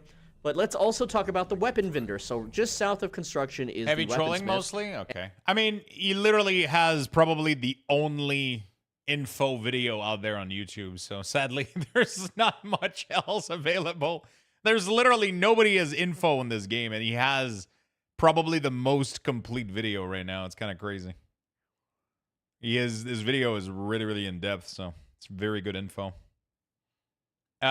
I got a quick delivery coming in, chat. So I'm gonna give you guys some Lux Buxes, and I'll go pick it up. Okay, I'm gonna give you guys level 6. A I think Lux we are. Bucks raffle I'm gonna has be been right back. I'll go initiated. fill this Type bottle of water. exclamation point join in the chat for a chance to win. Good luck, everyone.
All right. How you doing, Julia, by the way? Sorry Sorry about that. How you doing, Julia? And this is Grizzle. So you talk to Grizzle, and he has weapons. So right now I'm on a shaman, so I'm gonna go to the second page and go to Wolfclaw. The reason I'm going to Wolfclaw, like I said in the text here, you want weapons with % crit rate and % crit damage. And what you really want to do is you only want to buy the weapon if it's if very close to 5% crit chance. You also want to hold shift when looking at the weapon. Look at its attack speed. The higher the number, the better. And look at its flat weapon damage. The higher the number, the better. If all of the weapon traits, the attack speed, the attack damage, and the physical crit chance are all above the halfway mark, buy the weapon. All right, preferably. If you have no weapon and you need a weapon on your main, buy whatever's you can, because it's really going to help. Now, I bought and upgraded this one. You can see it's a 5% crit chance. That's my most important stat. This one was at 13 weapon damage, which is not the highest. Tasty treat. Half would be 11 and up is good. 11 and up is above 50%, right? And then 1.3 is very close to 1.4, so this was a really good buy. All the numbers are above that 50% threshold of the range, sort of, kind of. You can maybe argue it on the weapon damage, but again, it's something that I needed. And when you do the questing, you'll get a blue weapon, so, like, you won't get a good blue weapon. I got this driller here, and it has higher weapon damage, but it doesn't have that crit chance. And crit chance is really good for overall DPS calculations. And so, all my characters also go into Assassin. And, like, this character has 14% flat crit chance. When he starts fighting, he's going to get up to 24%, and it might even go higher than that, depending on how many times he hasn't crit. Because every time he attacks, he's got fast attack speed, he gets 1% crit, and you're going to be a crit monster on all your characters, and it doesn't matter. But that is what you need to be doing with the money, is every hour on all of your alts and main character, you check these two vendors, and you buy if it's good. If not, you continue the grind. So now we're going to talk about making the soldier implants. That's why we got the petrified spike and the forest berry. And you're going to need to get a berry and a spike for every single time that you want to craft one of these. And you're going to want 6 on a character, preferably. You can see that my main character has 3, and then I have, like, steam cells, and then I have a battle sleeve, and this paramedic bracer, so whoop-de-doo, right? And they're all decent rolls. I got these. You get some of these from questing, so you don't have to get all 6 if you plan to push all your alt characters to 20. But I honestly say that questing should be done after 20, simply because it's more efficient for not only you for the speed of doing the quests, but earning money as a low level is way more important, I think, than spamming the quests, honestly. But I know more people were going to quest, so I made a video for questing first. But now we're talking the real talk. So how do we make this soldier implant? We need a green immunostimulating implant and a green steroid implant. So let's focus on those. So to make the steroid implant, we need gonads, which is skinning, and we need biocompatible material, which is skinning turtles. You must get the Zyphod process, which is like the turtle's spine, I guess, or skeletal structure. And so you, at this point, you guessed it, it's time for alt number 3. Your third alt doesn't need to have a profession right now. They don't need to have weaponsmithing or mysticism. They simply just need to go skin turtles. Where do you skin turtles? Turtles are easy to skin. They're all around any body of water. But you generally want low-level turtles right now. So these are level like 15 to 20 turtles. My favorite spot is above Golden Field, where Big Mama's at. We all know who Big Mama is. Big Mama. Anyway, you go north, and there's a couple little rivers here, and you can see each of these little purple things is a turtle spawn. Now, the cool thing about skinning, unlike the other gathering professions, is that the enemies respawn very quickly, thanks to a recent patch. So on your skinning character, you can circle around here and skin turtles for a few hours while you watch anime or listen to a YouTube video or something. And every time you do a lap, the turtles will have respawned. And I'm doing this on a level 10 ranger that absolutely nukes the hell out of these turtles without anything but 6 tier 1 implants. No weapon. Not even a weapon. If I had a weapon, they would die even faster. But my ranger can just circle these 2 lakes, killing all the turtles endlessly, constantly. And there's like 4 other people also doing it with me. And so if I can get plenty of turtles from here, so can you. But because you're... Wait, with 4 other people? When I was doing it, it was barely resetting in time with like a single loop and nobody there. I feel like if there was 4 other people doing it, there would be not enough turtle. Alt should be level 10. There's another lake here, and I don't have the turtles marked on this character, but there's plenty of turtles around here. You can even go over here, and there's plenty of turtles all over here too. And again, any body of water like there's turtles down here, you know, there's no turtles here, okay? No turtles here, and maybe a turtle here, but not a lot, okay? And then over here, I don't think there's turtles there. These turtles are too high leveled. And then these turtles are also too high leveled, but I don't know. I mean, you could maybe do it if you want to kite them around, I guess. So that, also for gonads, you just skin boars. You know where boars are at. You level the 10, you know where the boars are. I don't need to show you. Immunostimulating implant is from herbalism. That is Blue Lotus. You're going to have plenty of Blue Lotus if you're following so far. And the biocompatible material is from, again, the turtles. So what you're going to do is you're going, and I've already done this step, so I can't show you. You're going to craft these one at a time. So you're going to click on, like, steroid implant, and you're going to craft one. Wait, why one? And then if it's not green, you continue crafting one at a time until one of them is green. When you get a green one, you switch over to immunostimulating implant, and you craft one at a time until you get a green one. And for every 6 steroids or every 6 immunostimulating implants, you combine them with the synthesis bench. Yeah. All right. And then you get another green. What you do is you put 6 white items in here of the same kind, like 6 immunostimulating implants, and you'll need a synthesis fuel. You'll have plenty of these from questing on your alts. You can also buy them from vendors for like 15 to 20 gold, which is not a lot. No joke. I'm like really excited to do this when the game actually launch. You know. It's actually been a fun grind to do this. You hit combine or create, and that will make one green version. So I have done all of these steps already. And before we get to the crafting, I just want to kind of point out how It's kind of funny because he has the same setup that I have. Wait, how did he make all of his character have this? Oh, no, they don't have all the same name. He has, like, different variants in there? Character sheet looks. This is my main character. I leveled him to 20, not knowing that gold was better keeping at 10. Oops, whatever. All right. So he's the construction guy and the logging guy. It, right? Then we have this blast medic, who is the alchemist. Nearly 1 a.m. here. Time to go to sleep. Hey, have a good night, my friend, and rest well. Take a good look at the page I sent you. Can you send me the link again, please? I know you're doing Carpunk, so for later. I saw it on Twitter, Eld Fox. I did see it.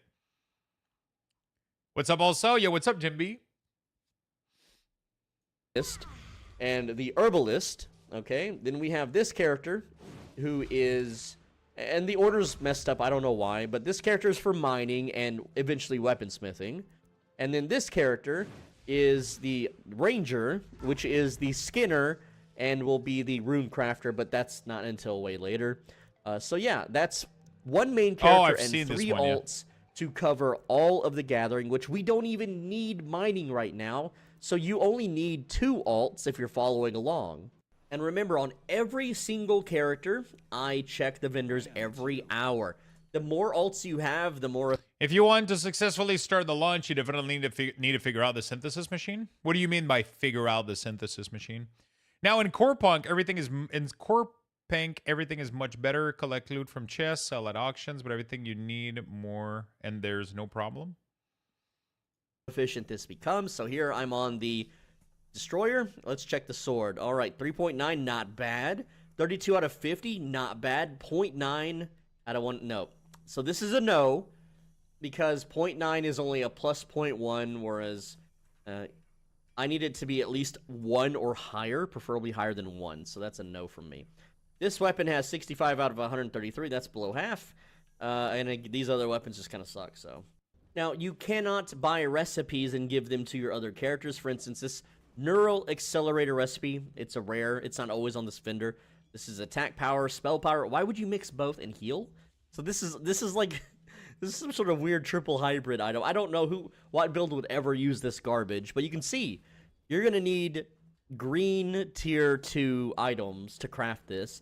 But in Alpha, there was an alternate way to craft these. I'm going to talk about it towards the end of the video. I think it's really good, Giant. But you can see the vendor is offering a modular glove, so attack power and armor. And I want to point out that the armor given by the hybrid items at tier 2 is more than the armor given by the flat armor tier 2 item, making it completely pointless. So I just wanted to point that out. Also, like, if you're desperate for upgrades, yeah, I could buy this. It's only 193. It's affordable. It's affordable for us. But I'm cool with waiting because I've got alts and I just can't be bothered. So I'm gonna switch alts and check the other characters' vendors. And you may be thinking, what about something like Primal Energy Inverter? It's spell power and health instead of attack power and health. Wouldn't this be good for certain builds? And the answer is no, because spell power does not nearly scale enough as attack power.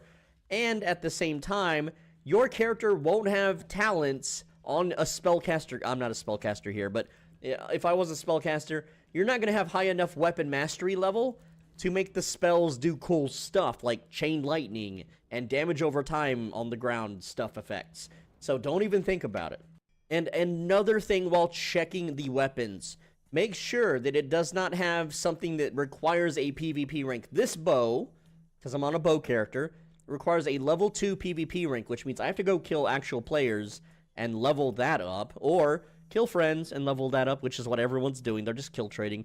Or for solo players, you would buy a second account, which I'm not going to do, and level that up, and then have, you know, multi-box it where you're killing your own account. I'm sure that might be bannable someday. People are being I don't think clever they're banning people right now for anything.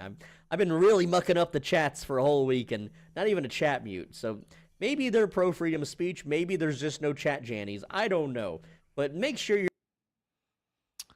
With the help of Synthesis Machine, you can create improved version of items. You can improve items, and you can disassemble items with or without loss. I knew about merging item, right? Like, so 5 of the same will give you the next rarity, right? And shit like that. I didn't know about disassembling item, though. You're not buying a PvP item. Also, if you really don't want a crit weapon, you can get the armor penetration weapon, which is also decent. And if you're a dual wield character, your main weapon should be the crit weapon, and your offhand should be the armor penetration weapon. But again, like if you're desperate and you just need a weapon because you're going crazy and you feel naked, then at least get the armor pin one if you don't get the crit one. Now, if you choose to go with the armor pin bow, don't even worry about the percentage of flat armor penetration. This doesn't matter. The flat armor penetration will always be 10, at least on two-handed weapon. But the percent armor penetration, again, ignore it. 5 to 10% is a 1 to 2 damage difference at lower level enemies. Maybe in PvP it might be a little bit better, but who cares about PvP right now? Just get you a big, fast, and hard-hitting weapon. This weapon's actually pretty dang good. 36 damage, 1.1 attack speed, 40 DPS. It sure beats 7 weapon damage, 5 DPS. And as far as weapon speed goes, if you only kite enemies and cast spells, which is a legitimate, often better way to level up, it is your attack speed doesn't matter because you're just going to run from the enemies until your attacks are off cooldown, which is the Destroyer, the Ranger, so on and so forth. But if you want to, you know, if you're a ranged character, also the Ranger can kite, so you would want attack speed. Whereas like the Blast Medic, she has an ability that increases her attack speed by 300%, and so having any amount of attack speed. Parking characters to check vendor isn't a thing now, by the way. They have recipes available at all time, and you can get good weapon from chests now. About all the change from this video. It's not the recipe that he's saying. I mean, he's mostly saying the implant, right? Because the vendor is selling it's for the weapon. You can buy some decent weapon, but it's for the tier 2 implants, right? Oh, he checks for the recipes later? Okay. High or low, it does not matter when you're using. Yeah, I already bought the recipe that I needed. He has all of them. Now, I just want to mention that getting a petrified spike and a forest berry, these can take a few hours or longer. Okay, if you get like 4 or 5 petrified spikes, that's like 4 to 5 hours. If you got 0 forest berries, you got to keep going until you get at least 1 berry. Oh, and you could try to trade with other players, like, oh, I have a petrified spike for a berry, and some people will do it. And you can maybe, if you got a bunch of berries and no spikes, you could trade a berry for a spike, but never trade 2 to 1 ever on anything ever. That's a scam. But I just want to mention that we have the ingredients here, and this is one way to craft it. I'm going to show you another way to craft it, which is sometimes a better way to do it. We'll see. Now, one thing I want to note is that I have an experiment when I'm doing this, because I don't know the result. These 2 items are bound to this character, but because I can craft things and trade it to other players, if I use something bound to me and then I craft it, will the crafted item be unbound? And I'm, you know, if it's not, it's cool, it's an upgrade anyway for me. But we're going to see right now. Also, one other thing to note.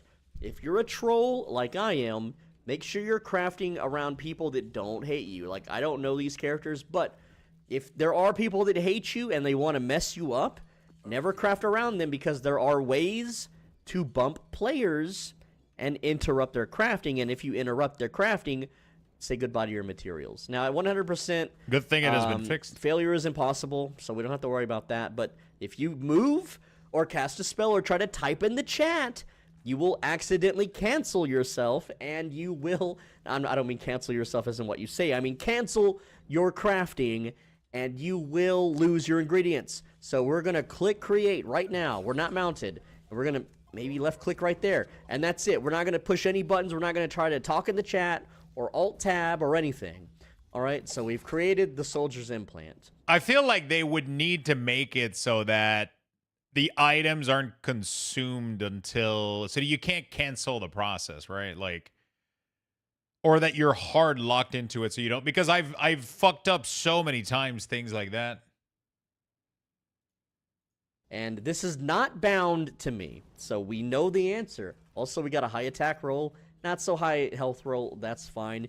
It has your name crafted by Swole Benji, and if the Masterful means that you can trade it.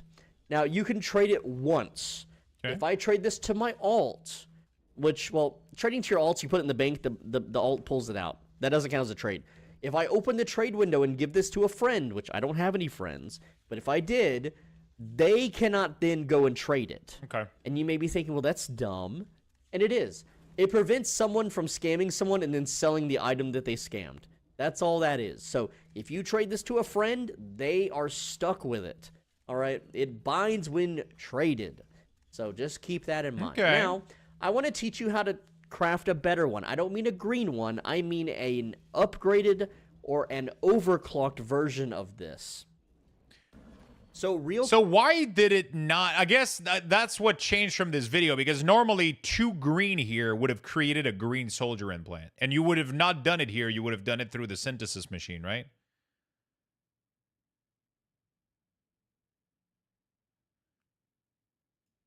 Likely get greens, like I said, every I believe 15%, 25%, something. It really depends. Whenever you're mass crafting your steroid implants and your immunostimulating implants, you are most likely going to get some greens. You will very, very rarely get a blue. Now, if you want to force the game to give you a green or a blue, you have to combine in the synthesis machine, right here. You have to combine this bad boy, and you have to put in either 6 whites to get a green, 7 greens to get a blue, and 8 blues to get a purple. All right, now, how do you... Let's talk about the next thing, which is what is it 2 green for a gray? I thought it was 2 gray for a gray, and then 2 green for a green, and then 2 blue for a blue. Show you how to craft. So let's talk about upgraded and I can't talk. Upgraded and overclocked. I guess it doesn't work for tier 2. So whenever you don't want to do this for tier 1 ever. Never do this for tier 1. It's a waste of resources. But let's say we're crafting the what is something I have here? The immunostimulating implant. Okay. So instead of a blue lotus, I would need the blue HP upgrade version, which I have on a video. Let me look it up. Well, let's use a relevant example. Let's go with steroid implant. Why would I need for steroid implant? So yes, this is covered in my Core Punk 1 to 20 leveling solo full quest guide, by the way. And for attack power, because that's what steroid implant is, it normally needs gonads. But you would need a petrified spike, which would, again, waste of resources. So if I wanted to make an upgraded steroid implant, which means it has a bonus stat. This is what it would look like at the bottom. See the 30 haste points? When you upgrade the quality from white to green to blue to purple, you get 1, 2, 3 stats. If you go from upgraded to overclocked, you get 1 or 2 stats. So that means you can have a total of 5 bonus stats, okay? So instead of using gonads and a biocompatible material, I would have a petrified spike and a biocompatible material, and I would throw them in the synthesis machine, and then that would give me an upgraded version of the steroid implant. So it would be, 5 to 10 attack power, and then it would have one random stat like flat armor pin or flat magic pin or mana regeneration or something like that, right? So again, you don't ever want to upgrade or overclock a tier 1 artifact unless you're making like a low-level character for ganking or griefing, or you really just want to do something weird with your low-level character. It takes 2 hours to get to 10. 2 hours, you're level 10. I don't see the point of making upgraded or overclocked tier 1 implants or tier 1 artifacts ever. But how do you make an upgraded or overclocked tier 2? It's a little more complicated. Been over an hour. So we're going to be making a soldier's implant that is upgraded. And to do that, and this is way more simple, right? To do that, you just need, instead of the green versions, we have a green immunostimulating and green steroid. We're going to be using a blue immunostimulating right here, and a blue steroid implant, which is right here. And we're still going to use one petrified spike and one forest berry. All right, now if you want the overclocked version, which is the better than upgraded, it gives you it gives you 2 stats. And you would use the purple versions instead of the blue. Okay. And so we're going to do that right now in the synthesis machine. We're going to pop the bad boys in. We have the, and these are both bound to, or that one's not bound to me, but this one's bound to me, so it shouldn't bind to me, and we're going to hit create, and that will make an upgraded version. There we go. We have upgraded soldier's implant. Now, because I used the synthesis machine, it bound it to me. So this is... It should have changed the color of it, right? For some reason, it didn't. I'm assuming that was like... Am I crazy?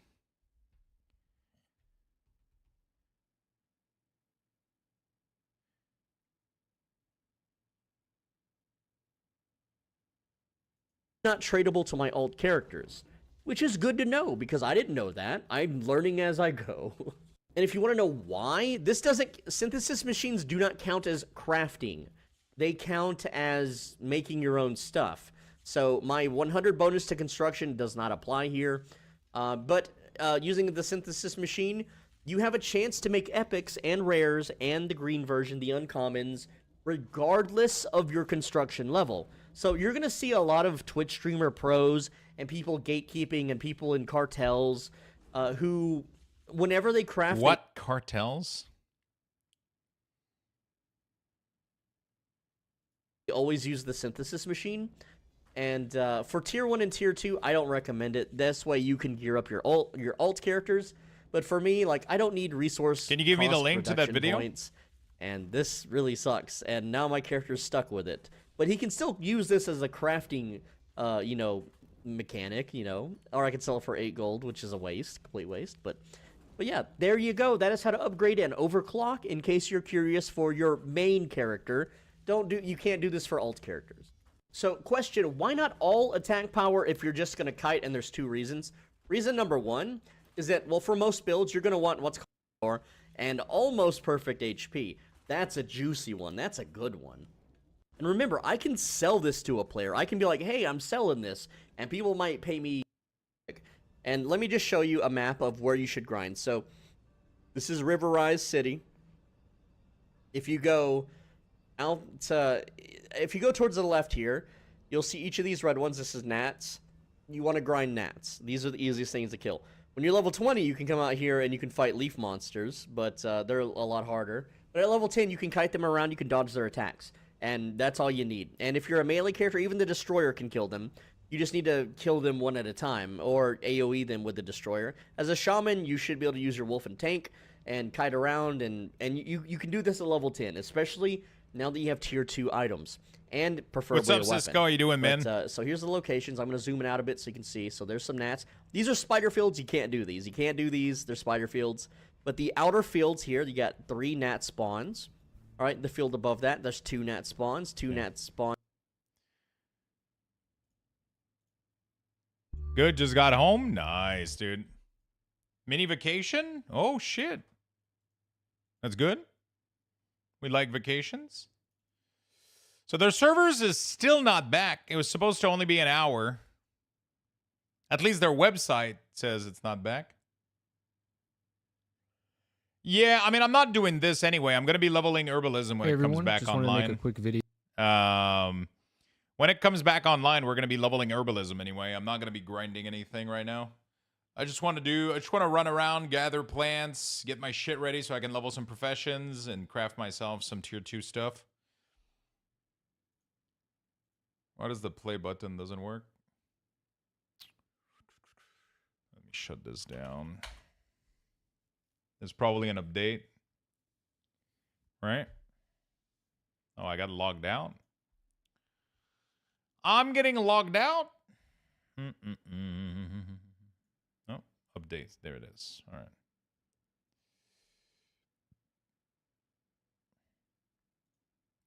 Installing patch. Video kind of explaining the synthesis machine and how it functions and what you can do with it. So the first thing I want to mention is that the synthesis machine is more of a extension of crafting. So to do most things in it, you are going to need to know the recipe for whatever you're trying to make or upgrade or whatever it may be. So one thing we can do in the synth machine is craft. Now, you cannot craft tier 1s. So if we look here, I have a recipe for a plasma gun. It requires 4 iron ingot and 1 amber. But if I put in iron ingot and amber, it's just going to fail. But here's one of the benefits of the synth machine. You can see I didn't lose any resources for that failure. I just lost a synth fuel. So everything we need to do in the synth machine will cost a synth fuel regardless if it succeeds or fails, but you won't lose your resources. So that is one of the benefits of the synth machine crafting. One of the downsides is you're not progressing your chosen profession's rank or proficiency. Now, what you can craft in the synth machine, assuming you know the recipe, are any tier 2s or tier 3s. So we can see here, I've got the recipe for the atomic breastplate. I'm going to go ahead and put the required resources in and hit create, and it'll start the process of crafting. And so again, the benefit of that is I can do it anywhere. So if you find a cooking station in the wild, you can craft something you may need, or you can do it at one of the stations that is closest to you. That's pretty cool. The downside again being I'm not getting my weaponsmithing or construction up at all. Another crafting benefit of the synthesis machine is being able to use the colored recipes to guarantee quality outcomes for your crafting. So I have the recipe for a matter shaker, and we have the resources. So we're going to go ahead and throw those in the synth machine, and then hit create, and it's going to guarantee that we get a green matter shaker out of it. Another thing you can do in the synthesis machine is throw in multiple copies of an artifact or weapon and then combine them, and this will give you a step up in quality from whatever you threw in. So we threw in 5 commons, we'll now get an uncommon. Now we're going to cover the main things you'll be doing with the synth machine. And one of the big ones first is going to be crafting your overclocks. So you can craft overclock tier 2s and tier 3s. In order to craft an overclock tier 2 or tier 3, you'll need to 1, know the recipe, and then 2, you'll need to have the tier 2 or tier 1 items that are required in the recipe at epic level. So then we'll just follow the recipe exactly using our epic level items and the other resources that are required. Now, one thing you want to make sure of if you've already overclocked some tier 2s and you're looking at making a tier 3, let's say, for example, instead of putting this modular glove in that I have here, I put in this overclocked modular glove and I hit create. It's going to fail every time.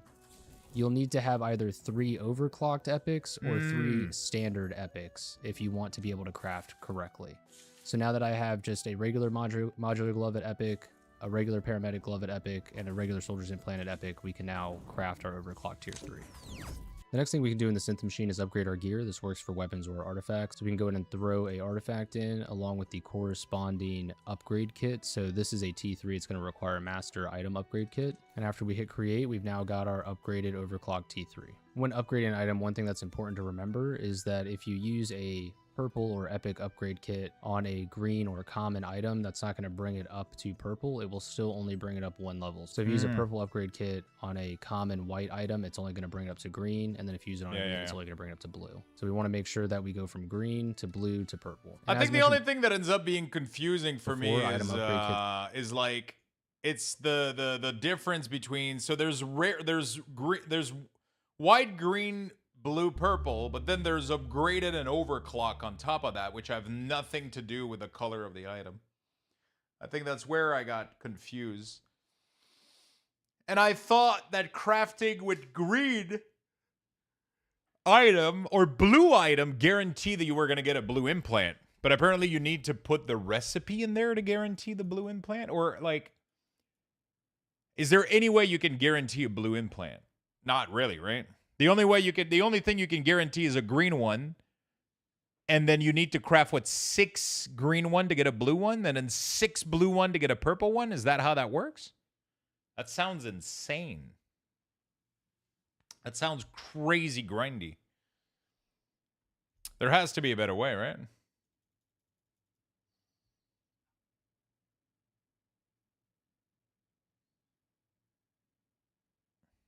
There's a chance of luck that the implant will not be gray, but higher grade.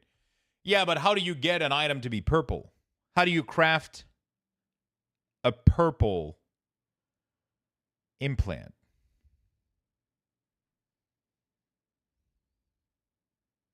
Purple recipe? Oh, there's such a thing as a purple recipe? Where do you find those?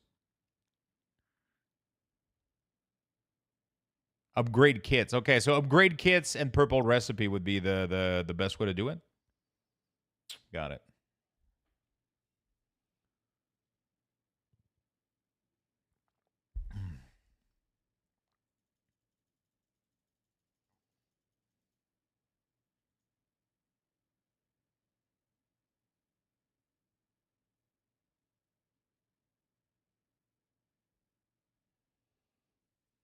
So upgrade kits or crafting with the purple recipe.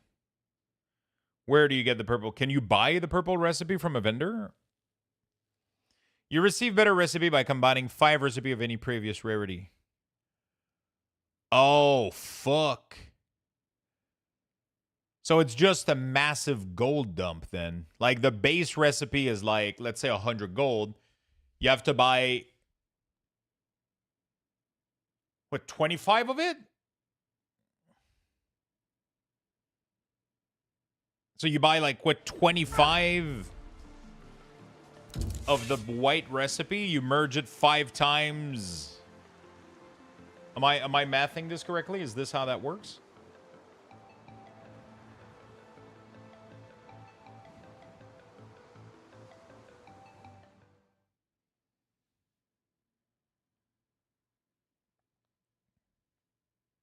Interesting.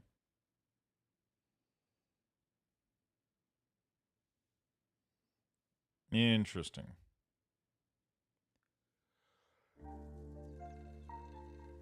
Oh, fuck. All right, let's go. Wait, did I lost my progress? Hopefully not. This is mine now. I don't know if I did. Maybe I did.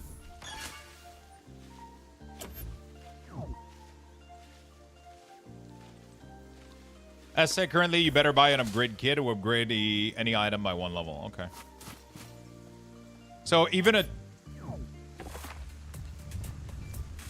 Oh, also there's the tier. So there's the tier, the color, and then upgrade it over clock. Can you upgrade like a tier 3? A tier 3 item to epic using an upgrade kit too? How difficult are those upgrade kit to get?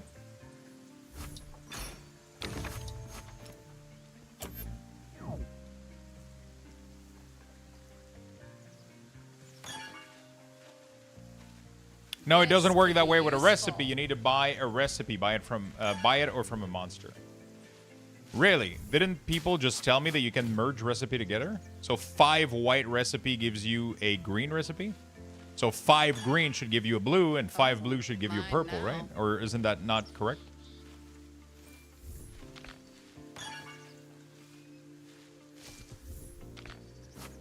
Very expensive to buy. What if I want to be a solo player and I don't want to use the auction house? Also, I think one of my biggest questions is, can you fully play this game with avoiding PvP? Because you guys seems to be pretty knowledgeable. There's been one question that's been on my mind ever since I saw this game.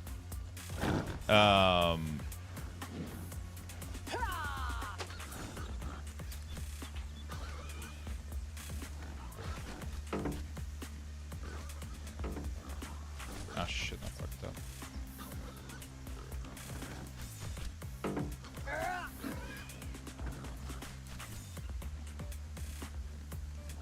Ah, fuck, I'm not auto-attacking.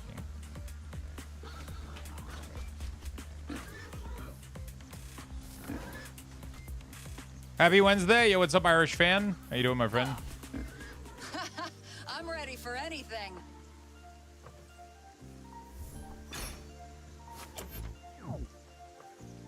Hello, Irish. Happy Wednesday to you. Happy Core Punk Day, as I like to call it. We play Core Punk every Wednesday. I'm just going to have to ask them if they plan on doing a maintenance every Wednesday, because that that messes me up with my segment. Something I can use. It does mess me up with my segment a little bit.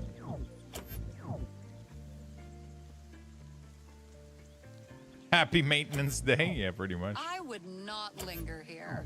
Pretty much, right? Something of note.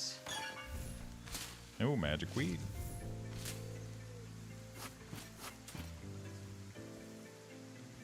It's a nice variety of plant in the area. It's pretty good. You can get it from PvE Island as a random drop, but it's high-end content. Okay.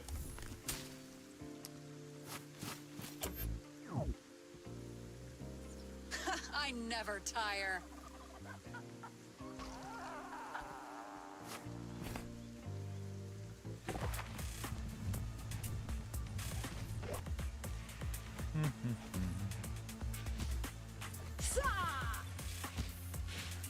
Ranger does pretty good damage.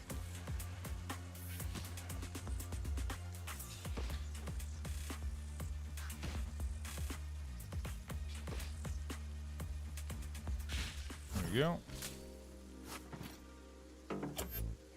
PvP off. Here, this one.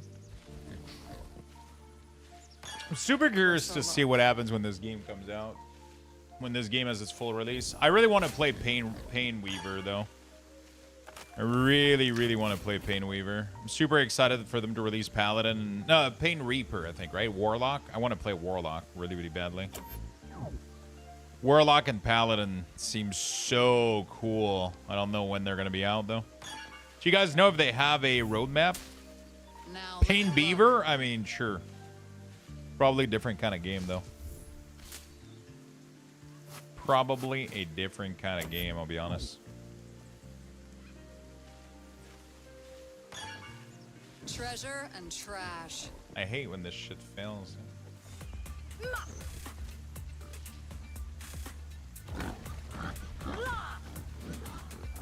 To battle!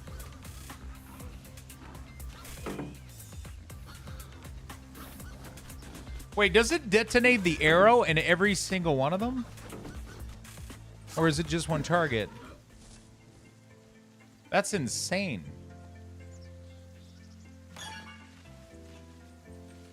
Finders keepers. September is when they're working on a new class? Oh, they're working on releasing one in September is what you're saying? How you doing, Giggity, today, man?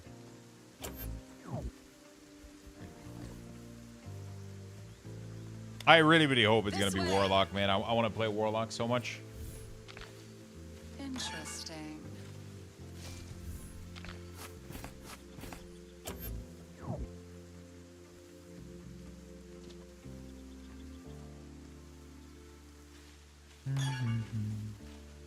Anything of worth? Oh, they just said working on them. Okay. I don't know what their roadmap is right now.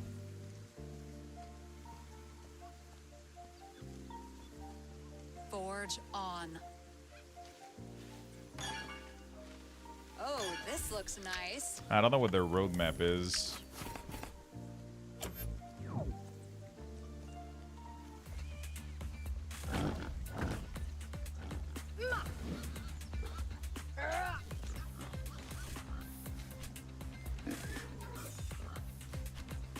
Fall is supposed to be the release of the new classes.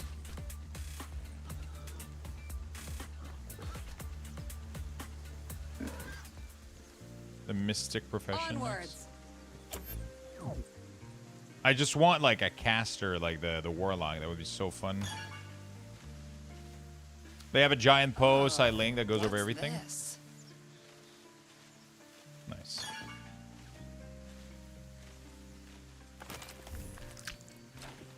I feel like they're gonna have to.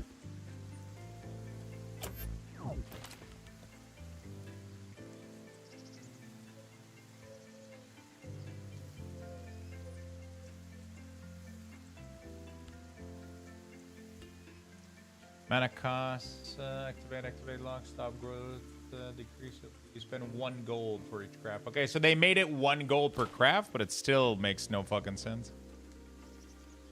They're gonna have to change that. And oh, 6 clover. It literally makes no fucking sense that they that it costs gold per craft if you lock it. Hopefully they change that.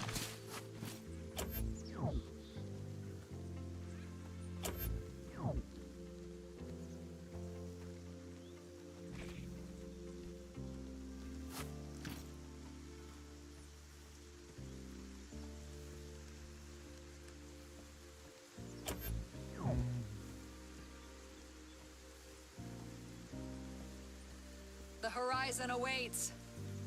How did you receive so many Twitch helmet cosmetic? It gave me 1 for each class. So when you open the chest, it gives you 1 for each class, I think. Right? So you can put them in your bank and...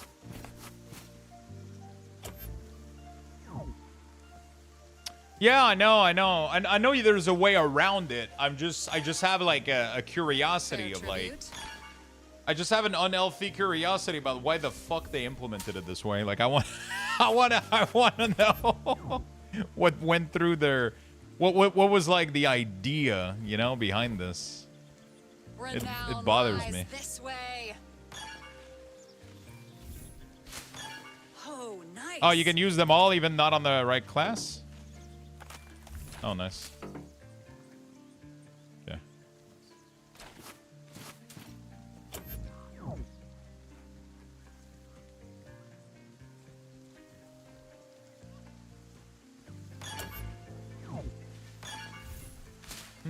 I'm claiming that.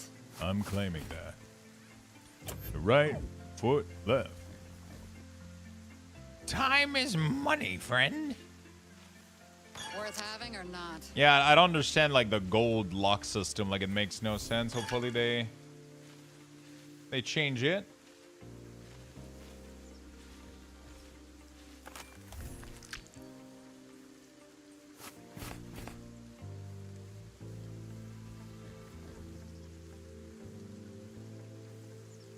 Pushing forward. Right foot left. All right. Yeah, I geared. I heard that the third a Wallmonger and a Bomber clash shall be playable in September, and I heard they want to test something with a Mystic. And just one Warlock, man. Seems to be exactly my playstyle.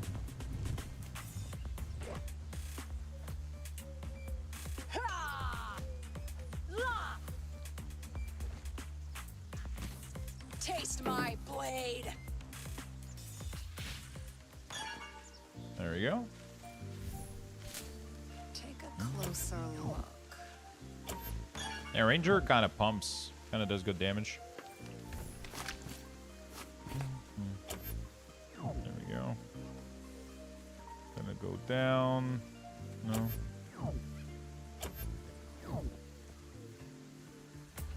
I think I'm wasting my time killing things now. It's like not too bad, I guess.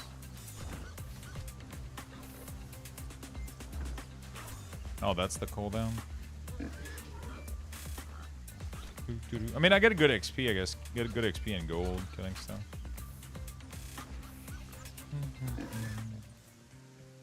There you go. Anything good? Ooh. A plasma gun. Blue one. I like that you can find, like... Honestly, when you open a chest, like I opened a chest and got like a purple sword, I think, on my defender. Like, that feeling was really, really good. Really, really good. Good. Yeah, it felt a little bit like an ARPG, you know? Like, MMORPG rarely reward you for farming content like that, you know? Like, they rarely have a chance to give you good stuff out of luck. That's more of an ARPG thing. You know? It's more of an ARPG thing. So I thought it was pretty neat that they have this in this one.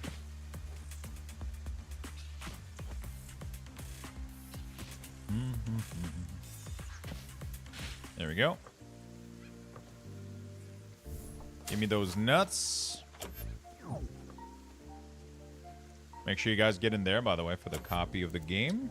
If you guys want a free copy.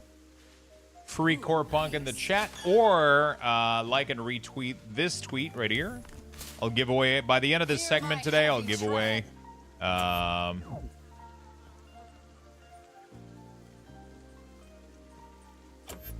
by the end of this segment today, I'll give away... Has it been 45 minutes yet? Jesus Christ, that guy better not come back, bro. I mean, I banned him. He can't come back. He's literally gone forever. Yeah, by the end of the stream, we'll do 1 copy on Twitch. No, 2 copy on Twitch, 1 copy on Twitter.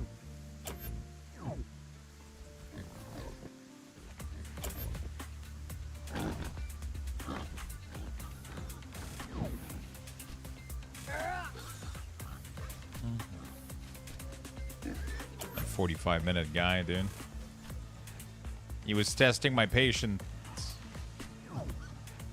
He was testing the hell of my patient.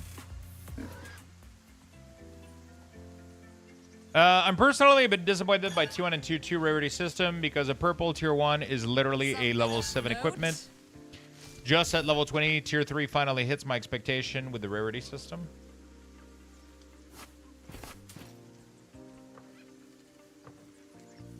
I would not linger here. Back from the gym, cooking dinner. Nice. What are you cooking? What are you cooking? I'm gonna have to cook tonight if I want to have food for my little gaming marathon coming this week. And yeah,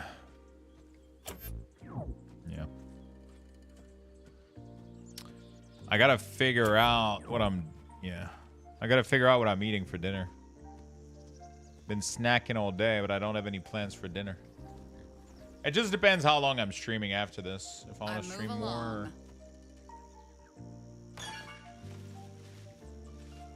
Finders keepers. Probably could take a break after this so that I can rest for tomorrow.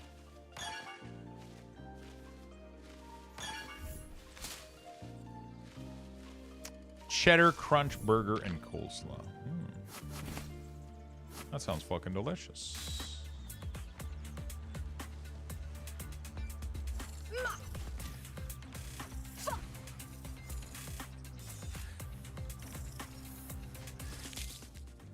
That sounds fucking delicious. Oh, interesting. I think I'm gonna make my ground beef, veggies, and rice again. Big bowl of that. Yeah, which I could also eat for dinner. And then I could have lunch for this week while we blast the living shit out of some video games. Tomorrow's gonna be insane, dude. I'm so excited. Tomorrow we're gonna theory craft build in the morning too, so that's gonna be fun. There we go. Let's go for these plants. The fucking railroad, dude. Now, let me look.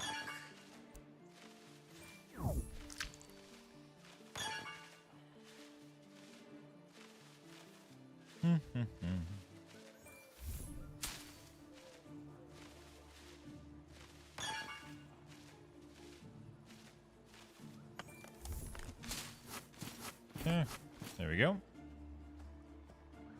Yeah, so that's gonna be good. I gotta get some food. I wonder if I want to go buy some healthy snacks or some shit. Oh, nice.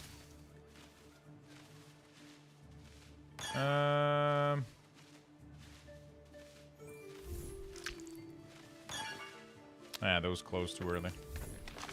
Hey, we got a ding. We got a ding, we got a dong.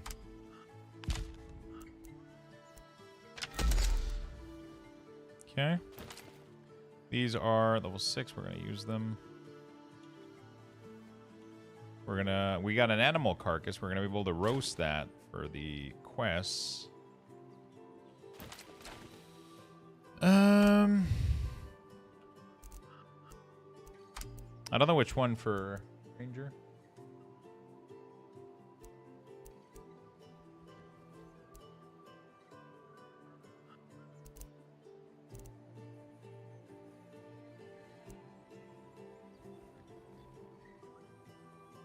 Ooh.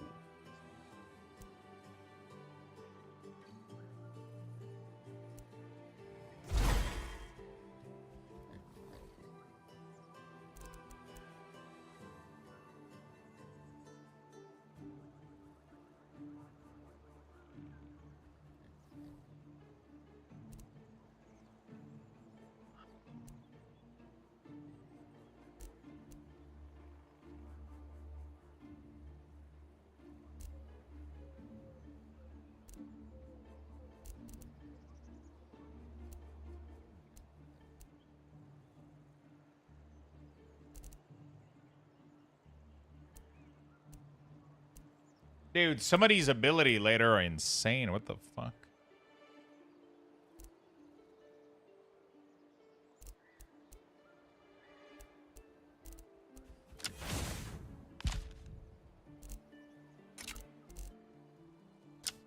My honor guides me. These are pretty cool.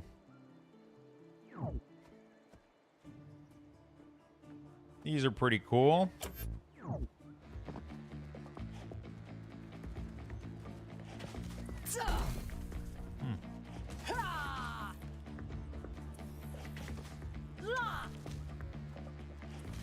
Okay. Have you finally have the heavenly chunks? Isn't that the heavenly chunks? I don't think I did. No. Sturdy steps. I can't get those. It's just yeah. I'm gonna go through the whole fucking thing. I can't control myself. I can't control myself. When did I post? Now let me look. Yeah, beautiful.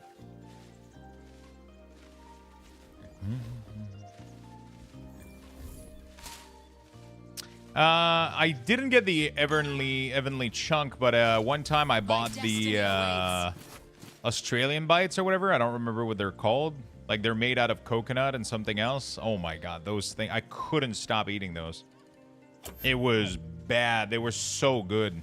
I couldn't stop eating. I honestly had to throw away like some of them at the end because I was just addicted to those little bites, man. And they were so high in calories. I think it was like 90 to 100 calories for a single one of them. I was like, nope. Not happening. Not happening. Moving along. How good are we looking right now? 42, not too bad. Yeah, it was bad. Those things were way too good. I gotta be careful with what I purchase, just because you know, it's just one of those things. At aside, is this good? I mean, I think it's a really, really decent game, and it has a really, really good future ahead of it. Right now, it's definitely an early access, right? I mean, it doesn't have like that much content. It has quite a lot of content and a lot of different classes you can play, and I think it's pretty decent. Just as like a ground rule, I pretty much never take sponsorship that I don't think the games are pretty decent and fun to play. Like before I took this, I mean, this is like the third time I do a sponsorship with them. They're very, very nice. The game they're making looks very, very promising. I'm just excited for like the full release, honestly, because I think it's gonna be a lot of fun. I think it's gonna be a lot of fun. Something of Bro, I'm clicking the note. Okay, there you go. Take a closer Yeah, I think they got some really, really solid ideas for the game. So And so far, I enjoy what I'm seeing and I enjoy what I'm playing. I like their profession system a lot. Probably one of my most liked feature for sure. Super, super fun. Oops. Jesus Christ. Oh, it's only a minute cooldown. It's not too bad.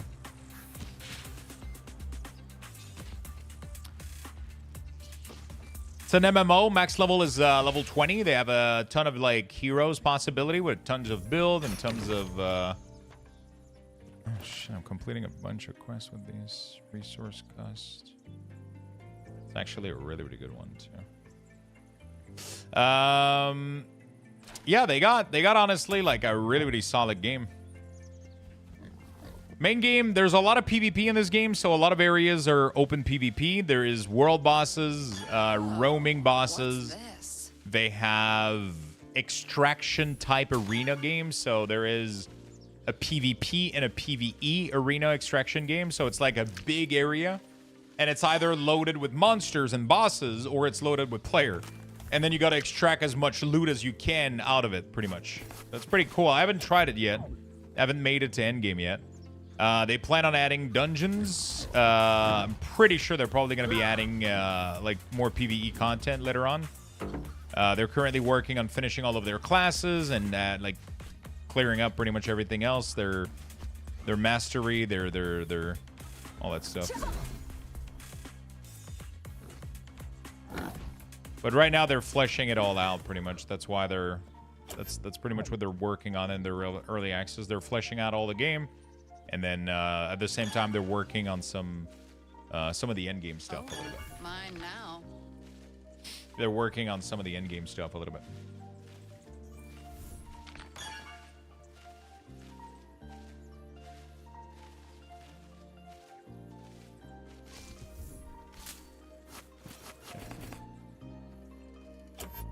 Okay, fantastic. Oh man, the built puff coconut bars are so good. That sounds good. I like the brownie ones. Oh, you don't like the coconut one?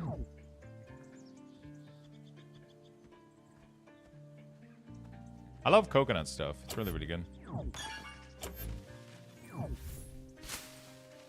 Then at Costco, the box comes with brownie and coconut. Built puff coconut bars. I don't know if we have those here. Oh, yeah, we do. Holy shit. Oh, it's literally a fucking candy, though, isn't it? Oh, no, okay, it has protein. Protein, 100 calories. Oh, my God. Oh, my God. How much sugar, though? 6 only? Oh, did they use... What did they use? Premium collagen. Sugar, water, palm and palm kernel oil, cocoa process, gelatin. Okay. All right. The only thing that sucks in there is the palm oil. Nothing can stop me.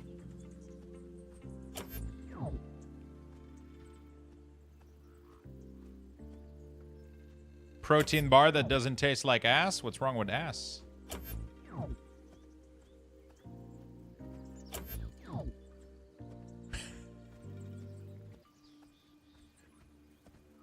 Jeez.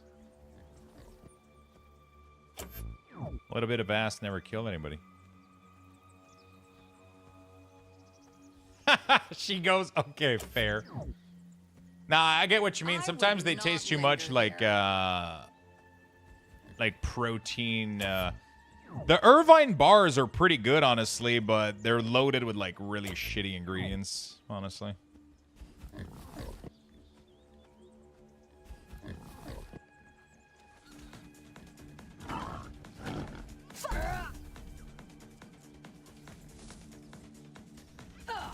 They're loaded with really, really shitty ingredients, so.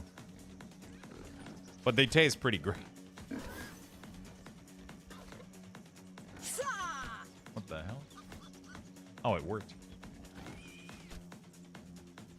Sometimes they have like that protein bar aftertaste, you know? It's not too good.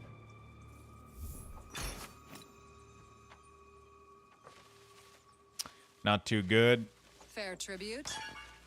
This is just the tribute. You gotta believe, and I wish you would death. All right, I gotta stand up a little bit. I've been sitting down for too long today. My back is killing me. Look at this. Okay, let's do that.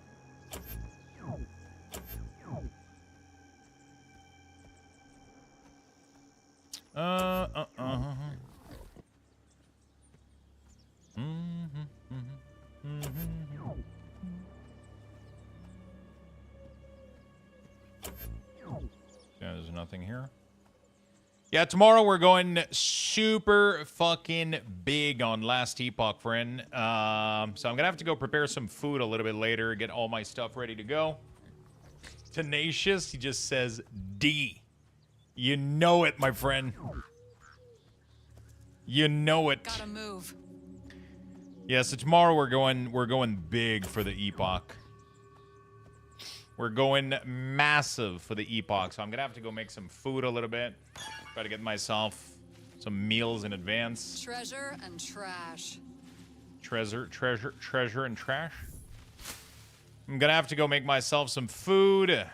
Get some stuff ready for tomorrow. We're gonna go big onto Last Epoch. And then, yeah, I kind of want to do a little bit more WoW. I just don't know when. I was going to game a little bit later tonight. But if I game too late, I'm not going to have time to prepare everything for tomorrow. You know? Interesting. Yeah, that is. Okay,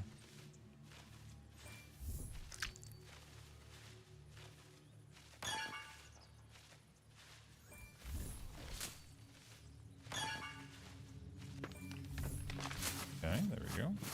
Oh, what was that? Give me those. Free plant? I'll take it. I'll take it. Take a closer look.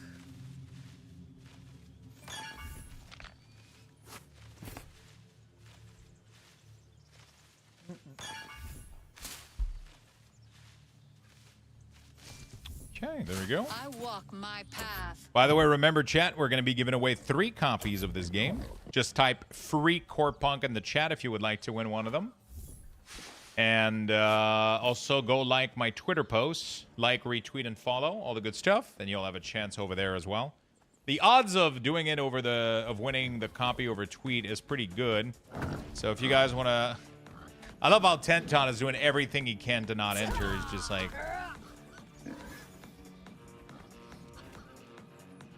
Make sure you like, retweet, and follow for that post. And yeah, we're gonna pick 1 winner from the posts and 2 from Twitch in about 20 minutes. About 20 minutes, chat.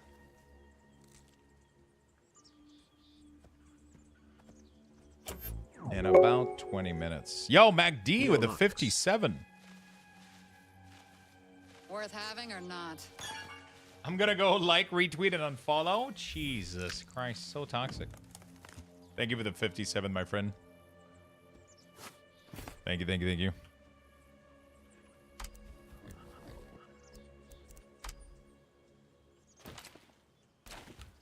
Keep walking. Okay, Officer Shower, good luck with the cooking and snacks. Thank you. I don't know if I'm gonna be able to go pick up snacks now. Okay, that's decent.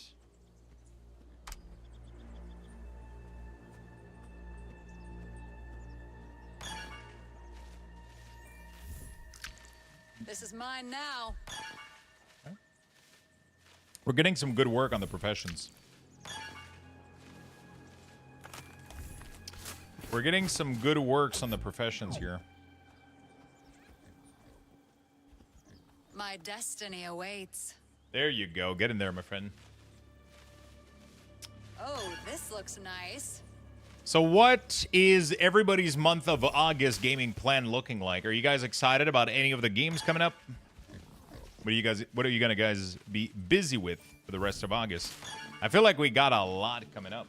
Got a lot of things to be busy with.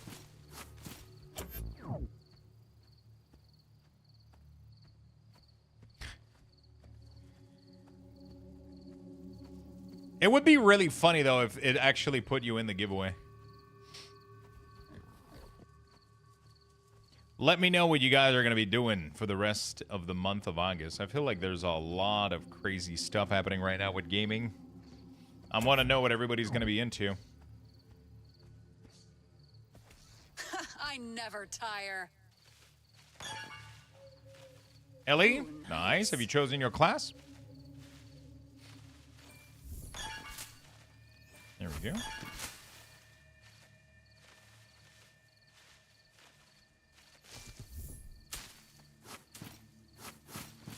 Primalist? Ooh, nice. Have you chosen a build? Ellie, Gears of War Reloaded, Slim Jims, Caffeine, and watching Lux take over the world? Oh my god. That sounds like an amazing plan. Snake Eater 2? Isn't that the new Metal Gear? Right? I've never played a Metal Gear game, chat. Never. Starting cycling because I'm too much of a fatty right now. Oh, shit. Remake of MSG, yeah. MSG, yeah. MGS. What? I swear to God. I swear. I've never played MGS. I've never played a Metal Gear Solid game in my life. Not even once. Même pas une fois au chalet.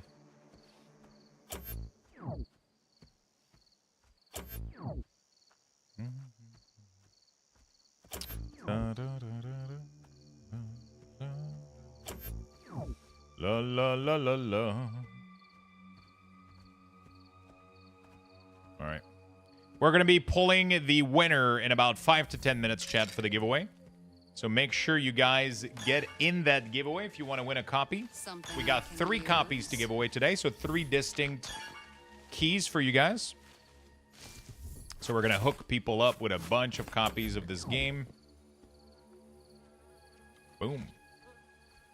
We're going to hook people up with a bunch of copies of this game. You guys are going to be able to try it, see if you like it, and then decide if you want to play at release or even keep playing during the early access. You guys are going to be able to see if you want to play during the early access.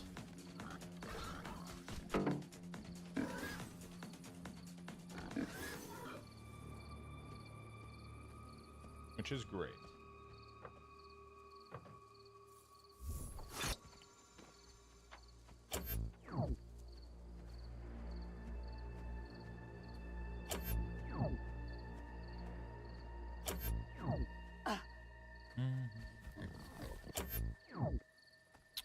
You guys will be able to play this or even the full release. My honor guides me.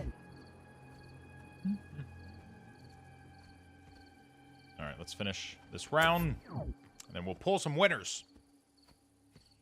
God damn it, Tenton. Get in there. Wait, do you already have the game?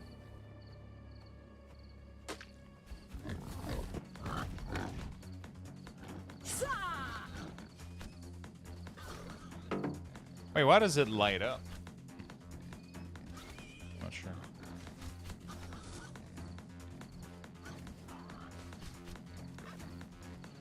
You should do some League after this? Maybe a game. I could. My destiny awaits. Could do one game. Do you guys want to watch a game of League? How many people do we still have in chat? Type 1 if you guys want to see a game of League after this. I'm claiming that.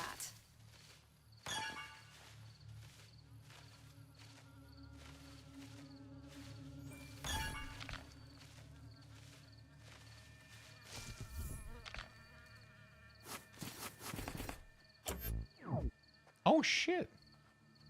I didn't know that. Couple of ones? Okay. 269. All right. I just saw that apparently Dan's Gaming is also part of the Emberville game project. I didn't know that. What the hell? He just posted I thought it was only Co. I didn't think Dan's was invested into this.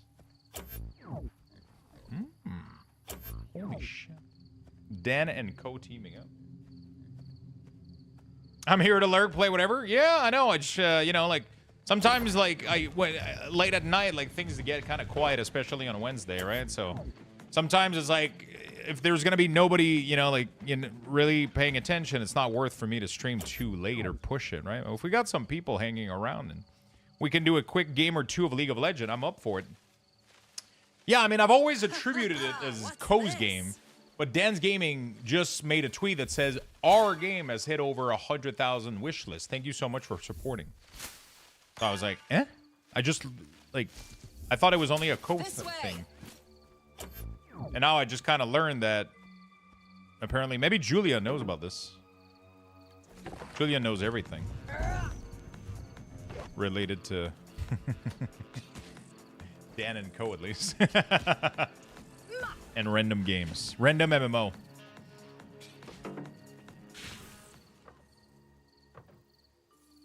Holy shit. Holy shit. Whoo!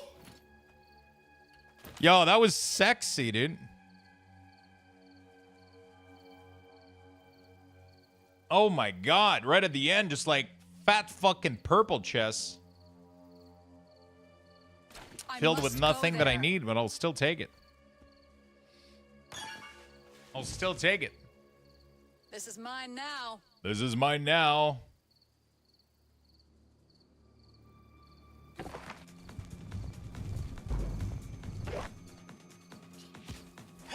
we go. I think Julia's not here.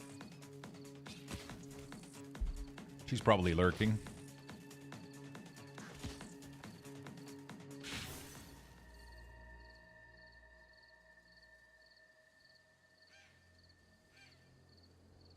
Sturdy steps. Okay, let's do one more.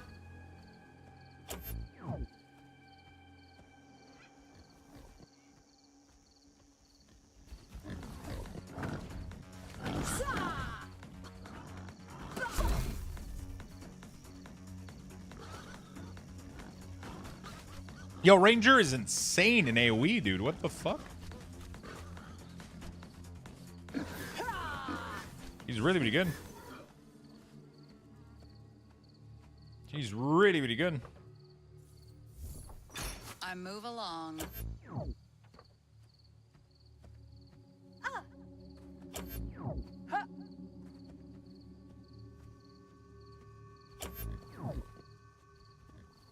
She is really, really good.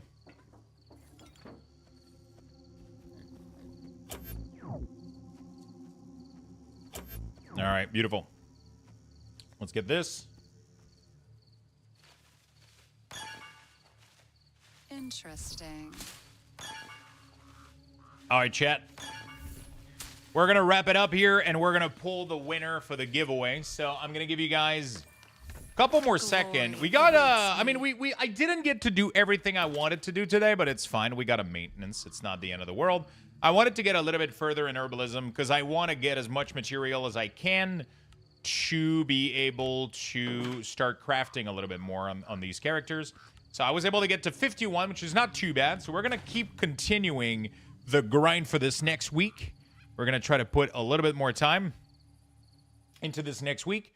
I'm going to leave you guys a couple of seconds / minute here to get into this giveaway. So if you guys want to get into this giveaway, we have a free one. I mean, we have 3 copies, okay? 2 of them are going to be on Twitch. All you have to do is type free core punk in the chat right now. And the other one is simply click the link for the expos here. You retweet it, you like it, and you make sure that you follow me, right? Do all those things, and you're going to be eligible. I'm going to pick a winner for these 2 giveaways in 1 minute. I just got to go to the bathroom first. I'm going to give you guys some Lux Bucks. We're currently level 6 as well. So you guys get Lux Bucks. You guys get to enter this. We're going to be right back in 1 minute. We're going to do this, and then we're going to jump into maybe a quick game of League of Legends or 2, right? Be right back, my friends.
Less than 45 seconds. Make sure you guys get in there.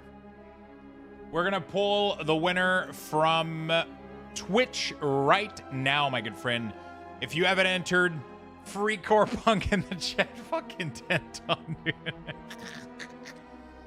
If you haven't entered, type free core punk in the chat. That's all you got to do. There's nothing else to do. You will be entered into the giveaway. And when I draw the winner, you have to be following the stream. So make sure you are. Just hit that follow button. Yeah, just hit the follow button. Make sure you type free core punk in chat. And you will be good to go and enter. I'm going to roll the winner in 5, 4, 3, 2, 1. And the winner is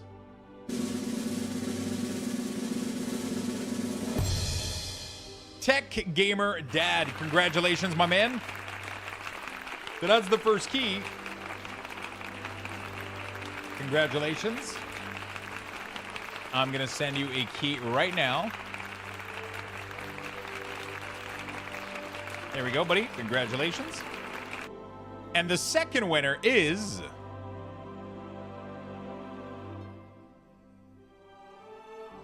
Sorry, I need to...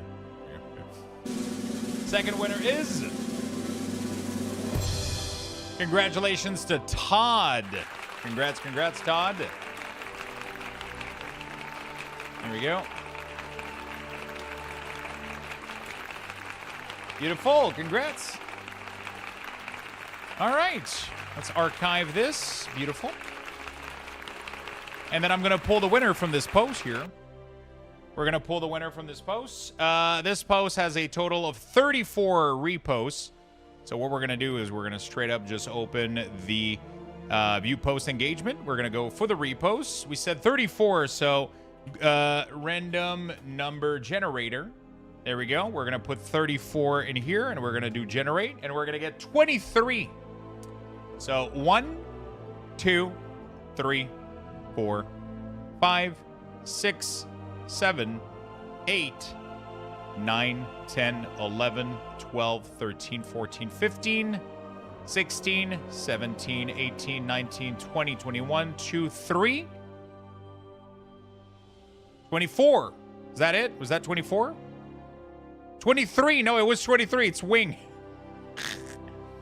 It's Wing. Congratulations, Wing. Congratulations. Congrats.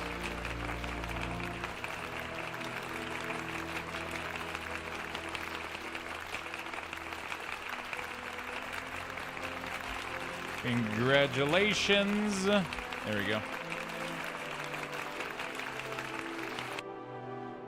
All right, beautiful.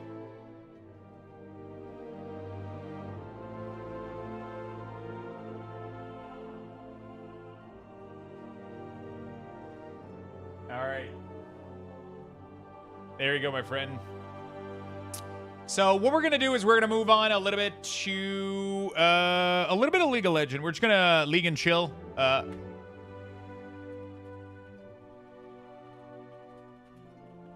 We're just going to League of Legends. We're going to do like 1 or 2 games real quick.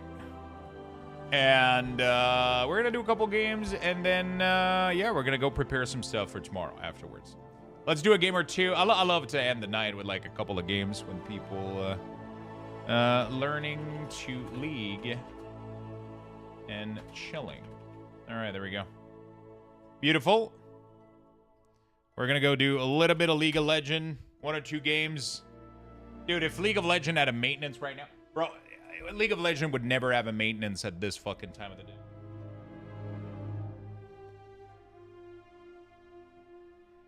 Imagine having a maintenance prime fucking time for NA. That would be crazy. That would be insane. All right, beautiful. Can we unpin this? Let's do that. Unpin. Cool. All right. Fantastic.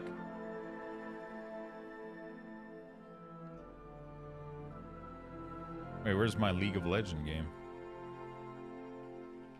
Oh, there it is. It's booting up. Yeah, so tomorrow, chat, we're going full Last Epoch. I gotta check. Do anybody know by any chance offhand at which time is Last Epoch opening the new season? I'm gonna try to log on nice and early tomorrow, and we're gonna try to build some stuff in the morning. We're gonna try to build some stuff in the morning. We're gonna try to make a build.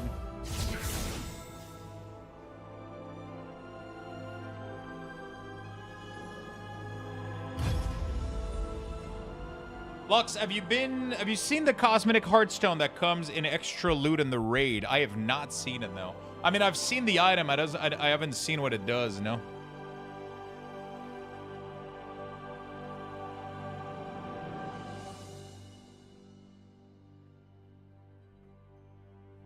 Dude, have you guys seen this? Holy fuck, I need this set in my life.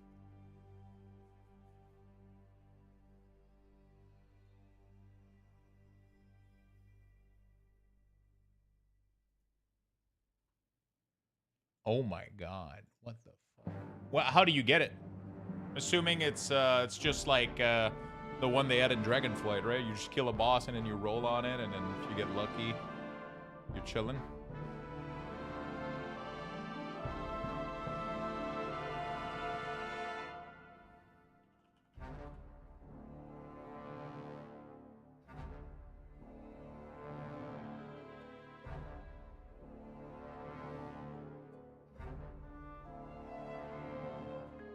It's from Dimensius. Okay.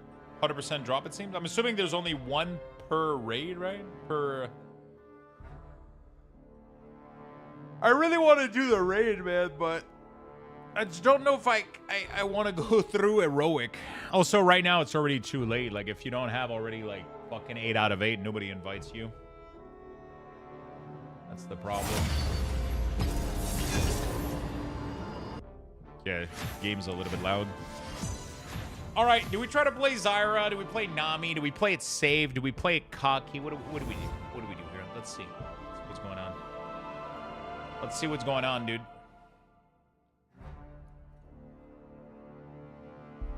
I like playing Zyra a lot, but Nami has been so powerful.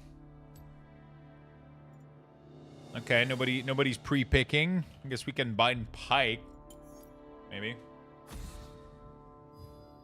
Or I could learn to play Pike, too. He seems strong.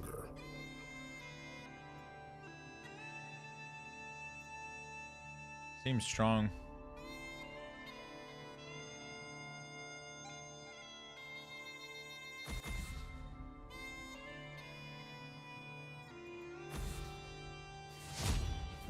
Okay. I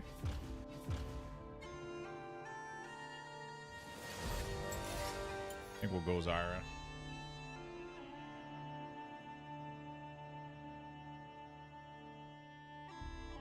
A little bit of Zyra, maybe.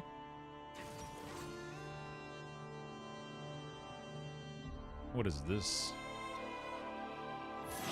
Mage? Dude, if I blind pick Zyra, I'm gonna get murdered though. Am I not?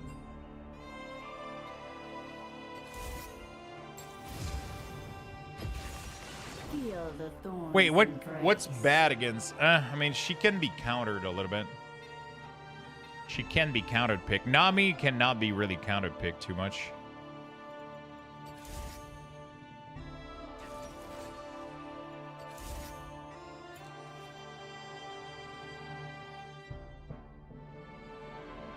You know what else is 100% drop rate?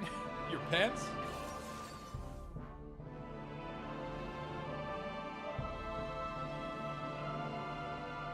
Oh, I know. Void's X pants.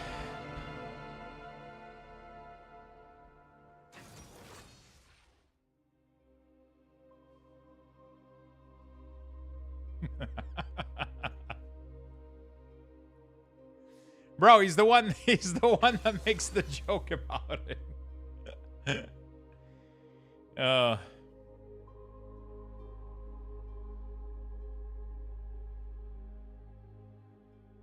He's the one that jokes about it. Fuck this did you say about my ex, you son of a bitch?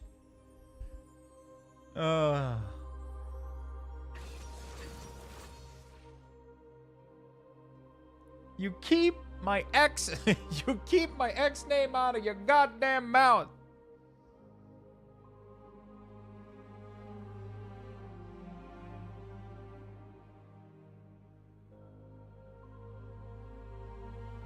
Man, I'm so excited for Last Epoch. Holy shit. Do we have a date? When is Last Epoch Season 3 releasing? Time. Announcement August 21st. Okay, that's nice.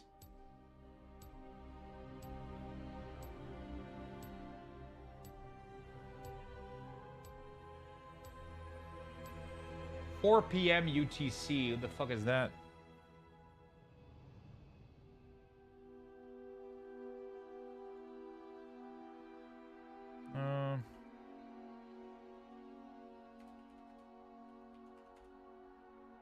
So it's oh my god, it's only 12. Wow, that leaves us most of the day. That's pretty good. 12 p.m. That's like, wow, that's like 1 hour after I go live. I'm not gonna have time to theorycraft shit. I'm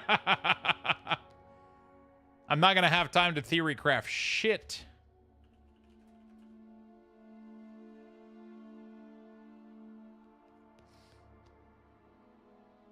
I heard they're making Super Trooper 3. Super Tupa. Okay, so we got Jin and Shaco. Wait, Shaco support? Oh my god, that sounds like the most awful fucking thing I've ever seen. I don't know how to handle Shaco. He's such a bitch.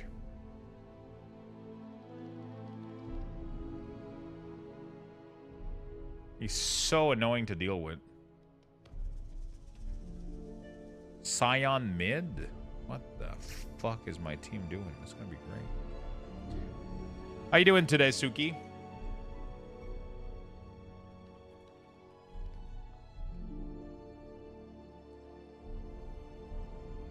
Super Trooper. I've never watched Super Trooper. It's just one of those things you guys are gonna have to hate me for it too. I have no idea what the fuck it is. Woke up. It's a good day. Hey, I mean, it's a good way to look at it. I'm 80 hours into the Digimon MMO, by the way. Oh my god. Yo, Julia, did you? Is Dan involved in like the game with Ko? I didn't know you actually was.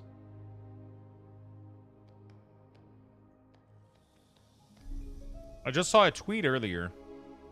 I thought it was only Ko that was involved in the... Yeah, recently? Oh, shit. Interesting. Is the key for Steam, how do I redeem it? You have to go on the website, corepunk.com, make an account, download the... make an account and reclaim the key on that account.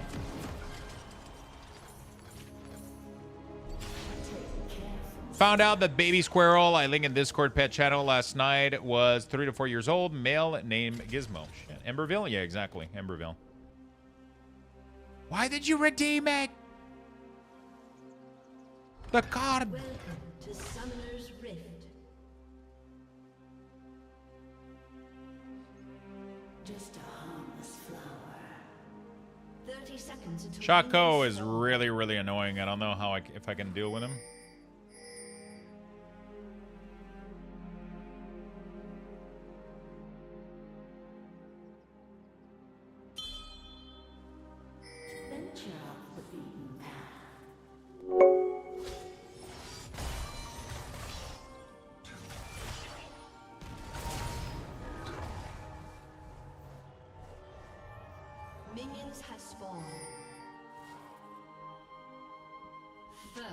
Holy shit, Chaco came all the way in the back and murdered this motherfucker. And then he's gonna kill himself in the tower. What the fuck just happened, dude?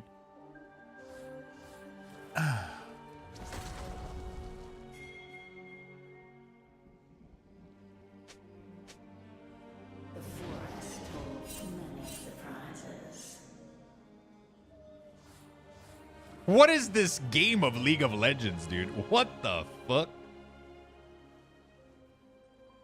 People are toxic, bro.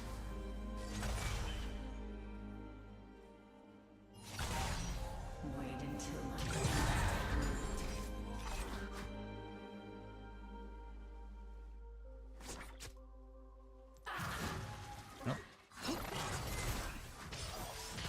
Holy shit. Shaco hurts. Shaco hurts me nuts.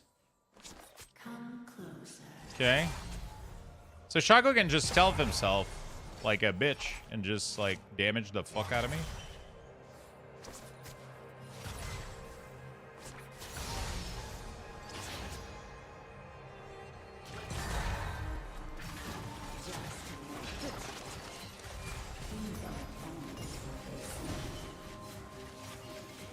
Can he stay in stealth forever, or is it just temporarily?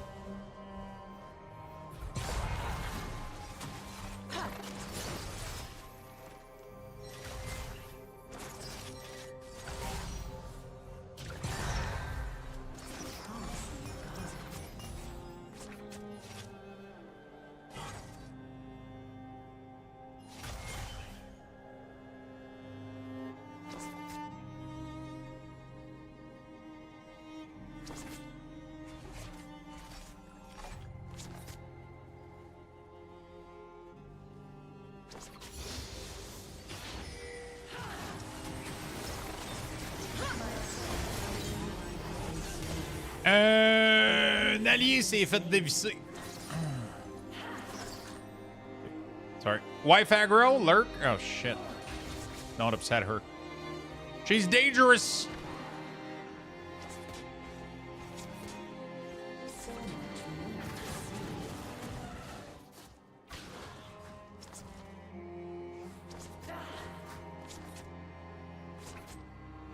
What is happening? Wait, my French, you mean?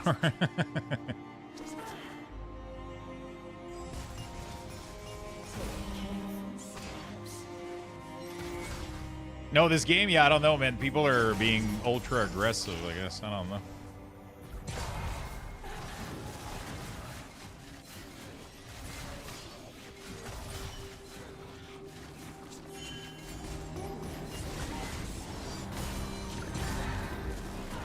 Oh, shit, I thought he was going to push. Okay, I'm out of mana. I need to push back. Oh, shit.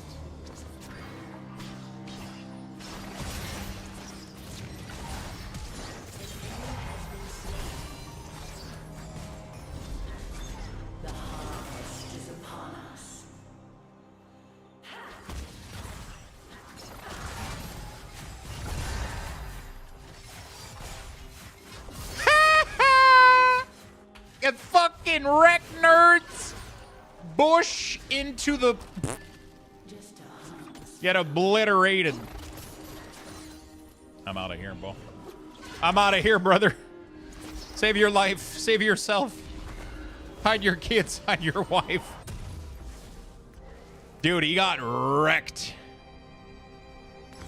Hard. That was gorgeous.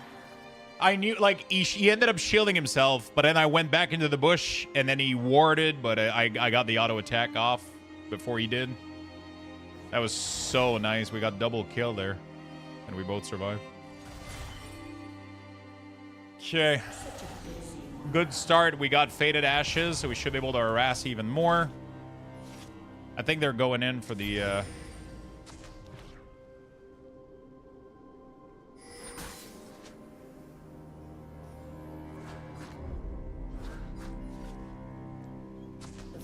No, okay, they're not. Okay, I don't know where Shaco is, but...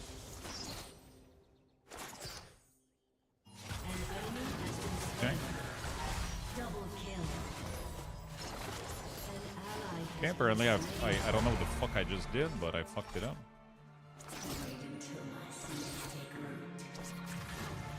How did I miss that, bro? The fuck is my problem? Ouch. Yeah.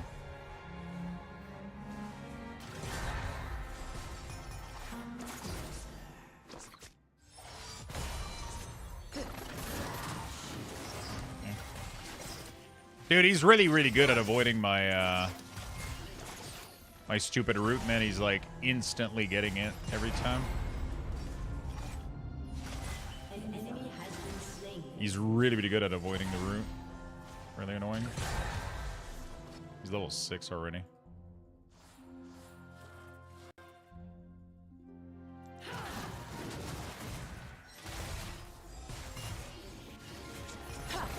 Wait, how the fuck did I take so much damage here?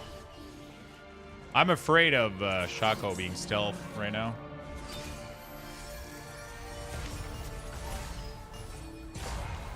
Oh, he's coming.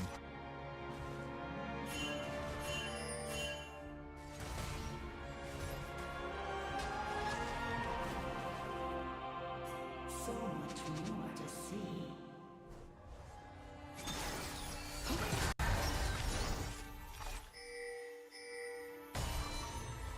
An ally has been slain. I'm chilling. I gotta go back. I'm too weak.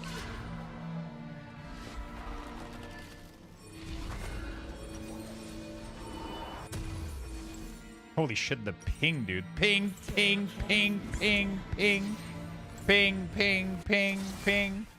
I found my spirit animal. A girl becomes a genius magician because she can use chantless magic. She only achieves that because she has extreme anxiety. Wait, where is that from? Just an ally has been slain. An ally has been slain. Ally has been slain. Okay, so they... Okay.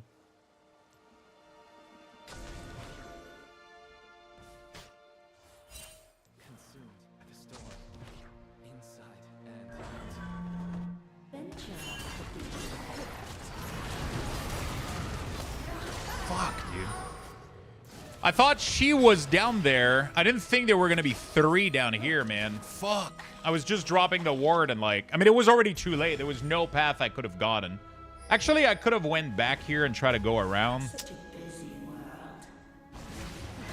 Secret of the Silent Witch? That, I feel like I've seen that before. I've heard that name before. Man, that gank was bad right there. The forest holds many surprises. I still don't have my fucking ult, dude.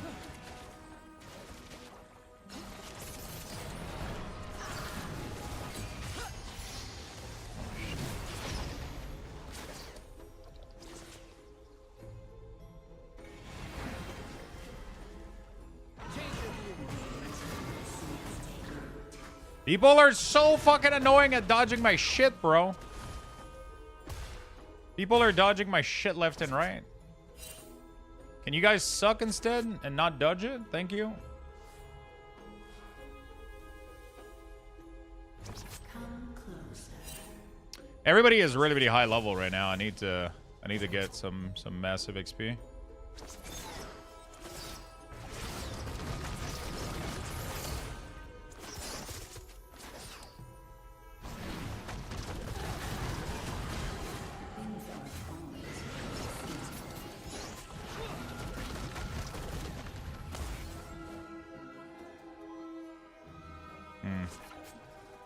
For some reason, the root didn't work.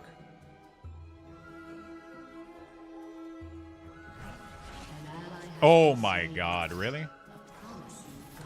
It's fucking ridiculous.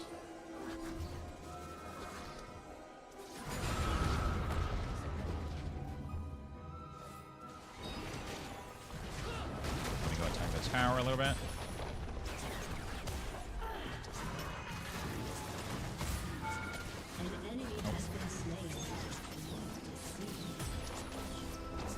Taco's probably gonna get me. I'm too low, dude. Got it back.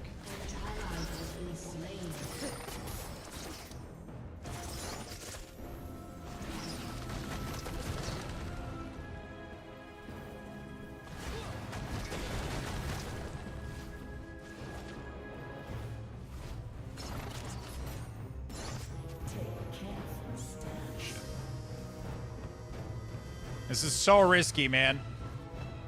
I don't like this.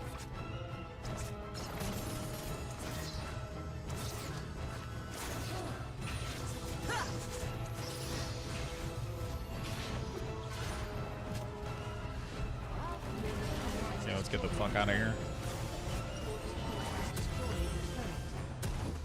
Let's get the fuck out of here. Man, what is going on in this game? Everybody's dying. Okay, top is 2-3. Our jungle is 0-3, 2-4. He's 3-1, 3-0 at least. Our ADC's 3-0. Hopefully she can carries.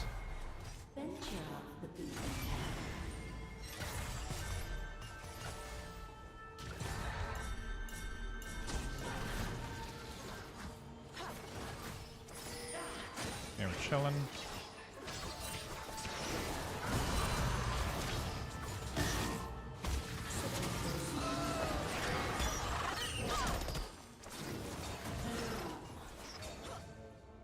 An ally has been slain.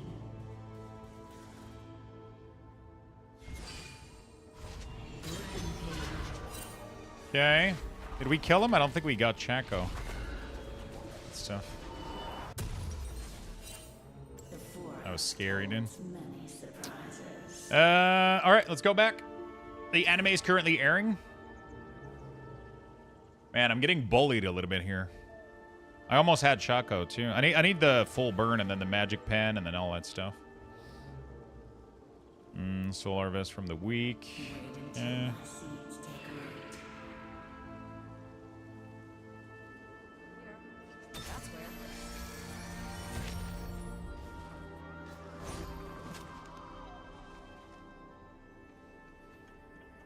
Turret plating will fall soon.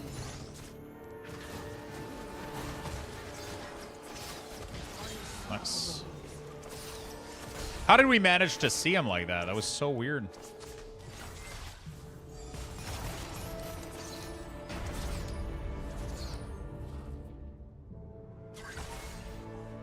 Like, we didn't have wards, we didn't have totem, we didn't have anything special.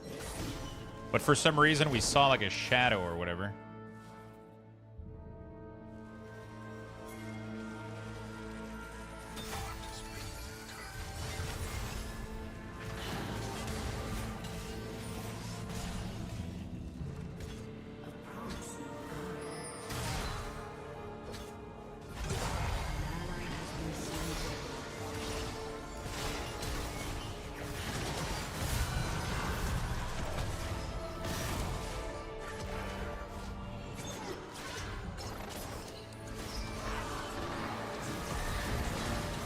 Oh, nice. I got the kill. Whoo!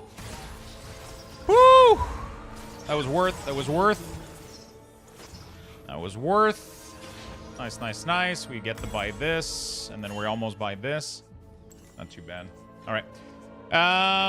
Reaction faces the enemy. It's fucking great. Is it a new one? Or it's an old one? I feel like I remember reading about that name, but I can't remember too much. Join free core fund. I fucking hate you.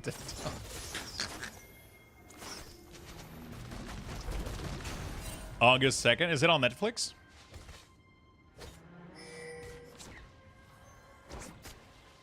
Or is it Crunchy? Roll. Take careful steps.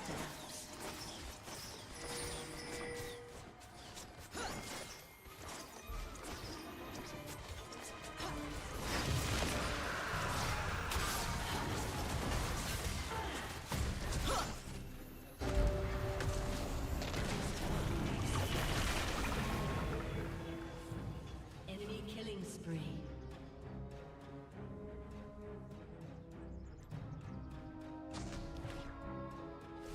Your team has destroyed a turret.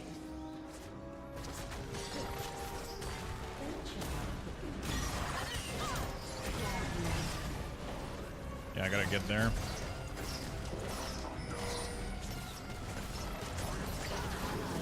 Dude, what the fuck was that dodge, bro? Oh my god, why did you run away from me, man? What the fuck? I couldn't fucking help you, brother.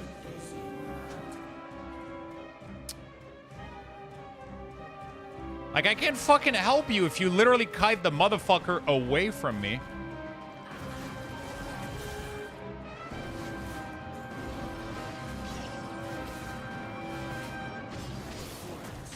Enemy has been slain. Your turret has been destroyed. You have Oh my god, I got him with the burn.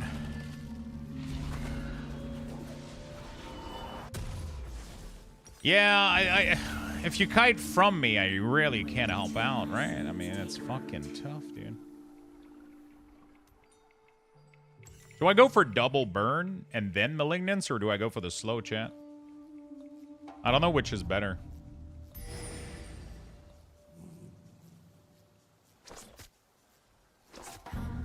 Enemy rampage. Are people not aware of flowers? That makes me scared when I see people not attacking flowers. Your team has destroyed a turret. Things aren't always what they seem. I feel like it's like free scaling, isn't it?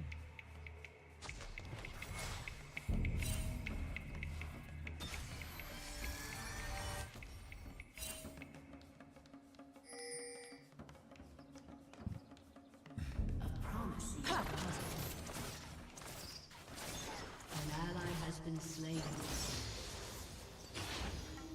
An enemy has been slain. An enemy has been slain. Yeah. So much more to see.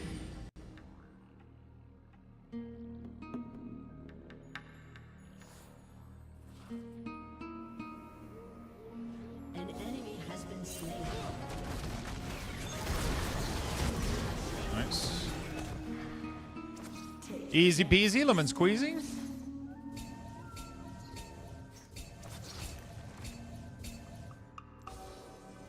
Why are you pinging? There's nothing here. Your turret has been destroyed. You made me waste my fucking scan, bro. Just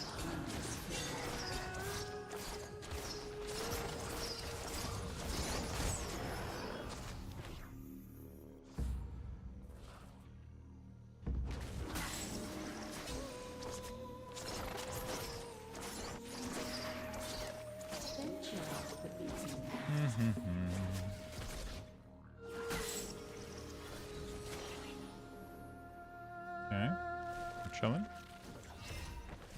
A wallpaper engine with Midnight Exile and Luthermal Kiar. Oh shit.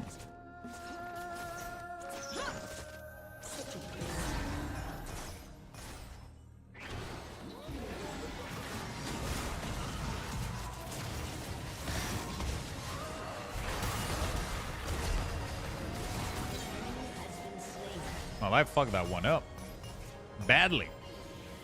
the forest holds many surprises.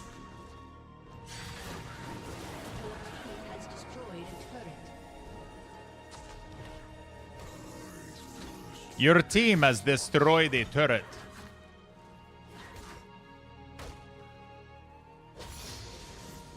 Wait until my seeds take root.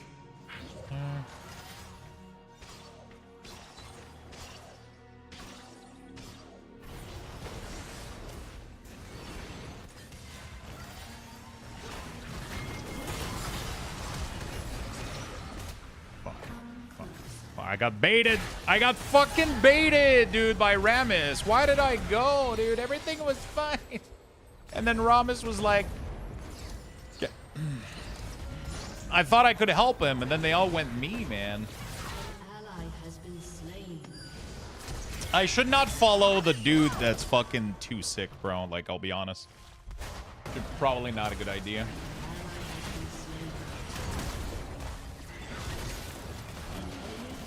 Probably not a good idea. Double kill? Okay, we're good. We're chilling. Bait. I got baited hard, dude. I got fucking massive baited. I could even say master.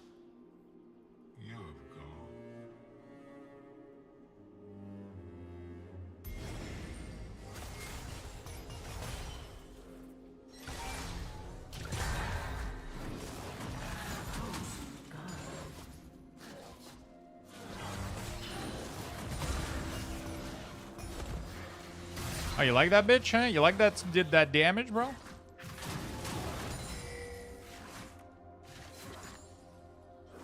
Yeah.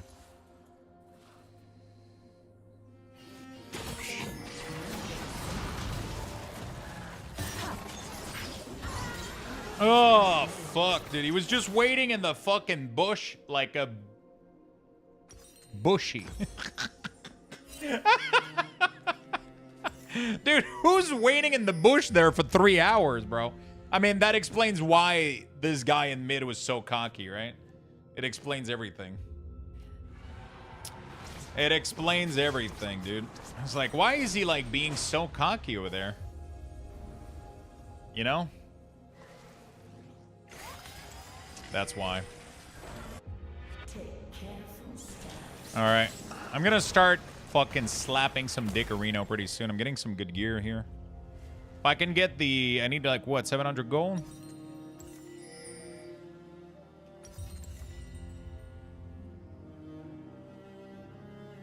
$700 bidou, and we're gonna be good. Jin is getting scary, though. He's farming the fuck out of this map.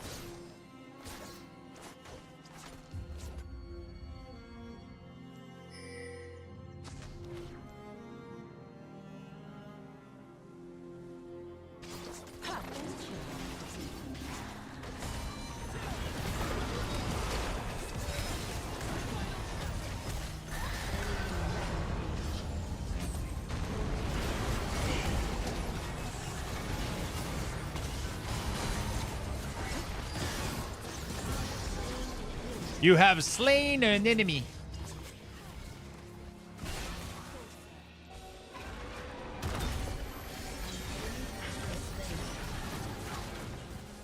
Okay.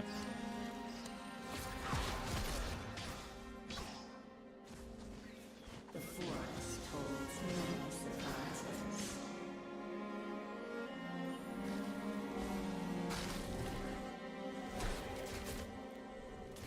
Your team has destroyed a turret. Your team has destroyed the turret.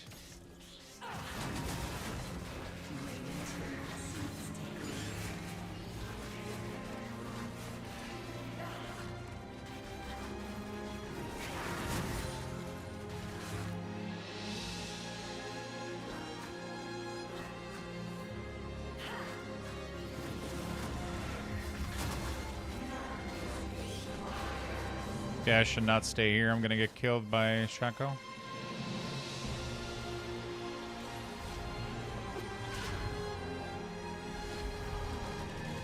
Let me go get my black fire torch or whatever the fuck it is. Then we're gonna go for massive cooldown reduction. All right, let's go. Fun Crunchyroll, it's new, nice.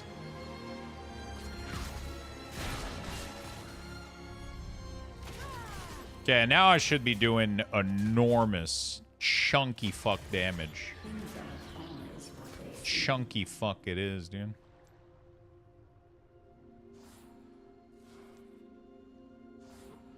Your team has destroyed a turret.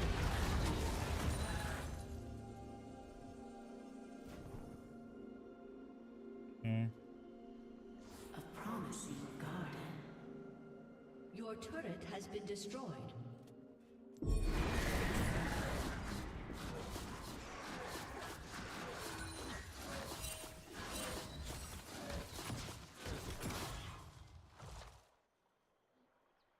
So much more to see. Are we just gonna let him, like... Giga slap this tower, bro? Is that what we're doing?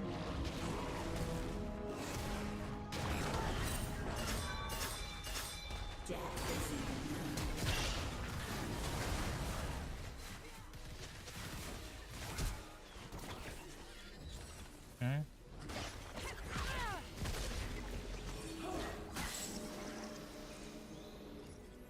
My team just let him, like, kill the tower? Okay. Okay, dudes.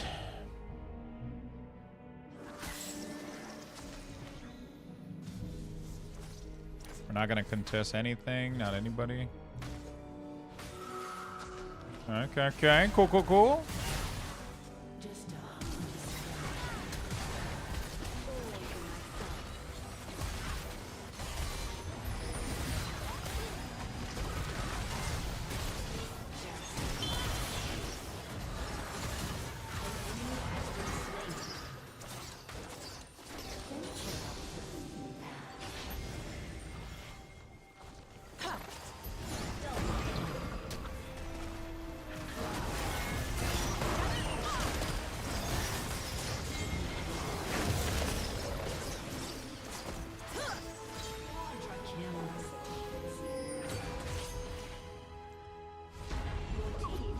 Okay, not too bad, not too bad.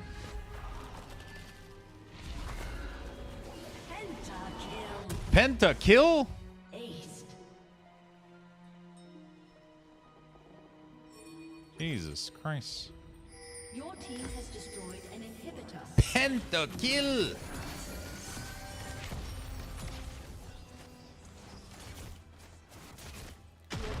Has destroyed a turret.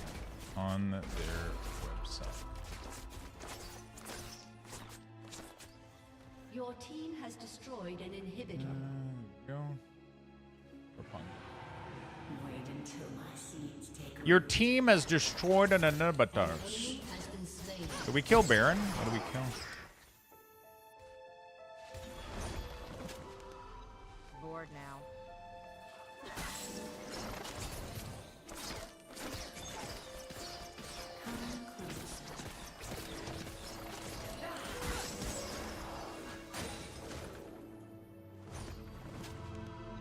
Well, I'm bored.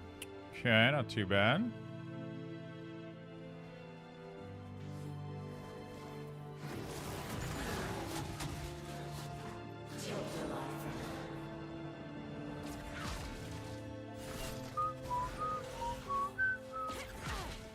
Okay, we got plenty of plants in the middle here. We're ready to fight. If they do push. I don't think they will. My turret.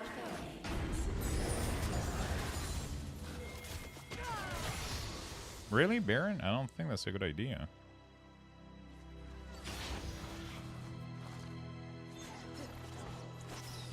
I feel like they're going to be coming for sure. Oh, we're killing fast.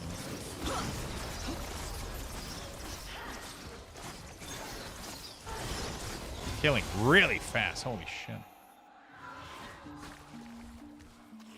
Dude, we two-man that fucking thing like instantly. What the... Boom, boom, boom, boom.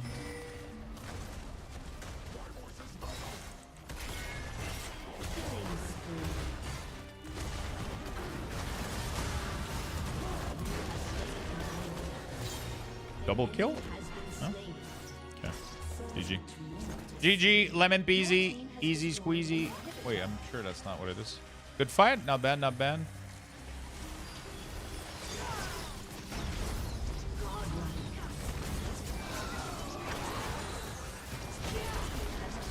Their team was pretty good. Good fight? You said good fight, not good night. Wait, unless Frank is leaving. I'm confused.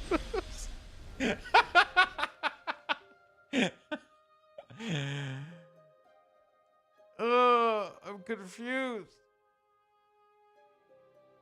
Oh, fuck. All right. This, she was pretty good. All right. Oh. Not bad. I'm getting tired. All right, so we're gonna set up everything for tomorrow, chat. We're gonna set up everything for tomorrow here. We're gonna do last epoch. I'm gonna set my category for last epoch.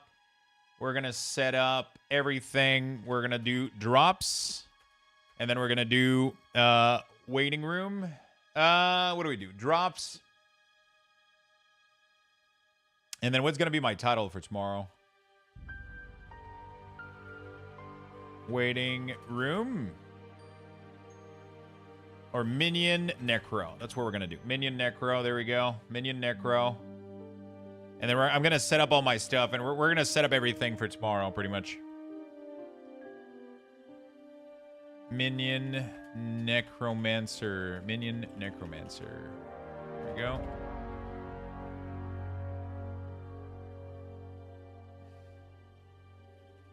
That's going to be my title on the green platform. I got to figure out what my build is going to be, honestly. I haven't been able to find any evidence that any build outside of Abomination is going to be good, so... Been playing Survivor for the past 5 hours. It feels a little grindy, but then again, not that far into it yet. Yeah, it's definitely a little bit grindy, but it's pretty cool. Pretty cool.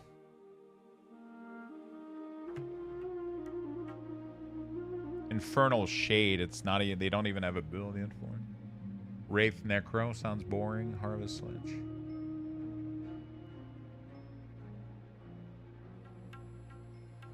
Flea Lich. Chaos Bolt.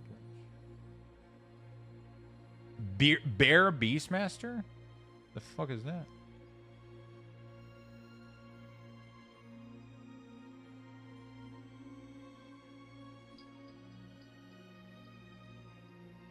Damn, that looks like such a cool build. Oh, it doesn't use tire. So you just have one bear and then you fucking slash shit?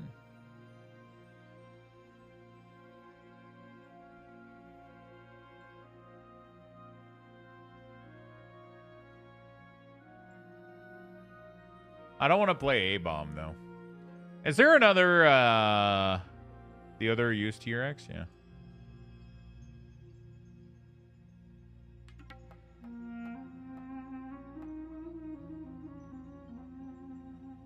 Raptor Beastmaster. That has to be dope as fuck. The Raptor Beastmaster command a lethal pack of raptors. This is literally what I would want to play as a necromancer.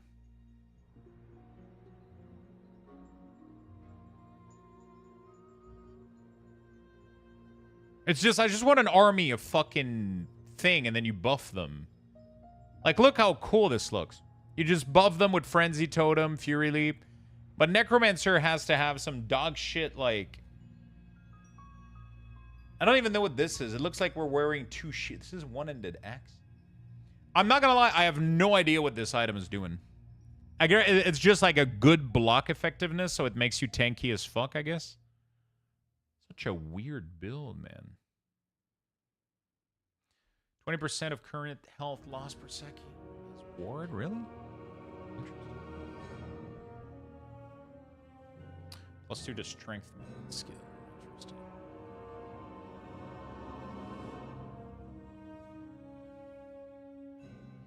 You need the unique for the pack of Raptor? Which unique?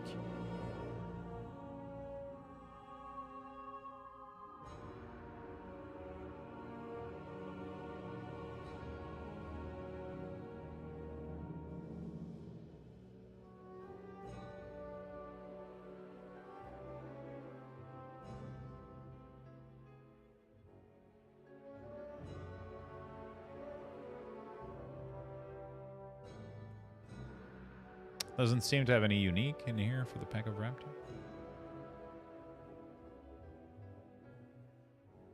Oh, that's Bear. I'm an idiot. I'm looking at the wrong one.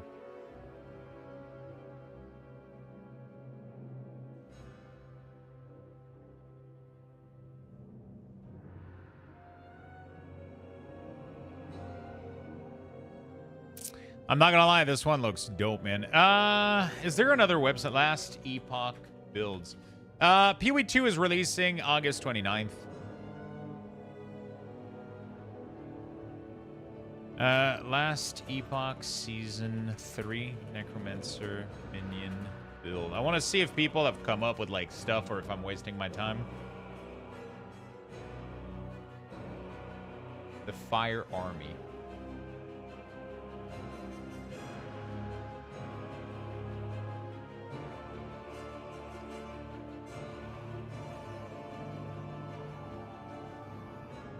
Dragon, Raptor, no. Let's Turbo, T-Rex, and A-Bomb.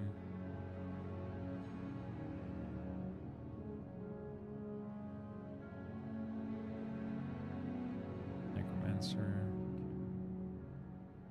Clinical Necropoison.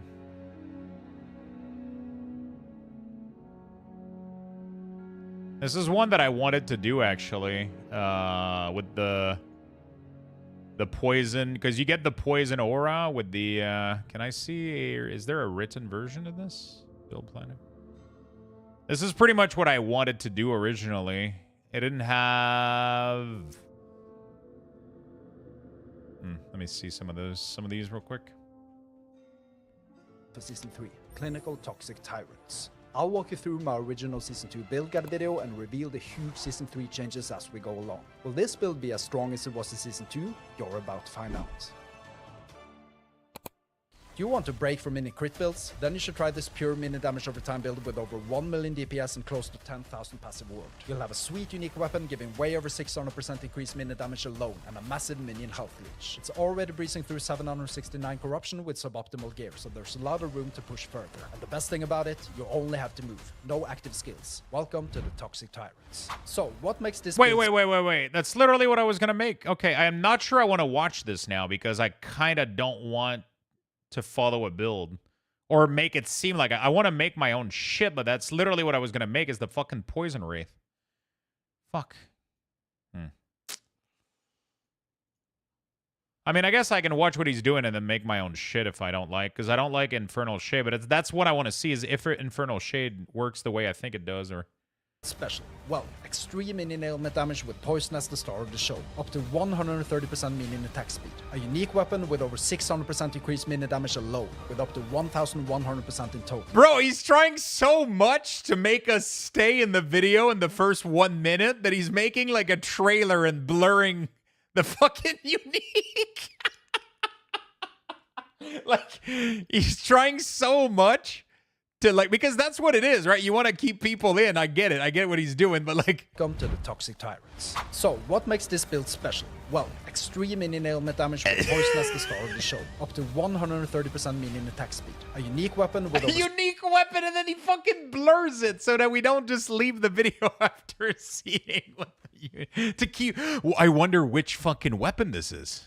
600% increased minion damage alone, with up to 1100% in total. Over 100% minion movement speed, nearly 10,000 passive ward, and a lot of minion health leech, and this without any critical strikes. There are several ways to reduce up the damage over time for our minions, so make sure to stick around for the most important piece of the puzzle coming up soon. But first, we're running 2 melee rates juiced to the brim with size, health, and damage, and this time we'll 2 melee wraiths. Leave all the crit notes alone. We go all in on ailments. 50% poison chance and poison penetration. 100% bleed chance. The bleed duration and bleed effect node doesn't hurt the setup either, and the 30% increased attack speed makes them apply ailments faster. Our golem's main job is to take the heat off of us, but we're also ramping up its ailment damage. We convert it to a fire golem before spending 5 points in the node, giving it 100% more multiplicative damage over time. A huge boost. Also, here we invest full points in attack speed, and this is highly important to apply as many ailments as fast as possible. Let's pause for a moment. I want to mention that in Season 3, minions now get more minion power per level, meaning that they will be stronger as a baseline than what they were in Season 2. This is good news. I still think D4 is better. Okay, how do I ban somebody? Unbearable, ban. Jesus Christ.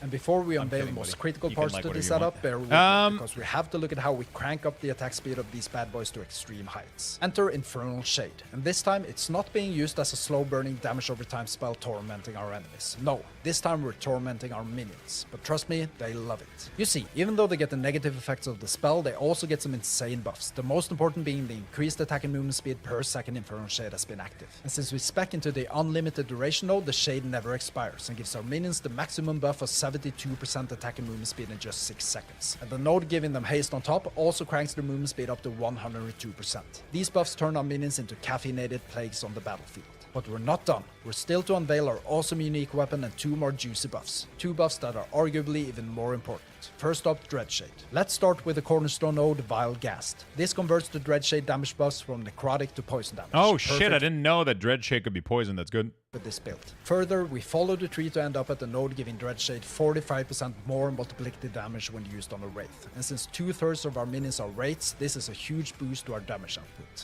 Let's pause, and this time for some bad news. You see, I wish I could tell you that this node has been nerfed, but it's worse than that. This node has, well, just been removed altogether. That's right, no more 45% more multiplicative damage buff for us. But this isn't as bad as it looks. We'll cope with this just fine, and we'll tie the pieces together as we go along. Yeah, because we're going to be using the aura that increase poison damage. Okay. We boost this even further by going for the all-for-one buff. I don't understand why he's not going for Poison Wraith, though. That's the part that I don't understand. Maybe because he wants them to be permanent, but... If we're going to go damage over time, why go for the 2 big Wraith? perfect for this build. Further, we follow the tree to end up at the node giving Dreadshade 45% more multiplicative damage when used on a Wraith. Multiplicative damage buff for us. But this isn't as bad as it looks. We'll cope with this just fine. I will tie the Yeah, but they don't do poison damage. The whole point is to buff every poison damage we can, right? Pieces together as we go along here. We boost this even further by going for the All for One buff, giving 40% more multiplicative damage. It removes the aura buffs, but since we only have 3 minions, all of them are buffed with 1 shade each, so this is of no relevance to us. The reduced crit chance from the Blind Fury node also doesn't hurt us. This is not a crit build, but we benefit a lot from the 40% increased attack speed this node gives us. Finally, we take the +1 max shade nodes from the Dread Shade and the Infernal Shade skill tree, so we can have 6 shades in total. 1 Dread Shade and 1 Infernal Shade for each minion. Okay, are you ready to jump into the final cherries on top here? We'll soon look at the unique weapon tying all of this together, but first let's look at our final buff that cranks up our minions' poison damage to extreme heights, Aura of Decay. Now the first thing we do is to go straight to the upper left corner here. The Plague Bearers node giving our minions a 100% poison chance on hit. This is huge, because that's 1 guaranteed additional poison stack per minion hit. But it doesn't end there. The next node gives our minions 75% more multiplicative poison damage. Let that sink in. 75% more damage. Wow. But do you think we're letting our enemies off the hook with what we've seen so far? No way. Why not take away their poison resistance too? First, we take 15% of the resistance by investing full points in the vulnerability node. But this is nothing compared to the next node, the Fume Weaver. Now, this additionally reduced their poison resistance 1% per 1 point of our... Yeah, so this is exactly what I was going to do, right? I was going to have Poison Wraith.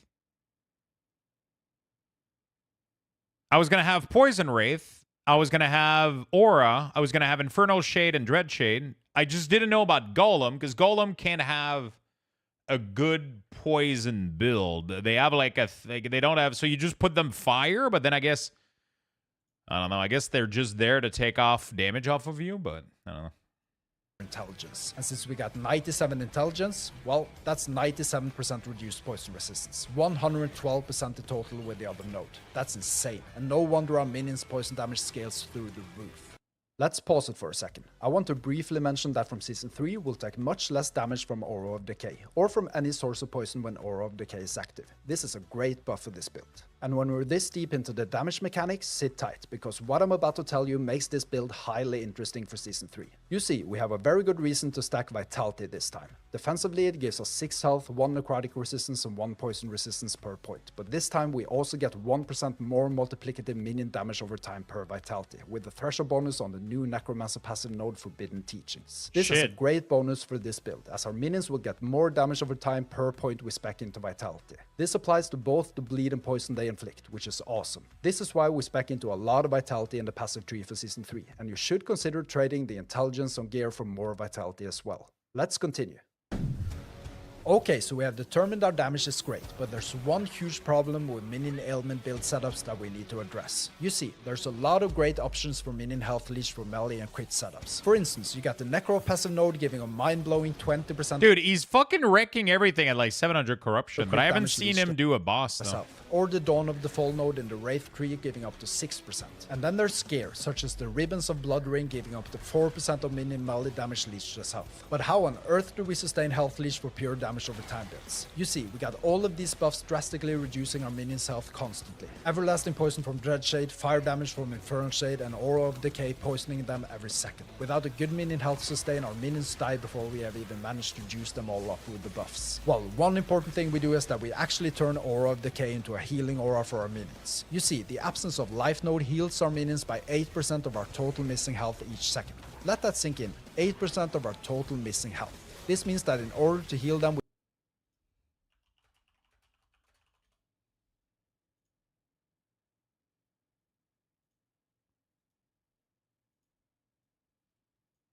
Sorry, I just every time he says it, that's all I can think about.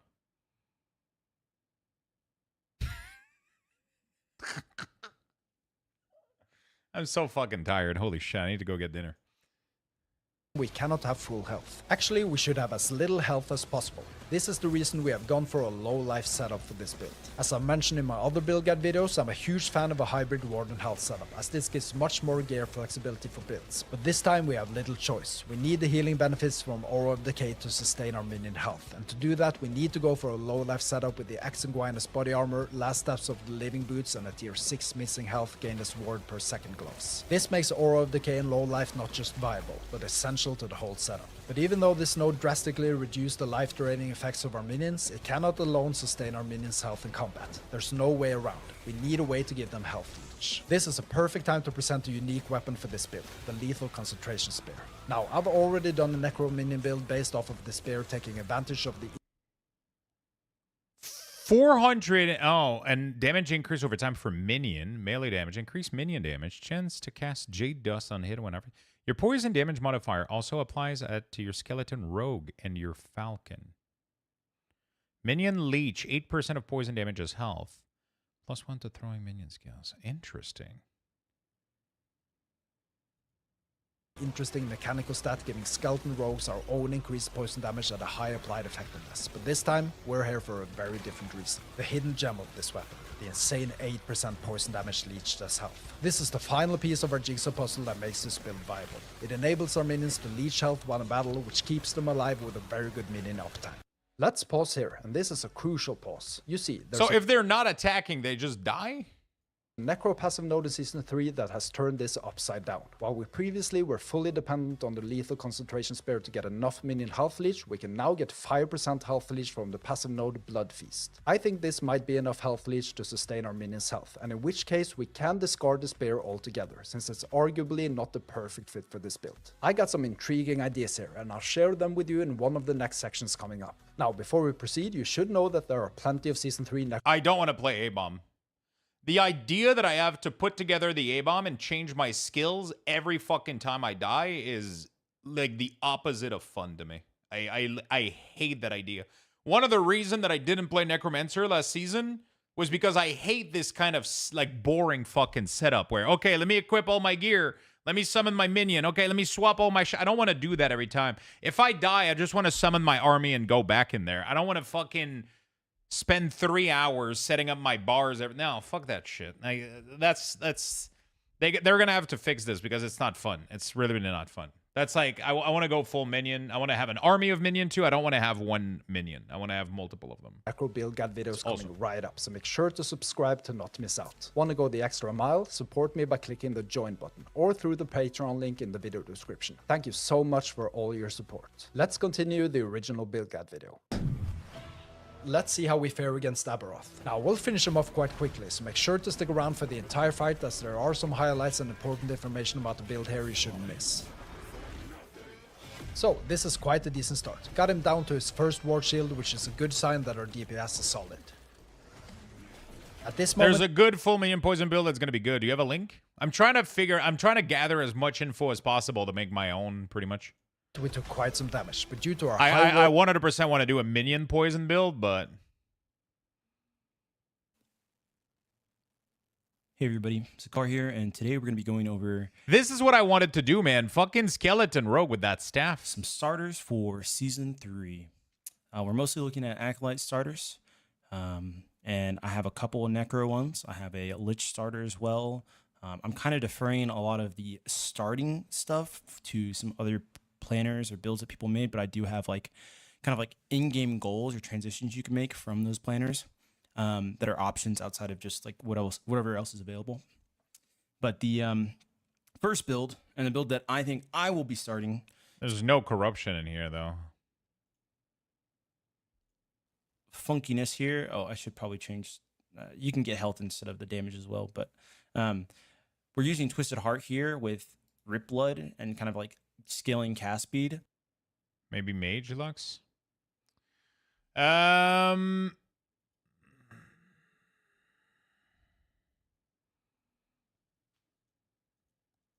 Mage.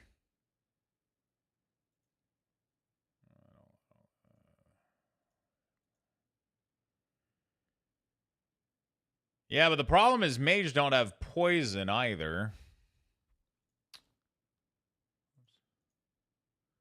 So you have to do another element. So you can't, the problem is you can't use the new aura they implemented, right? The new, because the thing that I want to use, which looks really insane, is the insane multiplier that you get from Aura of Decay.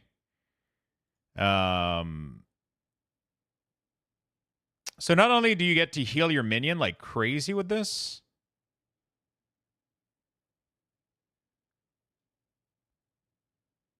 yeah, there we go. This thing here is insane. 100% chance for all minion to poison, and they get 75% damage increase, which is crazy. I don't think you can...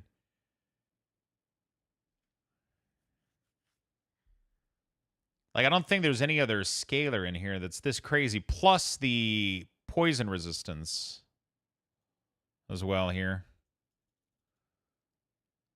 Like, that's crazy for scaling damage. Because the problem is Skeletal Mage, I checked the other day, they don't have any poison. You can... So, the Skeletal Mage hit have a chance to poison enemy. But, like, ignite and poison inflicted by are longer and have additional penetration. I guess? So, because... If you want to poison the mage, aren't it? The other minions do it better? I mean, I just feel like Aura of Decay. So, what's the point of this, then, if they aren't good at it? All poison chance gained from this tree is converted to ignite chance for Pyromancer. Oh.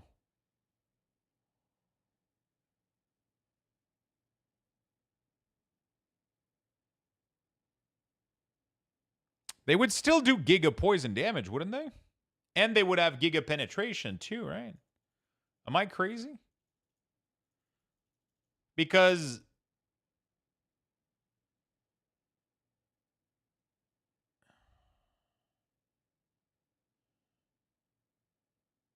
Yeah, I don't know. Rogue probably do it better for sure.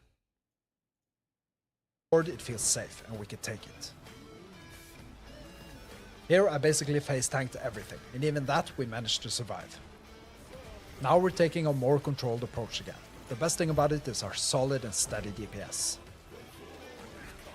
Now, if you look at our ailment stacks, they're sitting at around 130 in total on him. That's not a lot really, but what we lack in stacks we make up for with the insane minion damage. That's why you see the ailments tick at around an average of 150,000 on him. That's the power of stacking ailment damage instead of stack count. Final slam phase now. No worries at all. The minion command button came to the rescue and we got the minions out of the way. I use this button all of the time, by the way, to target enemies and move the minions away from telegraphed boss attacks. And from there on, we easily kept at him and crushed him to the bone. Let's pause it for a second. I want to remind you that there are plenty of Season 3 Necro build guide videos coming right up, so make sure you're there. And since I so badly want to fit in one of the new cool primordial uniques, 100% of Ignite, Frostbite, Shock, Time Rock, Dam, and Poison chance converted to Blade chance. When you kill an enemy, it has a chance. It doesn't do anything for minion, though. for this build, I say let's do it. You see, I've landed on the bones of the ancestral pack here. So what does this give us? Well, for a start, some nice implicit intelligence, plus 2 levels to minion skills, which actually plays a crucial part in giving our raids 100% more chance to poison on hit. And then there's this unique... What was the build planner? Let that sink in. Where was his... Oh, there it is. I want to look at that item real quick. Minion, okay, intelligence spell. When a minion hits an enemy, you have a chance to gain a stack of Ancestral Pack. Ancestral stack 7, and there's no... Each stack of Ancestral Pack gains 4% more damage, increased attack speed, and... The damage modifier is multiplicative with other... When you gain a pack, so does your highest level minion. Your highest level minion is the minion with the specialized skill in the highest scale. If you multiple the minion that's enable, then the closest to you is chosen. Yeah, but that sounds like a abomination thing, to right? essentially take advantage of our ward retention. Oops. Unique mechanic. When a minion hits an enemy, we have a 7 to 12% chance to gain a stack of Ancestral Pack. This stack lasts, so does our highest threshold rates. And translates to 1 additional poison stack per hit for each of our rates. And let's say we get 2 LP on both of our new sword and offhand. We can have some really juicy attacking stats with increased minion damage. What does this do? Plus cold and necrotic scale. Chance for minion to chill. Minion deals more. When minion die, you gain a stack of frozen vengeance. When you hit an enemy with a melee attack, you expect. Really? Not sure I understand the.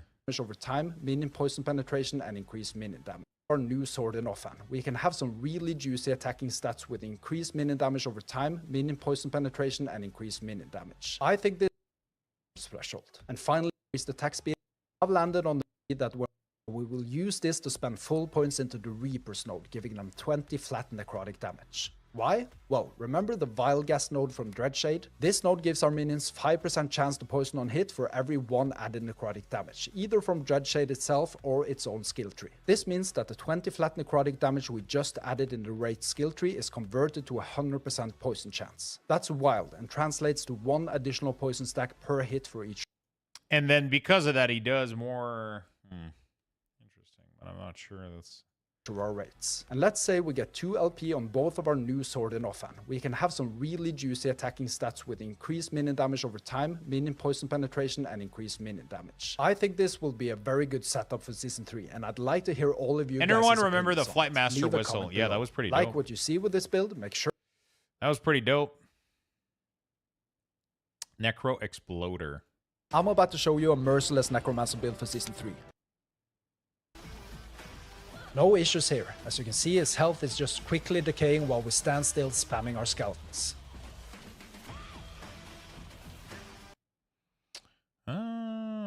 Struggling. Last deep starter abomination, skeleton, necro poisoner. That's I'm about to show you a wild Necromancer build for Season 3. Crazy. Show you every single piece of the puzzle, and trust me, this isn't your grandma's minion build. Now today, let's live on the edge and start off with some Aberrant footage. Yeah, I think I would like this better. Golem with some skellies.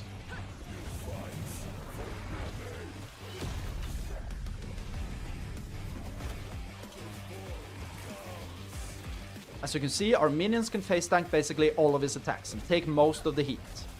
So what we need to do is to be mobile and spawn zombies that explode on him, giving us ward in the process. We have quite a lot of poison and armor shred stacks on him at any given time, as well as marking him for death, giving him 25% reduction to all resistances. And the best thing about this is that our skeleton rogues are nearly immortal, as they have an insane health leech. An insane health what? Now you'll see here that the Health kill leech. threshold of 16% really helps, as he dies as soon as he reaches 16% health. More on that later.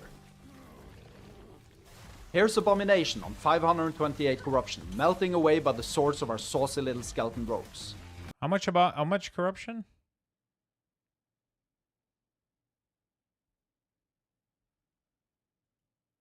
Swords of our saucy little skeleton rogues. Here's Abomination on 528 corruption, melting away by the swords of our saucy little skeleton rogues. And just when you think it's over, the Harbinger enters the chat. Spoiler, it doesn't go well for him either. This guy does this guy As you like a can see, movie our character trailer. can also take a punch, even though we usually don't need to take that many in a row, as our minions take most of the aggro. And just as with Aberrant on 16% health, this fella is erased. So if you've ever dreamed of watching bosses disappear while you sip your coffee, this build might just be for you. And if you're already convinced by now, make sure to hit the like and subscribe buttons, and if you're not, buckle up for the poison faster than YouTubers like me rush to say like and subscribe, and they heal so quickly you basically never see their health bar move. We spec into the notes that add the rogues and remove the others. Warriors, archers, thank you for your service, but we're going in another direction. We do this because the rogues are the only ones who benefit from the important unique item we're building with. Don't worry, we'll get to the madness soon. Let's pause here for a moment. I want to delve. Honestly, this unique looks really cool, dude. This unique looks insane, man. It looks really fun.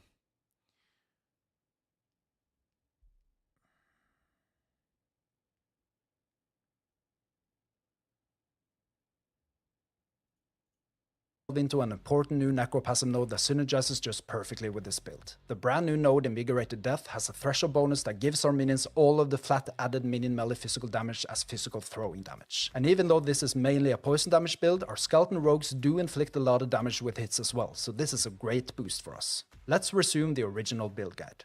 We don't want enemies to touch us, ever. Headed out for the so night, we Lux. bring Have a in good one, single man. bone golem. We spec into the nodes that buff the golem more when we only have one of them, and increase its size and threat generation. This guy becomes a walking wall that holds enemy attention while the rogues do their dirty work behind the scenes. The tankiness of the golem is especially important at high corruption and hardcore, where staying alive is 90% of the game. Now let's boost our minions into overdrive with Dreadshake. We grab Egoism, where the targeted minion always crits, and Blind Fury, giving 40% increased attack. I feel like instead of this, wouldn't I want to use the new fucking unique? That's like super fucking good.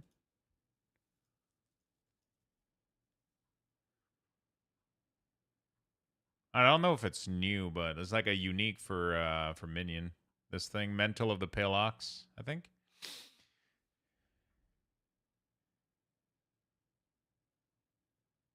Minion strength skill. I don't think that scales well with the, right? I mean, I could have T-Rex in here, right? I don't know, actually. Speed. The downside to Blind Fury doesn't matter. If you always crit, reduced crit chance means nothing. Let's pause it again. As of Season 3, our golem will not always critically strike. This is because the Egoism node of Dreadshade does not give guaranteed critical strikes. Instead, we now gain 10% base crit chance and 20% crit multiplier. The crit multiplier boosts the crit damage more than the Season 2 node did, so that's a plus at least, even though we lose the guaranteed crit. This doesn't have a major impact on this build, as the golem is not our primary source of damage. It's first and foremost a tank to absorb aggro and damage.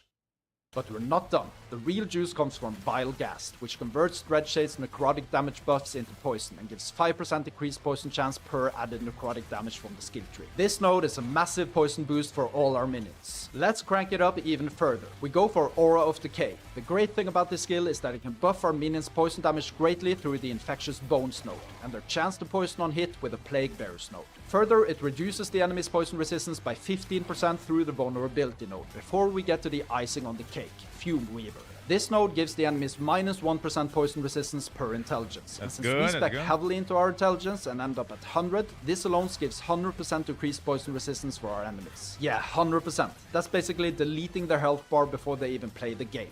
Let's pause it for a second. First, I want to mention that from Season 3 we'll take much less damage from Aura of Decay, or from any source of poison, when Aura of Decay is active. This is a great buff for this build. And when we're this deep into the damage mechanics, I think this is a perfect time to look at some of the core changes to the damage setup for this build in Season 3. First of all, we have a very good reason to stack Vitality this time. Apart from it giving us 6 health, 1 necrotic resistance and 1 poison resistance per point, we also get 1% more multiplicative damage over time per Vitality with the threshold bonus on the new node Forbidden. That's so fucking good. That new node is insane, dude.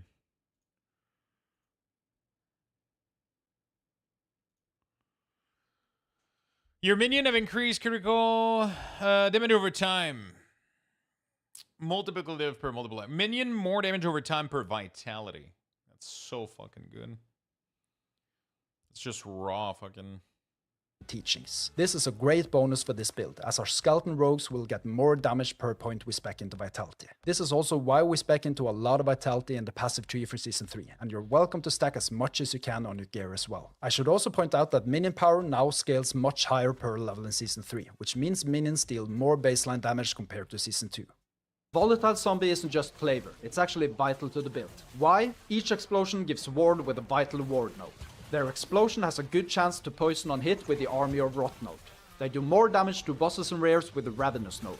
And, most importantly, they have a 16% kill threshold with the Pull of the Grave node. This means that any enemy under 16% health, boom, gone. It's perfect for endgame bosses. And since the zombies constantly explode, they also gives us skeleton vanguards via the Dark Retribution passive node, giving a chance to summon these little fellas whenever a minion dies. We usually have our maximum limit of 3 at any given time, and these little rascals are good for additional damage and taking aggro from enemies. We also have a 10% chance to mark a nearby enemy for death whenever one of our zombies or other minions die. This is quite effective for clearing and highly effective for bosses, as they will be constantly marked, reducing all of their resistances by 25%.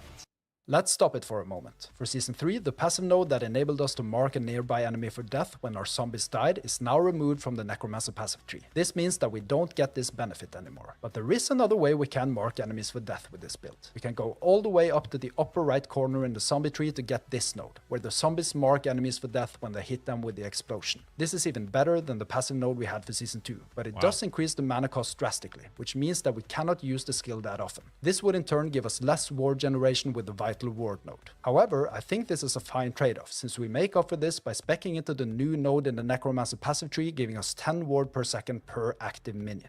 Let's resume the original build guide. Now let's look at the item that ties all of this together, the Lethal Concentration Spear.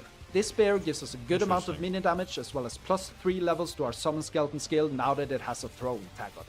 But the real value lies in two other references. The first one being that the spear applies our own character's increased poison damage at between 150 to 210% effectiveness. For our spear, we've managed to get a roll of 187% effectiveness, which means that all our own increased poison damage is multiplied by this for our skeleton rogues. And the implicit stat of the spear alone gives us 102% increased poison damage, which will amount to 293% increased poison damage for our skeleton rogues just from this particular stat. Further, it also makes them leech 8% of the poison damage they do as health. Let me repeat that. Your rogues are healing for 8% of every dot tick they apply, so yeah, they don't ever die really. They also get additional health leech through the Ribbons of Blood unique ring that we use, and also get the buff of never taking critical hits as well as added melee physical damage. Now, a quick thing to mention here is that the melee physical damage from this ring is converted to physical throwing damage for our rogues with the threshold bonus of the Invigorated Death passive node that we looked at earlier. That's insane. This is the only unique item in the build that can't drop randomly or be forced with the Rune of Ascents, as this ring has a 50% chance to drop when defeating the Abomination boss only. With all the health leech our skeleton rogues get, we build them into complete powerhouses, and the Hollow Finger unique ring let us have an additional skeleton in our troop as well. For single targets, we reach hundreds of poison stacks, which amount to crazy damage. In addition to this, our minions have good armor shred primarily through the points invested in the Necromancer passive node Aegis Fall. And since our minions do a lot of physical damage as well with their hits, the armor shred is very effective for doing even more damage. Just a quick comment here. In Season 3, Aegis Fall also has a nice threshold bonus with Skeleton Vanguard summon chance on kill, with added melee physical damage. That's cool. Now, before we go further, just a heads up that I got other Season 3 Necro build guide videos on the way, Alright. I'll check this up. And I'll figure out something for tomorrow, chat. But we will check this tomorrow. Right now, what I need to do is cook myself a little bit of food tomorrow, get some stuff prepared and ready. And we're going to be back tomorrow morning. I'm going to try to... Wait, did the game launch? No, it's launching tomorrow. Tomorrow at noon EDT. We were just checking some video, try to set up some build. I want to see what kind of build I want to go for. And yeah, I'm going to try to make something. I'm going to try to figure out something. Thank you so much for tuning in today, chat. I hope you guys enjoyed the little bit of World of Warcraft we did this morning. Then we went into a little bit of a Path of Exile 2 segment for the reveal, which was fucking amazing. And then a little bit of Core Punk as well. Thank you so much, everybody that has been sitting through and watching all of this, or even a part of it. Thank you for lurking. Thank you for chatting. Thank you for keeping me company. I just want to remind you guys that I'm going to be playing Last Epoch for the next 1, 2, 3 weeks, depending how addicted I get to it. We're going to have the full drops for you guys, so the 6 hours worth of drop. And also, there's going to be a item for 1 gifted sub. So starting tomorrow, I'm going to activate the... tomorrow, we're going to do like a little bit of a party for Last Epoch. We're going to activate the sub cost reduction for 5 gifted sub or more, but you don't need to give 5. It's only going to be 1 gifted sub for the cloak if you want to support the channel here. It's going to be awesome. I'm going to try to make my own build. I'm going to be sharing it with you guys for those that want to do minion. And we're going to have a ton of fun, my good friend. It's going to be super fucking awesome. And I cannot wait to play this game. It's going to be early tomorrow, so noon. Tune in for that. I'm going to give you guys one last Luxbox raffle for the day, chat. Level 6. Has been initiated. And I'm going to see you guys tomorrow. We're going to blast the fuck out of Last Epoch. It's going to be amazing. You guys are going to have drops here. We're going to do giveaways as well. I'm going to try to give away a copy of the game. So that's going to be awesome. And we're going to give away a copy of the game. We're going to have drops. We're going to have the sub drops as well. And we're going to be playing this for the next fucking 2 weeks. It's going to be absolutely amazing. I love every single one of you. Thank you for keeping me company. Thank you for chatting and lurking and supporting today. You guys are amazing. Love you all. Thank you, friend. Peace. See you tomorrow. We're going to have fun.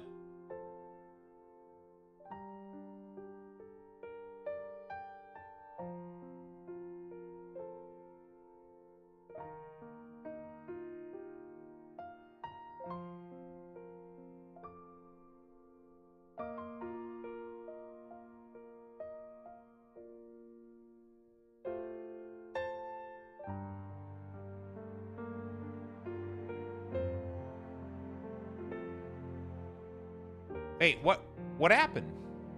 I guess the drop started. I guess you're welcome. Did I miss something?